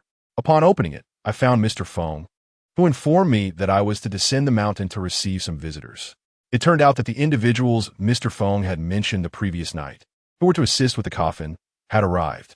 He himself was heading to the Zhang family. So he asked me to summon Chu Sili to accompany me down the mountain. Curious about the identity of these visitors, I inquired, but Mr. Feng merely stated that I would know upon seeing them, before turning and exiting. I stifled a yawn as I approached the adjacent room to awaken Chu Sili. To my surprise, before I could even knock, his voice called out from within, "The door is unlocked." Glancing at my raised hand, ready to rap on the door, I felt a twinge of curiosity and opened it. There sat Chu Sili, cross-legged on the bed, eyes closed in what appeared to be deep meditation. A smile crept upon my face. He truly resembled a monk, already engaged in his spiritual practice so early in the day. After exchanging a few words with him, I descended to grab a quick bite to eat, and together, we made our way down the mountain to meet the incoming guests. Lacking transportation, we opted to walk, viewing it as a means of physical exercise. As we traversed the main path downward, I noticed a remarkable influx of vehicles ascending the mountain, each one a diverse array of conveyances passing us by, all heading toward the summit. These were the attendees of the funeral. Those who had been present the previous day were members of the Zhang family, while today's visitors were merely acquaintances. Watching the procession of cars, I realized none of them were familiar faces, and, after waiting for a considerable time, I began to wonder if everyone had already arrived. Meanwhile, Chu Sili appeared unperturbed, leisurely leaning against a nearby surface, saying nothing at all. As I prepared to return to the summit to inquire about Mr. Feng, I suddenly heard the distant roar of an engine approaching along the road. A motorcycle, carrying 2 individuals, sped towards us, only to be halted at the entrance by the security guard. Upon closer inspection, I recognized the rider as Tianjin, the young man who had previously accompanied Mr. Feng to the shop, claiming to deliver funeral garments. He glanced up, and, upon seeing us, his eyes brightened as he waved enthusiastically in my direction. It became evident that Mr. Feng had intended for me to wait for him, so I hurriedly informed the security personnel to allow him entry. "Ah, my Yiming, what a pleasant surprise!" Tianjin exclaimed with a beaming smile. I inquired, "Did Mr. Feng summon you for assistance?" Tianjin chuckled and replied, "If you're referring to carrying the coffin, that is certainly not my role. I specialize in crafting funeral garments, not in lifting coffins. I am here to deliver someone for you." At that moment, a figure leaped down from the rear seat. He appeared to be in his 30s. Not particularly tall, but robust in build, dressed in a tank top that suggested he was quite capable. The man flashed a grin and said, "You must be my Yiming. I'm Ho. You can call me Old Ho. Mr. Feng sent me to assist." I promptly extended my hand to shake his, saying, "So, Brother Ho, I appreciate your help." However, instead of shaking my hand, he delivered a hearty slap on my shoulder, laughing, "What's the trouble? You are Mr. Feng's apprentice. We are all family here." His slap nearly dislocated my shoulder, causing me to wince in pain. Old Ho quickly apologized, admitting that he was a bit heavy-handed. Tianjin, standing nearby, chuckled mischievously, remarking that his physique was too delicate for such tasks and that he needed to train harder. I shot him a disdainful glance, suddenly recalling something he had mentioned earlier, and thus inquired about what you said regarding my grandfather. Tianjin's expression shifted, and with a sly grin, he responded, "Let us not dwell on that for now. We should hurry up the mountain. Boss Feng is likely waiting anxiously. Aren't you here to see someone off? Shouldn't you join us on the ascent?" I asked curiously. Tianjin blinked. I merely stated that I wouldn't carry the coffin. I never claimed I wouldn't assist in other ways. It seemed he was reluctant to divulge information about my grandfather, and I could not press him further. So I shrugged and instructed him to park the motorcycle at the foot of the mountain. The four of us then ascended together. During the climb, I conversed with Old Hua for a while and learned that he had previously served in the military and was now assisting in Tianjin's shop. Occasionally called upon by Mr. Feng for assistance. Though he was somewhat boisterous and possessed considerable strength, he was, in essence, a decent person with a pleasant temperament, exuding a sense of approachability. Upon reaching the mountain, we arrived at the outer hall, where a crowd had already gathered to pay their respects. From a distance, I peered inside, noticing that the spirit bed had vanished, replaced by a deep crimson coffin, surrounded by wreaths, spirit lamps, and paper offerings. This coffin was indeed the one crafted by Boss Feng, indicating that old Zhang had already been laid to rest. Following this, the attendees would proceed to pay their final tributes before the funeral procession commenced. I observed Mr. Feng standing expressionless in a corner of the hall. As we four approached him, "Mr. Feng, the people have arrived." Upon noticing our presence, Mr. Feng finally reacted after having remained motionless. "The coffin will soon be raised, so prepare yourselves." We all nodded in agreement, knowing we must wait here until the family and friends completed their rituals. As I watched the diverse individuals come forth to pay their respects, a sense of ennui washed over me, prompting me to glance around the hall. It was then that I noticed the four paper figures leaning against the corners of the coffin, those same figures we had brought earlier. However, given that paper offerings are typically used in funerals, I felt no surprise. What struck me as peculiar was that while the wreaths, spirit lights, and other paper offerings were all provided by the Zhang family, Mr. Feng had brought these four paper figures. Time passed slowly, and by the time all had finished their tributes, the sun was already high in the sky. We finally arrived at the most crucial moment, the raising of the coffin. The burial site was located quite a distance away at the Zhang family's ancestral grave, and we needed to set off now to reach it before sunset, so we could proceed with the burial as the sun dipped below the horizon. The funeral procession had long been prepared, with the Zhang family members donning white cloth on their heads and the band already beginning to play, awaiting our signal to raise the coffin. In this regard, the Zhang family was no different from any ordinary family.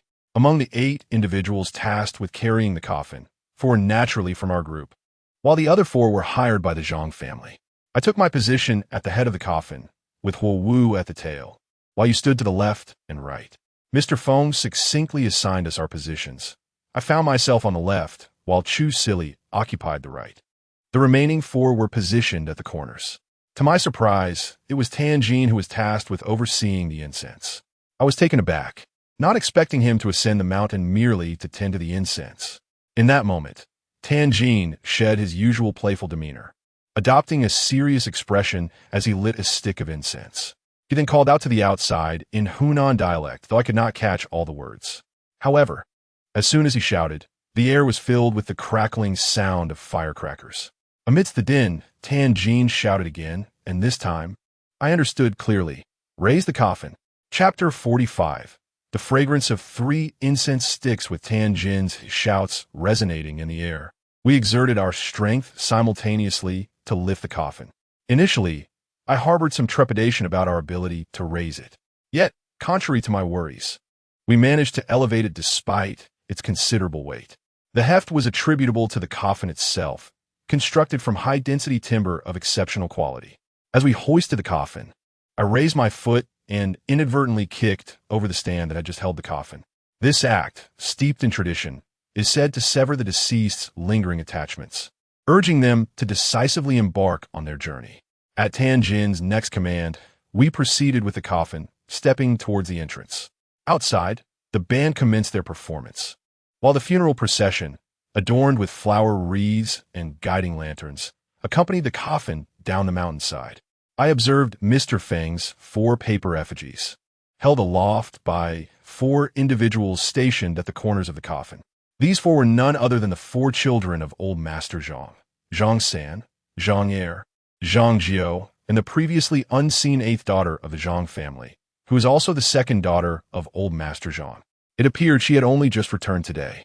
Among old Master Zhang's 3 daughters, I had only encountered the 3rd daughter, who had met her demise by swallowing a sword. Aside from these two, there remained the seventh daughter, whose presence was still unaccounted for. The Zhang family boasted 10 offspring, 3 of whom had already passed away, and the 6th child remained missing. With the eldest daughter absent, only the 4 holding the paper effigies and Zhang Qi at the forefront of the procession remained. Thus, it seemed that only half of the family was left. At this moment, I was suddenly reminded of a remark made by the 4th son of the Zhang family yesterday afternoon, just before he leapt off the cliff in his failed attempt to assault me. He had mentioned, "This is the 3rd one." What did the 3rd signify? Did it refer to the 3rd person who had died? I found myself intrigued. Previously, the 5th son had perished, and including himself, that accounted for only 2. Where did the notion of 3 arise? Stealing a glance at the 4 individuals holding the paper effigy, I couldn't help but ponder if there was yet another who had succumbed. I quickly shook my head. Surely, one wouldn't curse others with death. The Zhang family, being a prominent clan, would naturally not seek alternative burial sites. Their ancestral tomb was located to the west of the estate. Although I was unfamiliar with its precise location and had never visited, it seemed to be quite a distance away. By the time we arrived, it would likely be evening, and we could take advantage of the setting sun to proceed with the burial. Once the coffin was interred, our task would be nearly complete. Despite the opulence of the Zhang family estate, the days spent there had been quite exhausting, and I had begun to yearn for the modest courtyard and rooms of the coffin shop. The funeral procession made its way down the mountain without incident. Upon reaching the foot of the hill, we took the road that wound westward toward the Zhang family's ancestral graves.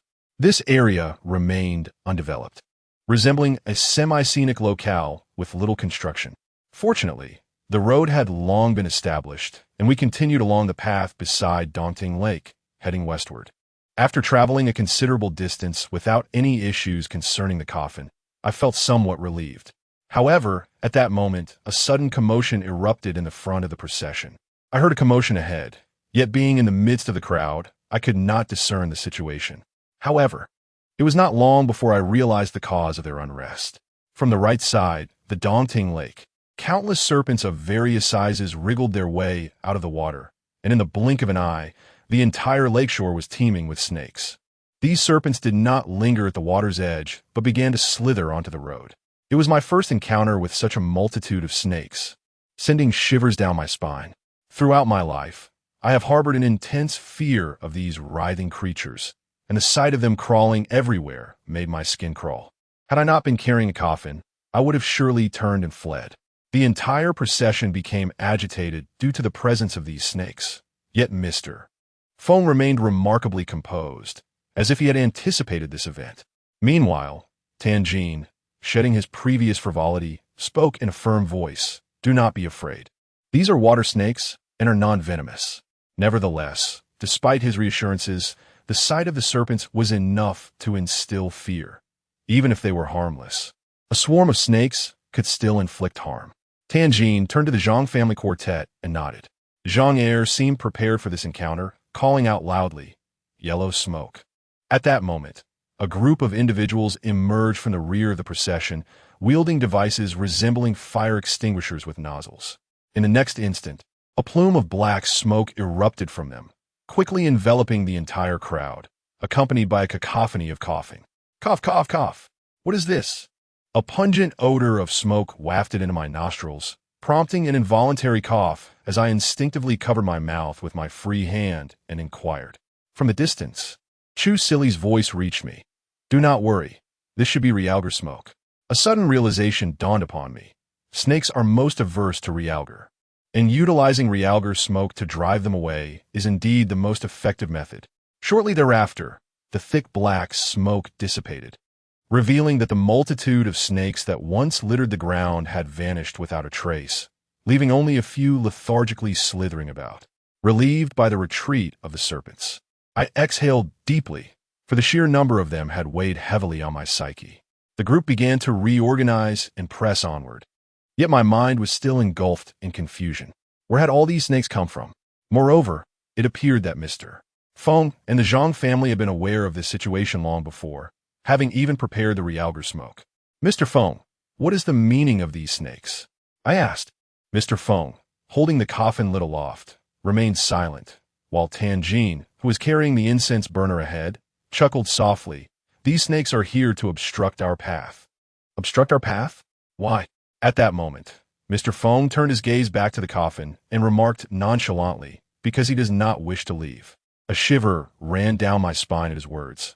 Was he referring to the late Master Zhang? However, according to the records of the coffin scriptures, and what I had previously heard from my grandfather, if the deceased does not wish to be buried, the coffin cannot be lifted. Even if it could be raised, it would grow increasingly heavy, ultimately rendering the bearers unable to advance. The saying goes that a benevolent coffin falls to the ground out of reluctance, while a malevolent coffin does so out of unwillingness, regardless of its nature. A coffin must eventually be laid to rest, as there is a saying about taking root upon touching the ground. Once it has settled, lifting it again becomes an arduous task. The issue lies in the fact that after such a lengthy journey, the coffin has not grown heavier. Yet a multitude of serpents has emerged to obstruct our path. Mr. Feng, without turning his head, seemed to possess an uncanny ability to discern my thoughts. Do you not understand why the coffin can be lifted?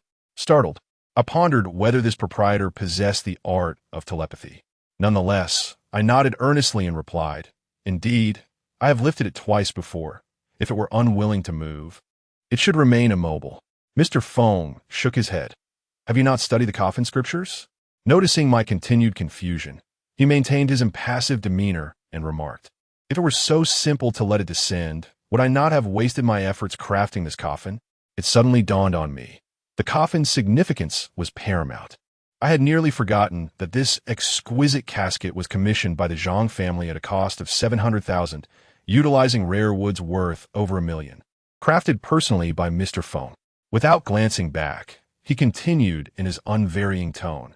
If malevolent forces are present, they may be countered by the 8 characters, preventing the coffin from falling. I comprehended his words.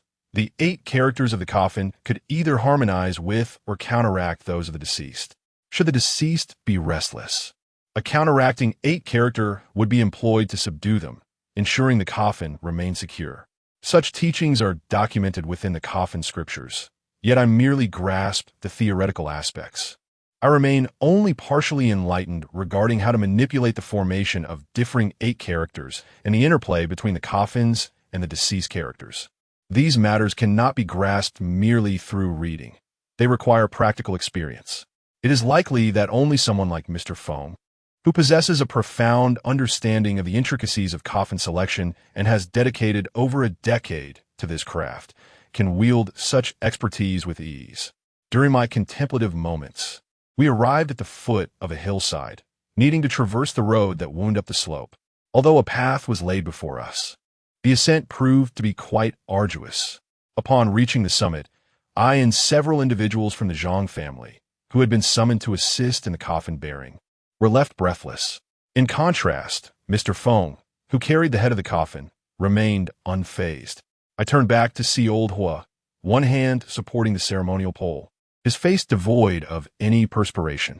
Noticing my glance, he flashed a grin in my direction.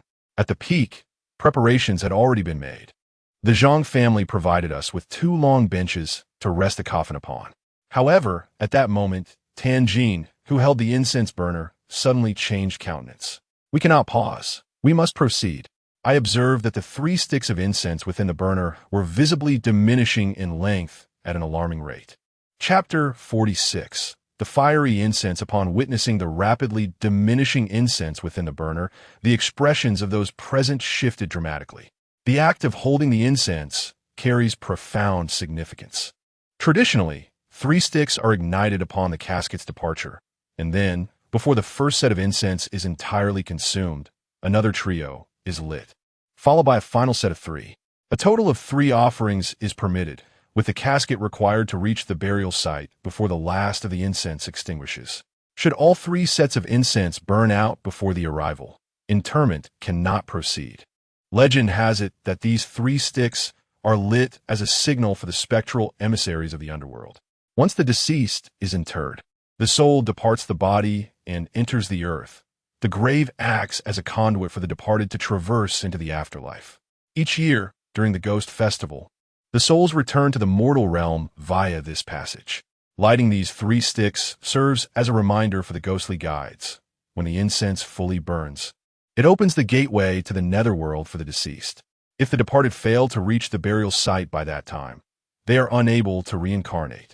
To prolong the duration, those who tend to the incense typically opt for larger sticks, and the Zhang family employs specially crafted incense designed to last over 2 hours, ensuring they reach their ancestral grave before it is consumed. However, observing the rapidity of the burn now, it seems that within a mere 10 minutes, the first trio will be entirely extinguished. Aside from ourselves, those present are also knowledgeable, acutely aware of the implications of the incense as completion. Though we are weary and breathless, we summon our strength to carry the casket down the mountain, each of us hastening our pace. Yet, as I glance at Tianjin's hand, I see the incense continues to dwindle, leading me to believe that even if we were to run, we would scarcely cover a third of the distance before it is fully consumed. Mr. Feng was evidently aware of this. Pausing in his steps with a cold smirk gracing his lips. Humph, the malevolent aura ignites the incense. It seems there is more to this. He then called out, prompting the Zhang family to swiftly bring forth 2 benches, allowing us to set the coffin down for the moment. Although the incense continued to burn rapidly, creating a sense of urgency, we had no choice but to comply with Mr. Feng's command to halt. Subsequently, Mr. Feng released the joyous handle and retrieved an ancient folding fan from his bag. I observed that the fan bore the inscription, "Avert disasters, resolve difficulties." With the fan in hand, Mr. Feng began to fan the incense burner with remarkable dexterity, directing the breeze solely towards the incense head without disturbing the ash within the burner. I was taken aback by this display. What was Mr. Feng's intention? The incense was already burning so quickly. Was he not merely adding fuel to the fire? Yet, to my astonishment, as he fanned the incense head, its burning rate actually slowed. What could be the principle behind this? With one hand holding the incense burner and the other wielding the fan, Mr. Feng declared, "Tianjin, lift the coffin." Tianjin responded affirmatively, stepping forward to take Mr. Feng's place and raising the coffin head. I recalled that this lad had previously claimed he could not bear the coffin. It seemed he had been deceiving us all along. Thus, with Mr. Feng fanning the incense to lead the way, we followed closely behind. As we walked, Tianjin turned back to me, revealing that mischievous grin once more. "Do you understand what it means for malevolent aura to ignite incense?" Seeing me shake my head, Tianjin elucidated. "If the manner of the deceased's passing is improper, and they harbor resentment, they may become a malevolent coffin, which carries with it a sinister aura. The unsettling energy ignites the incense, indicating that the deceased is urging the incense to burn. If the incense is consumed before reaching its destination, the deceased cannot be buried." I still found myself perplexed by the concept of the unsettling energy igniting the incense. Yet I discerned that the venerable old Master Zhang within the coffin appeared utterly unwilling to be interred. This left me bewildered. Generally speaking, regardless of whether the coffin is deemed malevolent or benevolent, if the deceased within is reluctant to depart, the bearers of the coffin would employ various methods to alleviate the deceased's attachment or resentment, such as persuading them through their family members. The scriptures concerning coffin bearers also document methods for resolving the deceased's lingering sentiments. However, observing Mr. Feng and the Zhang family, it seemed they were not attempting to assuage the deceased's attachments. Rather, it appeared they were intent on forcibly restraining old Master Zhang, compelling the coffin towards the grave. Such a method of carrying the coffin, even if it successfully reaches the burial site, would not dispel the deceased's grievances, which would inevitably lead to misfortune. As the saying goes, the deceased is paramount. Regardless of how auspicious the burial grounds may be, if the deceased harbors resentment, even the most favorable site becomes tainted by that negativity. This is knowledge that even I possess. Naturally, Mr. Feng would be aware of it as well. Yet, he persisted in this course of action. What could be his motive? Mr. Feng strode ahead, fanning himself with remarkable speed, and I felt a twinge of fatigue merely observing him. Yet, he maintained an impassive demeanor, his hand moving with the precision of a clockwork mechanism, swift and steady. Ordinary carpenters lack such strength. Only someone like him, who wields a large axe to split coffin wood daily, possesses such wrist power. Tianjin turned back with a smile and asked, "Do you know what Boss Feng is doing?" I shook my head honestly. Tianjin continued, "That fan is known as the Dispersing Calamity Fan. It can chase away misfortune, negative energy, and malevolent spirits. Your boss is using the fan to dispel the malevolence, which naturally slows the incense's burning." He cast a sidelong glance at Mr. Feng ahead, his gaze subtly shifting. However, even so, he is essentially fanning the incense head. Although the malevolent energy is gone, the incense will undoubtedly burn faster. What could originally last half an hour will now likely only endure for 20 minutes. At his words, I looked over. Indeed, the large incense was burning significantly slower than before, yet still much faster than usual. If this continued, it would be challenging to reach the tomb before the 3 sticks of incense burned out. Sure enough, as we ascended the second hill, only a small remnant of the first 3 sticks remained. The Zhang family brought 3 more sticks of incense, and Mr. Feng took them to light them himself, while the coffin came to a halt once more. This was not due to any other reason. The other bearers and I simply could not continue. The area surrounding Daunting Lake lacks significant mountains, but is dotted with small hills, making the ascent with the coffin exhausting. After pausing, 4 additional bearers from the Zhang family came to replace us. However, I, who was carrying the right side of the coffin, could not switch. Mr. Feng insisted that we 4 must carry it all the way to the burial site. However, apart from me, Lao Hua, Tianjin, and Chu Si Li are all oblivious to whether they belong to the Year of the Ox. They have been laboring for quite some time, yet each has barely broken a sweat. Only Tianjin seems somewhat breathless, while both Chu Si Li and Lao Hua remain unperturbed, their faces devoid of any flush. This observation makes me ponder. Perhaps these 2 are more akin to rhinoceroses in endurance. The coffin rests here, while Mr. Feng is over there lighting incense. As per tradition, the new incense must be ignited using the remnants of the previous stick. No other source of flame is permissible. Mr. Feng picks up the first stick of incense and attempts to ignite it with the charred remains in the incense burner. However, after several moments of effort, there is no sign of success. Upon inspection, the tip of the incense is charred black, yet it refuses to catch fire. Mr. Feng tries 3 more sticks, each failing to ignite without exception. This, of course, cannot be attributed to the quality of the incense, given the Zhang family's wealth. I surmise that a single stick of this incense is worth more than all my possessions combined. Thus, it must be that some other force is at play, obstructing the ignition. Seeing the incense stubbornly unlit does not surprise Mr. Feng. He simply states, "Yiming, lend me your smoking pipe." Taken aback, I retrieve the pipe from my waist and hand it to him. Mr. Feng then pulls out a package containing what appears to be tobacco, filling the pipe leisurely before lighting it and passing it back to me. "Take a puff," he instructs.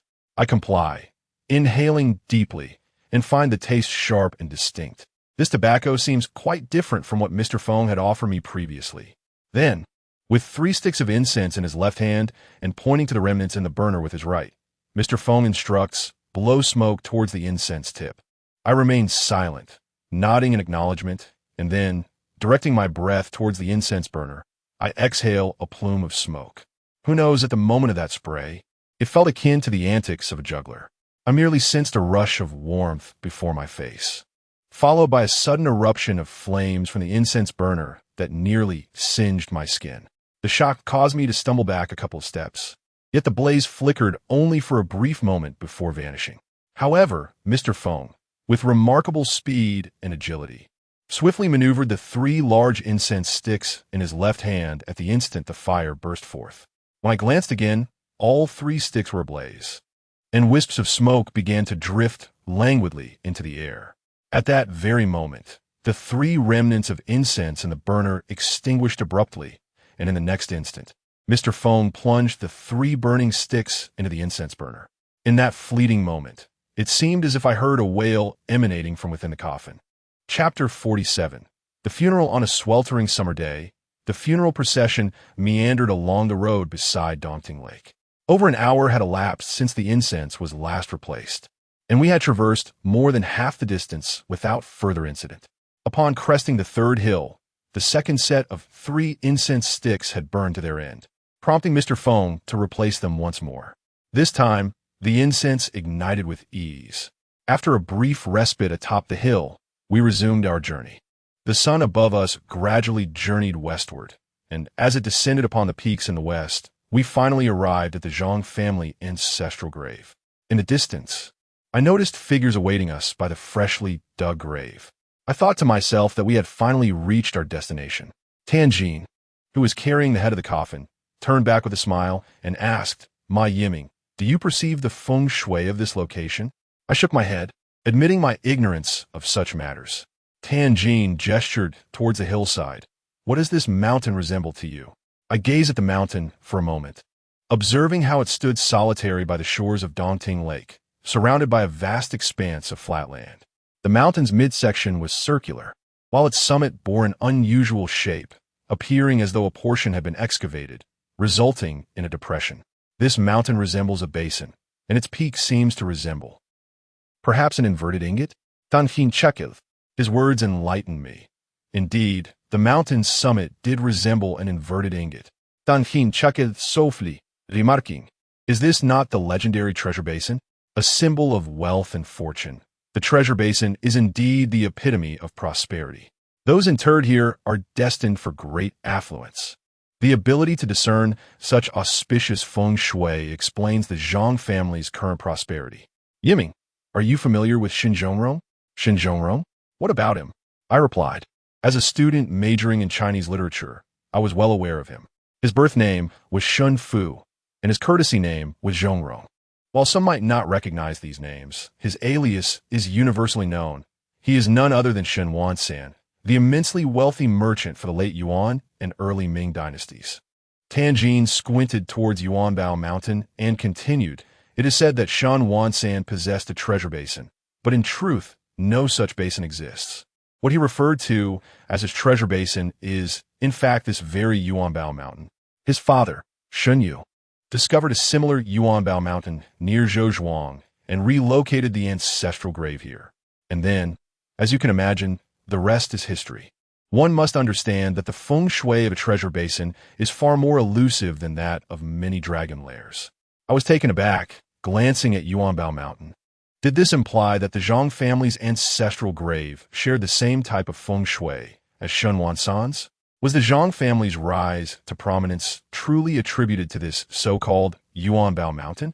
Tianjin withdrew his gaze, a mysterious glimmer flickering in his eyes, and remarked, "While the feng shui of the treasure basin is indeed favorable, not everyone can bear its weight. You are aware of Shun Wansan's fate, are you not?" Upon hearing this, I felt a chill. The fate of the infamous Shun Wansan was far from enviable. His wealth had reached such staggering heights that even the emperor grew envious. A wealthy merchant's fortune incited the envy of the emperor, leading to inevitable consequences.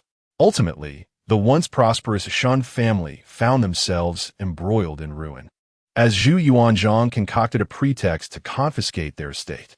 The merchant was exiled to Yunnan, where he met his end far from home, and his descendants suffered similarly, either perishing or being banished. It is a quintessential tale of a family shattered and a legacy obliterated. I comprehend the notion that exceptional feng shui is often too potent for the average individual to withstand. According to Tianjin, even Shun Wansan could not endure the auspicious energies emanating from the Yuangbao Mountain's treasure basin. How then could the Zhang family possibly withstand it? At this juncture, the Zhang family members on the mountain had grown somewhat anxious. Upon our arrival, their faces illuminated with joy, for the sun was nearing its descent, coinciding perfectly with the time for the burial. The 8 of us first carried the coffin, circling the grave 3 times. As the incense burned down to completion and the sun was obscured by the mountain's peak, we commenced the interment. The Zhang family knelt in unison before the grave, while we positioned ourselves beside the burial site, holding the coffin aloft. At Mr. Feng's command, we gently lowered the coffin into the grave. It was evident that skilled hands had excavated this tomb.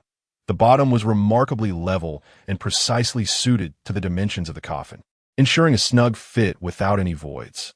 The coffin settled steadily within the grave, and we released the carrying poles, collectively exhaling in relief. However, at that moment, One of the bearers near Chu Sili suddenly cried out in alarm. Blood! Initially, I was taken aback, unable to comprehend his exclamation. But soon I too beheld the alarming sight. From the chasm between the coffin and the bottom of the grave emerged a torrent of deep crimson liquid, accompanied by a pungent scent of blood. As if a faucet had been turned on, the pit quickly filled with a pool of blood. I pinched my nose and instinctively stepped back, followed by the others who also retreated in alarm. What could this be? How could there be so much blood? The other pallbearers, unaccustomed to such a scene, displayed expressions of sheer terror. However, Tanjin maintained his carefree demeanor, chuckling. So it's true. This is quite fascinating. Lao Hua appeared indifferent as well, merely grinning and muttering, "Goodness, this amount of blood could only be produced by an elephant." The sole figure who did not step back was Mr. Feng, who stood at the edge of the pit, his expression unchanged as he gazed at the blood bubbling forth from the depths. The Zhang family, naturally, also took note of the situation within the tomb. The overwhelming stench of blood could be detected from a considerable distance. Mr. Feng, this. Zhang Qi approached the edge of the grave. A hint of concern etched on his face. Beside him, Chu Sili furrowed her brow as she surveyed the blood in the pit, exclaiming in astonishment, "Isn't this blood malice?" Upon hearing the term blood malice, I was instantly taken aback. "You mean to say this is blood malice?" Chu Sili nodded, with such a heavy aura of malice. It cannot be mistaken. Despite the acrid scent of blood invading my nostrils, tumultuous thoughts surged within me. Blood malice is a term from the realm of feng shui. Although I am not well versed in it, I have gleaned some knowledge from the coffin classics. While these texts primarily concern themselves with coffins, they do touch upon the feng shui of burial sites, a segment I had recently studied. Thus, I understood precisely what this so-called blood malice entailed. The description of blood evil in the coffin scripture speaks of the earth being dug and blood gushing forth, a vision that aligns perfectly with the current scene. Feng shui and evil are inextricably linked. One often hears various forms of evil spoken of by feng shui masters, whether concerning ancestral graves or residences. It is indisputable that they must be free from evil.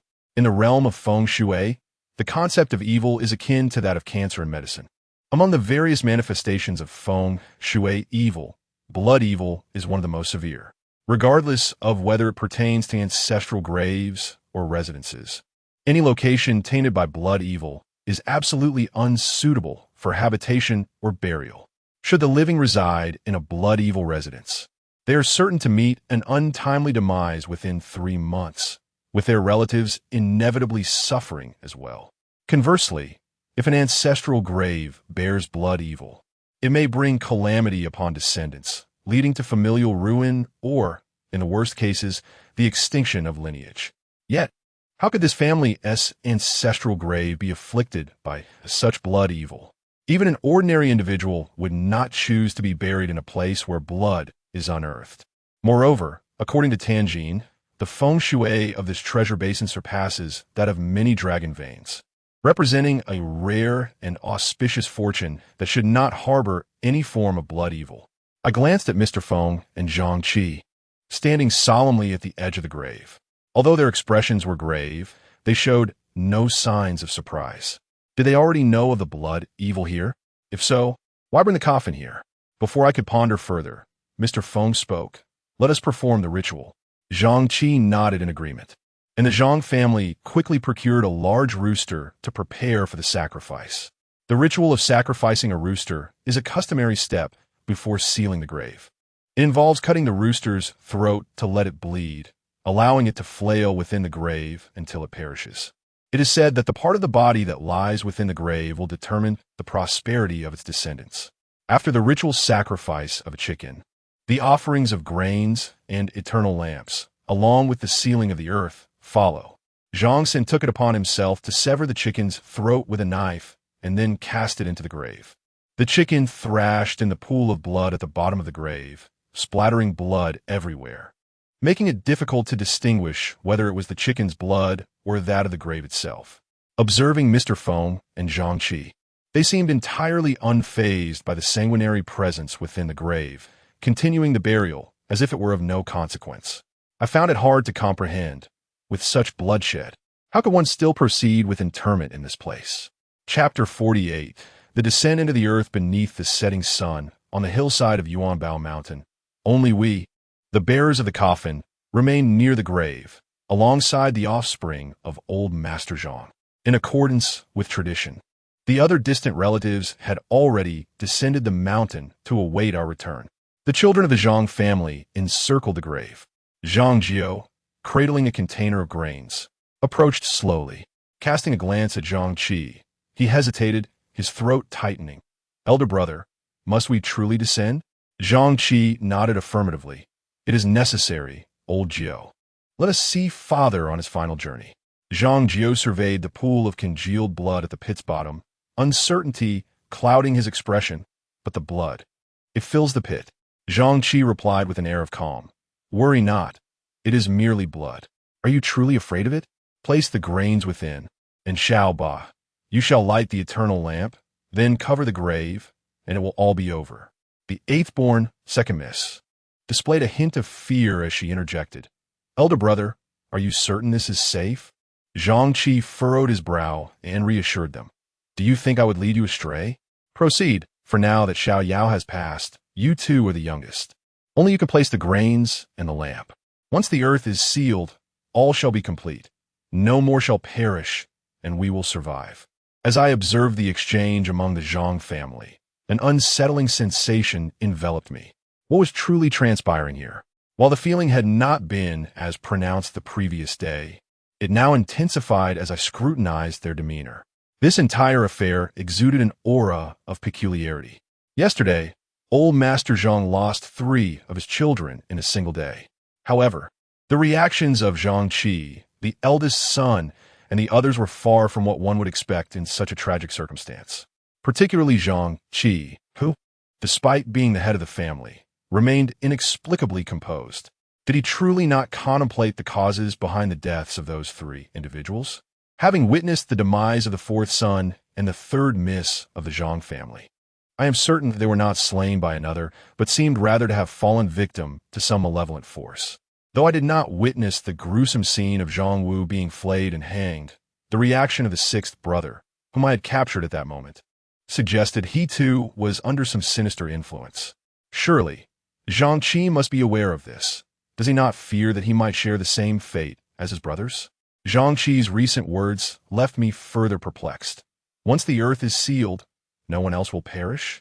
Could it be that the true orchestrator behind the deaths of the 3 Zhang offspring is none other than old Master Zhang himself? Or have the brothers of the Zhang family collectively decided that he is to blame? My mind felt like a tangled mess. Observing those around me, the enigmatic Zhang family members were not particularly surprising. Both Mr. Feng and Tanjin bore expressions devoid of shock, while Chu Sili, who had only briefly reacted with astonishment at the sight of bloodshed, now maintained a demeanor of indifference. They must know something I do not, and this sense of being left in the dark was utterly exasperating. I felt an overwhelming urge to lash out. After all, I was the one nearly strangled to death yesterday. However, given Mr. Feng's serious countenance, I surmised he would be reticent to provide any answers if I were to inquire. Thus, I turned my gaze towards the old man Hua and Chu Sili standing beside me. I first tugged at Chu Sili's sleeve and inquired, Old Chu, do you know anything about this blood calamity? Chu Sili offered a faint smile and replied, Do not question me. I truly do not know. Mr. Feng instructs me on what to do, and I simply follow his lead. The specifics of the matter are irrelevant to me. Noticing that he did not appear to be evading my question, I reluctantly abandoned my inquiry and leaned closer to Old Hua, whispering, Old Hua, do you not find this situation rather peculiar? Has Mr. Feng shared anything with you? Old Hua glanced at me, shook his head, and finally spoke, No, Mr. Feng merely asked me to lend assistance. Seeing my intent to inquire further, Old Hua waved his hand dismissively, then reached into his pocket to retrieve a pack of Huangala cigarettes. He extracted one, lit it, and took a deep drag before exhaling a cloud of smoke. He then patted my shoulder and said, Little Ma, I know you must be quite curious. Indeed, this family has some issues. However, heed my advice, do not pry too deeply. I served as a soldier for over a decade, and while I may not have learned much, I have grasped one truth. Curiosity can genuinely be perilous. In some instances, ignorance is preferable to knowledge, and meddling can lead to one's own downfall.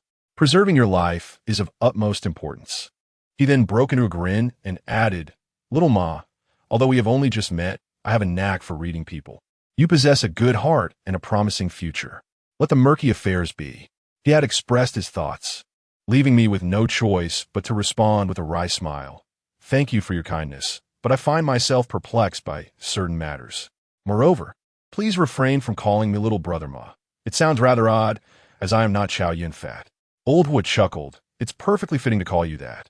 I shook my head and turned my gaze toward the tomb. At that moment, Zhang Jiao and the second miss seemed to have finally made up their minds. One held a sack of grains, while the other carried a ceramic jar containing an eternal lamp, both donning rain boots as they descended into the grave. One after the other, the miasma emanating from the tomb was so pungent that even I, standing at a distance, felt nauseated, let alone Zhang Jiao and the second miss, whose faces contorted in disgust. From my vantage point, I could only see the tops of their heads after they entered the grave. The sound of their rain boots splashing in the bloodied water sent shivers down my spine. Suddenly, a piercing scream echoed from within the tomb, followed by the sound of splattering blood, indicating that the second miss had accidentally fallen at the bottom of the grave. "Sister C." Zhang Jiao's voice trembled with alarm as he appeared to rush over to assist her. "Elder brother, second brother, Sister C has fallen. Please help me lift her up," he called from the pit, while Zhang Qi, Zhang Er, and the third brother remained frozen above. It seemed that something unexpected had occurred in the pit. As Zhang Jiao cried out in panic, "Ah, something is pulling at my foot. Elder brother, pull us up quickly." A foreboding sensation flickered within me, compelling me to approach. Yet Old Hua firmly grasped my arm. "Xiao Ma, do not go over there." I heard Zhang Jiao's panicked cries echoing from the pit and glanced back at Old Hua, gritting my teeth. "It's all right, I must see for myself." With that, I shook off Old Hua's grip and sprinted towards the edge. "Elder brother, pull us up. There is something down here." At the bottom of the pit, amidst the crimson water, the second miss leaned against the coffin, her eyes rolled back, seemingly devoid of consciousness. Her body was slowly sinking, yet she showed no signs of resistance. Meanwhile, Zhang Jiao clutched the second miss with one hand while desperately grasping the coffin with the other, his body thrashing helplessly as though some unseen force was dragging him downwards. A chill gripped my heart. I had previously noted the depth of this tomb. It was certainly not this profound. The bloodied water was suspicious. What was happening? "Hurry, save them." My anxiety mounted as I observed the scene, yet neither the Zhangqi brothers, Mr. Feng, nor even those who had previously assisted us in elevating the coffin exhibited any inclination to intervene. They remained utterly indifferent while Zhang Jiao and the second miss struggled at the bottom of the pit, showing no intention of rescue. "What on earth are you all doing?" I could no longer restrain my outrage and bellowed, rushing to the pit's edge, desperate to pull them up. Despite Old Hua's earlier warnings, I simply could not stand idly by and watch as two living souls sank before my very eyes. I surveyed my surroundings and discovered that there was not even a single usable rope in sight. Panic surged within me, prompting me to hastily remove my shirt and lean over the edge of the pit, grasping one end and casting it downwards. "Quick, grab hold. I will pull you up."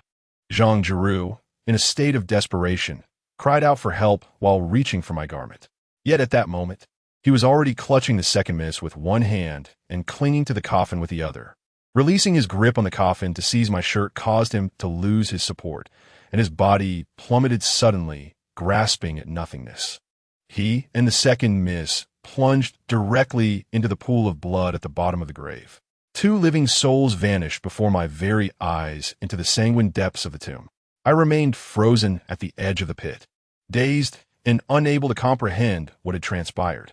Finally, the previously silent Mr. Feng spoke up, observing the grave from his elevated position with his characteristic emotionless tone, coldly proclaiming, "Let the earth fall." Chapter 49. The ominous eyes, without a moment's hesitation, the Zhang brothers, led by Zhang Qi, grabbed handfuls of earth and scattered it over the coffin. The second and third brothers followed suit. Once they had finished, the nearby 8 immortals, who had assisted us in carrying the coffin, silently picked up shovels and began to fill the grave. What the hell? Are you all out of your minds? There are still people down there. I couldn't help but exclaim, only to be met with a cold glance from Mr. Feng. There is no one left. It is time to seal the earth. Zhang Qi, with an amiable demeanor, said, Brother Ma, it's all over now. You have done well in carrying the coffin. The rest is our responsibility. You should head down the mountain and take a good rest. There will be a farewell banquet tonight. As I looked at Mr. Feng's impassive face and Zhang Qi's seemingly gentle expression, a chill coursed through me. These individuals were clearly acting with intention. I recalled the words of the third young lady from the previous night, and a terrifying thought emerged within me. It was not old Master Zhang who had caused the demise of the three. It was Zhang Qi and his accomplices. Just moments ago, they had caused the deaths of Zhang Jiao and the second young lady right before my eyes. It was highly likely that Zhang's sixth brother, whom I had not seen since my departure, had also met a similar fate. Though this was merely a conjecture, I could not suppress the direction of my thoughts. No wonder Zhang Qi's demeanor had been so peculiar throughout. Despite the deaths of his siblings, he maintained an air of nonchalance, insisting on completing the funeral rites first. If this were true, what could his motives be? Was it a struggle for inheritance?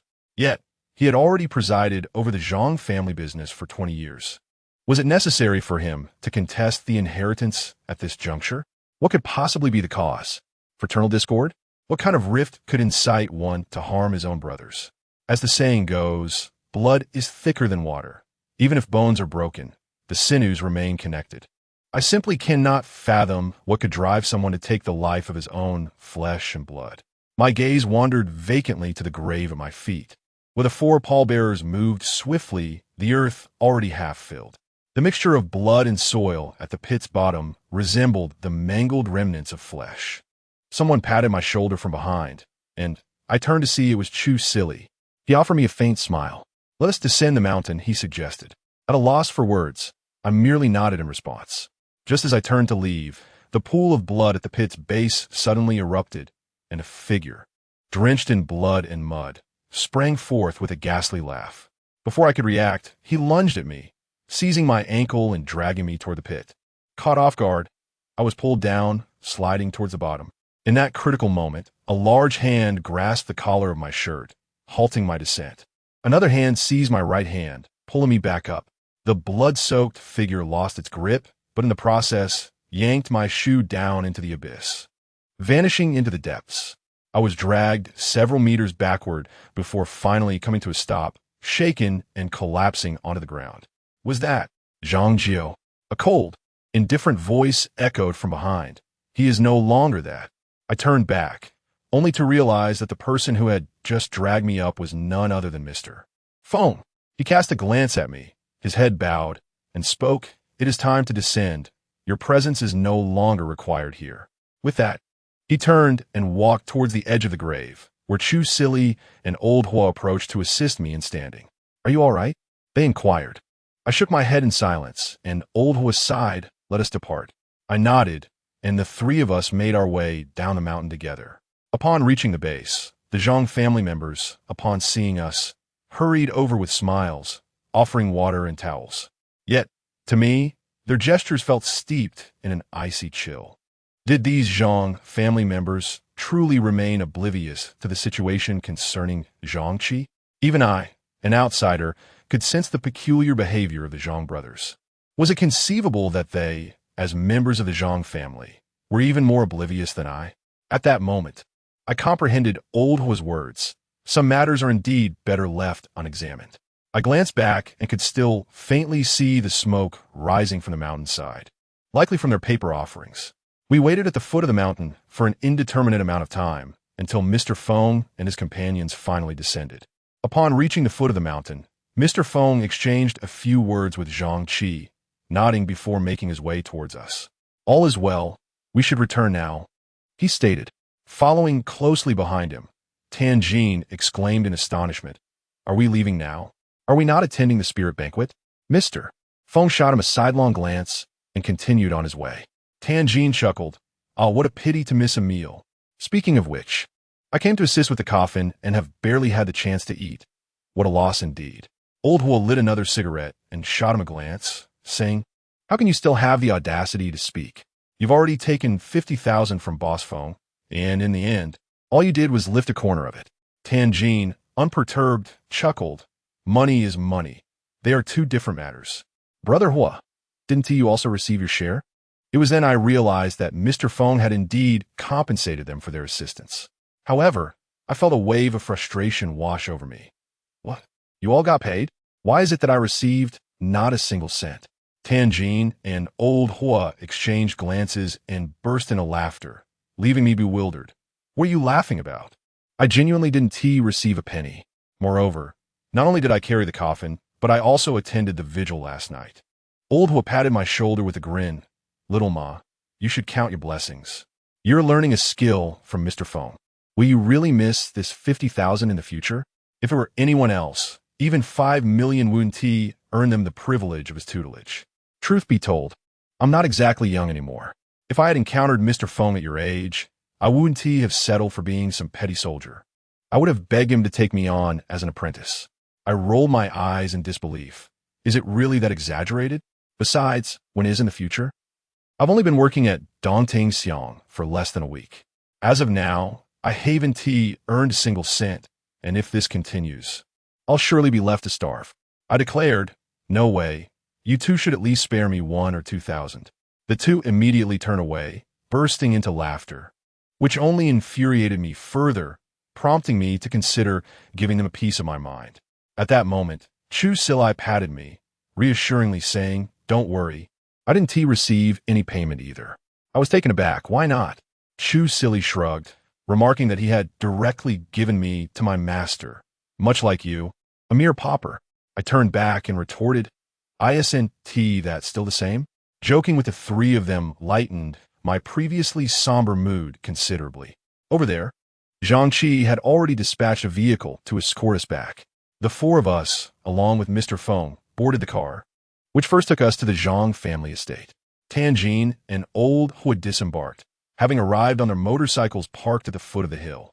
They exchanged brief farewells before riding off, while Mr. Feng, Chu Silly, and I continued our journey back to the shop. Throughout the ride, Mr. Feng remained unusually silent, his demeanor colder than usual. I found myself perplexed by this, yet, due to the events surrounding the Zhang family, I now harbored an inexplicable aversion towards Mr. Feng. His aloofness felt almost inhumane. Though this was merely my perception, witnessing the earlier scene of Zhang Jiao and the second Miss meeting their demise in the pit, and Mr. Feng and the others' indifference, instilled in me a sense that Mr. Feng, along with Zhang Qi, bore some culpability in their deaths. Nevertheless, I was merely an observer, oblivious to any underlying secrets. Mr. Feng was merely performing his duties for remuneration. Yet, this did not preclude me from harboring such sentiments. The vehicle halted at the entrance of an alley, unable to turn within, so the three of us disembarked. The driver, seemingly a member of the Zhang family, expressed his gratitude to Mr. Feng before taking his leave. Mr. Feng remained silent throughout, only leading us back once he observed the Zhang family's vehicle departing. Chu Silly mentioned that his master would come to fetch him later, so he would temporarily stay at our shop. However, after walking only a short distance, I noticed that the shop door was inexplicably ajar. I distinctly remembered locking it before we left. Could it be that a thief had entered? Upon entering the shop, I was astonished to find a figure seated in the hall. Grandpa Diao? I exclaimed in surprise. The person sitting was indeed old Jean Diao. However, old Jean did not respond to my astonishment. Instead, he regarded Mr. Feng beside me with a grave expression. Xiao Feng, have you sealed the malevolent eye on Yuangbao Mountain? Upon hearing this, Mr. Feng staggered slightly, an unusual expression crossing his face before he suddenly spat out a mouthful of blood. Chapter 50. The 7 Prisons Inducing Evil Technique. Mr. Feng coughed up a mouthful of blood, his eyes closing as his body fell stiffly to the ground. Alarmed by this sudden turn of events, I momentarily forgot why old Jiao Jin had mentioned Yuanbao Mountain and rushed to support Mr. Feng. In doing so, I nearly lost my balance as well. Although Mr. Feng appeared to be of modest height and slender build, the weight of his fallen form was surprisingly heavy, prompting me to suspect he might be concealing iron plates beneath his clothing. Yet, this was not the time for idle speculation. Steadying Mr. Feng, I anxiously inquired, Mr. Feng, what has happened? Are you all right? Chu Silly also approached to assist in holding Mr. Feng up. Upon contact, his brow furrowed in concern. You're gravely injured. How could this be so serious? I glanced at Mr. Feng, searching for any visible wounds. Mr. Feng is injured? Where? With a furrowed brow, Chu Silly replied. It's an issue with the internal organs. Panic surged within me. Internal injuries are far more perilous than external ones. We must get him to the hospital immediately. Old Chu, you support him while I call for an ambulance. At that moment, Mr. Feng, who had just been lying with his eyes shut, suddenly opened them, pushed himself off the ground, and stood up, his voice stiff as he declared, I am fine. You just coughed up blood and claimed to be fine? Mr. Feng did not respond, but instead turned his gaze toward old Jiao Jin. How did you know? How did I know? Old Jiao Jin shook his head, sighing. You have excavated the evil eye and filled it with the inducing evil technique. The malevolent energy from Yuanbao Mountain is surging. Did you truly believe you could keep this from others? Is the method of dispelling malevolence truly so casually employed? Especially considering it pertains to the malevolent energy atop Yuanbao Mountain. What drives your urgency? Mr. Feng remarked coldly, I can no longer afford to wait another 20 years. Old Jiao Jin, taken aback by his words, cast a glance at Mr. Feng's pallid visage and sighed, such a grave sin. I stood by utterly perplexed. Grandfather Jiao, what are you discussing? What is wrong with Mr. Feng? And what exactly is this method of dispelling malevolence? Old Jiao Jin regarded me with a complex expression before addressing Mr. Feng. You should take the time to recuperate. I shall remain here tonight, as there are matters that ought to be conveyed to Yiming. What say you? Mr. Feng also glanced at me and replied indifferently, as you wish. With that, he circumvented old Jiao Jin and proceeded to the rear courtyard. I watched him vanish through the doorway and turned my gaze back to old Jiao Jin, Grandfather Jiao. Before I could finish my sentence, he sighed, I understand there are many things you wish to know. Patience, for I shall share some truths with you tonight. He then shifted his attention to Chu Silly beside me. Little Chu, let us go to your master and retrieve some items. He should be on his way. Chu Silly remained silent, nodding in agreement, and the two exited the shop, leaving me alone, unsure of what to do next. Upon entering the rear courtyard, I found Mr. Feng as reclusive as ever, ensconced in his chamber with the door firmly shut. I shook my head, preparing to enter my own room. Just as I was about to turn the knob, a sudden creak startled me from behind. I turned, only to witness the door of the room housing the paper figures inexplicably swing open on its own. I paused for a moment, approached the door, and prepared to close it, when suddenly it dawned on me that the door had been ajar when we retrieved the paper figures from within. Who had closed it then? Could it have been old Jean, or perhaps it was Mr. Feng who had shut it just before entering the room? Gazing at the wide-open door, I swallowed hard and stepped closer, peering into the room. For a fleeting instant, I believed I saw a throng of living children gathered within, engaged in conversation. Yet, as my vision sharpened, I discerned that it was merely the same paper figures arranged in the room. Nevertheless, an unsettling chill crept up my spine. For in that moment, the paper figures were not aligned neatly as they had been when we departed. Instead, they formed a circle in the center of the room. Who could have orchestrated this? Surely it was not Mr. Feng, who had just entered. And could old Jean, who had been in the shop prior, have taken the time to arrange these figures? Moreover, old Jean should not possess a key. How had he managed to unlock the door? Just then, a violent fit of coughing erupted, startling me. Upon regaining my composure, I realized the sound emanated from Mr. Feng's room. The cough was extremely forceful, as if he were on the verge of expelling his lungs. Recalling his previous bout of coughing up blood and his mention of internal injuries to Chu Silly, a wave of concern washed over me. Injuries to one's internal organs are no trifling matter. Thus, I approached the door and knocked. Mr. Feng, how are you? Are you all right? Perhaps it would be best to visit a hospital. The sound of coughing ceased, and after a moment, Mr. Feng's voice emerged, tinged with a slight rasp. I am fine. Following this, he fell silent once more. By this time, darkness had nearly enveloped the sky. Noticing that Mr. Feng did not emerge, I returned to the shop to await the arrival of old Jean and the others. As the clock struck 9, old Jean returned alone, carrying a bulging small bag. Where is Xiao Feng? he inquired. I replied that he was in his room. Old Qin then nodded solemnly, clutching the bag as he made his way to the courtyard. I heard a clattering sound emanating from the bag, reminiscent of stones being jostled within. Old Qin knocked on the door and called out. Xiao Feng opened the door. I have brought you something. Only then did Mr. Feng unlock the door. The room remained unlit, yet by the light of the moon, I could see that Mr. Feng's face appeared rather pallid. Old Qin entered the room with the bag and then turned to close the door behind him. Hours later, Old Qin emerged once more, this time with the now-deflated bag in hand, his forehead glistening with perspiration. Though I was uncertain of their activities, it was likely related to Mr. Feng's injury. Seeing Old Qin exit, I hurriedly approached him and asked, Grandfather Qin, how is Mr. Feng? In a low tone, Old Qin replied, It is nothing to worry about. Yiming, come with me. I nodded and accompanied him into the shop. Diao Lao Qin casually tossed the bag onto the table. This time, the zipper was left undone. I caught a glimpse inside and noticed a few pale green objects, seemingly a type of jade. Could it be that the entire bag contained jade? What purpose did Diao Lao Qin have in carrying such a collection? Before I could ponder further, he spoke up. Yiming, recount the events surrounding the coffin transport from beginning to end. I nodded and recounted everything, from Zhang Qilai ordering the coffin at the shop, to the events at Zhang's estate, and finally the occurrences on Yuanbao Mountain, including the matter concerning Zhang Qian. After listening, Diao Lao Qin furrowed his brow and asked, You say that the little girl in the red dress does not remember the girl in the yellow dress? I quickly nodded and inquired if he knew the reason behind it. This matter had puzzled me, but having seen Zhang Qian with my own eyes just the night before, and knowing that Diao Lao Qin also remembered her, I was convinced that our recollections were not at fault, but rather an issue concerning Nangjia. Diao Lao Qin shook his head. I am at a loss as well. I do not know those two girls.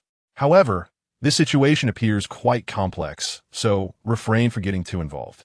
My disappointment grew upon realizing that Diao Lao Qin was equally perplexed, but I quickly resumed my inquiries. Then, Grandfather Diao, what exactly is going on with the Zhang family? What do you mean by evil eyes? Why was Mr. Feng injured? Are you also aware of the happenings on Yuanbao Mountain? Diao Lao Qin was momentarily taken aback by my barrage of questions. Do not be so hasty. Let us address them one at a time. Yiming, may I inquire if you have heard of the Seven Hells summoning method? The Seven Hells summoning method? What is that? I responded, perplexed. Diao Lao Qin cleared his throat and began. This tale begins with Yuanbao Mountain. Since you are acquainted with the name Yuanbao Mountain, you should also be aware of the feng shui of the treasure basin. I nodded, having heard of it during the day. Indeed, Diao Lao Qin continued, the feng shui of the treasure basin is the most precious. This preciousness does not refer to nobility or authority, but rather to immense wealth. Those who are interred within the treasure basin are destined for great prosperity. However, this feng shui is exceedingly costly to the extent that the average person cannot bear it. Only those who possess the true dragon's fortune, such as emperors and their offspring, can afford it. Yet, the royal family does not require burial in the treasure basin. They prefer to rest in dragon veins. There was once a man named Shun Wansen, an ordinary individual whose ancestral grave lay in the treasure basin, leading to his immense wealth. Yet he ultimately faced ruin. Conversely, the Zhang family, who could also place their ancestral grave within the treasure basin, thrived for several generations, relying on the Seven Hells summoning method. Chapter 51. The reason ordinary individuals are ill-equipped to bear the ramifications of the feng shui treasure basin. A sentiment I overheard from Tianjin during daylight hours. However, he did not elucidate why the Zhang family could inter their dead in Yuanbao Mountain. Now, upon hearing Old Qin Diao's words, it becomes evident that the Zhang family's ability to safeguard the treasure basin stemmed from a certain method, known as the Seven Hells conjuring technique. This, however, appears to be a term associated with a particular school of thought in feng shui, of which I have never been aware, compelling me to listen attentively as Old Qin Diao continues his discourse. The Seven Hells conjuring technique is fundamentally a practice within the realm of feng shui. As an individual involved in the art of carrying coffins, it is not uncommon for you to be oblivious to such matters. In truth, even among capable feng shui masters, few possess knowledge of it. Old Jin Jiao elaborated. You should be familiar with the concept of the 18 layers of hell. And the 7 hells conjuring technique summons In Sha from the 7th layer of these 18 realms. Summoning In Sha from the depths of hell? My eyelids fluttered with disbelief. What purpose does this serve? Is it an act of self-destruction? The malevolent energies of the human realm are already unbearable. Why invoke those from the underworld? Old Jin Jiao chuckled softly. Indeed, generally, summoning inauspicious energies serves little purpose beyond self-harm or harming others, and even then, it is unnecessary to resort to In Sha. Various feng shui adversities in the human realm have the capacity to bring about demise countless times over.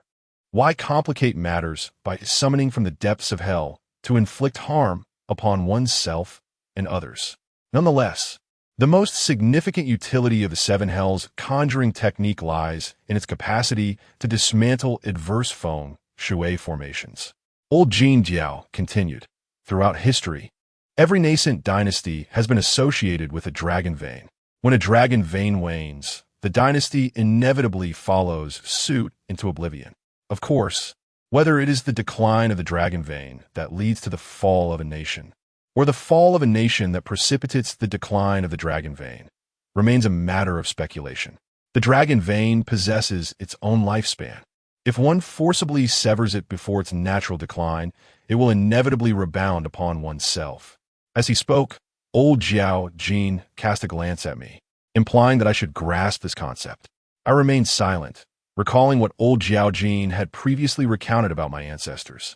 My presence here was a consequence of a family curse that had caused my father and grandfather to vanish.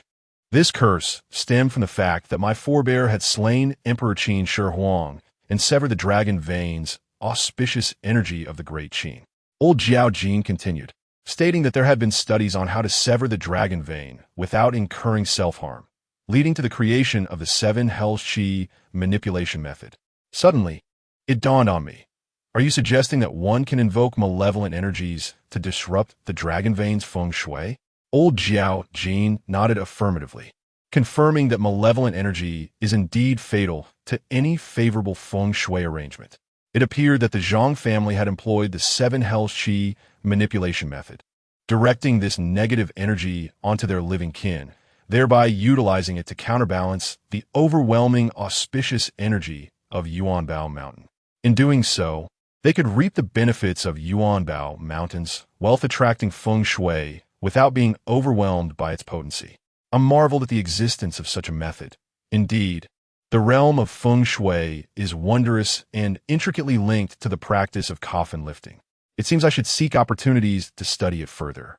While mastering feng shui techniques may not be necessary, gaining a basic understanding would certainly be beneficial. At that moment, old Jiao Jin's tone shifted ominously. However, employing this method is not without its costs. His voice grew somber, prompting me to inquire, what is the price? Will future generations perish? The reason the Zhang family has met with a succession of untimely deaths lies in the 7 hells malevolent drawing technique. Old Jin Jiao shook his head. Although those who employ the 7 hells malevolent drawing technique may remain unharmed during their lifetime, upon death, they are condemned to be dragged into the depths of hell by the malevolent spirits, deprived of any hope of reincarnation. The notion of eternal damnation may seem abstract to the living, yet my extensive encounters with such entities have imparted to me a profound understanding of its weight. Is it truly worth trading a lifetime of opulence and glory for an eternity of torment? This conundrum is one I find difficult to unravel, and I suspect many others share this sentiment. Old Jin Jiao continued. The individual from the Zhang family who employed the 7 hells malevolent drawing technique must have been the late patriarch. I surmise that the family's rise to prominence is attributable to his summoning of malevolent forces. Ordinarily, only the individual who draws the malevolence bears the burden, leaving future generations unscathed, unless they too continue the practice. However, it appears the late patriarch was unwilling to descend into hell and endure eternal suffering. As he spoke, a glint of cold light flickered in old Jin Jiao's eyes. If I am not mistaken, the patriarch, before his demise, transferred the malevolent energy onto his children. I was taken aback, transferred onto his children? Old Jin Jiao nodded. From what you have said, the earlier members of the Zhang family perished under the influence of malevolent spirits, likely possessed by them. The last two were directly dragged into the sanguine malevolence. The seven hells malevolent drawing technique draws its sinister energy from the seven hells, thereby summoning seven malevolent spirits to claim their due. You have witnessed the demise of 5 individuals with your own eyes. I surmise that the 2 remaining ones, ranked 6th and 7th, have likely met the same fate. A chill envelopes my heart. Could it be that my earlier speculations were indeed grounded in reality? Both Zhang Lu and the absent young lady of the Zhang family have perished? I inquired further. Yet, what of Zhang Qi's peculiar demeanor? I sense that there is something amiss with him as well. If he were aware of this grave situation, shouldn't he be striving to rescue those in peril? Why, then, is he so intent on hastening the burial of the venerable old Master Zhang? Before old Jin could respond, a deep voice resonated from behind me, because it was originally Zhang Qi who was meant to perish.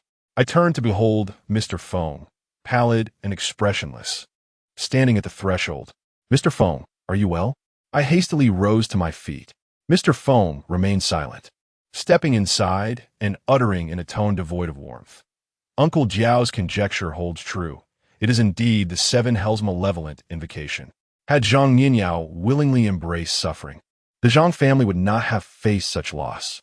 However, he redirected the malevolence towards his offspring to secure his own safe reincarnation. Consequently, of the 10 children in the Zhang family, 7 are destined to perish. The 3 who survive were originally meant to include Zhang Qi and his 2 younger sisters, whom Zhang Yinyao cherished above all. Conversely, he took decades to finally entrust the family estate to Zhang Qi, who, by now, harbors little affection for his father. Mr. Feng's lips curled into a cold smile. So Zhang Qi is unaware of whom he is summoned, transferring the malevolent aura from the 3 of them onto Zhang Jiao and his 2 daughters. Consequently, aside from these 3, everyone else is doomed to perish. Old Jiao Jin shook his head, exclaiming with a deep sigh, "What a heinous act!" A shiver ran down my spine. On this summer night, I felt an icy chill envelop me. It is astonishing that such a father and such children exist in this world. The former, in pursuit of his own peace in the afterlife, seeks to condemn his 7 children to hell, while the latter sacrifices his siblings for his own survival. Though the root cause lies with the late Zhang patriarch, Zhang Qi's ruthlessness is undeniable, remaining unmoved by the deaths of his 7 siblings. Indeed, like father, like son, this maternal grandfather of Ningjie is truly a formidable figure. A thought crossed my mind, prompting me to inquire, but if the transfer is possible, why not redirect it to someone else? Mr. Feng scoffed. It is not so simple. Do you think malevolent spirits are easily deceived? Only his flesh and blood can substitute for him to suffer in hell. Even with the demise of these 7 individuals, it is far from over. The malevolent spirit will not easily release this family, as the dark influence will continue to plague the next generation. After Zhang Qi's death, 7 more from the Zhang family will perish, and this cycle will perpetuate. I found myself at a loss for words. The depths of human selfishness are truly unfathomable, more terrifying than any malevolent ghost or demon. What was originally a matter concerning old Master Zhang has now become a burden to be borne by generations to come. Mr. Feng glanced at me and remarked, "Naturally, Zhang Qi will not resign himself to this fate. Hence, he has sought my assistance to find a resolution." Chapter 52. Farewell. Although it remained a mystery whom Zhang Qi sought to transfer the malevolent energy to, it seemed we had reached the limits of our understanding. Mr. Feng wore a faintly sardonic smile, remarking that eradicating such malevolence was no simple task. Old Jiao Jin spoke in a grave tone. "So you resorted to the method of expelling evil energy?" Mr. Feng did not respond, prompting me to inquire, "What is the method of expelling evil energy?" Old Jiao Jin shook his head. The method of expelling evil energy involves confronting malevolence with malevolence. In simpler terms, it is a case of combating poison with poison. Combating poison with poison? I paused, perplexed. How does this relate to the late Zhang's burial in a pool of blood malevolence? Indeed, it bears significance. Old Jiao Jin replied somberly. If it were merely ordinary malevolent energy, we could employ alternative means for resolution without resorting to the method of confrontation. However, in the case of the seven Hellsing malevolence, I fear that only the malevolent energy from the Blood Malevolence Bureau can contend with it in the mortal realm. It was an uncanny coincidence. Old Jiao Jin glanced at Mr. Feng, stating, on the Yuanbao mountain of the Zhang family, there happens to be blood malevolence. Such a phenomenon as blood malevolence surely could not arise haphazardly, particularly with the auspicious feng shui of the gathering treasure basin. How could blood malevolence manifest here? Old Jiao Jin shook his head, explaining blood malevolence was not originally a feature of Yuanbao Mountain. Beneath Yuanbao Mountain lies subterranean water connected to Dongting Lake, allowing the malevolence to rise through the groundwater, thus forming this blood malevolence atop Yuanbao Mountain. This blood malevolence serves as a sinister nexus. Since its root does not reside in Yuanbao Mountain, it is quite remarkable that it has not disrupted the auspicious feng shui of the gathering treasure basin. I have comprehended the implications conveyed by old Jiao Jin. Does it imply that the source of the blood malice originates from Dongting Lake? What could possibly reside within that lake to emanate such formidable malevolence? Could the very rising malevolence coalesce into blood malice? Old Jiao Jin's gaze flickered, and he articulated, that entity is no ordinary matter. Yiming, prior to narration, I was unaware of the Zhang family circumstances. However, I perceive that your employer's motives extend beyond merely dispelling the malevolence afflicting the Zhang family. He is employing the method of counteracting malice. Utilizing the seven nether een malice to counteract blood malice. TSK, daring to engage in such undertakings, you must indeed be audacious. I observed Mr. Feng's pallid complexion. Sensing something amiss, even if monetary compensation was involved, it was merely a business transaction. Surely, one would not risk their own life in the process. Mr. Feng remained silent, turning back towards the courtyard. Old Jiao Jin watched him depart, exhaling a sigh. Originally, upon the demise of the seven members of the Zhang family, the malevolence should have transferred to the next generation. It appears that Xiao Feng utilized that coffin to gradually draw the seven nether een malice back into the corporeal form of Zhang Yinyao. Nevertheless, prior to the malevolence departing from the body, the seven nether malicious spirits would inevitably claim a life. This elucidates why fatalities commenced as soon as you arrived at the Zhang residence. Only when all seven have perished can the seven nether een malice fully enter the coffin. After which Xiao Feng interred the coffin within the blood malice's focal point, leading to a confrontation between the seven nether een malice and blood malice, thus resulting in their mutual annihilation. As long as the venerable Zhang remains interred there, neither the seven nether een malice nor blood malice shall take effect. It seems that, regardless of the circumstances, the seven individuals afflicted by the malevolence are doomed to perish. No wonder Zhang Qi ultimately resorted to deceiving Zhang Jiao and the second miss into the tomb. I sighed and inquired, what about the old master Zhang himself? Buried with the malice of the seven hells, he must be suffering greatly. Certainly, Diao Laojin chuckled darkly. He serves as a conduit for the vengeful spirits. How could he possibly fare well? Not only is he unable to be reborn in the underworld, but he also endures ceaseless torment within the malevolent eye, tormented by two forms of malice. It is a different kind of reincarnation denial, hardly better than descending directly into hell. Otherwise, do you think he would have been so intent on thwarting the burial? Luring water, serpents with malice, igniting incense with wickedness, he simply refused to rest in peace. Truly, one reaps what they sow. Jiao Laojin's words struck a chord with me. I pondered how the old Master Zhang had summoned malice to harness the prosperity of Yuanbao Mountain for the Zhang family, yet sought to evade the consequences. In his final days, he caused the demise of his seven children, only to find himself unable to be reborn, trapped in the same cycle of suffering. It was a self-destructive act that harmed both himself and others. I recalled Diao Laojin's previous remarks about Mr. Feng not using the method of summoning malice solely for the Zhang family. What then was his true intention? Upon hearing my question, Diao Laojin's smile faded, and he shook his head, saying, I cannot say if it is fate, but for many years, Xiao Feng has been seeking a way to resolve this malevolent eye. Who would have thought that the Zhang family would inadvertently stumble upon it? It could be deemed a fortunate misstep. Only blood malice can disperse the Yin malice. Yet, what can truly break the blood malice but the Yin? Nevertheless, whether it be Yin or blood malice, both are vile entities. The clash between these two forms of malice is not to be taken lightly. It is indeed fortunate that Xiaofeng has survived with such minor injuries. A chill ran through me as I pondered. Master Diao, are you suggesting that Mr. Feng's assistance to the Zhang family in employing the was, in fact, an attempt to harness the 7 Hellzine Sha to confront the blood malevolence on Yuanbao Mountain? Master Jiao Jin remained silent, yet his expression indicated that I had struck a chord of truth. However, I found myself perplexed. Why would Mr. Feng, in good health, seek to provoke such malevolence?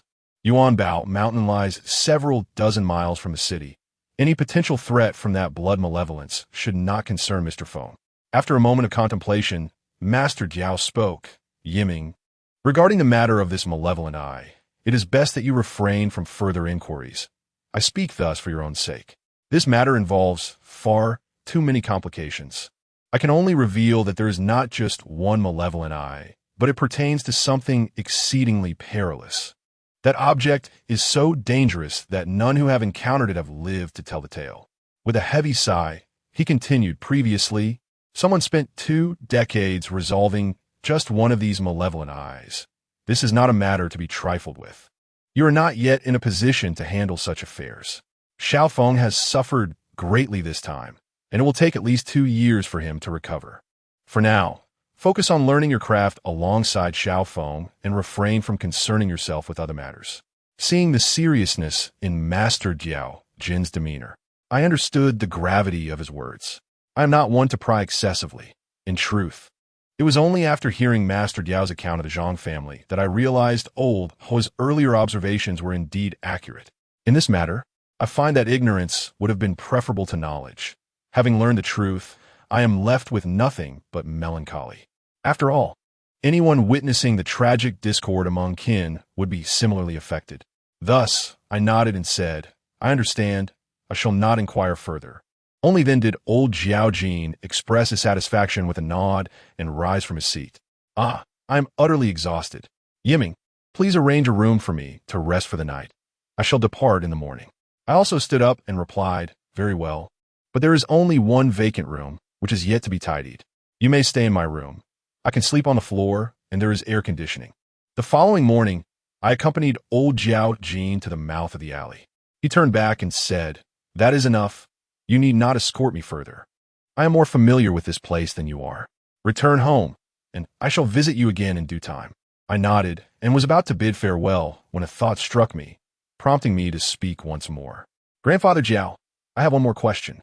He nodded in encouragement, inviting me to continue. I scratched my head and asked, it seems that the affair regarding the Zhang family has nothing to do with me. Why then, did the 4th son of the Zhang family seek me out before his demise? The 6th son almost strangled me, and after Zhang Jiao submerged, he even attempted to drag me down with him. Were it not for Mr. Feng, I fear I would have met my ancestors prematurely. Am I not being caught in the crossfire despite my innocence? Old Jiao Jin's expression shifted slightly as he stroked his chin and replied, there is something I have long intended to tell you, which I had forgotten. I inquired about the matter, and after a moment of hesitation, old Jiao slowly began to articulate. I had previously mentioned that your family is under a curse, wherein every 3 generations, one individual vanishes. The one who disappears is inevitably born on the 15th of July, marked by a fate of darkness. However, in this generation, your father has taken your place. Upon hearing this, my spirits plummeted. Indeed, what does it signify? Old Jiao continued. This substitution is not a trivial matter. Only someone like you, born under shadowy fate, is destined to disappear. It is an unavoidable reality, entwined with your very essence, decreeing that you can only exist until this age before fading away. While I am uncertain of the means your father employed to assume your fate, one truth remains clear. Though you have not vanished, you are, in essence, already a specter. Chapter 53. I am a dead man. Am I truly a dead man?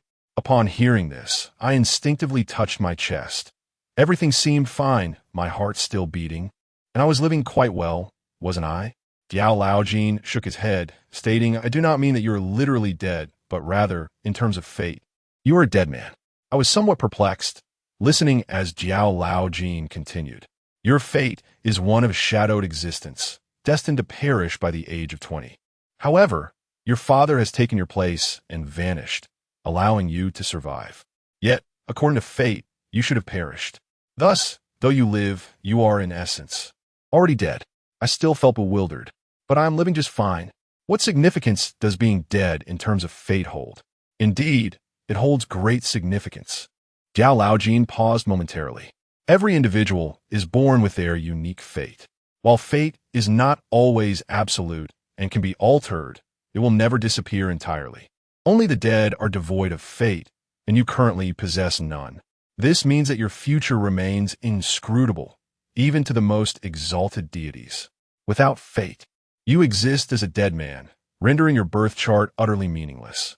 There is not a single soul in this world capable of foretelling your destiny. I couldn't help but chuckle at this. Well, isn't that rather splendid? As the saying goes, my fate is determined by me, not by the heavens. Diao Laojin shook his head and sighed. If only it were that simple. To illustrate, one's birth chart is a manifestation of one's fate. Some individuals possess a light chart, suggesting a fragile destiny prone to premature demise. Others have a weighty chart, indicative of a robust fate. In plain terms, it is not merely that your chart is too light. It is as if it does not exist at all. This implies that it would not be surprising if you were to meet an untimely end at any moment, even from a fall while walking. I was taken aback by his words. Is it truly that severe? Diao Laojin replied, not necessarily. A fall is merely one potentiality. You could just as easily be struck by a vehicle or harmed by another. I was left speechless. Isn't that essentially the same? Diao Laojin continued. Do not be so pessimistic. The probability of you living or dying stands at an equal 50-50. You exist in a state akin to SC Char Dinger's cat. I couldn't help but chuckle despite my concern. That SC Char Dinger's cat, not Shuanggui's cat. At your age, you should refrain from studying such terminology. Diao Laojin waved his hand dismissively. Oh, whether it's Shuangui or SC Char Dinger, it matters not. They both share the surname Su. Just grasp the essence of what I am saying. I countered, but SC Char Dinger does not share that surname. Enough of the riddles, Grandfather Diao. Please, elucidate why those vengeful spirits associated with the Zhang family have sought me out. Diao Laojin stroked his chin and replied, the reason those spirits have targeted you is quite straightforward. Although you are alive, your physical form lacks a vital essence, rendering you akin to a living corpse. In such a state, you become akin to the coveted flesh of a Tang Sung in the eyes of those wandering souls. As long as one can directly occupy your body, they can seamlessly borrow your vessel, akin to reincarnation. Thus, one must exercise caution, even if you remain idle. A spirit may attempt to seize your corporeal form. I was taken aback, exclaiming, what? You only reveal such a critical matter now? Diao Laojin awkwardly stroked his chin, admitting, I had simply forgotten until now. What should I do? I inquired urgently. Diao Laojin replied gravely, there is but one solution, to envelop yourself in yin energy, concealing the fact that you lack a life essence. In this manner, you will appear akin to their own kind in the eyes of spirits, thus preventing them from realizing you are a living being devoid of a life essence. This is why I instructed you to carry coffins and sent you to Dongting. Only those who frequent the burial and tomb gates, interacting daily with the deceased and their belongings, possess a significant amount of yin energy. It dawned on me that Diao Laojin's request for me to inherit the family business of coffin carrying and work at Dongting was rooted in this reasoning.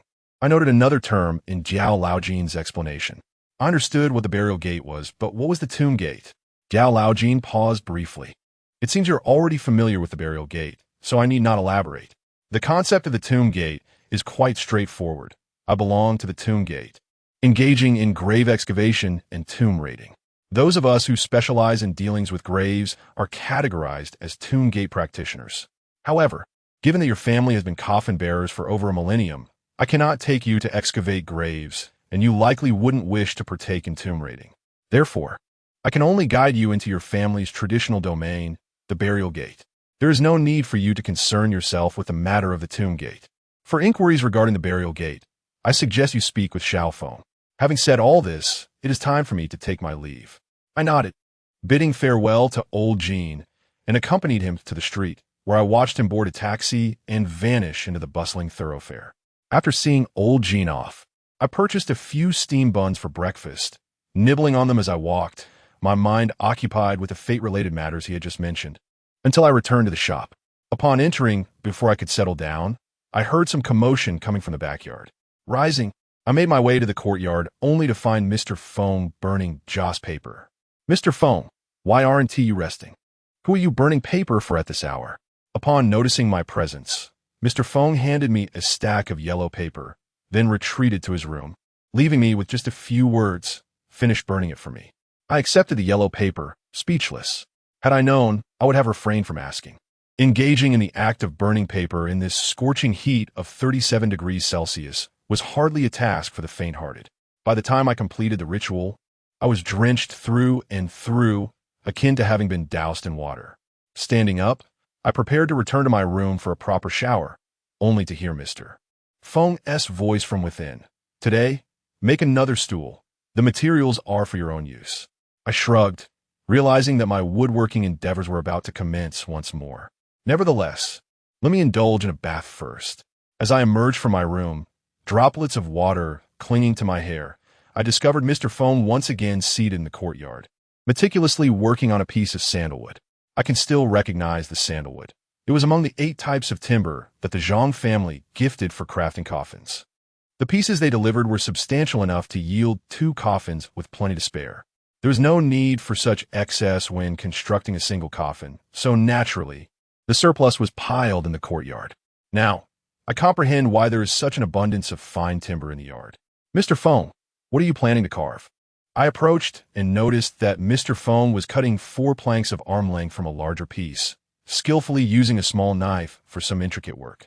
He did not respond, so I shrugged and selected a splendid piece of red pine, beginning my own laborious endeavor.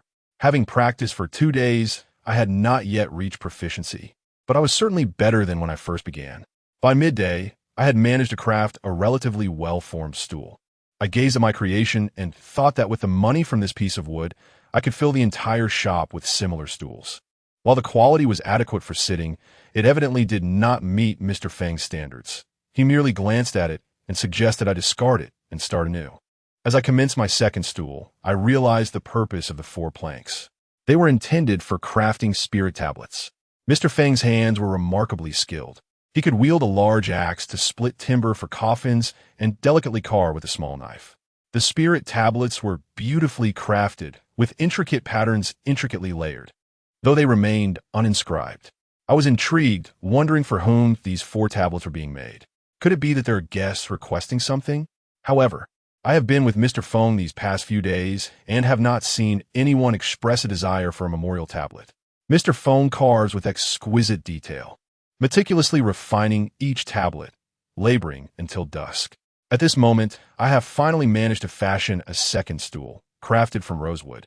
Yet, due to my inexperience with such dense timber, the cuts are uneven and imprecise, resulting in a stool far inferior to the first. Feeling disheartened, I cast the stool aside and glanced at Mr. Feng, only to find he had completed the final spirit tablet. He stood up, cradling 4 spirit tablets, and beckoned me to follow him. "Where are we going?" I inquired as I took the tablets from Mr. Feng's arms. "To Dongming Temple," he replied. Chapter 54. The Spirit Tablet. By the time we arrived at Dongming Temple, it was already past 7 o'clock. The night had completely enveloped the sky. As we ascended the mountain, we noticed Master Yuanfu, the elderly monk, preparing to close the temple doors. I waved my hand urgently. "Master Yuanfu, please don't close the door just yet." Upon seeing us approach, Master Yuanfu paused for a moment, then opened the door, which had already been partially shut. He joined his hands in a gesture of respect and greeted us. "Amitba, Benefactor Feng, Benefactor Ma, you have arrived rather late." I shrugged in response. There was no choice. My employer had to come, so I, as his subordinate, could only follow. Mr. Feng nodded at Master Yuanfu, as always. Noticing the spirit tablet I was holding, Master Yuanfu did not appear surprised. It seemed he had grown accustomed to such occurrences. After exchanging a few pleasantries, he ushered us into the temple. You have arrived just in time. We were about to partake in the evening meal. Benefactor Ma, Benefactor Feng, if you have not dined yet, would you care to join us? Having been busy all afternoon without a meal, I was quite famished, but I glanced at Mr. Feng first. After a moment of contemplation, he spoke. Yiming, you should go ahead and eat. I am not hungry. But Mr. Feng, you have not eaten all day, have you? I hesitated to inquire, recalling that I had ventured out for lunch while Mr. Feng had remained indoors throughout the day. Mr. Feng did not respond. Instead, he turned and walked towards the Zen temple behind. I wished to say something, but Yuan Fu, with a smile, remarked, there is no need for you to take offense. Young Master Ma, Mr. Feng has always been this way. Over the years, I have often invited him to stay at the temple for tea and meals. Yet he has never accepted. Perhaps he is unaccustomed to the fare we offer here. Is that truly the case? As I watched Mr. Feng's figure fade behind the temple's grand entrance, a myriad of thoughts stirred within me. Although I had been in Dongdingxiang for less than a week, the time spent in Mr. Feng's company was not insignificant. He either busied himself from dawn until dusk or sequestered himself in his chamber for the entire day. I had never witnessed him consume anything, not even a sip of water.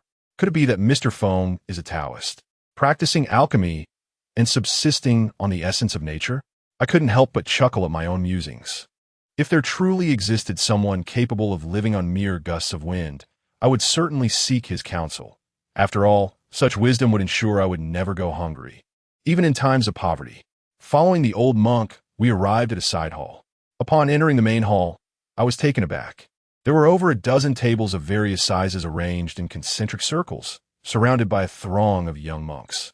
Each table was adorned with an array of dishes, accompanied by rice and steamed buns. Despite their considerable number, these young monks remained silent, dutifully encircling the tables. Upon noticing our arrival, they simultaneously greeted Master Yuan Fu. With a warm smile, nodded in acknowledgement. This is young Master Ma, dining with us today. Mr. Feng will join us shortly in the rear hall. The young monks, in unison, replied, Yes, Master. Observing these seemingly earnest little monks, I found them rather amusing, each exhibiting an obedient demeanor. In contrast, during my own primary school days, with fewer than 40 children in the classroom, the absence of a teacher will have turned the place upside down. Yuan Fu guided me to a table and, with a smile, remarked, This humble fare may not be to everyone's liking, but if young Master Ma does not mind, do give it a try. These dishes were prepared by the disciples themselves. The flavor may not be exquisite, yet it is filling. Upon entering the monastery, one naturally does not expect lavish banquets.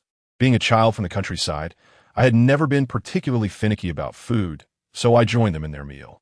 During my previous visit, I had not quite grasped it, but now, gazing at the congregation of little monks, I felt a deep respect for the venerable Yuan Fu and his late brother, Yuan Ye. Both had steadfastly upheld the vast temple and nurtured so many children. If merit truly exists, these two would undoubtedly possess an abundance of it. I resolved that, should I find a time, I would visit the temple more frequently.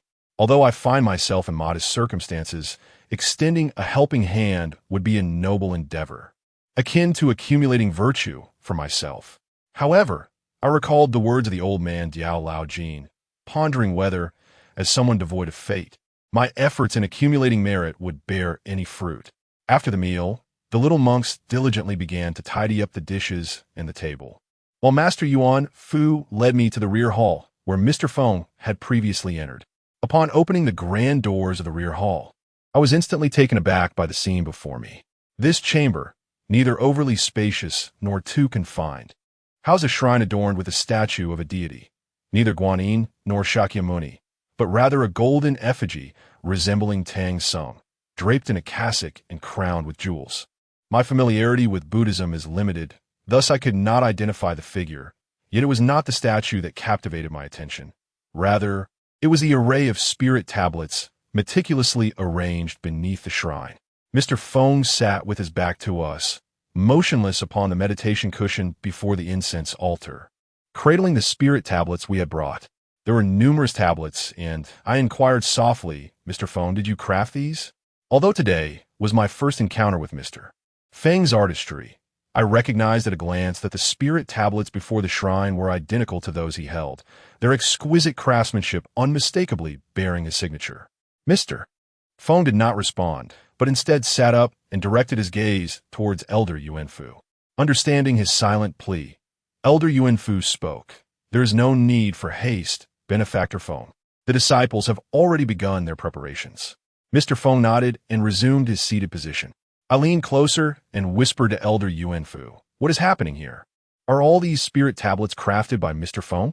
Elder Yuanfu sighed softly in response. "Indeed, Benefactor Feng has been visiting the temple thrice annually after crafting coffins, bringing donations along with the four-sided spirit tablets to be enshrined in this rear hall for over a decade.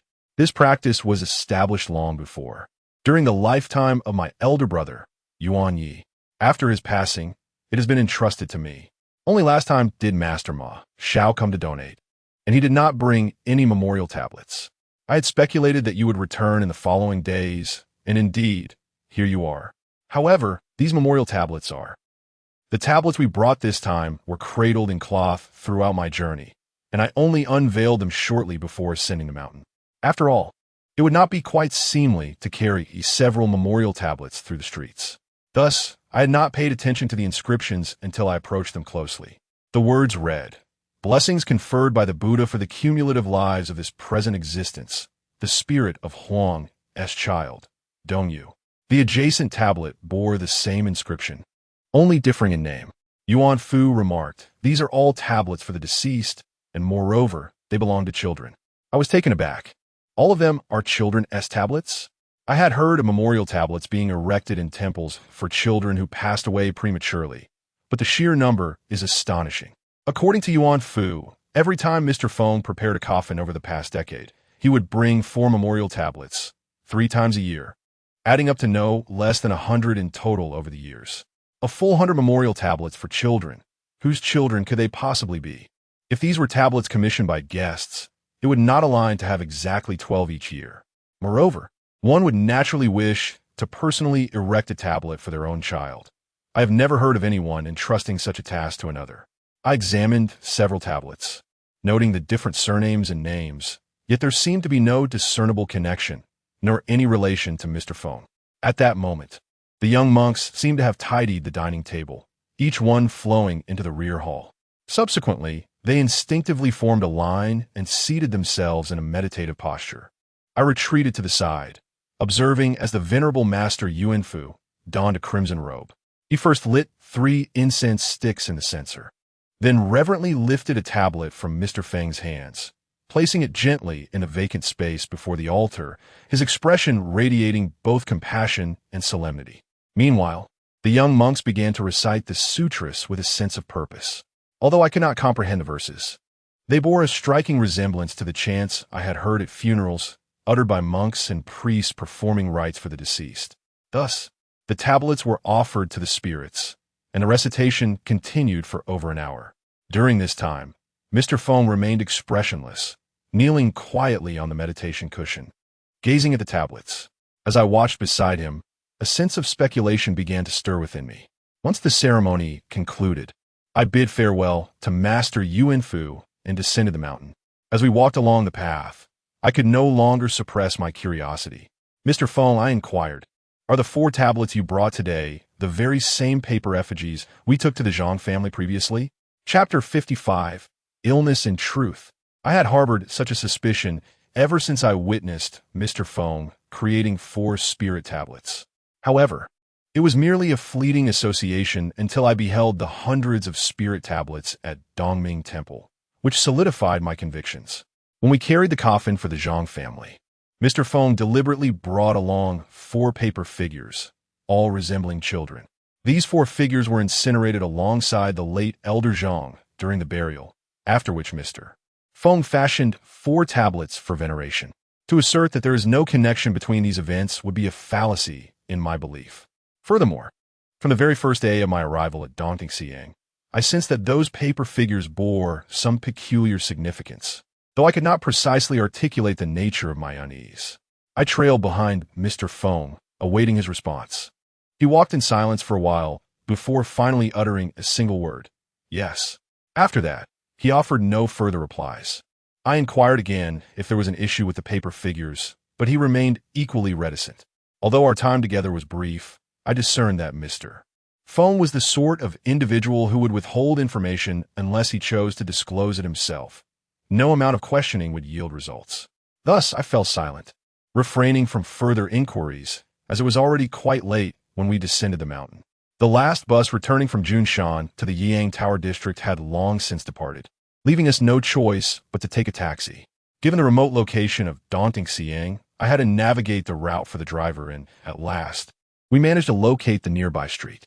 Spanning across 2 districts, the taxi fare, I observed, made my eyelids flutter with disbelief. If I were alone, I would have opted for a shared bicycle, pedaling all the way back without a second thought about hailing a cab. Fortunately, with my employer present, I assumed the expense would not fall upon me. However, upon alighting from the vehicle, I was left utterly dumbfounded. Mr. Feng, seated in the front passenger seat, wordlessly opened the door and strolled towards the shop without so much as a glance back. The driver, witnessing Mr. Feng's departure, turned to scrutinize me and promptly recited the fare displayed on the meter. I was on the verge of tears, enduring the pang of reluctance as I settled the payment before stepping out of the car. By the time I returned to the shop, Mr. Feng had retreated to his room, shutting himself inside. It was late, and seeing that there was nothing more to attend to, I closed the shop and prepared to retire for the night. Just then, Mr. Feng opened his door and tossed something in my direction. I couldn't discern what it was at first, but instinctively caught it, only to discover it was an envelope. "Mr. Feng, what is this?" I inquired, feeling its substantial weight, curious about its contents. His muffled voice emerged from the dark crack of the door, the payment for the last coffin carrying. With that, he slammed the door shut, leaving no further sound. Elated, I held the envelope tightly. Mr. Feng was typically taciturn, and after Mr. Jiao had sent me here, he had merely found me a room without any further discussion. Not a word had been mentioned regarding my wages. Mr. Feng has always been rather indifferent to such matters. I had presumed that he never even considered aspects such as salary.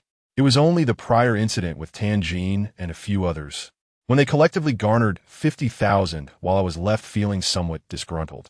Yet, I lacked the courage to voice my discontent, for I remained merely an apprentice. And the absence of wages is, after all, quite typical.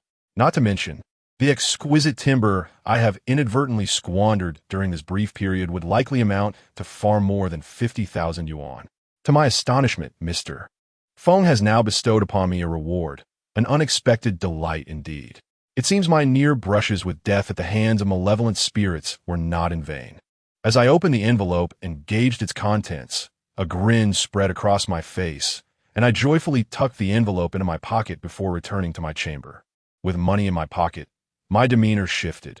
I reclined on my bed, contemplating what to purchase with my newfound wealth, and soon drifted off to a cheerful slumber. However, just before succumbing to sleep, I recalled the sizable envelope could easily slip from my pocket, so I hastily tucked it beneath my pillow. It is not that I possess an excessive fondness for money, but in this society, one cannot afford to be without it. After all, I am a child raised in a humble household. As the saying goes, what one thinks during the day, one dreams at night.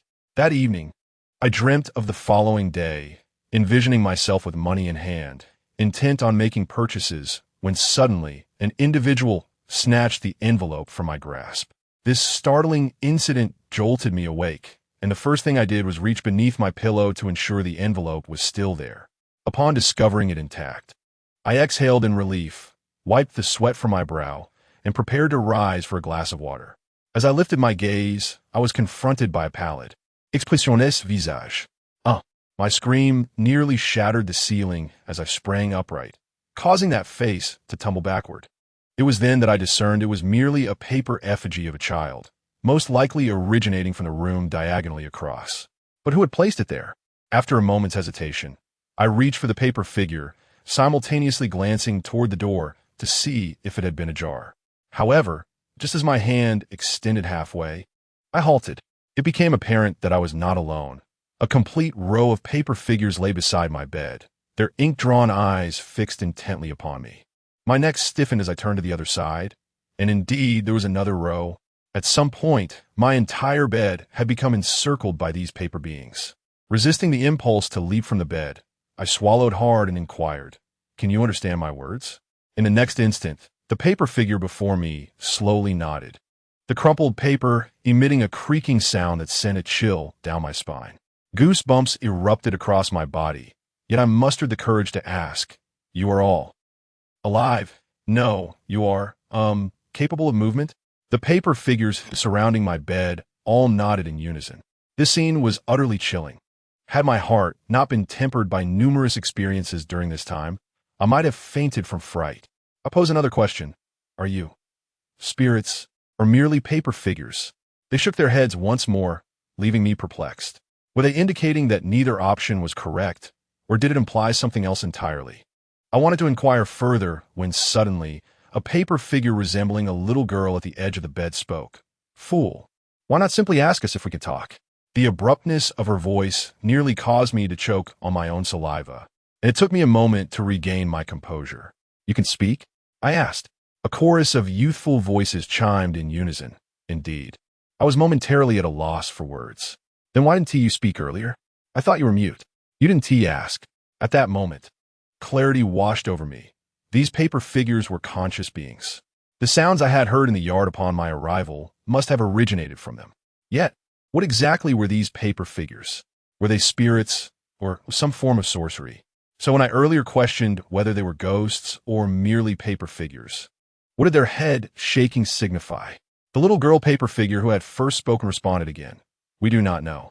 Well, I found myself speechless yet again, gazing at these paper figures, uncertain of what to say. Here I was, conversing with a group of paper children. How does one even articulate that feeling? It was simultaneously eerie and somewhat comical. Anyone witnessing this would likely deem me a fool. "So what brings you to my room?" I pondered for a while before managing to utter that query.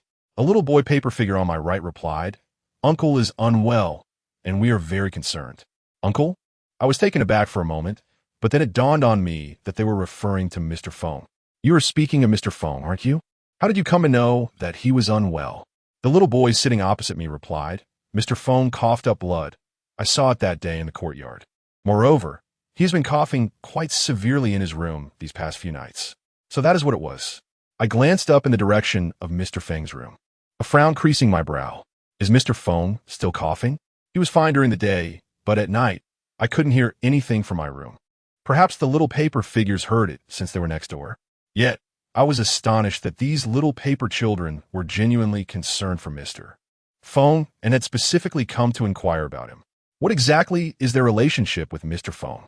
Chapter 56. The Art of Paper Folding. As I gazed upon the cluster of paper children encircling my bed, I found myself lost in contemplation. Although Mr. Feng uttered no words, the observations I had made during this period led me to form certain conjectures. Each time Mr. Feng crafted a coffin, he would accompany it with 4 paper figures, intended to be burned as offerings, and he would create 4 spirit tablets for the venerable monk Yuanfu to enshrine within the temple. Yuanfu mentioned that these tablets were dedicated to the souls of children who had passed away prematurely over the course of these 10 years. The number had swelled to over 100. In light of this connection, I began to ponder whether these paper children before me were, in fact, the spirits of those deceased youths. Each spirit tablet I had seen in the temple bore the names of individual children, suggesting that if these paper figures were merely creations of Mr. Feng, it would be improbable for each to possess a unique name. This implies that these paper children were likely once living beings. But why they transformed into this form? Did they become paper figures while still alive, or only after their demise? I recalled having once heard tales of peculiar phenomena, claiming that paper figures possess a certain spirituality, serving as offerings sent to the underworld to accompany the departed. In essence, they share a conceptual kinship with the terracotta army of Emperor Qin Shi Huang. Yet, despite the spiritual essence attributed to paper figures, they remain mere representations, inferior to the tangible. The finest offerings, after all, are those that are real and alive. Historically, in ancient times, human sacrifices were made. As civilization advanced, such practices ceased, leading to the adoption of various substitutes for these offerings. For instance, the steam bun, a staple of our daily diet, is said to have originated during the Three Kingdoms period. It is believed that Zhuge Liang, the illustrious strategist, encountered a need to appease the river deity while crossing waters on his southern expedition. The custom required a human head as an offering, which he deemed excessively cruel. In a display of ingenuity, he fashioned dough into the likeness of a head for the sacrifice. Over time, this practice evolved into the steam buns we know today, and thus the name came into being. Similarly, paper effigies of humans and horses, along with terracotta warriors, serve as substitutes in ritual offerings. Some skilled artisans can craft paper figures so lifelike that they are believed to host the spirits of the deceased, allowing these souls to inhabit the paper forms. At that time, I regarded such notions with a dismissive chuckle, viewing them merely as jest. However, upon encountering these animated paper children before me, I found myself pondering anew. Could it be that within these paper effigies resides the soul of a child? Observing these paper children, I sensed a significant possibility. After all, I have encountered spirits more than once, and compared to the mere idea of a paper figure gaining consciousness, I find the notion of a spirit far more plausible. While I was lost in contemplation, the paper children grew restless. Suddenly, a sharp pain jolted my chin as one of the seated paper children struck me. It appeared that he intended to hit my head, but, due to his diminutive stature, only managed to reach my chin. Despite being merely a paper figure, his strength was surprisingly considerable. I clutched my chin and exclaimed, "What are you doing, you little rascal? How dare you strike me?" It then dawned on me that this must have been the same group of paper children responsible for the earlier incident in the yard, when I was pushed off balance. The paper child, with an expressionless face painted in ink, spoke in an indignant tone. "Why aren't you talking?" Although they possessed the ability to articulate words, their mouths and other facial features remained motionless, creating an eerie spectacle that sent shivers down my spine. I sensed that the child had intentions to strike, prompting me to hastily respond. "Please, cease your antics. Mr. Feng is fine. Allow him to rest, and he shall recover soon." Only then did the child relent. "Really?" The girl to the left chimed in. "You're not deceiving us, are you?" I sighed, reiterating earnestly, "I assure you, there is no deception. Please refrain from making noise. Let Mr. Feng rest peacefully, and his health will improve. If you continue to be unruly, his condition will not get better. Do you understand?" The paper children began to chatter amongst themselves. "Understood. We will not make noise. We will be quiet." Their cacophony, a chorus of a dozen voices, overwhelmed me. "All right, enough. You are already quite noisy. Cease your chatter and return home." The paper child before me nodded, then leaped off the bed, making its way toward the door step by step. The others followed suit, and the leading paper child sprang up to grasp the doorknob, opening the door. It then bounded out, with the rest trailing behind in a line, reminiscent of school children returning home after classes. However, the sight of a group of paper children walking was far from endearing. It left me with an unsettling feeling, causing my skin to crawl. Once they had all departed, the last little girl casually closed the door behind her. I exhaled deeply, collapsing onto the bed. The sensation I had just experienced was utterly exhilarating. I had conversed for an extended period with a multitude of paper figures. Who would believe such a tale if I were to share it? Who, indeed, were these children? In that other room, I had observed no fewer than 60 paper figures, while the memorial tablets in the Hall of Enlightenment numbered over 100. If these were indeed the spirits of children who had perished prematurely, then the count approached 200. So many deceased children, all seemingly of similar age. Where had they come from? Why did Mr. Feng choose to render them into paper figures? Each time, he would take 4 paper figures to incinerate as offerings. If these paper figures were the souls of children, what fate would befall them upon being burned? These innocent children were unaware of their own existence. I doubted I would receive answers from them, and Mr. Feng would be even less likely to divulge anything. Yet, an instinct within me whispered that this matter was far from simple. Lost in contemplation, I succumbed to a deep slumber.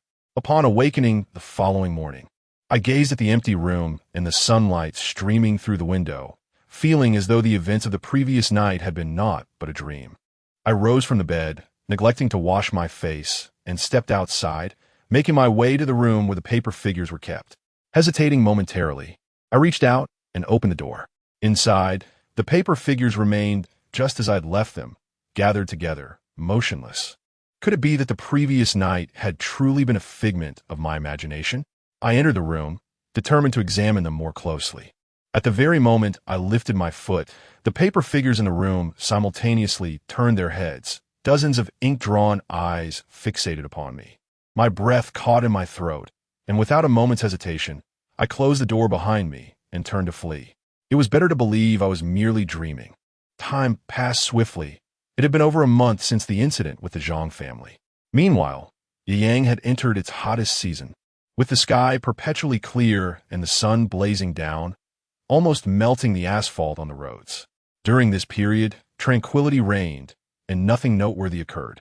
Each morning, I practiced woodworking in the courtyard, while the sweltering heat of midday and afternoon drove me indoors to the air-conditioned rooms, resulting in an alarming electricity bill by month's end. Incidentally, I was the one to pay the shop's electricity bill, as it had become evident that since that night at Dongming Temple, Mr. Feng had seldom ventured outside. Aside from occasionally stepping into the courtyard to offer guidance on my woodworking, he had not set foot beyond the shop's threshold. I even entertained the suspicion that there might be a hidden back door in his room, through which he discreetly exited for meals and outings. By the halfway point of my woodworking practice, I had acquired a solid foundation. Mr. Feng remarked that from then on, it was a matter of honing my skills through repetition, urging me to continue my practice while introducing me to new tasks. He began to teach me the art of paper crafting. Paper flowers, paper figures, paper horses. Mr. Feng's craftsmanship left me utterly astonished. I must admit, I'm not entirely inept at paper crafting myself. During my junior high days, I once undertook the ambitious task of folding 999 paper figures to present to a girl I secretly admired. Alas, before I could bestow them upon her, our homeroom teacher discovered my endeavor and unceremoniously discarded them all. In my frustration, I foolishly cursed the teacher under my breath, only to have my words reported. Consequently, my father was summoned, and I received a thorough reprimand that remains etched in my memory to this day. Ahem, I digress. While I possess some skill in paper crafting, it pales in comparison to Mr. Feng's artistry. I witnessed him deftly create a lifelike paper horse in less than 30 seconds, followed by a minute spent applying color with a brush. My days then transformed into a routine of wasting wood in the yard during the mornings and paper in my room during the afternoons. I had resigned myself to the notion that this summer would pass in such a manner until one fateful afternoon when I heard a knock at the shop door. Upon opening it, I found it was Tianjin. I inquired about his purpose for visiting, wondering if he had come in search of Mr. Feng. With a mysterious smile, Tianjin replied, "I am not looking for the boss. I am here for you." Chapter 57. The shadowy 5 gates looking for me? What do you want? Tianjin chuckled mischievously. It's something good. Come with me and you'll see. His sly grin raised my suspicions. Where are we going? Come on, be a man. Stop dawdling. I assure you it's a good thing. Would I deceive you? Tianjin nudged me playfully, then grasped my arm, pulling me along. Hey, don't pull. I haven't even informed Mr. Feng yet. What's the rush? Do you even know the boss? He has cooped up at home all day. I dare say even if you traveled to Madagascar and back, he wouldn't have stepped out. Let us go. Others are waiting. Ugh. I said don't pull. At least let me close the door. I still have things to gather. 10 minutes later, I found myself on the back seat of Tianjin's motorcycle. Racing down the highway, he rode with the speed of a fighter jet, and I, seated behind him, felt a surge of anxiety.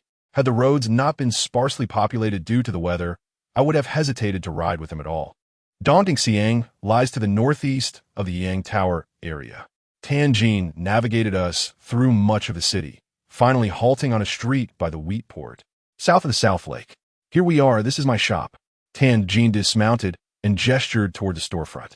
I lifted my gaze to the sign above. Tan's tailoring shop? Tianjin parked his motorcycle by the roadside, and, as we did, a figure emerged from the shop, breaking into a grin upon spotting me. Xiao, my jie, he actually brought you here. I expressed my surprise. Old Hua, is that you here as well? The person exiting the shop was indeed Old Hua, who had previously assisted in carrying a coffin with me. He nodded and smiled, yes. Did I not mention that I was helping out here at Tianjin? He urged, come on, let us head inside. Lingering outside under this scorching sun is unbearable. Tianjin parked the car, pulling me towards the shop. Old Hua, could you fetch me 2 bottles of ice-cold beer? It's sweltering. Old Hua acknowledged and went inside, and I followed Tianjin into the store. I had anticipated rows of funeral garments, yet upon entering, I was surprised to find both sides adorned with ordinary clothing, even displaying stylish women's lingerie. Aren't you in the business of funeral attire? This resembles an ordinary tailor shop, I remarked. Tianjin chuckled. This is indeed just a regular tailor shop. Making funeral garments is merely a side venture. I only craft them when the owner receives an order. I nodded, harboring a mischievous thought about how the customers might react if they discovered that the proprietor also dabbled in funeral attire. At that moment, Old Hua emerged, carrying several bottles of chilled beer. Xiaoma, would you like a bottle? He inquired. I waved my hand. No, thank you, I do not drink. Old Hua responded with a simple, oh, all right then. We also have cola. Let me fetch that for you. No need, I'm not thirsty. I turn to Tianjin now. You ought to tell me why you dragged me here on such a hot day. Old Hua, taken aback, remarked, Jinzi, you brought him here without even informing him?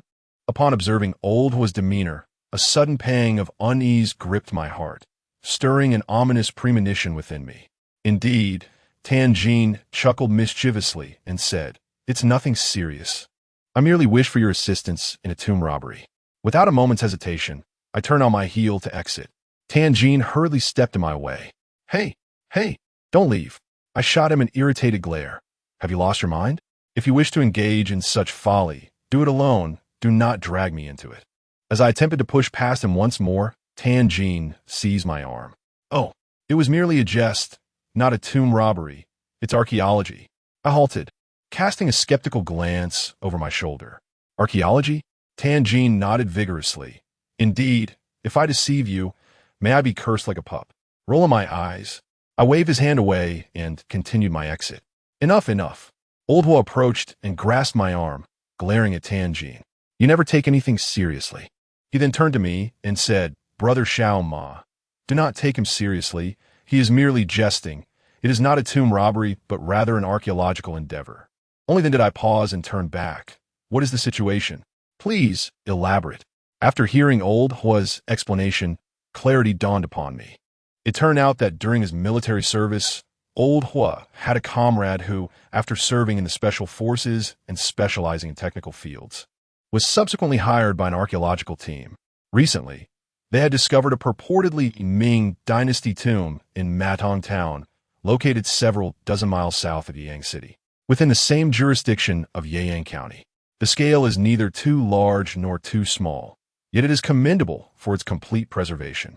Typically, ancient tombs are not excavated voluntarily. After all, the act of disturbing a grave is considered morally reprehensible and is also illegal. Archaeology is not synonymous with tomb raiding. One does not simply excavate a grave upon encountering it. However, in the discovery of this ancient tomb, a thief's tunnel was also uncovered, suggesting that grave robbers may have previously entered. To safeguard the tomb, it became imperative to excavate it swiftly and preserve its contents, a process known as rescue excavation, which is permitted by law. Consequently, Old Hua's fellow comrades' archaeological team applied for permission to excavate this ancient tomb in Matong. The application was promptly approved, but upon commencing the excavation, they encountered difficulties. This archaeological team, newly formed, boasted an elite roster, yet in reality, they were predominantly academic scholars. Theory and practice are not interchangeable concepts. When it came time to excavate, these individuals found themselves at a loss. Utterly unsure of how to approach a tomb with such well-preserved structural integrity. After much effort, they were unable to initiate the excavation.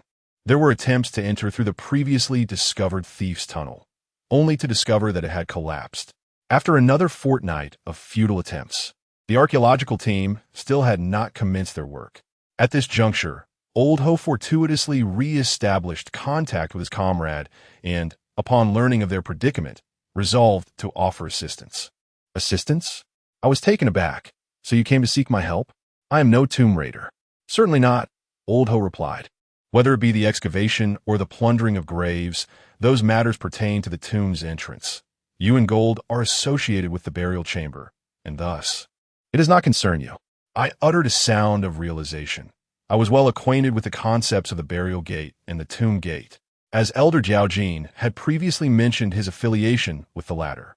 However, the scope of the burial gate seemed rather expansive, as it appeared that Tan Jin, who crafted shrouds, was also included within this domain.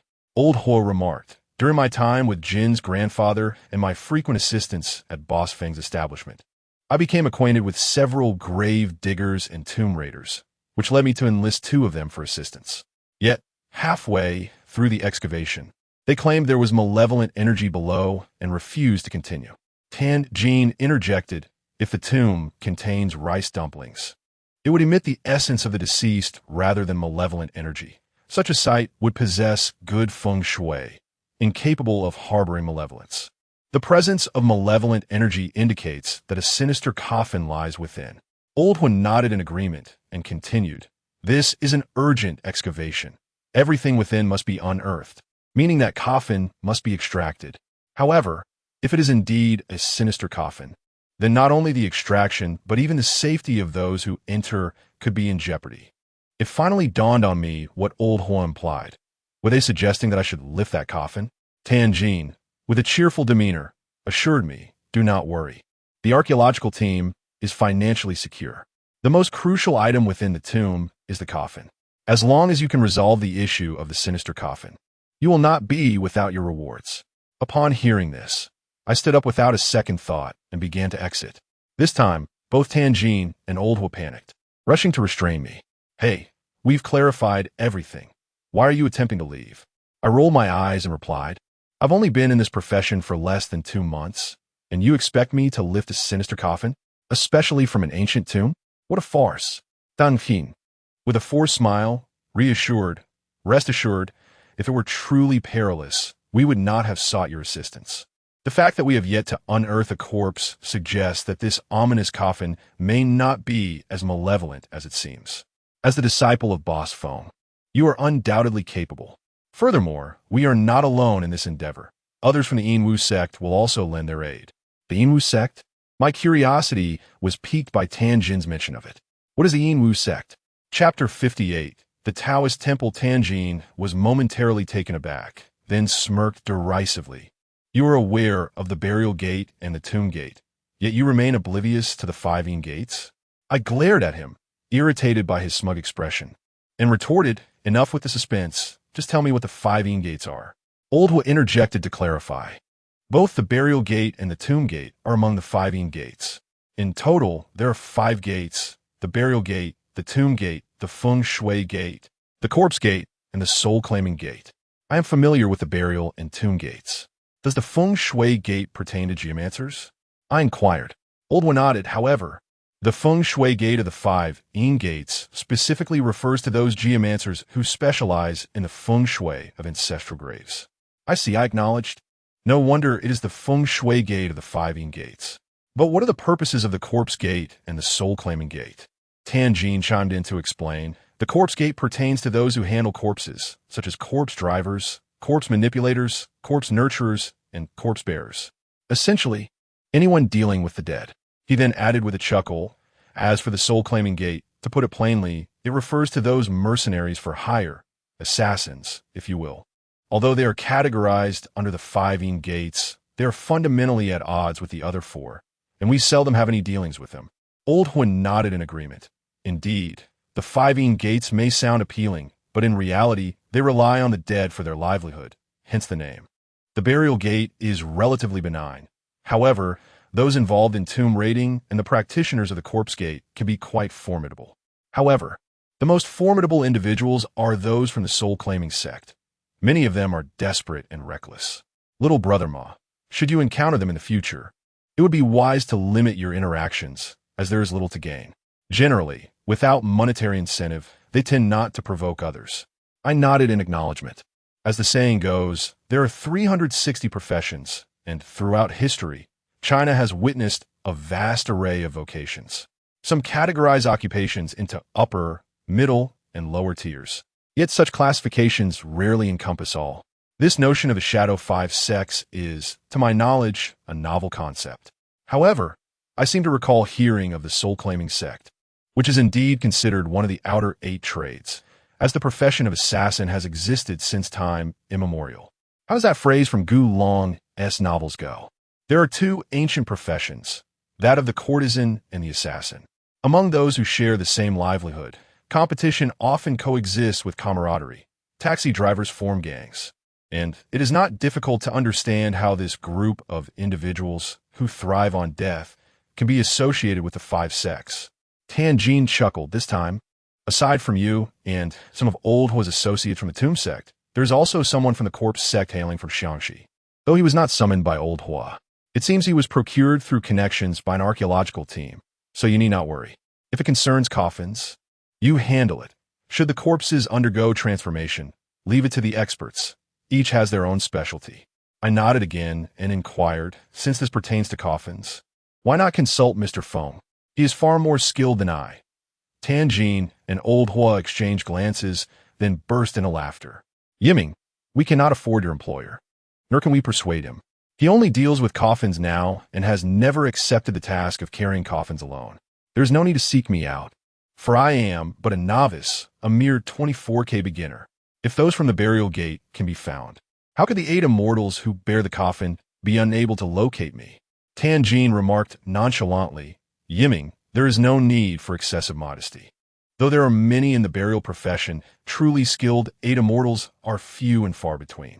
Most are mere half-baked practitioners, hardly equipped to carry a coffin from the Ming dynasty. How can they compare to your authentic prowess? I chuckled at his words. Are the 8 immortals credentialed? Are there distinctions between authentic and counterfeit? Lao Hu joined in the laughter, saying, Xiaoma, I have long believed in your potential. After all, you are a disciple of Boss Feng. It is not an exaggeration to say you possess credentials in the realm of coffins. Their flattery made me blush slightly. I am merely an apprentice. Is it really so remarkable for Mr. Feng to take on an apprentice? Tianjin opened a beer with a bottle opener, took a swig, and chuckled. Whether you are an apprentice or a disciple, the ability to learn Boss Feng's craftsmanship is what truly matters. Yiming, you have come here without any prior knowledge. Boss Feng has been a leading figure in the burial profession for over a decade, and in all these years, he has not taken on a single disciple until you. Do you comprehend the significance of this? Tianjin's words startled me. Mr. Feng is actually the leader in the burial profession? It was difficult to fathom, given his reclusive demeanor. Well, there is little use in discussing this further. I have conveyed what is essential. The archaeological team has presented an offer. Should you be able to resolve the matter of the ominous coffin, once it is unearthed, you will receive 50,000. Consider it. Will you accept? In any case, you find yourself with little to occupy your time. For Boss Feng conducts business only thrice a year, with most transactions occurring at year's end. Given this considerable span, one must seek endeavors to engage in. Wouldn't you agree? Old Hua advised me as well.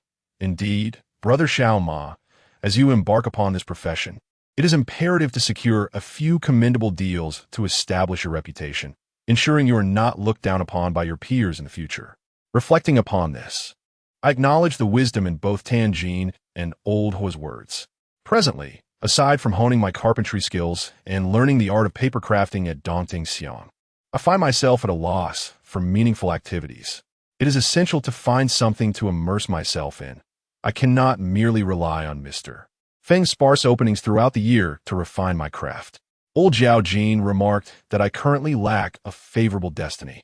To avoid attracting unwanted attention, I must enhance my aura with the lifting of coffins and the crafting of caskets, using this ethereal energy to mask my deficiencies in fortune. Yet, while I linger in the shop, it is unlikely that a coffin will conveniently arrive for me to carry. My current skills are still far from sufficient for such a task. Thus, proactive measures are necessary. Moreover, there lies another impetus. My idleness yields no income. The last remuneration from Mr. Feng was quite generous, yet resources are finite. When the time comes that I exhaust these funds, no matter how willing Mr. Feng may be to offer further payment, My sense of propriety would deter me from accepting. I must therefore seek alternative means of earning. As for my confidence in undertaking the transport of a certain ominous coffin, I find it has grown over this period. I have diligently studied the contents of the coffin scriptures, having comprehensively examined the aspects concerning the 8 characters that Mr. Feng previously mentioned. Although I have yet to put this knowledge into practice, the opportunity for such an endeavor has now presented itself. Should I fail to manage the task, I can simply withdraw. After all, it pertains to a coffin from the Ming dynasty, and no relatives would come seeking recompense should I be unable to fulfill the task. Upon reflection, I resolved to accompany you all. Tianjin clapped his hands and exclaimed, "Indeed, you are truly the grandson of Master Ma. I did not misjudge you." Master Ma? I was taken aback. Are you referring to my grandfather? When did he become a master? Tianjin immediately rolled his eyes and feigned ignorance. What Master Ma? Did I mention that? I was left speechless, sighing, "Never mind. I knew you wouldn't divulge anything. So, when shall we depart?" Only then did Tianjin revert to his cheerful demeanor. There's no rush. The archaeological team is merely resupplying in the city today. They will come to collect us tomorrow morning. We might even meet the experts at the corpse gate beforehand to see what they are like. Very well. I shall return home and come back tomorrow morning, I said as I stood up. Tianjin shook his head, chuckling. I told you not to hurry. This time, it's not just the 3 of us. We ought to bring along one more for security. Who? Tianjin blinked. The one you met last time, Chu Silly.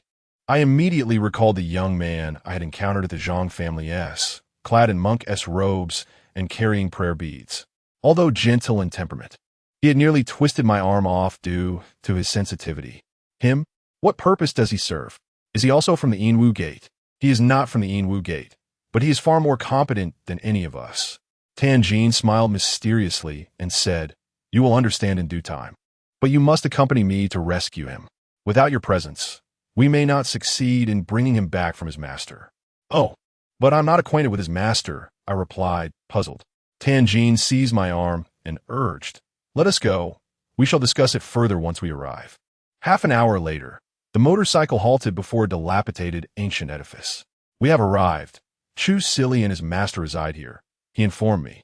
I gazed at the plaque adorning the entrance, which bore 3 characters, Lingyun Temple. I was utterly taken aback. This was a Taoist temple? Chapter 59. Departure. Are you jesting with me? I inquired. Why have you brought me to this temple in search of Chu Silly? Tianjin, with an air of nonchalance, replied, "They reside here. Where else would they be? But isn't Chu Silly a monk?" I retorted. Tianjin patted my arm reassuringly. "All right, let us enter first and discuss further."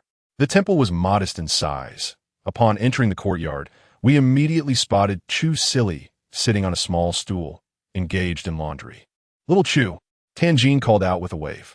Chu Silly appeared just as before, clad in a red monk's robe with a string of prayer beads around his neck. Upon noticing us, he broke into a smile, his eyes narrowing with delight. "Ah, it's you. What brings you here? We'll talk later." Tianjin winked at him. "Where's your master?" "In the back," Chu Silly called out, lifting his voice. "Master, Tianjin has arrived." After a brief moment, a disheveled old man with white hair emerged from the inner room, his sleeves rolled up and a stern expression upon his face. I widened my eyes in astonishment, my mouth agape. The old man was clad in a blue Taoist robe adorned with a Tai Chi symbol. Could it be that he was a Taoist priest? The master of a monk was a Taoist? What peculiar circumstances were these? Had the paths of Taoism and Buddhism merged unbeknownst to me? I had heard of individuals forsaking Buddhism for Taoism and vice versa, like Sun Wukong. However, a Taoist accepting a monk as a disciple, while the disciple remained a monk, was an unprecedented occurrence. I dare say that if a photograph of these two were taken and shared online, along with an explanation of their relationship, it would undoubtedly capture considerable attention. The old Taoist raised his gaze and glanced at Tianjin, saying, "What brings you here again, young Tan?" Then his eyes fell upon me, and he momentarily froze. "Are you the grandson of old Ma?" For a moment, I was taken aback. Why did it seem that upon arriving in Yang, a multitude of people recognized my grandfather, while I recognized none of them? To be honest, in nearly 2 decades of my existence, I had no inkling that my grandfather had ever set foot in Hunan. Furthermore, Even if he had visited prior to my birth, it was of no consequence to me. How could this old Taoist recognize me at a glance? Could it be that I bore a striking resemblance to my grandfather in his youth? Subconsciously, I touched my face, pondering this mystery, when Tianjin beside me chimed in cheerfully, "Shui Daozhang, my companion, and I have come to seek out Xiao Chu for a matter. There's a task at hand." And Yi Ming expressed a desire to borrow Xiao Chu to maintain order. "What do you think? Didn't you say you were looking for Chu, silly? How did it morph into me wanting to borrow someone?" I shot Tianjin a glare, though I refrained from speaking. The old Taoist, named Shui, furrowed his brow in contemplation before addressing me. "Since it is you who wishes to borrow someone, in light of your grandfather and Xiao Feng's reputation, I shall allow Silly to accompany you, but the remuneration must not be scant." Tianjin nodded eagerly, "Of course. I will transfer the payment directly to your account afterward." The old Taoist nodded, rolled up his sleeves, and silently retreated into the inner chamber. I could not help but exclaim, "Shui, Master Shui, do you also know my grandfather?" The old Taoist Shui turned a glance at me and replied, "What are you saying?" "I was the midwife who assisted during your birth ceremony." I was taken aback. It seemed that this old Taoist was indeed an acquaintance of my grandfather. The washing ceremony refers to the custom of bathing the mother and child with mugwort water 3 days after birth, a tradition prevalent in many regions. Since it was during this ritual, it was no wonder I had no recollection of it. What could a mere 3-day-old infant possibly remember? However, at this juncture, my heart raced, and I inquired, "Master Shui, you must have met my mother, right?" From the earliest moments of my memory, I had never seen my mother or grandmother. Yet, I was certain I had not sprung from the crevices of stone. Throughout my childhood, whenever I asked my grandfather and father about my mother and grandmother, I would be met with blows, leading me to cease my inquiries over time. Now that I had grown, I surmised that my mother might have passed away before my memories began to form. Nevertheless, I yearned to learn about her, especially given the peculiar circumstances surrounding my family. It seemed that both my grandfather and father harbored secrets unknown to me. Could they be connected to my mother? Given that I rarely encountered anyone who had known her, I was instantly filled with excitement and approached to ask. To my surprise, the old Taoist's tone abruptly grew cold, and he turned to walk away into the room, leaving behind a few dismissive words. "I do not know her. I have never met her." His statement seemed implausible. If he had seen me during the washing ceremony, he must have also encountered my mother. Surely, my mother would not have vanished just 3 days after my birth, would she? I pursued him, eager to inquire further, only to witness the old Taoist priest, Shui, slam the door shut with a resounding thud. From within, a somewhat irritable voice echoed, urging us to leave him be, as he desired solitude for his meditation. I was met with a stark rebuff and had no choice but to turn away. Chu Silly approached and gently patted my shoulder, saying, "Don't take it to heart. My master is simply like that." Feeling somewhat disheartened, I nodded. Meanwhile, Tianjin chuckled, yimming, "It's best if you refrain from pressing him for answers. Shui Daozhang has a rather short temper. Had it been anyone else chasing after him with questions, I dare say he would have kicked them out without hesitation. Anyway, our purpose here was to bring Xiao Chu along. Now that we have him, let us return." Chu Silly, curious, inquired, "What business do you have with me? Are we raising a coffin?" Tianjin shook his head, "Not quite. You'll understand in due time. Let us head back, and I will explain everything to you." Chu Silly nodded. "Just let me hang my clothes first." It was at this moment that I recalled Chu Silly's earlier question and, filled with curiosity, asked, "Old Chu, aren't you a monk without a shaved head? How is it that your master is a Taoist?" Chu Silly, with a natural smile, replied, "Indeed, what of it?" Seeing no sign of surprise on his face, I could only shake my head in silence. "Nothing at all." Tianjin then took us both on his motorcycle back to his tailor shop, where he recounted the details of the archaeological team he had previously mentioned. Chu Silly readily nodded. "All right, I have nothing pressing, so I shall accompany you. Since no one has died despite having dug halfway, it should not be too perilous. Now that everyone is gathered, the 4 of us came to an agreement. I will return to Dongting Xiang tonight, and tomorrow morning, Tianjin will come to fetch me. Meanwhile, Chu Silai will stay here with Tianjin tonight and will not return to Lingyun Temple." The afternoon was quite hot, so we spent it conversing in the tailor's shop. When evening arrived, We went out for a meal together. Although Chu Silai is a monk, he does not abstain from eating meat. He merely refrains from drinking alcohol. When I inquired, he explained that he practices the esoteric teachings of Buddhism, essentially making him half a lama, hence his lack of dietary restrictions. Esoteric Buddhism, known as Tibetan Buddhism, is one of the two principal branches of Buddhism alongside the more familiar Central Plains Zen Buddhism. In contrast to the latter, Tibetan Buddhism is shrouded in mystery and possesses many unique customs and rituals, which I do not know much about, so I refrain from asking further questions. After dinner, Tianjin offered to drive me home. However, having seen him consume several bottles of beer and reeking of alcohol, I dared not ride on his motorcycle and opted to take a taxi instead. The following morning, I rose early, packed my belongings, including the coffin scripture, my grandfather's pipe, and the tobacco given to me by Mr. Feng, and set out with my backpack. Upon arriving at Mr. Feng's doorstep, I hesitated for a moment before knocking on the door. "Mr. Feng, are you there?" There was no reply, but I was accustomed to his silence. Standing at the door, I recounted my plans to go out with Tianjin. Although Mr. Feng would likely not concern himself with my whereabouts, I felt it prudent to inform him. As expected, after I finished speaking, Mr. Feng remained silent. I shook my head and turned to walk towards the courtyard gate. At that moment, the door behind me creaked open, revealing Mr. Feng standing at the threshold, his expression inscrutable as he regarded me. "Mr. Feng," I began, but before I could finish my sentence, he tossed an object in my direction. Catching it, I discovered it was a bundle of paper figurines fastened together with a rubber band, various paper knives and guns, along with a few small paper figures brandishing these weapons, all crafted with remarkable detail and lifelike precision. "Mr. Feng, what is this?" I stammered, momentarily taken aback. With a stoic demeanor, Mr. Feng replied, "Seize the opportunity to burn them. It may save your life." It appeared to be akin to talismans, and I nodded appreciatively, feeling a surge of gratitude. "Thank you, Mr. Feng."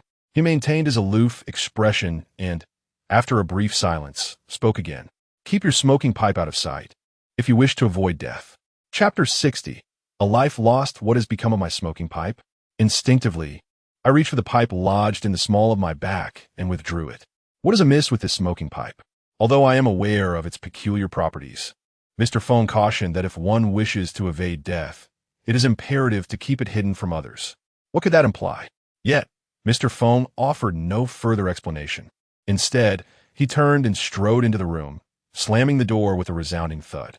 I gazed at the firmly shut door, touched my nose in contemplation, and then turned to leave. Just a few steps beyond the courtyard gate, I heard the blaring horn of a motorcycle emanating from the alleyway ahead. Upon closer inspection, I saw Tianjin waving at me from the mouth of the alley, mounted on his motorcycle. "Come on, hurry up. The archaeological team has been waiting for you at the shop. You are the only one missing." I acknowledged his call and hastened towards him. Despite Tianjin's eagerness to speed, he found himself thwarted by the throngs of pedestrians and vehicles that crowded the streets this morning. It is no wonder, given the oppressive weather in Yiyang. Only the refreshing coolness of the morning entices people to venture outside. We encountered traffic congestion along the way, and even Tianjin's motorcycle was stalled several times. By the time we arrived at the tailor shop, an hour had passed. From a distance, I spotted a vehicle parked outside the shop. A two-door Jeep with an unfamiliar instrument resembling a radar mounted atop its roof. Old Hua and Chu Silly were conversing with a woman who had long hair, standing before the vehicle. The woman's back was turned to me, obscuring her features, but her attire and figure suggested she was relatively young. I alighted from the vehicle, while Tianjin dashed off to park the car. I made my way over on foot. "Lao Zhu, Lao Huo," I called out from across the street. On the other side, Chu Silly and Lao Hua noticed me, and the woman turned her face as well. Indeed, she was quite young, perhaps a few years my senior, likely in her early 20s. Dressed in a simple white shirt and jeans, she possessed a tall and graceful figure, complemented by striking features. Her long hair flowed freely, exuding an air of simplicity yet elegance, accentuated by a pair of black-framed glasses that lent her a mature and intellectual allure.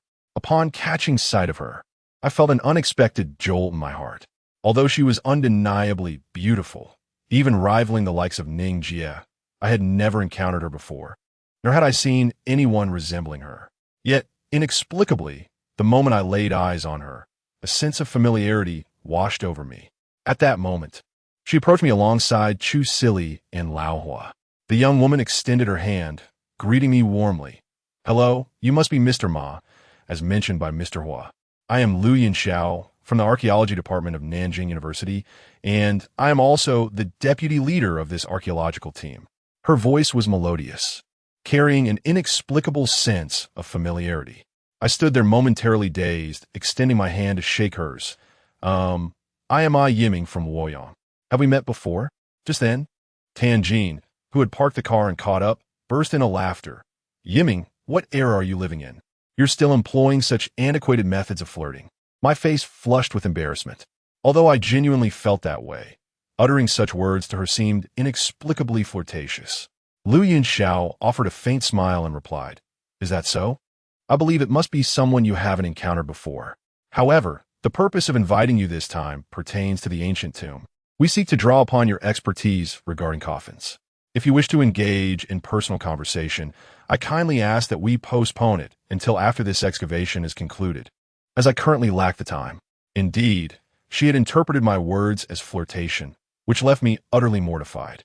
Listening to Tianjin chuckling uncontrollably behind me, I found myself wishing to slap him, and then, perhaps, to slap myself. Fortunately, there was old Hua, who, sensing the awkwardness, quickly intervened, saying, "All right, let us not linger. We should be on our way, as the team must be waiting eagerly." Lu Yinxiao nodded in agreement, and then turned to the vehicle, saying, "Nanyang, let us depart." As her words echoed, a young man, handsome and of similar age to Lu Yinxiao, leaned out from the driver's seat and introduced himself. "Hello, I am Li Nanyang, also part of the archaeological team. We appreciate your assistance." I nodded in acknowledgement and joined old Hua and Chu Sili in the car, while Tianjin went to close the shop door before following suit. Lu Yinxiao took her place in the front passenger seat, while the four of us settled into the back. The vehicle, equipped with 3 rows and 8 seats, comfortably accommodated 6 of us. Chu Sili handed me a bag of soy milk, saying, "You haven't had breakfast yet, have you? Drink some soy milk first. We can have breakfast once we arrive." I nodded slightly, accepted the soybean milk, and then discreetly gazed at Lu Yinxiao. Of course, it wasn't that I had genuinely developed feelings for her. Despite the recent humorous incident, that peculiar sensation within me lingered. Lu Yinxiao indeed evoked a sense of familiarity, as if I had encountered her before. Yet, for someone with such an elegant demeanor, if I had truly met her, I surely would not have forgotten. At that moment, old Hua leaned in close to my ear and whispered, "Young Ma, I understand the sentiments of your generation. Team Leader Lu is undeniably beautiful, but do consider the appropriateness of the occasion." I inadvertently inhaled the soybean milk into my windpipe, nearly choking, and turned my gaze towards the south lake beside the street, contemplating that perhaps it would be better to jump in. The university student named Li Nanyang, who was driving ahead, chuckled as he remarked, "Mr. Ma, I've heard you are a folk artist who has inherited the traditional craft of coffin making. I must say, I was taken aback to discover you were so young." A folk artist who has inherited traditional skills? That struck me as rather odd, akin to describing the street performers of your who shattered stones on their chests. Was this how old Hua and the others depicted me? Beside me, Lu Yinxiao smiled and added, "Indeed, I too anticipated that Mr. Ma would be so youthful. You appear even younger than us, almost like a student." Upon hearing this, I forced a smile. Although I had not officially withdrawn from school, I found it difficult to ascertain whether I still counted as a student myself. The vehicle journeyed southward, departing from the city center and entering the territory of Madong Town, which could be regarded as a suburb of Yiyang. The drive from the city center to Madong takes less than 2 hours. However, our destination was not the town itself, but rather the ancient tomb located in the outskirts. During our drive, we gleaned some pertinent information. This ancient tomb is said to belong to a minister from the Ming dynasty, a figure of considerable influence in the region surrounding Dongting Lake during his lifetime. The tomb was discovered when a farmer, while plowing the land, stumbled upon a fragment of a stone tablet, mistakenly believing it to be an antique, which he then brought to Yiyang. Following authentication, the existence of the tomb was confirmed.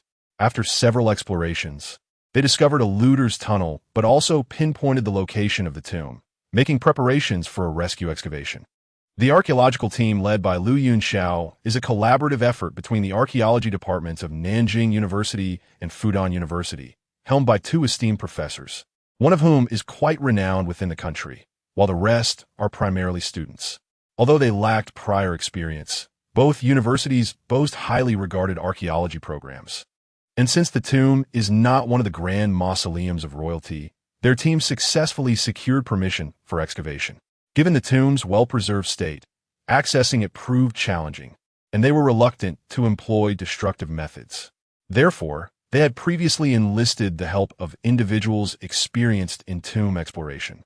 Among those brought in were not only grave robbers, but also those skilled in the art of excavation.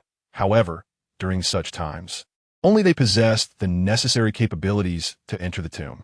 The archaeological team chose to turn a blind eye, provided that no artifacts were pilfered under their watchful gaze. However, midway through the excavation, these individuals sensed something amiss, claiming that the tomb was imbued with malevolent energy. The ducks and geese previously sent in to scout had fled in terror, leaving a trail of droppings in their wake. This was indicative of the tomb's ominous nature. Although the people Old Hua had gathered possessed some skills, none were true experts, and thus they hesitated to continue the excavation, which is why we're needed. Amidst our conversation, the jeep had already made its way to the outskirts, arriving at a hillside where, in the distance, the shimmering surface of Dongting Lake could still be glimpsed. Atop the slope lay a bustling encampment, teeming with activity, yet it seemed that some commotion had arisen. As we disembarked, a bespectacled male student rushed towards us, his expression fraught with alarm. "Lu Xuejia, you finally returned," he exclaimed. Lu Yunxiao furrowed her brow and inquired, "What's wrong? Is there an issue with the tomb?" "No." "Well, sort of," the student replied, slapping his forehead. "Someone has already died." Chapter 61. The inhabitants of the cave, is someone dead? Both Lu Yunxiao and Li Nanyang were struck with astonishment. However, Lu Yunxiao quickly regained composure and inquired, "Who is the deceased? What exactly transpired?" The bespectacled student gesticulated and stammered for quite some time, but ultimately could not articulate the situation clearly. Finally, in frustration, he exclaimed, "Just follow me, and you will understand." Lu Yunxiao nodded and turned to us, saying, "I apologize, everyone, but there is no time for breakfast. I must assess the situation. After all, a death has occurred, and this matter is turning quite serious." I exchanged glances with Tanjin and the others, and Tanjin shrugged. "Don't look at me. We are merely here to assist you." After pondering for a moment, I suggested, "Let us accompany you. Perhaps we can be of assistance." Lu Yunxiao did not hesitate. "Very well, thank you. Let us proceed. Hongfeng, lead us to the location of the deceased." The student referred to as Hongfeng guided us to the excavation site on the mountainside. Due to various reasons previously mentioned, only the upper layer of the burial mound had been unearthed, revealing a large square pit, approximately 200 square meters, filled with numerous individuals. On the ground lay a corpse, shrouded in white cloth. Lu Yunxiao was the first to leap into the pit, and we followed suit. Upon our arrival, the people in the pit parted to make way. The deputy team leader has returned. It's Senior Lu. It appeared that Lu Yunxiao, in her capacity as deputy team leader, held a significant degree of respect within the archaeological team. I mused to myself. Earlier, I overheard Li Nanyang mention that Lu Yunxiao is essentially the leader among the students in the archaeological team, shouldering the responsibility for many of the team's affairs. The two professors leading the team include one who is advanced in years and seldom personally engages in excavation work, while the other, Professor Fong from Nanjing University's archaeology department, primarily focuses on research related to excavations and rarely attends to the team's matters. Lu Yunxiao glanced around and inquired, "Where is Professor Fong?" A student nearby responded, "This corpse was discovered by Professor Fong. It startled him quite a bit. Now, Brother Liao has taken him to rest." Just then, from the opposite side of the pit, a tall and robust man, exuding an aura of strength, leaped down and walked over. The surrounding students greeted him with enthusiasm, calling out, "Brother Liao? Big Brother Liao." Upon spotting him, my companion Lao Hua's eyes widened. He approached and landed a punch squarely on the man's chest, causing him to stagger back 2 steps. The man, eyes wide with surprise, retaliated with a punch of his own. Dead Hua, Liao dog. The two glared at each other for a moment before bursting into laughter, embracing each other with open arms and playfully thumping each other's backs. I was initially puzzled by their seemingly aggressive greeting. Now it dawned on me that this burly man named Liao is actually Lao Hua's comrade-in-arms. Is it customary for Special Forces soldiers to greet one another in such a fierce manner? At that moment, Old Hua had already approached with a burly man surnamed Liao, gesturing for us to meet him. Liao, allow me to introduce you. This is Jin Zi, this is Xiao Ma Gu, and this is Xiao Chu. They're all my brothers, brought here to lend a hand. The man named Liao extended his hand for a handshake. When it was my turn, I couldn't help but notice that his palm resembled that of a bear, leaving me somewhat hesitant to reach out. I imagined that my small hand would shatter under his grip. Fortunately, he was gentle, merely clasping my hand. So, you are the Xiao Ma Gu that Old Hua mentioned. I am Liao Yong, a former classmate of Old Hua. Since you are his brother, you are also mine. Feel free to ask for anything you need. However, I must trouble you this time. No need for formalities. You can call me Liao Go, as that is my nickname. Naturally, I dare not call him Liao Go. Instead, I smiled and replied, Hello, Liao Gu. I wouldn't dream of imposing. At that moment, Lu Yunxiao's voice echoed from behind. Liao Dage. I completely understand your feelings upon seeing an old comrade. But could you please clarify what is going on? Liao Yong slapped his forehead and turned back. Oh dear. I almost forgot. Suddenly, his demeanor shifted to one of seriousness. Captain Lu, this matter may be more complicated than it seems. Is that so? Lu Yunxiao replied, leaning down to pull back the white cloth covering the body. Liao Yong gasped, Wait, Captain Lu, don't look. However, Lu Yunxiao had already unveiled the white cloth, revealing the true visage of the corpse beneath. A chorus of gasps and exclamations erupted among the onlookers, who instinctively began to retreat. Upon gazing at the lifeless form, I couldn't help but furrow my brow. Fortunately, having encountered numerous deceased individuals recently, my reaction was somewhat tempered. The corpse appeared to be that of a man in his 40s, his face contorted in a grotesque expression, as if he had witnessed something profoundly terrifying. A large gaping wound marred his chest, the innards reduced to a putrid mass, reminiscent of something that had been mercilessly blended. Surrounded by students, many of whom had never beheld such a sight, several began to retch. Yet, standing beside the body, Lu Yunxiao merely frowned slightly, displaying a surprising lack of reaction. Observing the crowd's response, she remarked, We are all from the archaeology department. Why such fear of a corpse? Behind her, Li Nanyang replied with a pained expression.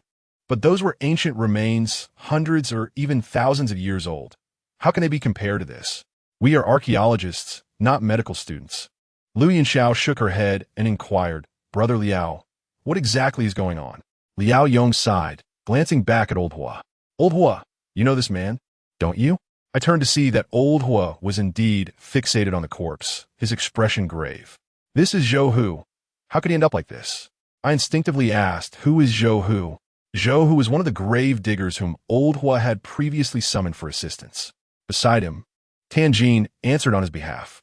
Liao Yong nodded and said, Siwa mentioned that this individual was previously a grave robber, advising me to be cautious. However, with so many people around, I thought he wouldn't dare act under our noses, so I paid little heed to it. I never anticipated that he would secretly venture out during the past few nights to dig a tunnel from the southern hillside, attempting to infiltrate the tomb. Last night, when everyone went to town for dinner, only a few stayed behind to guard the site, and he seized the opportunity to act. Consequently, upon our return this morning, we found him missing and assumed he had left. It was only when Professor Fong went south to survey the terrain that he stumbled into the tunnel this man had excavated and discovered a corpse. Wait a moment. If he was digging the tunnel in secrecy, how did you know he intended to act last night? He was already deceased, Tianjin interjected. Liao Yong shrugged. With so many people here, he couldn't possibly keep his actions hidden. Surely, someone among the few you introduced us to must have been keeping watch for him. Sihua, what kind of individuals did you bring along? Old Hua coughed awkwardly several times, falling silent. Over by the body, Lu Yunxiao stood up, saying so. He has already entered the tomb? Have you ventured through the tunnel he dug? No. Liao Yong shook his head, with the man dead in such a manner. Who would dare to enter? I would like to investigate further, but I lack experience in tomb exploration, and that tunnel is far too narrow for me to enter. At that moment, Li Nanyang spoke up. What should we do now? A death has occurred. Should we report to the authorities? Reporting to the authorities is undoubtedly necessary. Lu Yinxiao remarked. However, how to proceed poses a dilemma. His death remains shrouded in mystery, and should the police arrive and seal off the scene, our efforts might be thwarted. Moreover, with the impending arrival of the rainy season, our excavation work could potentially be delayed until autumn. In summary, after a moment of contemplation, Lu Yinxiao suggested, let's first inspect that theft hole. Upon arrival, it was perplexing to observe the diminutive size of the hole, resembling that of a dog's den. 10 minutes later, Liao Yong, accompanied by several students, led us, along with Lu Yunxiao, to a shaded valley on the southern side, where individuals had already gathered to monitor the theft hole. As we approached, we indeed discovered a small opening in the ground, enveloped in darkness, barely allowing us to discern the contours of the bottom and side tunnels. Do not be ridiculous. Where would one find a dog hole in the ground? Li Nanyang interjected. Liao Yong explained, this theft hole was initially drilled downward before extending horizontally. Professor Fong, with impaired vision, inadvertently fell in while walking. Fortunately, it was not a great height. While we engaged in discussion, the more audacious Li Nanyang ventured forward to peer into the hole. Suddenly, he let out a shout and stumbled back in alarm. There is someone inside. A jolt of surprise coursed through me as I swiftly approached the opening and peered down, just in time to catch a glimpse of a pale face retreating into the shadows.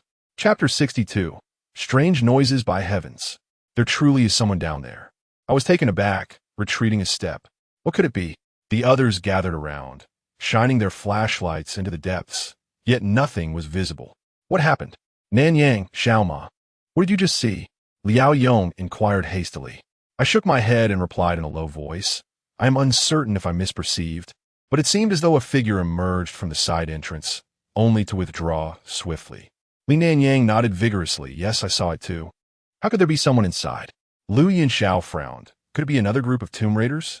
Liao Yong bared his teeth and questioned the two students who had been guarding the excavation site. While you were here, did anyone enter? The two promptly shook their heads. Of course not. Had anyone come, we would have noticed. Then it must have been someone who was already inside.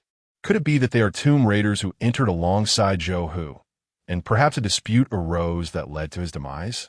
Li Nanyang proposed. Old Hua, standing nearby, shook his head. That seems unlikely. Given Zhou Hu's gruesome fate, it is improbable that he was killed by an accomplice. It appears more as though he encountered something terrifying within the tomb.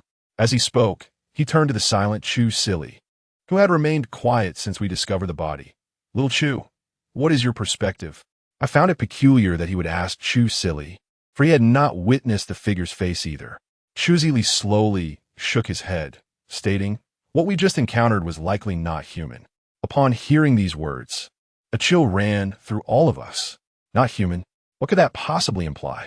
Liao Yong interjected. Could it be a ghost, then? Chu Silly replied, I cannot say for certain, but there is an absence of human presence in this cave. That entity cannot be a living person. Human presence? Liao Yong cast a skeptical glance at Old Hua, who nodded in affirmation. Trust him. My brother possesses abilities uncommon among ordinary individuals. If he asserts this, it must be true. What shall we do now? Liao Yong shrugged. Should we continue excavating the tomb, or venture directly into this cave to investigate?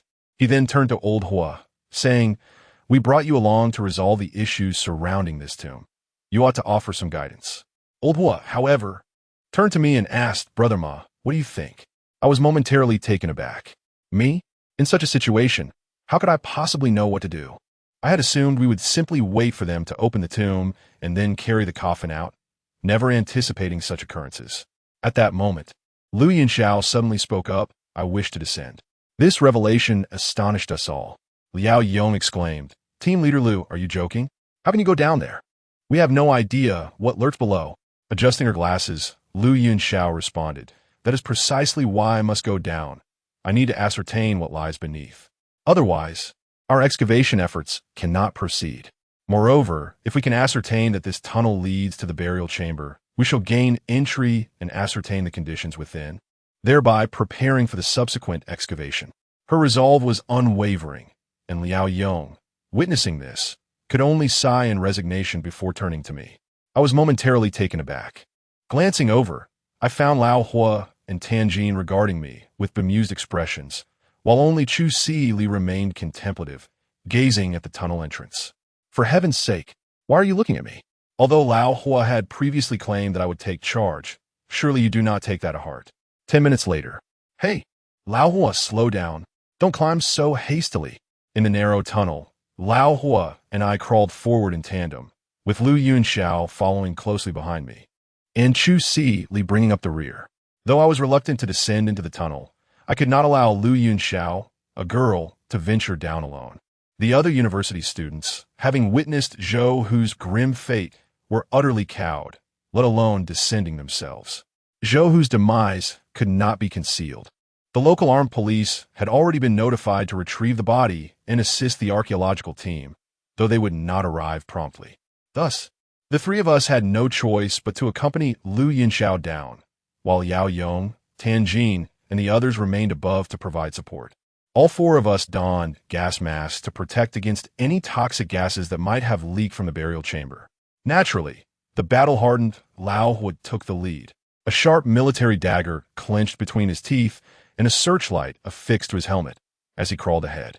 Meanwhile, I pushed forward with my right hand, grasping a military dagger in my left, which Liao Yong had lent me for protection.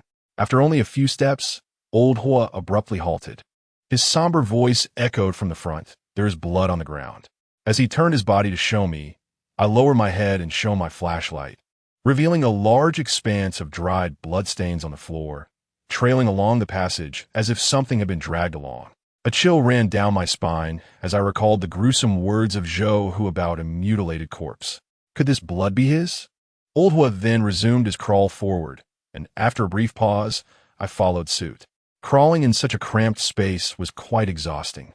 My pace slowed considerably after a short while Lu Yunxiao behind me appeared to navigate effortlessly. Noticing my glance, Lu Yunxiao offered a faint smile and remarked, "It's nothing. You need not worry about me. There's a saying in our archaeology department. Women are to be treated as men, and men as beasts of burden. If your stamina falters, it could prove troublesome." A wave of embarrassment washed over me, realizing that my physical condition was hardly even fit for that of a beast of burden. Old Hua stopped again. "We've reached the end. There's an opening ahead, shrouded in darkness, which seems to lead to the burial chamber. What should we do? Should we enter?" Before I could respond, Lu Yunxiao's voice rang out with conviction from behind. "Let's go in." Old Hua nodded in agreement and led the way into the opening. The passage was so narrow that those behind could hardly see anything beyond the figures in front, leaving me to blindly follow Old Hua. Yet, after crawling for more than 10 meters, I finally caught sight of the dark opening ahead. Old Hua first crawled to the cave entrance, extending his head to illuminate the interior with a spotlight.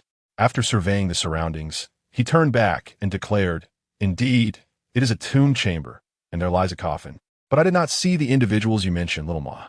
Lu Yunxiao, however, displayed an expression of excitement. "What kind of coffin is it? No need to elaborate. Let us proceed directly inside." Old Ho nodded and promptly squeezed through the cave entrance, with me following closely behind. Chu Sili and Lu Yunxiao soon emerged as well. This marked my inaugural experience entering a tomb chamber, and while it may not be my last, the sensation was nonetheless remarkably novel. Being enveloped within the burial site of individuals from centuries, if not millennia, ago evoked a blend of curiosity, trepidation, and an eerie chill. The tomb chamber we found ourselves in was modest in size, its walls and ceiling constructed from stone slabs. Lu Yunxiao remarked that this was characteristic of Ming Dynasty tombs, built using solid stone materials to form the burial chamber. According to their prior explorations and simulations of the tomb's layout, this area should correspond to the right ear chamber. There was little of significance within the tomb. In a corner, I spotted a few bottles and jars, but beyond that, there was naught but the striking red coffin positioned prominently at the center. Lu Yunxiao noted that the interred was not the tomb's master, the Ming dynasty official, but rather likely a family member or similar.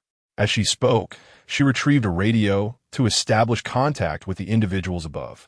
We have entered the tomb chamber. In the right ear chamber, where the structure is remarkably well preserved and the coffin remains intact and undisturbed. A cheer erupted from the group of students above, leaving me somewhat speechless. We did not descend here for the purpose of archaeology. Old Hua cast a vigilant gaze around him.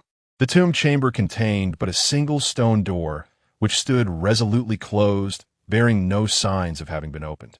The room was modest in size, and with no one having exited through the stone door, I found myself pondering the origin of the face I had previously glimpsed. As this question occupied my mind, my eyes instinctively drifted toward the coffin at the center of the tomb. At that moment, a sharp, resonant knock echoed from within the coffin. Chapter 63. Bloodied hands. The sound reverberated through the silent stone chamber with startling clarity, resonating in the ears of us all. Positioned closest to the sarcophagus, my heart seized in an instant, prompting me to step back. Old Hor reacted swiftly, raising his dagger and vigilantly fixing his gaze upon the coffin, while Lu Yunxiao's expression shifted in alarm. What was that sound just now?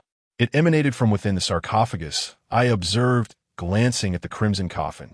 The material of this coffin was indiscernible, yet remained uncorrupted after all these years, perhaps due to the absence of external air within this mausoleum. No, it seems that the coffin has been tampered with. The keen-eyed Old Hua suddenly spoke, directing the beam of his flashlight towards a particular spot on the coffin.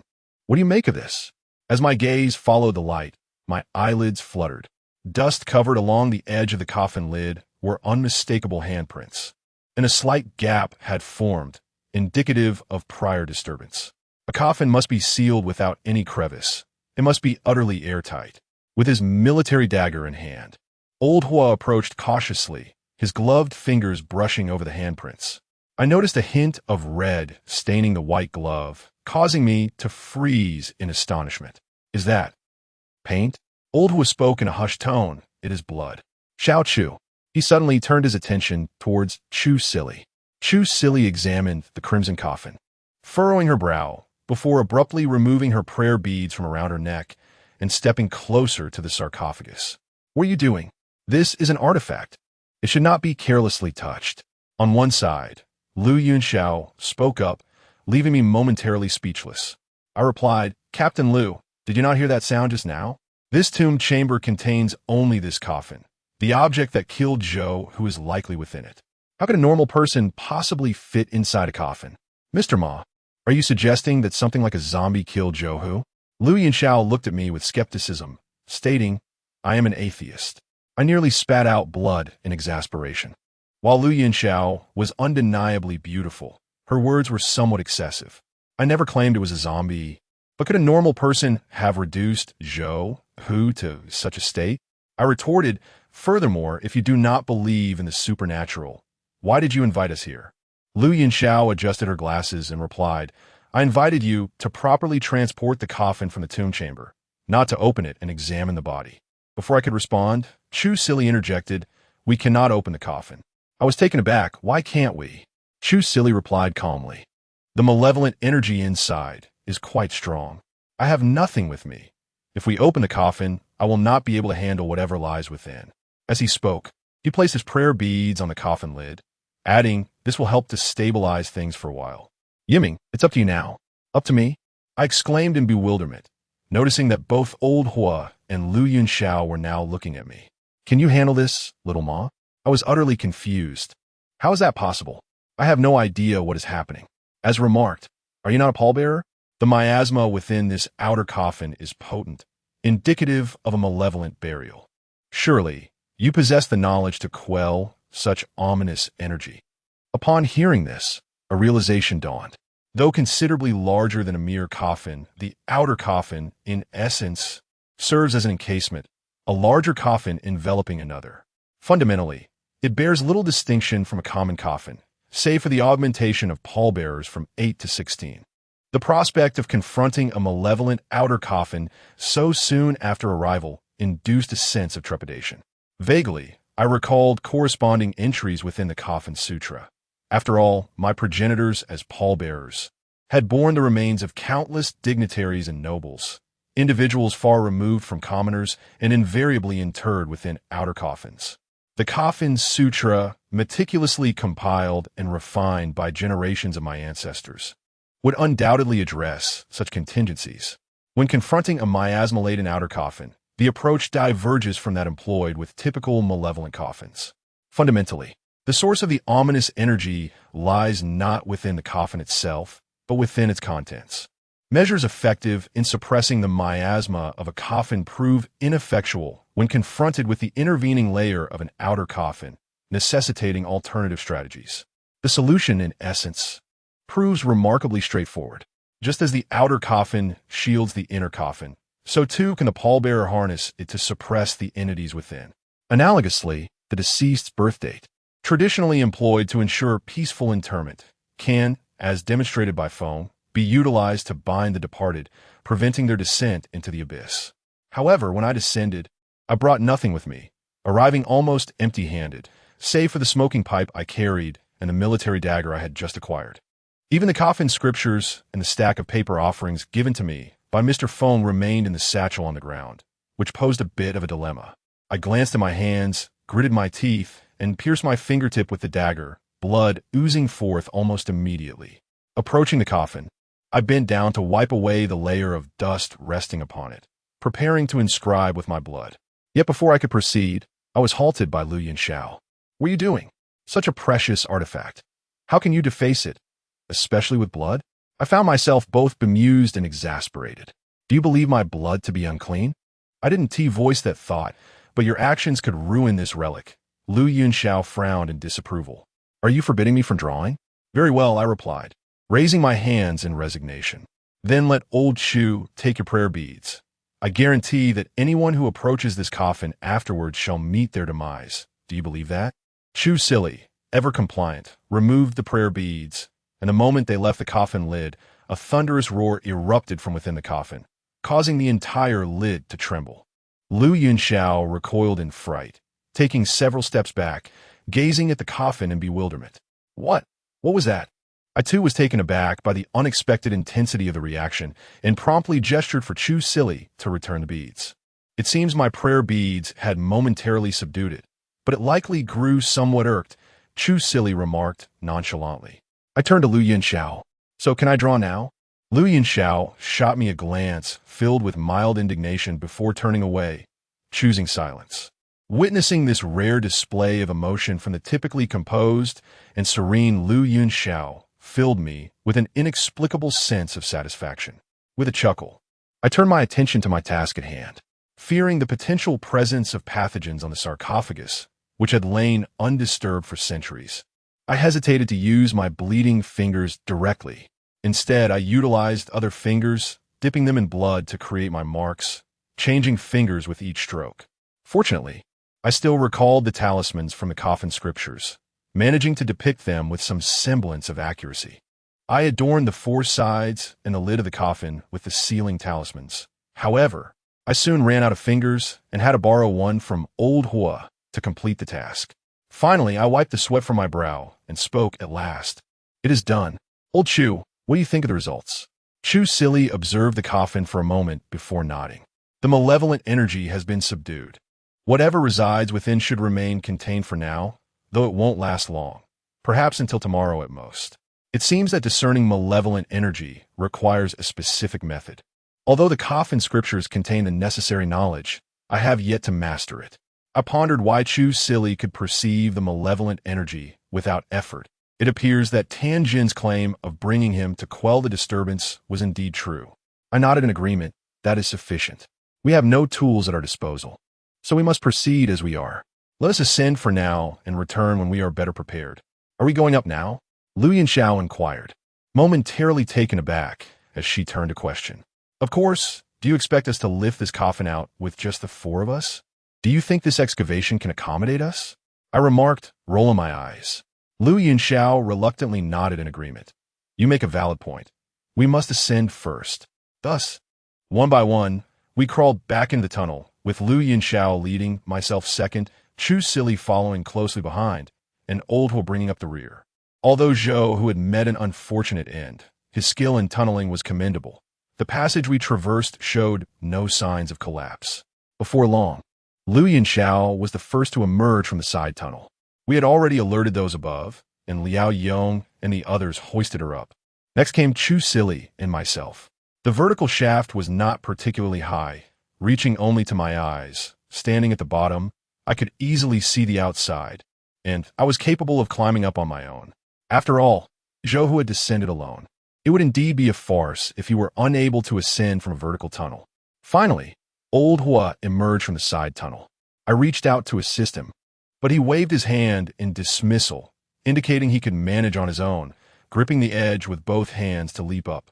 Just as he sprang upwards, I caught sight of a blood-soaked hand reaching out from the side tunnel, seizing old Hua's ankle and fiercely pulling him back into the darkness. Chapter 64. The corpse gate. The suddenness of the event caught us entirely off guard. Old Hua, who had just leaped forward, was yanked off balance and plummeted to the bottom of the pit. The blood-soaked hand then began to drag him into the depths. Only Chu Sili, with her remarkable reflexes, swiftly drew the military dagger from my waist. With a precise and forceful flick of her wrist, she impaled the outstretched arm, pinning it to the cave wall. The arm paused momentarily, then continued to drag old Hua inward, the dagger carving a long furrow in the ground. However, this brief respite was enough for the seasoned veteran to regain his composure. He braced himself against the cave wall, halting his involuntary slide. Supporting himself with his left hand, he seized his military-grade dagger and brought it down with a decisive strike. With remarkable speed, precision, and ruthlessness, old Hua severed the bloodied arm clean off. The remaining stump receded back into the darkness. The usually affable old Hua displayed the valor and ferocity of a seasoned soldier. With a roar, he lowered his stance and charged into the cave, blade in hand. "Old Hua, don't go in," I shouted, caution overriding my impulse. The nature of the cave's inhabitant remained unknown, and a reckless pursuit could lead to disaster. Moreover, having just emerged from the cave, we had a clear view of its interior. The only place where someone could conceivably hide within the tomb chamber was inside the coffins. Whatever that entity may be, its ability to escape the talisman I inscribed signifies its formidable nature. Old Hua, despite the circumstances, retained his composure. Upon hearing my voice, he paused, yet remained vigilant at the bottom of the pit for a moment before rising, his gaze still fixed below.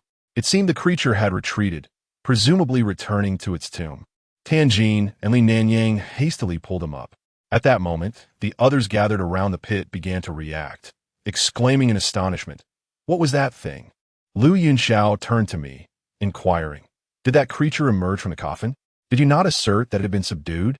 I found myself at a loss for words. According to Chu Sili, my talisman had indeed taken effect. Even if the creature was formidable, its swift emergence was troubling and indicative of some underlying issue. However, I lacked the ability to discern malevolent forces, so I turned to seek Chu Sili, only to find him surprisingly poised at the edge of the tunnel, bending down to leap inside. This sight truly alarmed me, as I feared he had also been dragged down. I hurried over to pull him back, only to witness him rising from the depths, holding an object in his hand. It was the very arm severed by old Hua's dagger, bloodied and still impaled by the military dagger he had discarded earlier. Relieved that he had not been taken down, I exhaled and remarked, "Why on earth are you retrieving that? It's quite revolting. Just remove the dagger. You can clean it and use it again." Chu Sili remained silent, holding the severed arm in his left hand, while with a push from his right hand, he leapt up from the edge of the cave. Only then did he speak. "I understand why this thing could emerge." I hastily inquired, "Why? Did you not previously assert that the malevolent aura had been suppressed?" Chu Sili shook his head. "There's not a trace of malevolent aura on this." I was momentarily taken aback, only to realize he was referring to the severed arm he held. With a slight revulsion, I cast a glance at the gruesome limb and asked, "So what does that signify?" Chu Sili replied coolly, "I was mistaken. This entity is unrelated to the malevolent aura within the coffin. You may have quelled the malevolent energy, but this thing could still emerge. Moreover," he added, lowering his gaze to the excavation at his feet, "it must have opened the coffin upon its arrival. Your blood talisman is rendered ineffective, and the malevolent energy will soon dissipate. What should we do? I instinctively queried. Chuzi Li unsheathed the military dagger from the severed arm and nonchalantly tossed the limb into the excavation. Fill the hole. It should hold for a while. However, should we proceed to open the tomb, we will inevitably encounter it again. You must be prepared. I understood he was implying that I should ready myself for the task of carrying the coffin, yet I had no desire to do so. Initially swayed by the convincing words of Tan Jin and Old Hua, I believed this coffin-lifting endeavor would be uncomplicated, merely a means of gaining experience. However, observing the current situation, it was evident that we faced a formidable challenge. We had yet to even approach the main burial chamber, and merely within the right ear chamber lay such a thing. Who would believe that the main burial chamber harbored nothing of similar magnitude? As I contemplated this, I began to feel a twinge of hesitation. Just then, Tan Jin approached with a squinting smile, teasingly asking, "What's wrong, Yiming? Feeling a bit frightened? Should we just turn back?" His words, unfortunately, were overheard by Lu Yunxiao, who turned to me and said, "Mr. Ma, we had an agreement. Although we haven't signed a contract, it would be rather inappropriate for you to leave now, wouldn't it? People have already lost their lives without your assistance. We are utterly at a loss." "Curse you, Tan Jin," I thought, seething inwardly. Yet I forced a smile and replied, "Of course not. Since we agreed to help, we must resolve this tomb issue before we can call it a day. However, it seems this situation is a bit more complicated than I anticipated. I was just contemplating our next steps. Reluctantly, I acknowledged that given Tan Jin's earlier taunt, admitting my fear now would be akin to a death sentence for my pride. After all, I am a man, and I couldn't let my dignity falter in such a moment. I cast a glance at Tan Jin, who wore a smug grin, and an impulse surged within me to kick that smirk off his face. Lu Yunxiao, however, appeared to take my words to heart, expressing her gratitude. "Is that so? I must have misunderstood you, Mr. Ma, and I apologize. This situation indeed caught me off guard. Although I still identify as an atheist, I find it difficult to explain what just transpired. I recognize the danger involved. If you're dissatisfied with our previously agreed-upon price, we can certainly renegotiate. Please, we implore you to assist us in resolving this matter. Have you formulated a plan for our next course of action? Well, let's commence by sealing this clandestine tunnel. Otherwise, that entity might resurface from within. It would be more prudent to proceed with a frontal excavation. This surreptitious passage is simply too precarious." Lu Yunxiao nodded in agreement. "Mr. Ma's quite right. I shall immediately instruct my men to fill the aperture. Subsequently, the armed police will dispatch a contingent to provide reinforcement. While the cavity is being filled, I will request that they maintain a watchful presence to avert any further complications." "There's no need to address me as Mr. Ma," I responded with a wry smile. "It feels rather peculiar. I've never been addressed in such a manner before. You may call me Yiming or Little Ma, whichever you prefer, as you're my senior." Lu Yunxiao pursed her lips and offered a slight smile. "In that case, I shall dispense with the formalities. I encourage the members of my team to address each other by their given names, so I shall follow suit. Yiming, let us return. As I believe I mentioned previously, in addition to yourselves, we have enlisted the expertise of a specialist in ancient cadavers from Shaanxi. He should be arriving imminently, and you may find it beneficial to exchange insights with him." "A specialist in ancient cadavers?" It then dawned on me that Tan Jin had indeed mentioned that. Apart from us, individuals from the Yin 5 sect would also be arriving, purportedly from the Corpse sect. However, they were not procured through Old Hua's connections, and, as such, their identity remained unknown to them. The Corpse sect is comprised of individuals who deal in corpses, those who lead them, manipulate them, sell them, and cultivate them. Although corpse herders are considered to be somewhat orthodox, the majority engage in illicit activities. Nevertheless, referring to them as experts in ancient cadavers is not entirely inaccurate, as they are, after all, professionals in the handling of corpses. Upon returning to the camp, the university student Hungfeng, who had previously informed us of the deceased, hurried over once more, announcing that the individuals had arrived. Our curiosity about these newcomers from the ominous Yin woman was piqued, and we collectively proceeded to greet them. A van was parked outside, and soon 2 university students emerged from it. The one who had occupied the front passenger seat rushed to open the rear doors. exclaiming that they had indeed arrived. Then, a figure stepped out from the vehicle. The moment we discerned the silhouette, astonishment etched itself upon our faces in unison. Chapter 65. The Relief. The Yin Woman is a group that thrives on the deceased, existing outside the realms of the 3 teachings and 9 schools. Among them, the Sherman stands out as the most enigmatic. In contrast to the other 4 doors, the Mumin and the Zongmen often mingle in the marketplace, making them more comprehensible. Though feng shui is profound, practitioners do not cloak themselves in excessive mystery. The Suaming, on the other hand, are merely hired assassins, devoid of any real enigma. It is the individuals of the Sherman who dwell perpetually among corpses, leading secluded lives that render them difficult to approach. Among them are the corpse drivers, a profession confined to the vast expanse of China, particularly in Xiangxi, adding to their aura of mystery. Prior to encountering these enigmatic figures, I pondered what manner of person they might be. Perhaps an elderly man with a somber visage, or a middle-aged individual resembling a stern Mr. Feng, or maybe even a seemingly harmless youth akin to Chu Silly. There was even the possibility of encountering a woman. In essence, I envisioned a myriad of mysterious yet refined personas, none of which prepared me for the individual before me. Before me stood a man appearing to be in his 30s, his complexion rosy and face glistening, his figure rotund, resembling a plum ball. He approached us with an exuberant smile, enthusiastically shaking our hands one by one. "Comrade, greetings. My name is Yang Hongguo. You may call me Xiao Yang. I look forward to your guidance." A slight twitch at the corner of my mouth betrayed my astonishment as I observed Yang Hongguo, who grasped my hand in a vigorous shake, his eyes crinkling into crescents of mirth. I managed a reluctant nod, replying, "Not at all. I am Ma Yiming. You may simply call me Xiao Ma." I hardly deserve such guidance. The disparity between my aspirations and reality was stark. This was not to say I held any disdain for the portly gentleman. In fact, I found him rather endearing, as his appearance exuded warmth. However, the emergence of such a figure from the vehicle created a jarring contrast. Where was the enigmatic individual from the corpse gate?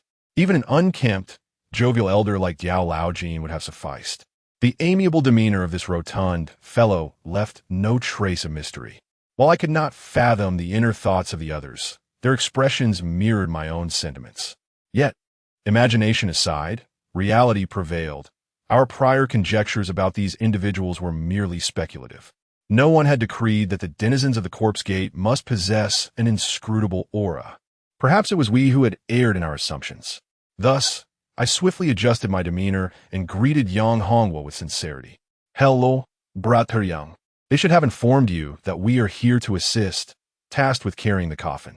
Upon hearing my words, Yang Hongguo appeared momentarily taken aback, his gaze darting around me with palpable curiosity, which made me somewhat uneasy.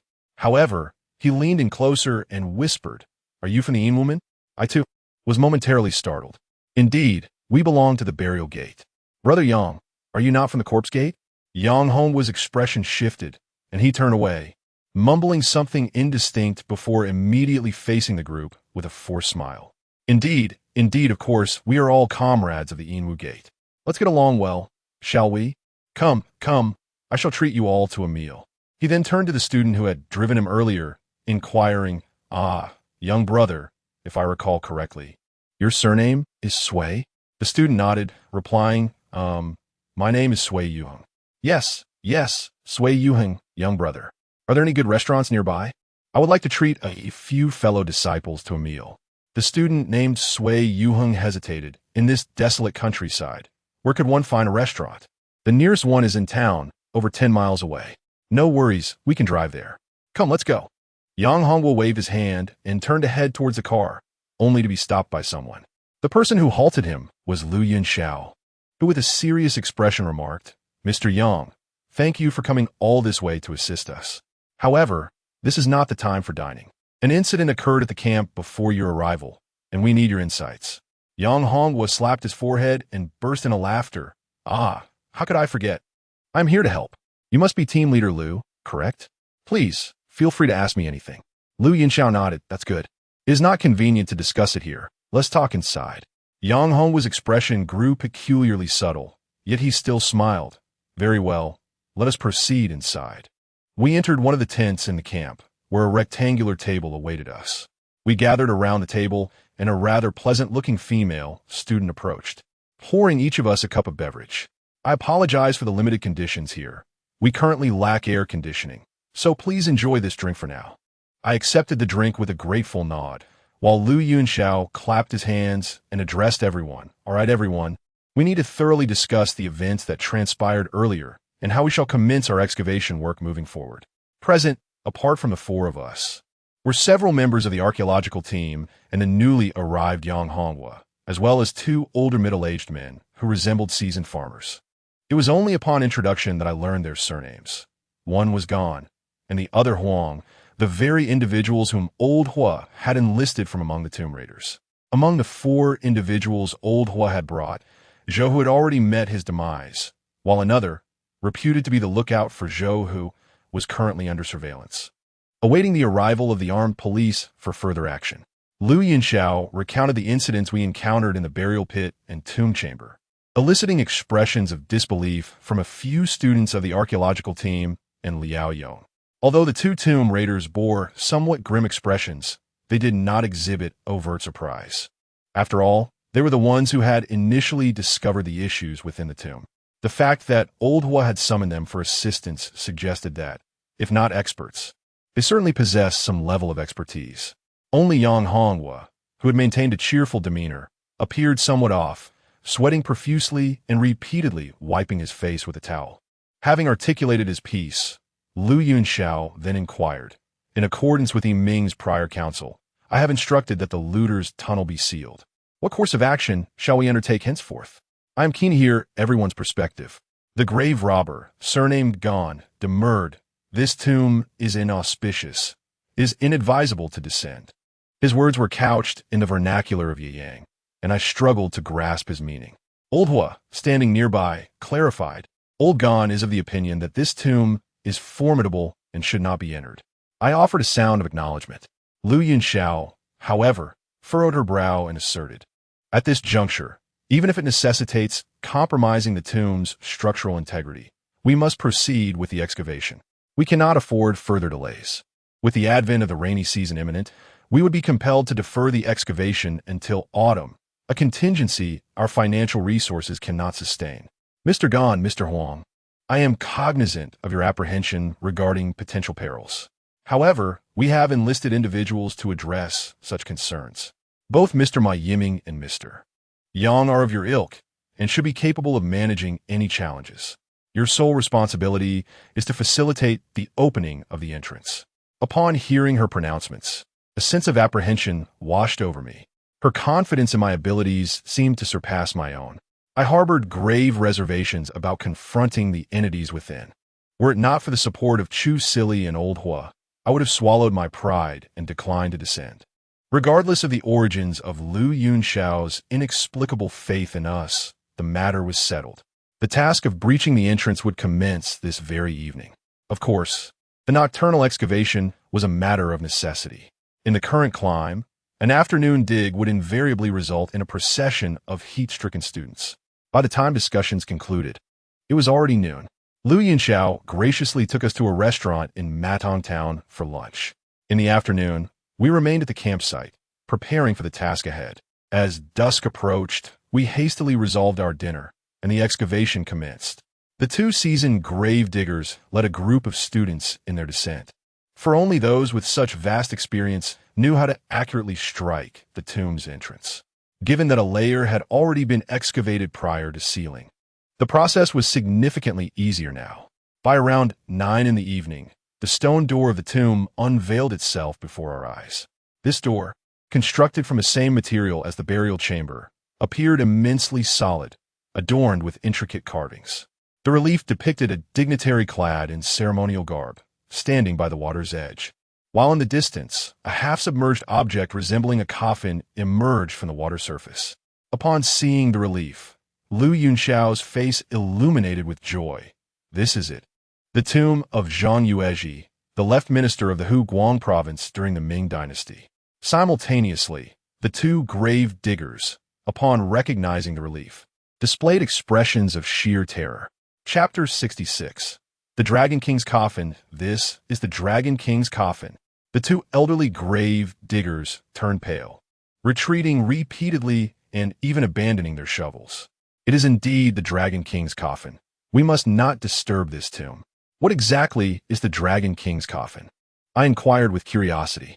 The grave digger, surnamed Gon, pointed at the stone door, exclaiming, "That is the Dragon King's coffin. This tomb must remain undisturbed." Lu Yunxiao furrowed his brow and remarked, "It is merely a relief sculpture, indicating the identity of the tomb's owner. There is no reason we cannot proceed. Moreover, the tomb's entrance is already excavated. Even if we wish to refrain, the authorities would not acquiesce. Otherwise, it would be perilous to leave it here. The news has already spread, and if we do not excavate, numerous grave robbers, like Zhou Hu, will set their sights on this place. The armed police cannot guard it day and night." Old Gon shook his head vigorously, like a clapper in a bell. "No, no, no. This tomb must not be opened. There is the Dragon King's coffin atop it. If we do, it will bring death." "Whose death?" Old Hua interjected with a laugh. "We ventured into the tomb during the day and emerged unscathed. What is there to fear? Let us proceed." Old Gon remained adamant that we could not proceed, refusing to descend despite our reassurances. The other grave digger, surnamed Huang, though not as obstinate as Gon, was also reluctant to continue. Fortunately, with the tomb's entrance already unearthed, we could still proceed without the two of them. Though the tomb entrance had been sealed, the students of the archaeology department, having gained their education through diligent study, were well equipped for the task at hand. With a resounding thud, the two heavy stone doors were pushed open, revealing the dark and foreboding passageway within. To safeguard against the potentially harmful gases lurking in the ancient tomb, the students responsible for the opening donned gas masks, while Old Hua, Chu Sili, and Liao Yong stood nearby, armed and vigilant. The students regarded them with a hint of perplexity, to prevent any unnecessary panic. We had chosen not to disclose the unsettling occurrences we had encountered within the tomb. Consequently, the presence of these three armed figures seemed somewhat peculiar to them. However, their curiosity remained unvoiced, as our roles had been framed merely as consultants assisting with the excavation. After all, it would be rather indiscreet to reveal that the coffin within was a cursed one, summoning us like the 8 immortals to bear the burden. As the tomb doors creaked open, a wave of apprehension washed over me, fearing that something might suddenly leap forth from the inky blackness of the passage. Fortunately, no such occurrence transpired. I glanced at the pitch-dark sky above and felt a twinge of folly at our decision to unearth this ancient tomb in the dead of night. In the summer, when the sun's rays are at their peak, even the most malevolent spirits dare not stir. Y&T, I thought to suggest to Lu Yunxiao that we postpone our venture until the morrow. Yet, now that the doors had swung wide, such reflections were futile. In accordance with standard archaeological practice, once a tomb is opened, the team typically proceeds to inspect and clear the site. However, the tomb of the Ming Dynasty's provincial governor, as described by Lu Yunxiao, was far from an ordinary burial site. To speak of other matters would be superfluous. That entity which previously grasped Old Hua's ankle undoubtedly remains within, and whether it was the same force that caused Zhou, whose demise remains uncertain. Earlier, Lu Yunxiao informed us of the circumstances surrounding this tomb. According to historical research, it belongs to a minister named Zhang Yu, who served as the left minister of the provincial administration in Huguang during the early Ming dynasty. While not of royal lineage, a provincial minister held the esteemed rank of a second-class official, overseeing the regions of Huguang, akin to the governors of 2 contemporary provinces, thus constituting a position of considerable authority. The Huguang region has historically been prone to flooding, particularly around the vicinity of Dongting Lake. During the Ming Dynasty, the expanse of Dongting Lake was considerably larger than it is today. Over a millennium, the present-day area of Dongting Lake scarcely amounts to 1/5 of the ancient Yumen Marsh. In the early Ming period, the management of flood disasters in Dongting Lake was relatively effective, with major floods affecting the entirety of Hunan occurring approximately every 80 to 90 years. However, one such disaster coincided with Minister Zhang Yu's tenure. In ancient times, The devastation wrought by floods resulted in far greater losses for the populace than in contemporary society. Countless citizens were displaced and perished tragically. During this period, Minister Zhang, as the provincial administrator, led efforts to alleviate the flooding, assisting victims and minimizing the disaster's toll.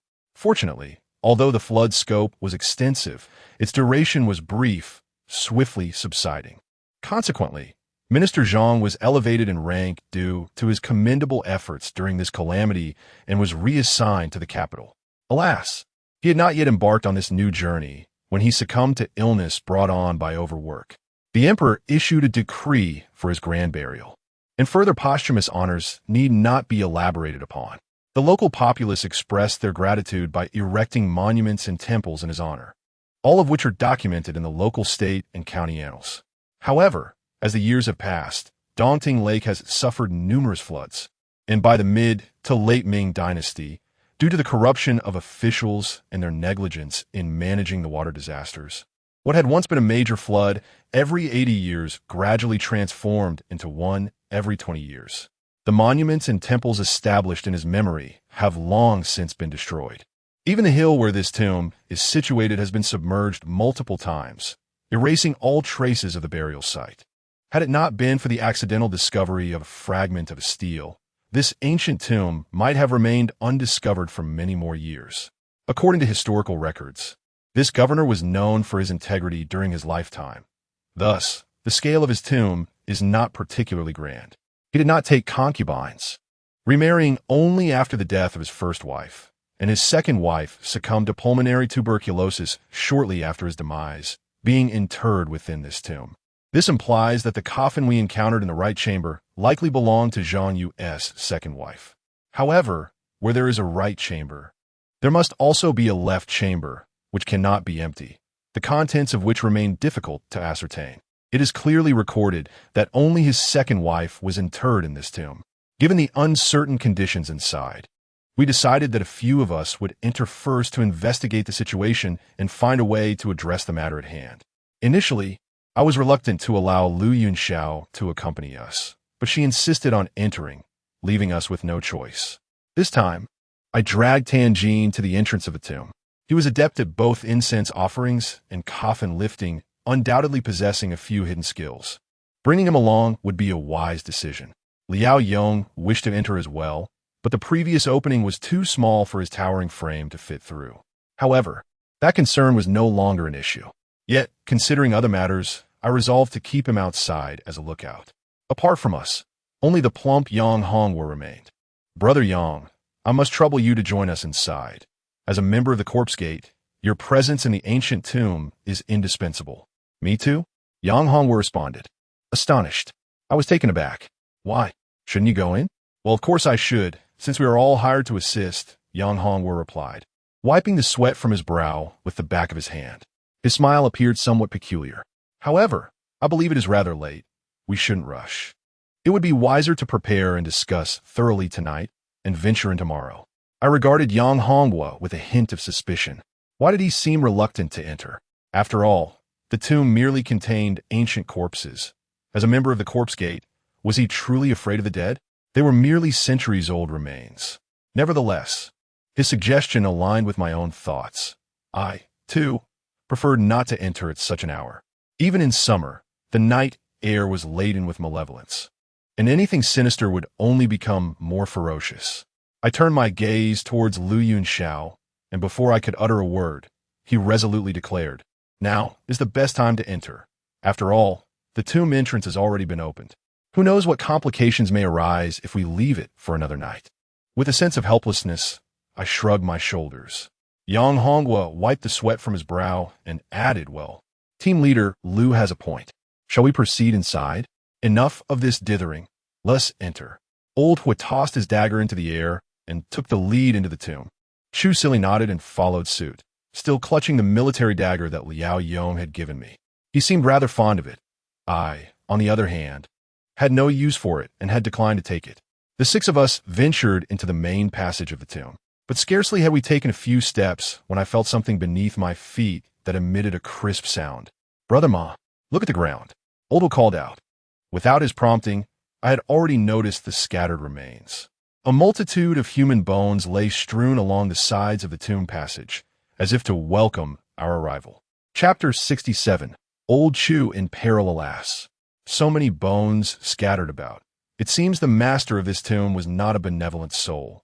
To have so many buried alongside him, Old Hua scolded, furrowing his brow. That is not the case. These are not sacrificial remains, Liu Yinshao remarked as he surveyed the sea of white bones. Firstly, if such a vast number of living souls were sacrificed, the county records would certainly have documented it. Moreover, while the early Ming dynasty did indeed practice such customs, the manner of sacrifice was far more organized, typically involving designated burial pits rather than this chaotic scattering along the tomb's passage. Indeed, no era's practice of sacrifice resembled this. But if these are not sacrificial remains, then where did these individuals come from?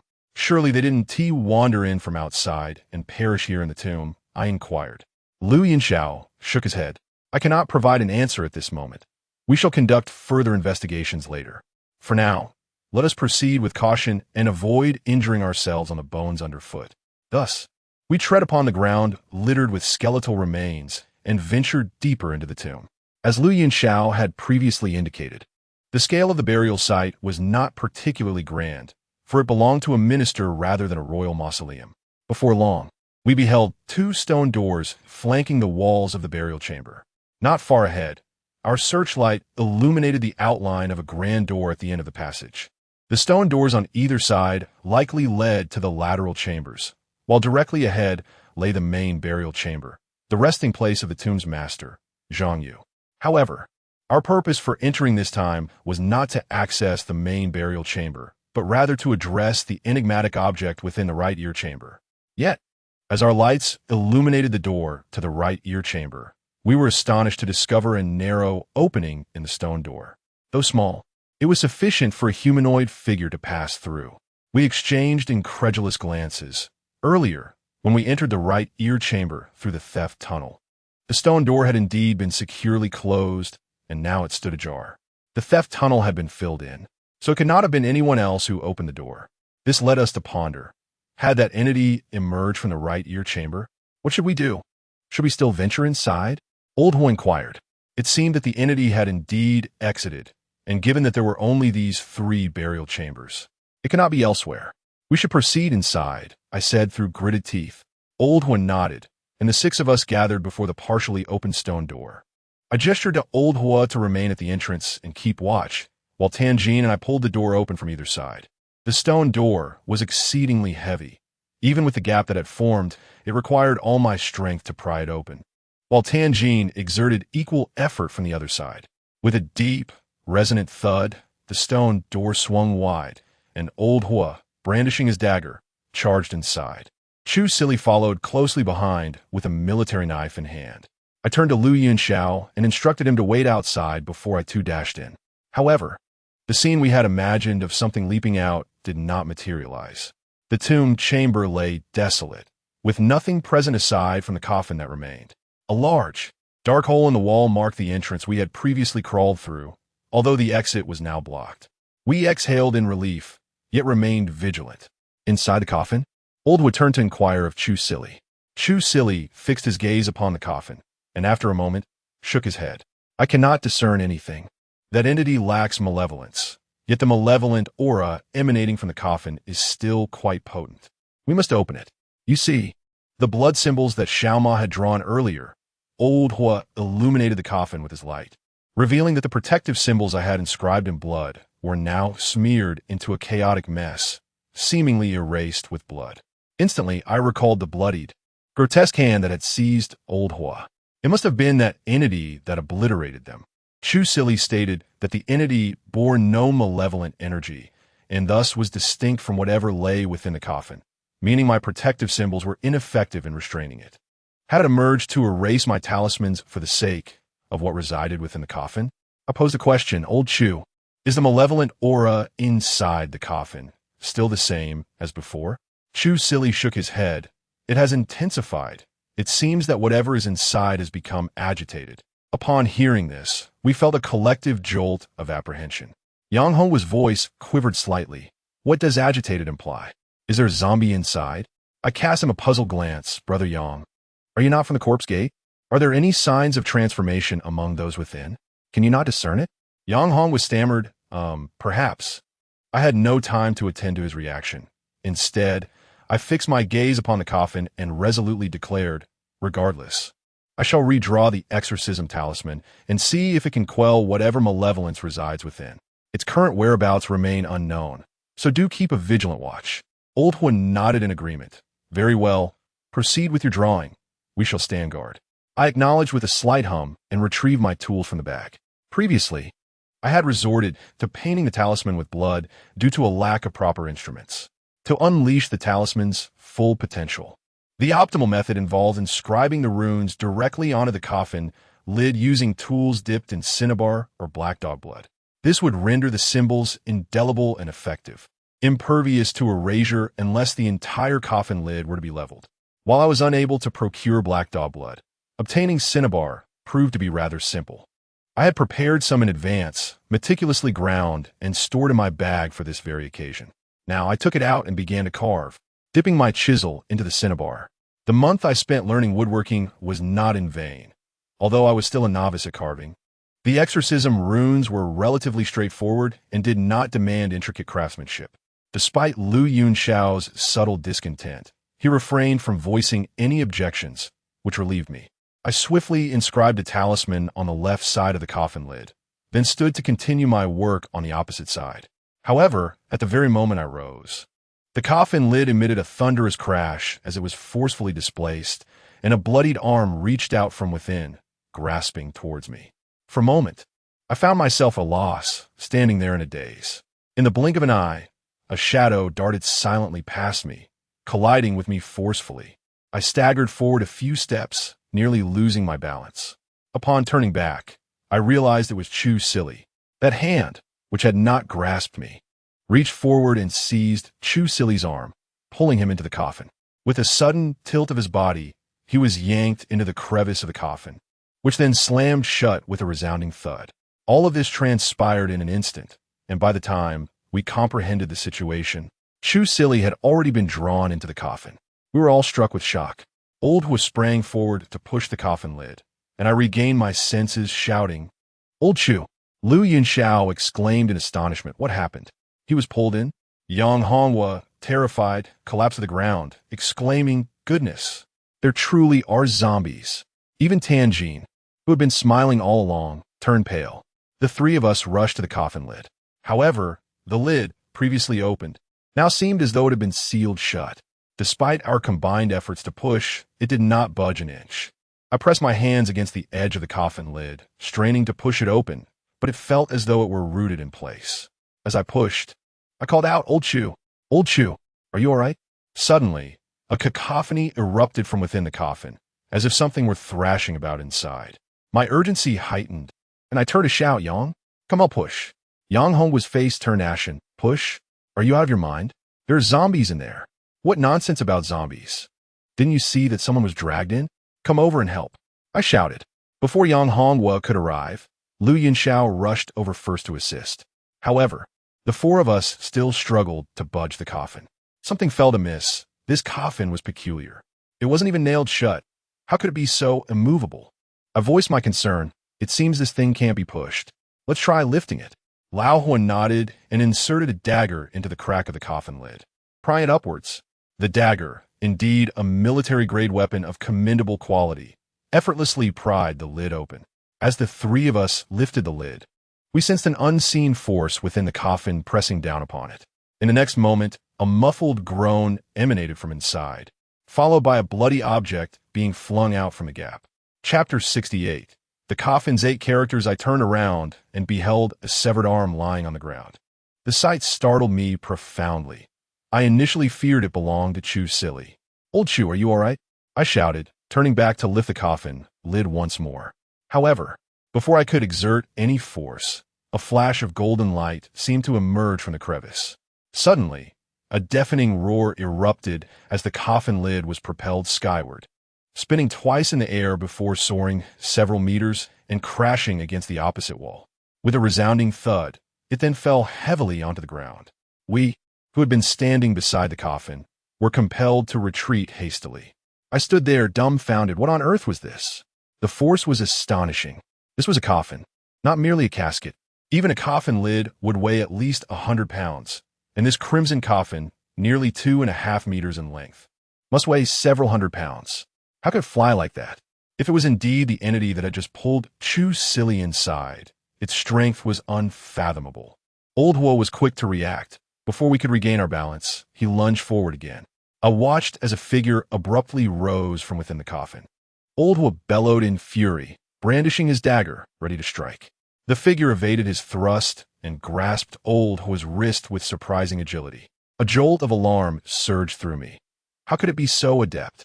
But then I realized it was Qin Shi who had stood up, his body drenched in blood, though it appeared not to be his own. Old Qin, are you all right? I rushed over, extending my hand to pull him out.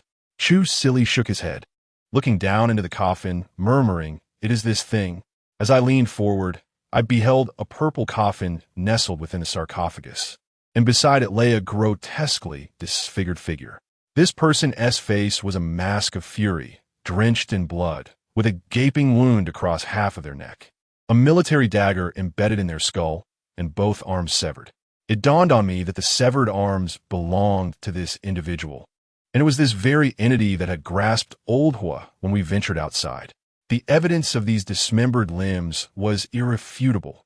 One arm had been amputated by Old Hua, while the other had just been removed by Qin Shi. This was a human being. Lu Yunxiao, upon witnessing the sight within the coffin, exclaimed in astonishment. Of course it is a human. What else could it possibly be?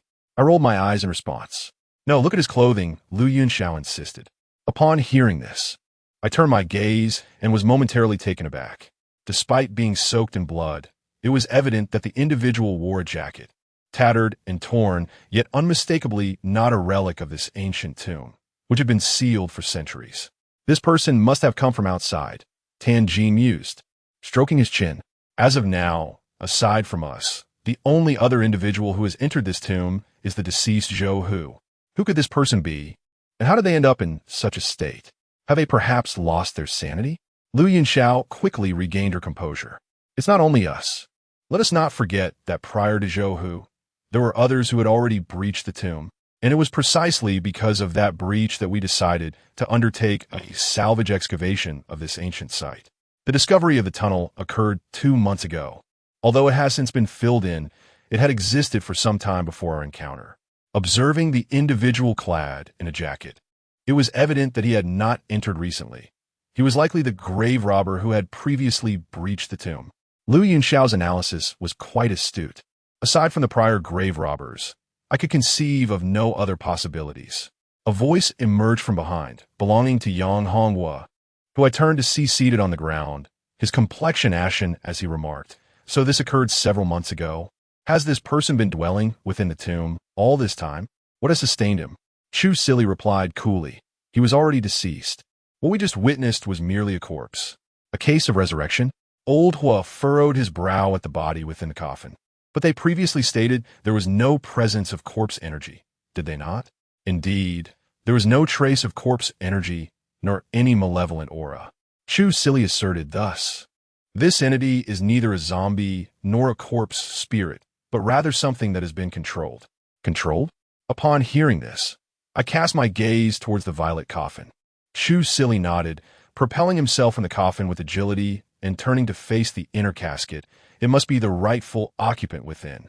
No sooner had he spoken than a thunderous noise erupted from behind me. Turning to investigate, I was taken aback to see that the stone door through which we had entered had inexplicably closed. Yang Honghua, closest to the door, reacted dramatically, leaping from the ground and rushing towards us, exclaiming, "Oh my goodness, help!" I shoved him aside, astonished. What is happening? How did the door close? Old Hua hastened to the door to push it, but, as anticipated, it would not budge.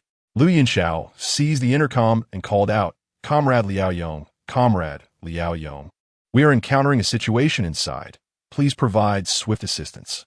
Yet, the intercom remained eerily silent, as if the signal had failed to transmit.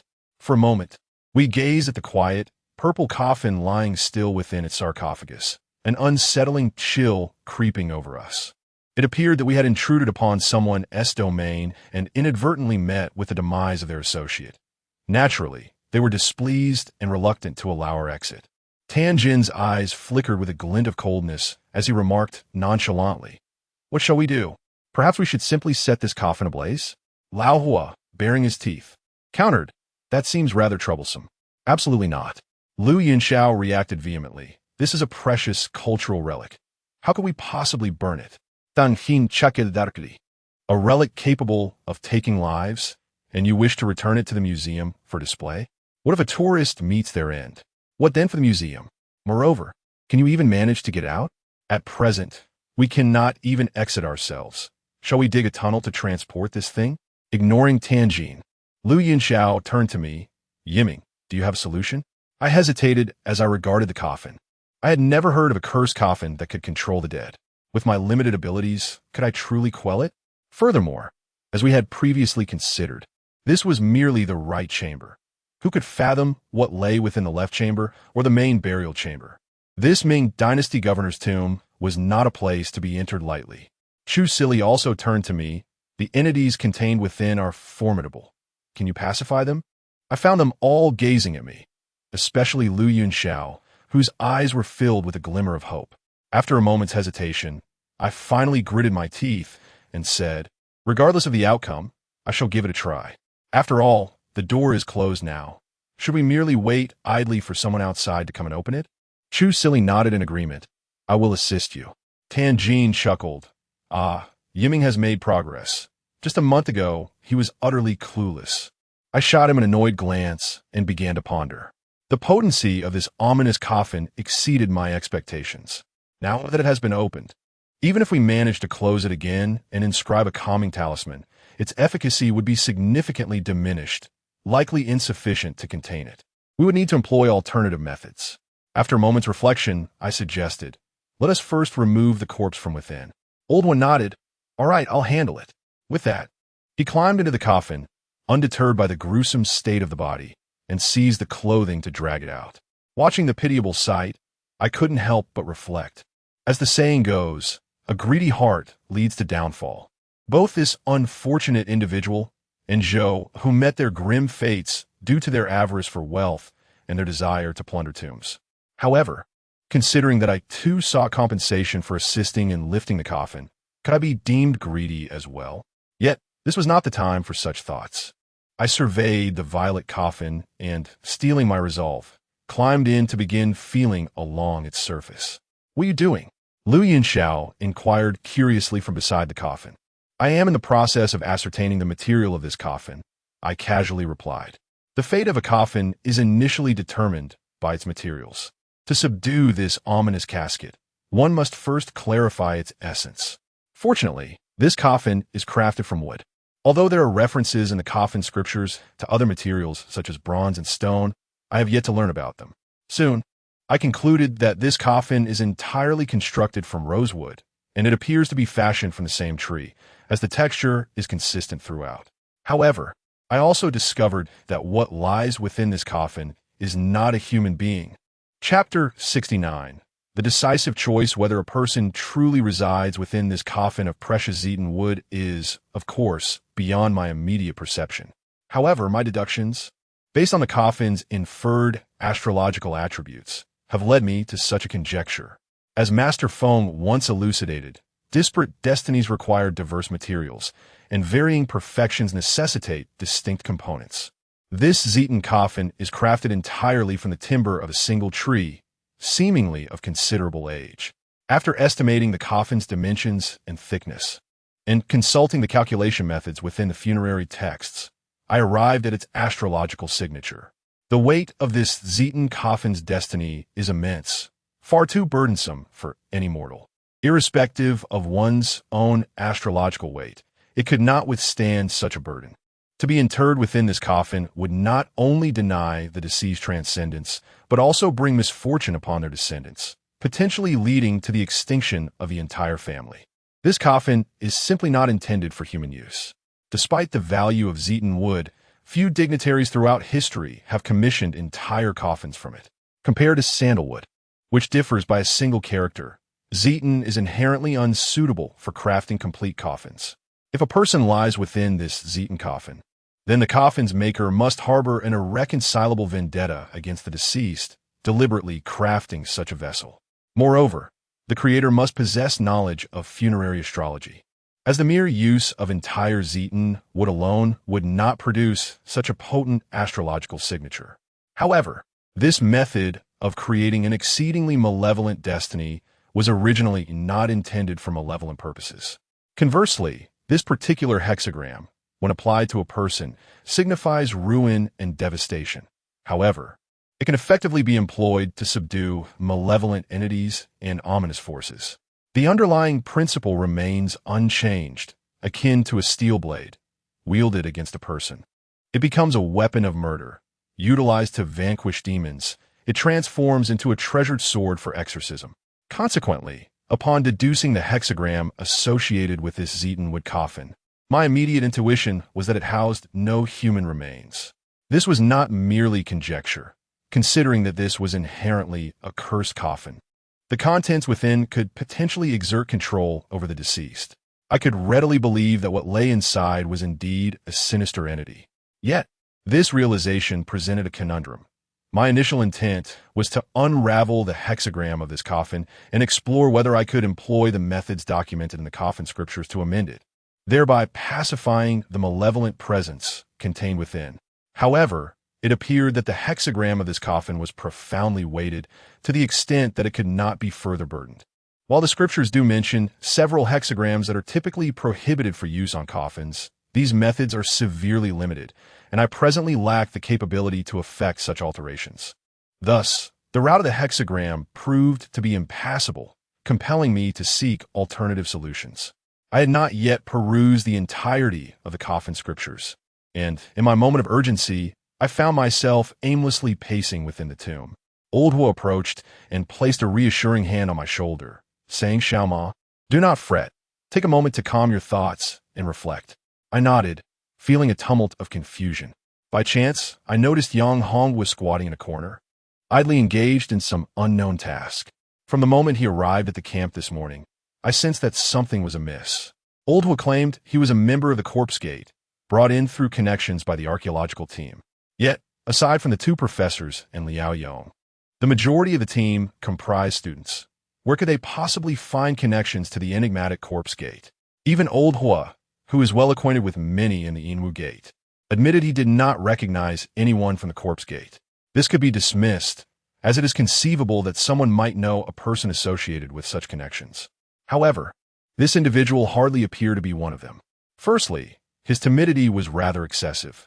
I noticed he seemed hesitant to enter the ancient tomb earlier, and as a supposed member of the Corpse Gate, he was unable to discern whether or not he was a zombie. Such incompetence was quite unbecoming of a member of the Corpse Gate. My agitation was already mounting, and seeing him crouch there, furtively engaged in some unknown activity, only further incensed me. I approached him and inquired, "What are you doing?" He was startled by my voice, nearly toppling forward, and it took him a moment to turn around, his face glistening with sweat. Nothing, you carry on, don't mind me," he stammered. I narrowed my eyes, scrutinizing him for a moment. "Brother Yang, are you not a member of the Corpse Gate? In this situation, do you not have any opinions?" Yang Honghua hastily shook his head. No, you all carry on. If you need anything, just let me know." The more I observed him, the more suspicious he became. "Brother Yang, as a member of the Corpse Gate, why do you not showcase any of your remarkable skills?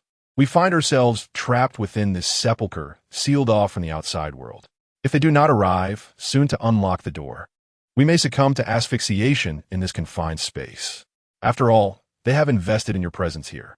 Surely you must contribute something?" Yang Hong was stammered, unable to articulate a response. Just as I was about to inquire further, Tan Jin beside me suddenly burst into laughter. I had previously heard tales of the Corpse Gate. It is said that individuals associated with it possess a soul bell, utilized for controlling the dead. Even those who are not practitioners of corpse manipulation or guardians of the dead employ the soul bell to subdue the undead. Given that Brother Yang is an adept of the Corpse Gate, it is only natural he would possess one. The corpse within this coffin may prove formidable. Lacking our own talismans, Might we borrow Brother Yang Soul Bell for assistance? Yang Hongwa's face flushed crimson, and after a prolonged silence, he finally slumped to the ground, despondently confessing, "Very well, I concede. I'm indeed affiliated with the Corpse Gate, but my mastery of its arts is virtually non-existent." "What do you mean? A practitioner of the Corpse Gate lacking its skills? Are you jesting?" Oldwa interjected. With a pained expression, Yang Hongwa explained, "My family has been engaged in corpse handling in Xiangxi for generations. However, in my time, the art of corpse manipulation has nearly faded into obscurity. Moreover, if you observe my physique, expecting me to manage corpses would be tantamount to courting disaster. Ultimately, I have relied on the scant connections from my father's generation to assist in transporting bodies." Lu Yinxiao expressed her astonishment. "But didn't Yuheng mention that you are quite renowned within the industry, which is why we sought you out?" Yang Hongwa scratched his head with a hint of embarrassment. "To be honest, I heard that your archaeological team was venturing into an ancient tomb. Coincidentally, some of my seniors at the Corpse Gate have a keen interest in the ancient corpses within. So, I came to gather information, hoping to find a way to acquire them. That Boiswei Yuheng is the roommate of my nephew, and upon learning that he is part of your team, I had my nephew assist me with a little arrangement, which led to your call." Lu Yinxiao frowned, visibly irritated. "So you were eyeing the ancient corpses? Selling ancient remains is illegal." Yang Hongwa shrugged. "Well, I haven't taken anything yet, have I?" Lu Yinxiao appeared ready to retort, but I quickly interjected, "Captain Lu, now is not the time for this discussion. We should focus on finding a way out." With a glare directed at Yang Hongwa, Lu Yinxiao turned to me and asked, "Have you come up with any solutions?" I shook my head. "There are options, but given our current circumstances, none are applicable. Furthermore, we are ill-prepared, lacking even a single usable talisman. It's exceedingly difficult to subdue whatever resides within this Zetan coffin." At that moment, Tanjin, crossing his arms, suddenly spoke up. "Even if you haven't inherited your family's corpse-handling techniques, surely a family of such lineage wouldn't be without a soul-calling bell? Where's your family's soul-calling bell? If it has been passed down through several generations, it could rival a fine talisman." I gazed at Yang Hongwa with a glimmer of hope. In reality, there exist numerous methods to suppress a malevolent coffin as described in the coffin scriptures, yet most of them are beyond my reach.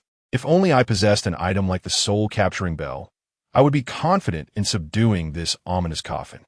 Yang Hongwa, with a sorrowful expression, lamented, "There is indeed such an item. My father passed it down to me before he died. At that time, I had just graduated and had not yet secured a job, so I sold it. Is this truly the case?" I sighed, turning away to suppress the urge to confront this unfilial son on behalf of his father. To speak of talismans, I am not entirely devoid of options. At this moment, the smoking pipe belonging to my grandfather, which I had concealed in my bag, could potentially serve as a talisman. Previously, when I assisted the Su family in carrying a coffin for the first time, I had utilized it to replace a talisman for lighting the guiding incense. However, prior to this expedition, Mr. Feng had advised me to hide the smoking pipe from view, lest it attract peril to my life. Yet, in the current predicament, without a talisman, it would be exceedingly difficult for me to subdue this malevolent coffin. Thus, I am now faced with a choice. Should I utilize the smoking pipe or not? Chapter 70. The coffin. I found myself in a moment of dilemma. Although Mr. Feng spoke little, his words were generally devoid of error and never deceptive. His insistence that I should conceal my grandfather's smoking pipe undoubtedly stemmed from a significant reason. Consequently, I had kept the pipe tucked away in my bag since our departure, fearful of its exposure to others.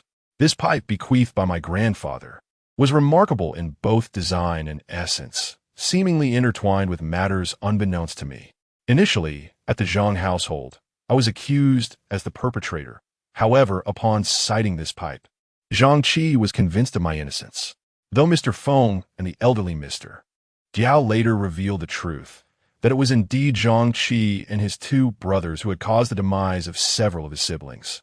Zhang Qi was fully aware of my innocence. At that moment, it was a prime opportunity for him to frame me for the crime.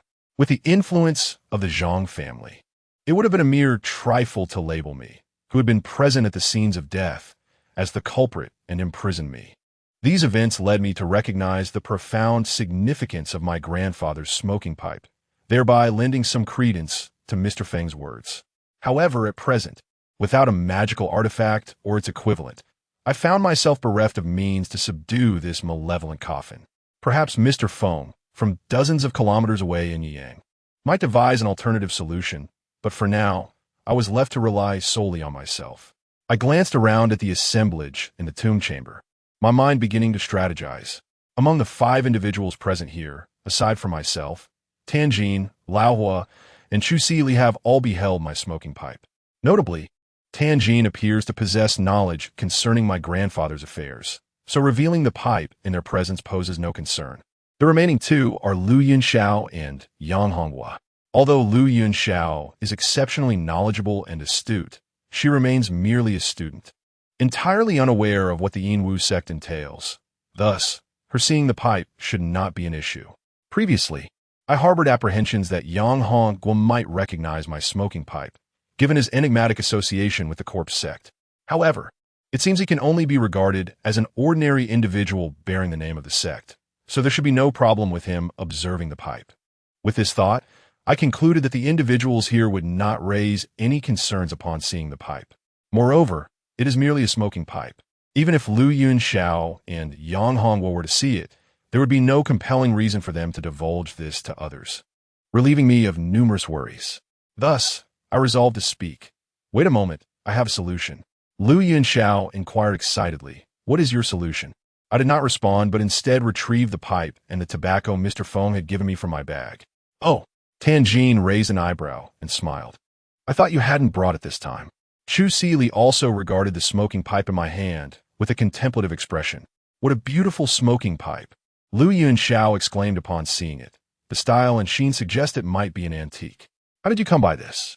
"It was a family heirloom left to me by my grandfather," I replied, "a treasured possession." I broke into a smile and opened the tobacco box, beginning to fill it with tobacco. "What are you doing? Are you going to smoke?" "But it's not well ventilated here. If you smoke, the air will become quite dreadful," Lu Yunxiao remarked seriously. "Let us just smoke. Right now, we are all relying on Brother Xiaoma," Yang Honghua said, approaching with a grin. "After all, what is wrong with a little smoke to stimulate our minds, right?" With that, he pulled out a lighter. "Come, Brother Xiaoma, allow me to light it for you." At that moment, Yang Honghua seemed eager to please us. I paid him no mind, using his flame to ignite the cigarette. Thin wisps of white smoke began to rise from a bowl. When Yang Honghua withdrew the lighter, he curiously reached out to touch the cigarette holder.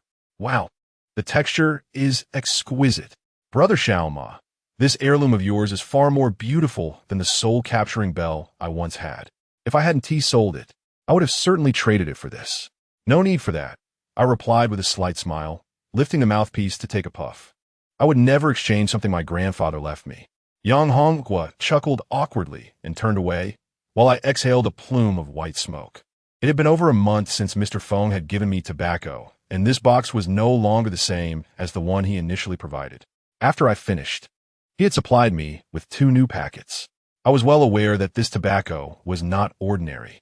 The first type possessed calming properties and could dispel the negative energies within the body. It could be described as a remedy for ailments and misfortunes, a treasure for tranquility and peace of mind. This was the very kind Mr. Feng had first given me. The second type of tobacco is said to be cultivated on Longhum Mountain, meticulously prepared by the Taoist priests of the Qinggong Palace, reputed to possess the ability to ward off evil and quell malevolent spirits.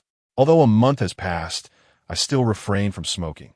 However, merely inhaling and exhaling the smoke is permissible. Yet Mr. Feng remarked that such a method renders the purifying tobacco virtually ineffective, as no smoke truly enters the body, thus diminishing its potential benefits. Additionally, the efficacy of the tobacco in dispelling evil is somewhat compromised, for as the smoke is filtered and expelled from the body, it carries with it the body's own yang energy, which could otherwise enhance the protective effects. Nevertheless, it remains clear that I am not adept at smoking, a fact I cannot alter despite numerous attempts, each time nearly choking myself, ultimately leading to resignation. It appears I am inherently incapable of smoking, and likely, I will not be able to indulge like my grandfather, who could effortlessly create clouds of smoke. Without further ado, I held the cigarette between my lips, puffing intermittently, soon filling the modest crypt with the acrid scent of smoke. Fortunately, we were all equipped with gas masks, alleviating the intensity of the smoke. I noticed Lu Yunxiao frowning beside me and could only manage a wry smile, saying, "Please don't blame me. This is my method of suppressing the malevolent energy. Albeit in this manner. Please bear with it. I'm not skilled at smoking either." Lu Yunxiao remained silent, merely nodding in acknowledgement. At that moment, Chu Silly was fixated on the purple coffin within the sarcophagus, and after a while, he finally spoke. "The smoke is effective. The malevolent aura has weakened." I nodded in agreement. "Then let us commence, Old Hua, Tanjin, Old Chu, and you over there, Mr. Yang, come and lend a hand." "All right, leave it to me." Old Hua grinned. I nodded, gazing at the red coffin. "We shall dismantle this coffin." "What?" Old Hua's face was a picture of astonishment. Half an hour later, with the assistance of a few others, I had disassembled the exquisite red coffin into a chaotic array of pieces. Despite having only a dagger, a bayonet, and a few small tools from my bag, Old Hua, with his remarkable strength, effortlessly sliced through the thick wooden planks. My month-long practice in carpentry had not gone to waste. I fashioned a simple yet sturdy frame using the materials from the dismantled coffin. Throughout this endeavor, I remained vigilant in replenishing the incense, for only the purifying smoke could temporarily subdue whatever resided within the purple coffin. Otherwise, I feared our stay in this tomb would be brief. After all, the entity that confined us here surely did not intend for us to merely linger in its presence. "Finally, it is done," I said, wiping the sweat from my brow. "What shall we do next, Brother Ma?" Old Hua inquired. I replied with a hum, then declared, "Everyone, let us lift this coffin onto the frame. As the saying goes, once it touches the ground, it takes root. It is imperative that the coffin never be placed on the ground during the lifting process.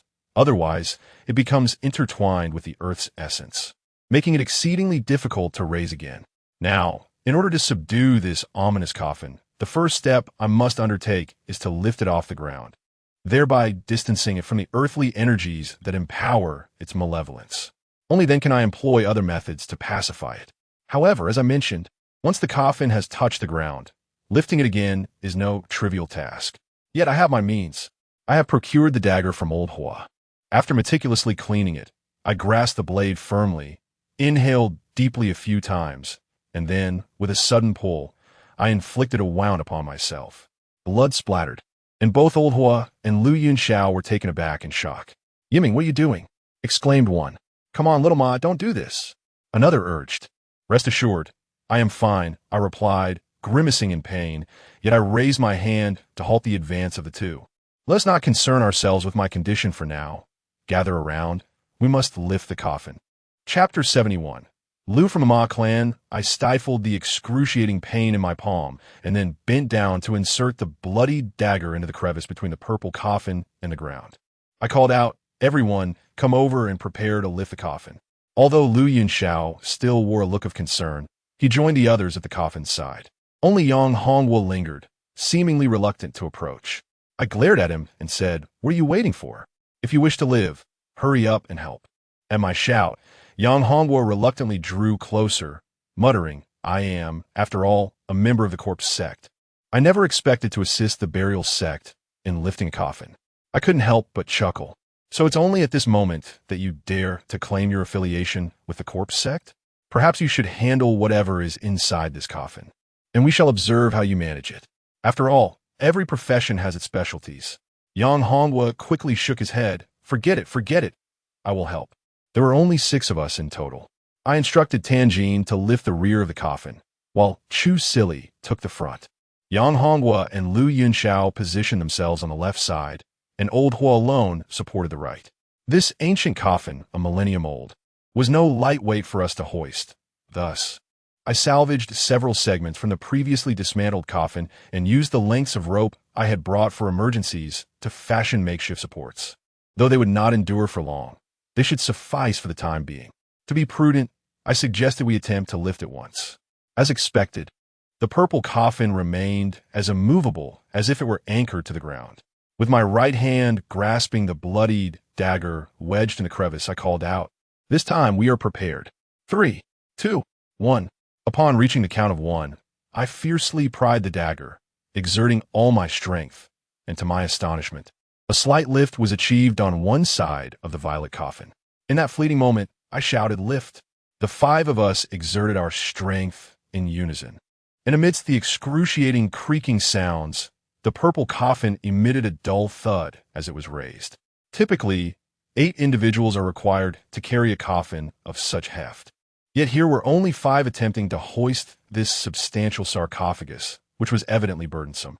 While Lao Hua and Chu Xili managed well, Yang Honghua and Lu Yunxiao on the other side appeared to struggle greatly. I dared not delay and commanded, "Raise the coffin onto the platform." The 5 renewed their efforts, taking 2 cautious steps forward before gently releasing their hold, placing the violet coffin upon the wooden stand that had been prepared in advance. I watched the newly constructed stand with a mix of trepidation, fearing it might collapse. Fortunately, the wood used for the coffin was of exceptional quality, and due to the lack of ventilation, it had not succumbed to decay over the centuries, retaining both its resilience and sturdiness, thus supporting the weight. "All right, you may let go now," I instructed, and the 5 finally set down the burden and stepped back. "Is that sufficient?" Lao Hua inquired. "Certainly not," I replied. "But once it is off the ground, the contents within the coffin have considerably diminished in potency, making it manageable." I sighed in relief. Suddenly, Lu Yunxiao exclaimed in surprise. "Oh, what is this? What happened?" I asked. I inquired, and Lu Yunxiao remarked, "Yiming, come over and take a look. Beneath this coffin, there appears to be something resembling an inscription."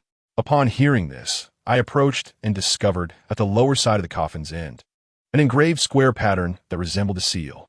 I confessed my lack of expertise regarding coffins, to which Lu Yunxiao bent down to examine the pattern and asked, "Do you recognize it?"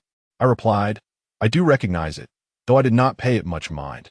This is a mark left by the craftsman who fashioned this coffin, serving as a declaration of identity. Notable craftsmen typically do this, much like swordsmiths inscribing their names onto the blades they forge. Is that so?" Lu Yunxiao nodded, adding, "The characters here seem to read Ma, Shi Fong Lu." My body jolted at her words. "What did you say?" Lu Yunxiao reiterated. "The 4 characters inscribed here appear to be Ma, Shi Fong Lu." Startled, I dashed forward and crouched down to examine the inscription closely. Lu Yunxiao, taken aback by my sudden reaction, asked, "What is wrong? Why such a strong response?" I remained silent, fixated on the engraving, and ultimately discerned the 4 characters, confirming they indeed read Ma, Shi Fong Lu. The moment I comprehended those 4 characters, it felt as though a bolt of lightning had struck my mind. Ma Shi Fong Lu indicated that the individual who crafted this coffin was named Ma Fong Lu. Coincidentally, I was acquainted with this Ma Fong Lu. Rather, it would be more accurate to say that my connection with him was profound.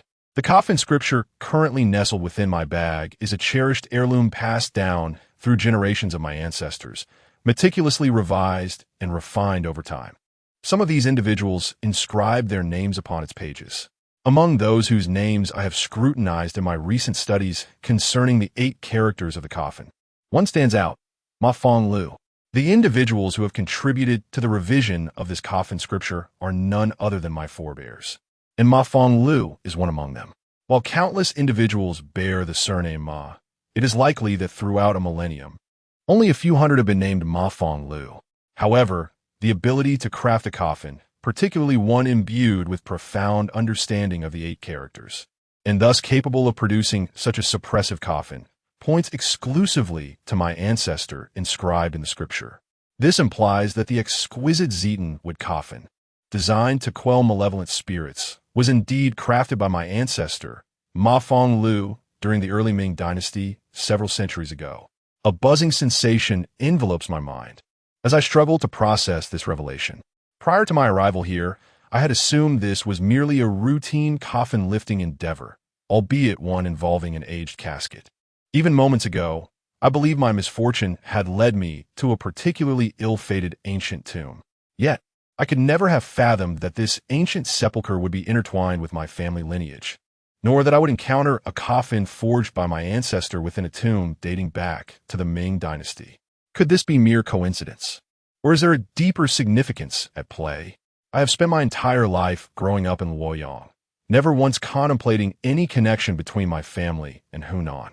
It was only recently that I discovered many people here are acquainted with my grandfather. However, this is merely a matter concerning our recent generations. Yet, it appears that as far back as the early Ming dynasty, our Ma family had already left traces along the shores of Dongting Lake. Could my grandfather's previous visit to Hunan be related to this? Does old Jiao possess any knowledge regarding this matter? Mr. Feng evidently shares a profound bond with my grandfather. Otherwise, he would not have so readily taken me in. Does he hold any insights as well? Yiming, what's the matter with you? Lu Yinxiao's voice jolted me back to reality. I regained my composure, realizing that this was not the moment for such thoughts. Forcing myself to dispel the chaotic musings swirling in my mind, I rose and spoke. I am fine. I was merely lost in thought for a moment. Lu Yinxiao looked at me with concern. Are you truly all right? Your expression seemed rather peculiar just now. I nodded reassuringly. Do not worry. I am genuinely fine. Just wait a moment. I will address this coffin. The air here is becoming increasingly stifling, and if we do not leave soon, it may turn dire. With that, I gazed at the coffin before me, took a deep breath, and retrieved 4 bronze mirrors from my bag, alongside a roll of ink line. These mirrors have been meticulously prepared in advance. In truth, much like the peach wood sword of a Maoshan priest or the soul-capturing bell of a corpse-bearer, bronze mirrors are an exceptionally vital tool for those who bear coffins. As the saying goes, one corrects one's attire before the mirror. Since antiquity, mirrors have symbolized rectitude. Much like the plumb line signifies straightness. This essence of uprightness culminates in the term integrity, serving as a formidable adversary against various malevolent entities that lurk in the shadows. It is said that in ancient times, King Qin employed 8 mirrors to subdue zombies and dispel malevolence. Each of these mirrors possessed unique powers, together forming the renowned 8 mirrors of King Qin. Moreover, the demon-revealing mirrors, commonly embedded in the door frames of southern households, require no further mention. I affixed 4 bronze mirrors to the coffin, their surfaces facing inward, and secured them with a plumb line. Finally, I approached the head of the coffin, raising a bloodied military dagger, its blade slightly bent, and with a thunderous shout, plunged it into the coffin's head. In that instant, an inexplicable roar seemed to emanate from within the coffin. Chapter 72. The road blocked. The thunderous roar sent a tremor through my heart, evoking a sense of panic that compelled me to loosen my grip on the dagger and retreat. Yet, I understood that retreating at such a moment would mean forfeiting any chance of survival. The entity within the coffin had been lifted from the ground, ensnared by the exorcising smoke and restrained by the surrounding mirrors and the ink line, its malevolent energy considerably diminished. If I did not seize this moment to suppress it, I feared that once it rebounded, my very existence would be in jeopardy. The souls entombed in this crypt were likely destined to meet their end here. Thus, I clenched my teeth, steadfastly gripping the dagger's hilt, and once again cried out, "Freeze!" As the words escaped my lips, I felt a surge of power emanating from the dagger, as if an unseen force were attempting to push it away. The strength was formidable. For a moment, I struggled to maintain my hold, as the blade began to inch outward. I had not anticipated that the entity within the coffin possessed such formidable power. Even under these circumstances, just as the dagger seemed on the verge of being expelled, a hand reached out from beside me, aiding in pressing down the dagger and halting its momentum. I turned to see it was Chu Sili, who extended his right hand to assist me. He nodded in affirmation and then suddenly exerted force. The dagger was thrust back into the coffin with great intensity, the entire blade disappearing within. Seizing the opportunity, I shouted once more, "Freeze!" With this command, the resisting force within the purple coffin finally dissipated, and the air in the crypt appeared to lighten instantaneously. As if some oppressive weight that had burdened us was suddenly lifted, I exhaled in relief and sank to the ground. Although the tasks I had undertaken from earlier until now were not physically demanding, they had drained my mental energy significantly. When we were lifting the coffin, and even during the suppression moments, we could not afford the slightest lapse in concentration. Otherwise, all our efforts would be in vain. Yang Hongwa anxiously fixed his gaze on the coffin, asking, "How is it? Have we resolved the issue?" I wearily nodded, replying, "It should be subdued now." "Lao Chu, what do you think?" Chu Silly observed the purple coffin and nodded, saying, "The malevolent aura has contracted. It should be quite difficult to escape as long as it doesn't touch the ground. However, as for that is a different matter. The mirrors you used are all new, and they won't hold for long." I shot him an exasperated glance, saying, "Of course they are new. Do you expect me to bring out 4 ancient mirrors? I doubt the remuneration from this venture would even suffice to purchase a single antique bronze mirror." At this point, I seemed to recall something and turned to Lu Yunxiao, asking, "Captain Lu, what are your plans for this ancient tomb and the coffin within? Will you take it out for exhibition?" Lu Yunxiao pondered for a moment before responding, "To be honest, I am uncertain. Initially, we commenced excavation due to the discovery of a looting tunnel, aiming to rescue the artifacts within. However, it appears that this ancient tomb is extraordinary. Firstly, it is perilous, as evidenced by the fact that 2 grave robbers have already perished and the burial site remains intact. Therefore, we might consider sealing it again for specialized protection. Alternatively, we could excavate everything and clear out the contents entirely." I nodded slightly, expressing that while I cannot dictate your actions, it is imperative that this coffin never touches the ground. Should circumstances permit in the future, the 4 mirrors at its corners should be replaced with ancient ones to ensure the containment of whatever lies within. That said, I do not recommend transporting this ominous coffin for exhibition in a museum. Lu Yunxiao remarked that it certainly would not be exhibited. In fact, there are very few precedents in our country for displaying an entire coffin in a museum. Typically, it is only after the coffin is opened and the tomb owner identified that such practices occur. Well-preserved coffins like this one are rarely opened voluntarily. Even without your suggestion, I would propose this to the higher-ups. That is acceptable. After all, this is merely my personal opinion, and you may proceed as you see fit. However, should the coffin be opened and its contents emerge to wreak havoc, I must confess that I would be powerless to intervene. To be candid, I am but a novice, and it is a stroke of fortune that I have managed to suppress the malign influence thus far. The truth is, it is not my power that holds the malevolent entity within this sinister coffin at bay. Rather, it is the coffin itself that restrains it. After centuries, its efficacy has waned, allowing the malevolence to seep through. I can only hope to contain it. The nature of what lies within is beyond my imagination, requiring such a foreboding coffin for its suppression. However, one thing is certain. If the coffin were to be opened, all of us present would undoubtedly perish.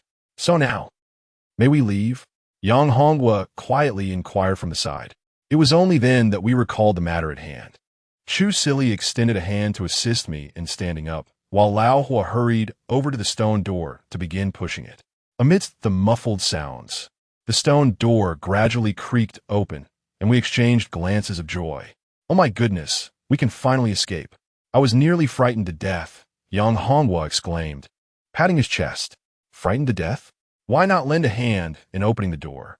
I shot him an exasperated glare, having realized that this individual was merely an impostor, and one who intended to peddle ancient corpses at that.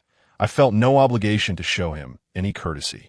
In fact, not turning him over to the authorities already seemed quite generous. He evidently understood this as well, for he promptly rushed over to assist in pushing the door, and together they exerted their strength to pry it open. However, I found myself puzzled. The stone door was exceedingly heavy, and yet the contents within the coffin possessed the strength to shut it. If that were the case, why not use that force against us instead? To speak of strength, I recalled the coffin lid that had been kicked away earlier. Initially, I had assumed it was the doing of whatever lay within the coffin, but now it seemed more likely that it was Chu Silly's doing. Given that his physique was not much more robust than mine, how could he possibly wield such power? As a university student who firmly believes in science, I am well aware that a person's strength is intrinsically linked to their physique and musculature. It is inconceivable, contrary to the portrayals in novels and television, that a seemingly frail individual could possess immense strength. In reality, even those who may appear slender typically harbor some muscle, albeit of a different kind. Yet, Chu Zili is genuinely delicate and lacks any visible muscle, yet exhibits remarkable strength. Could it be the fabled internal energy? At that moment, Lao Hua and Yang Honghua had already pushed open the stone door and beckoned us to step outside. Lao Hua called out and led the way. Lost in my own thoughts, I followed suit, but as I emerged from the stone door, I collided head first with Lao Hua, who had suddenly halted. Lao Hua, what happened? Why have you stopped? I inquired, clutching my nose. Xiao Ma Gu, look. Lao Hua's voice was low, imbued with an air of caution and gravity, prompting me to adopt a similar vigilance as I gazed ahead. What is it? Upon seeing the scene, I was momentarily taken aback. The sound of Yang Honghua drawing in a sharp breath and Tan Jin's clicking tongue echoed from behind, signaling that they too had witnessed the same startling sight. Directly opposite us, the previously sealed door to the left auditory chamber now stood wide open, as if welcoming us, who had just exited from the right auditory chamber. The searchlights above illuminated the ornate wall of the room across from us. The door over there. How could it be open? Yang Hong's voice trembled with disbelief. Lao Hua spat disdainfully. Damn it, it's happening again. Even the usually composed Lu Yunxiao found herself in a state of panic. Yiming, what is happening? I could empathize with her feelings, having just managed to resolve the perilous coffin in the right ear chamber. We stepped outside, only to discover that the door to the left ear chamber had swung open. It was akin to triumphantly defeating a formidable boss in a game, only to be confronted by another equally imposing adversary, revealing that there were indeed two such foes. My earlier fears had materialized. Regardless of how menacing that coffin had been, it was merely situated in the right ear chamber. The main tomb and the left ear chamber likely harbored further enigmas. Taking a deep breath, I forced myself to regain my composure and spoke. There is certainly something amiss within, but alas, I possess neither a mirror nor a plumb line at this moment. Let us refrain from entering. We shall retreat for now and discuss our next steps outside.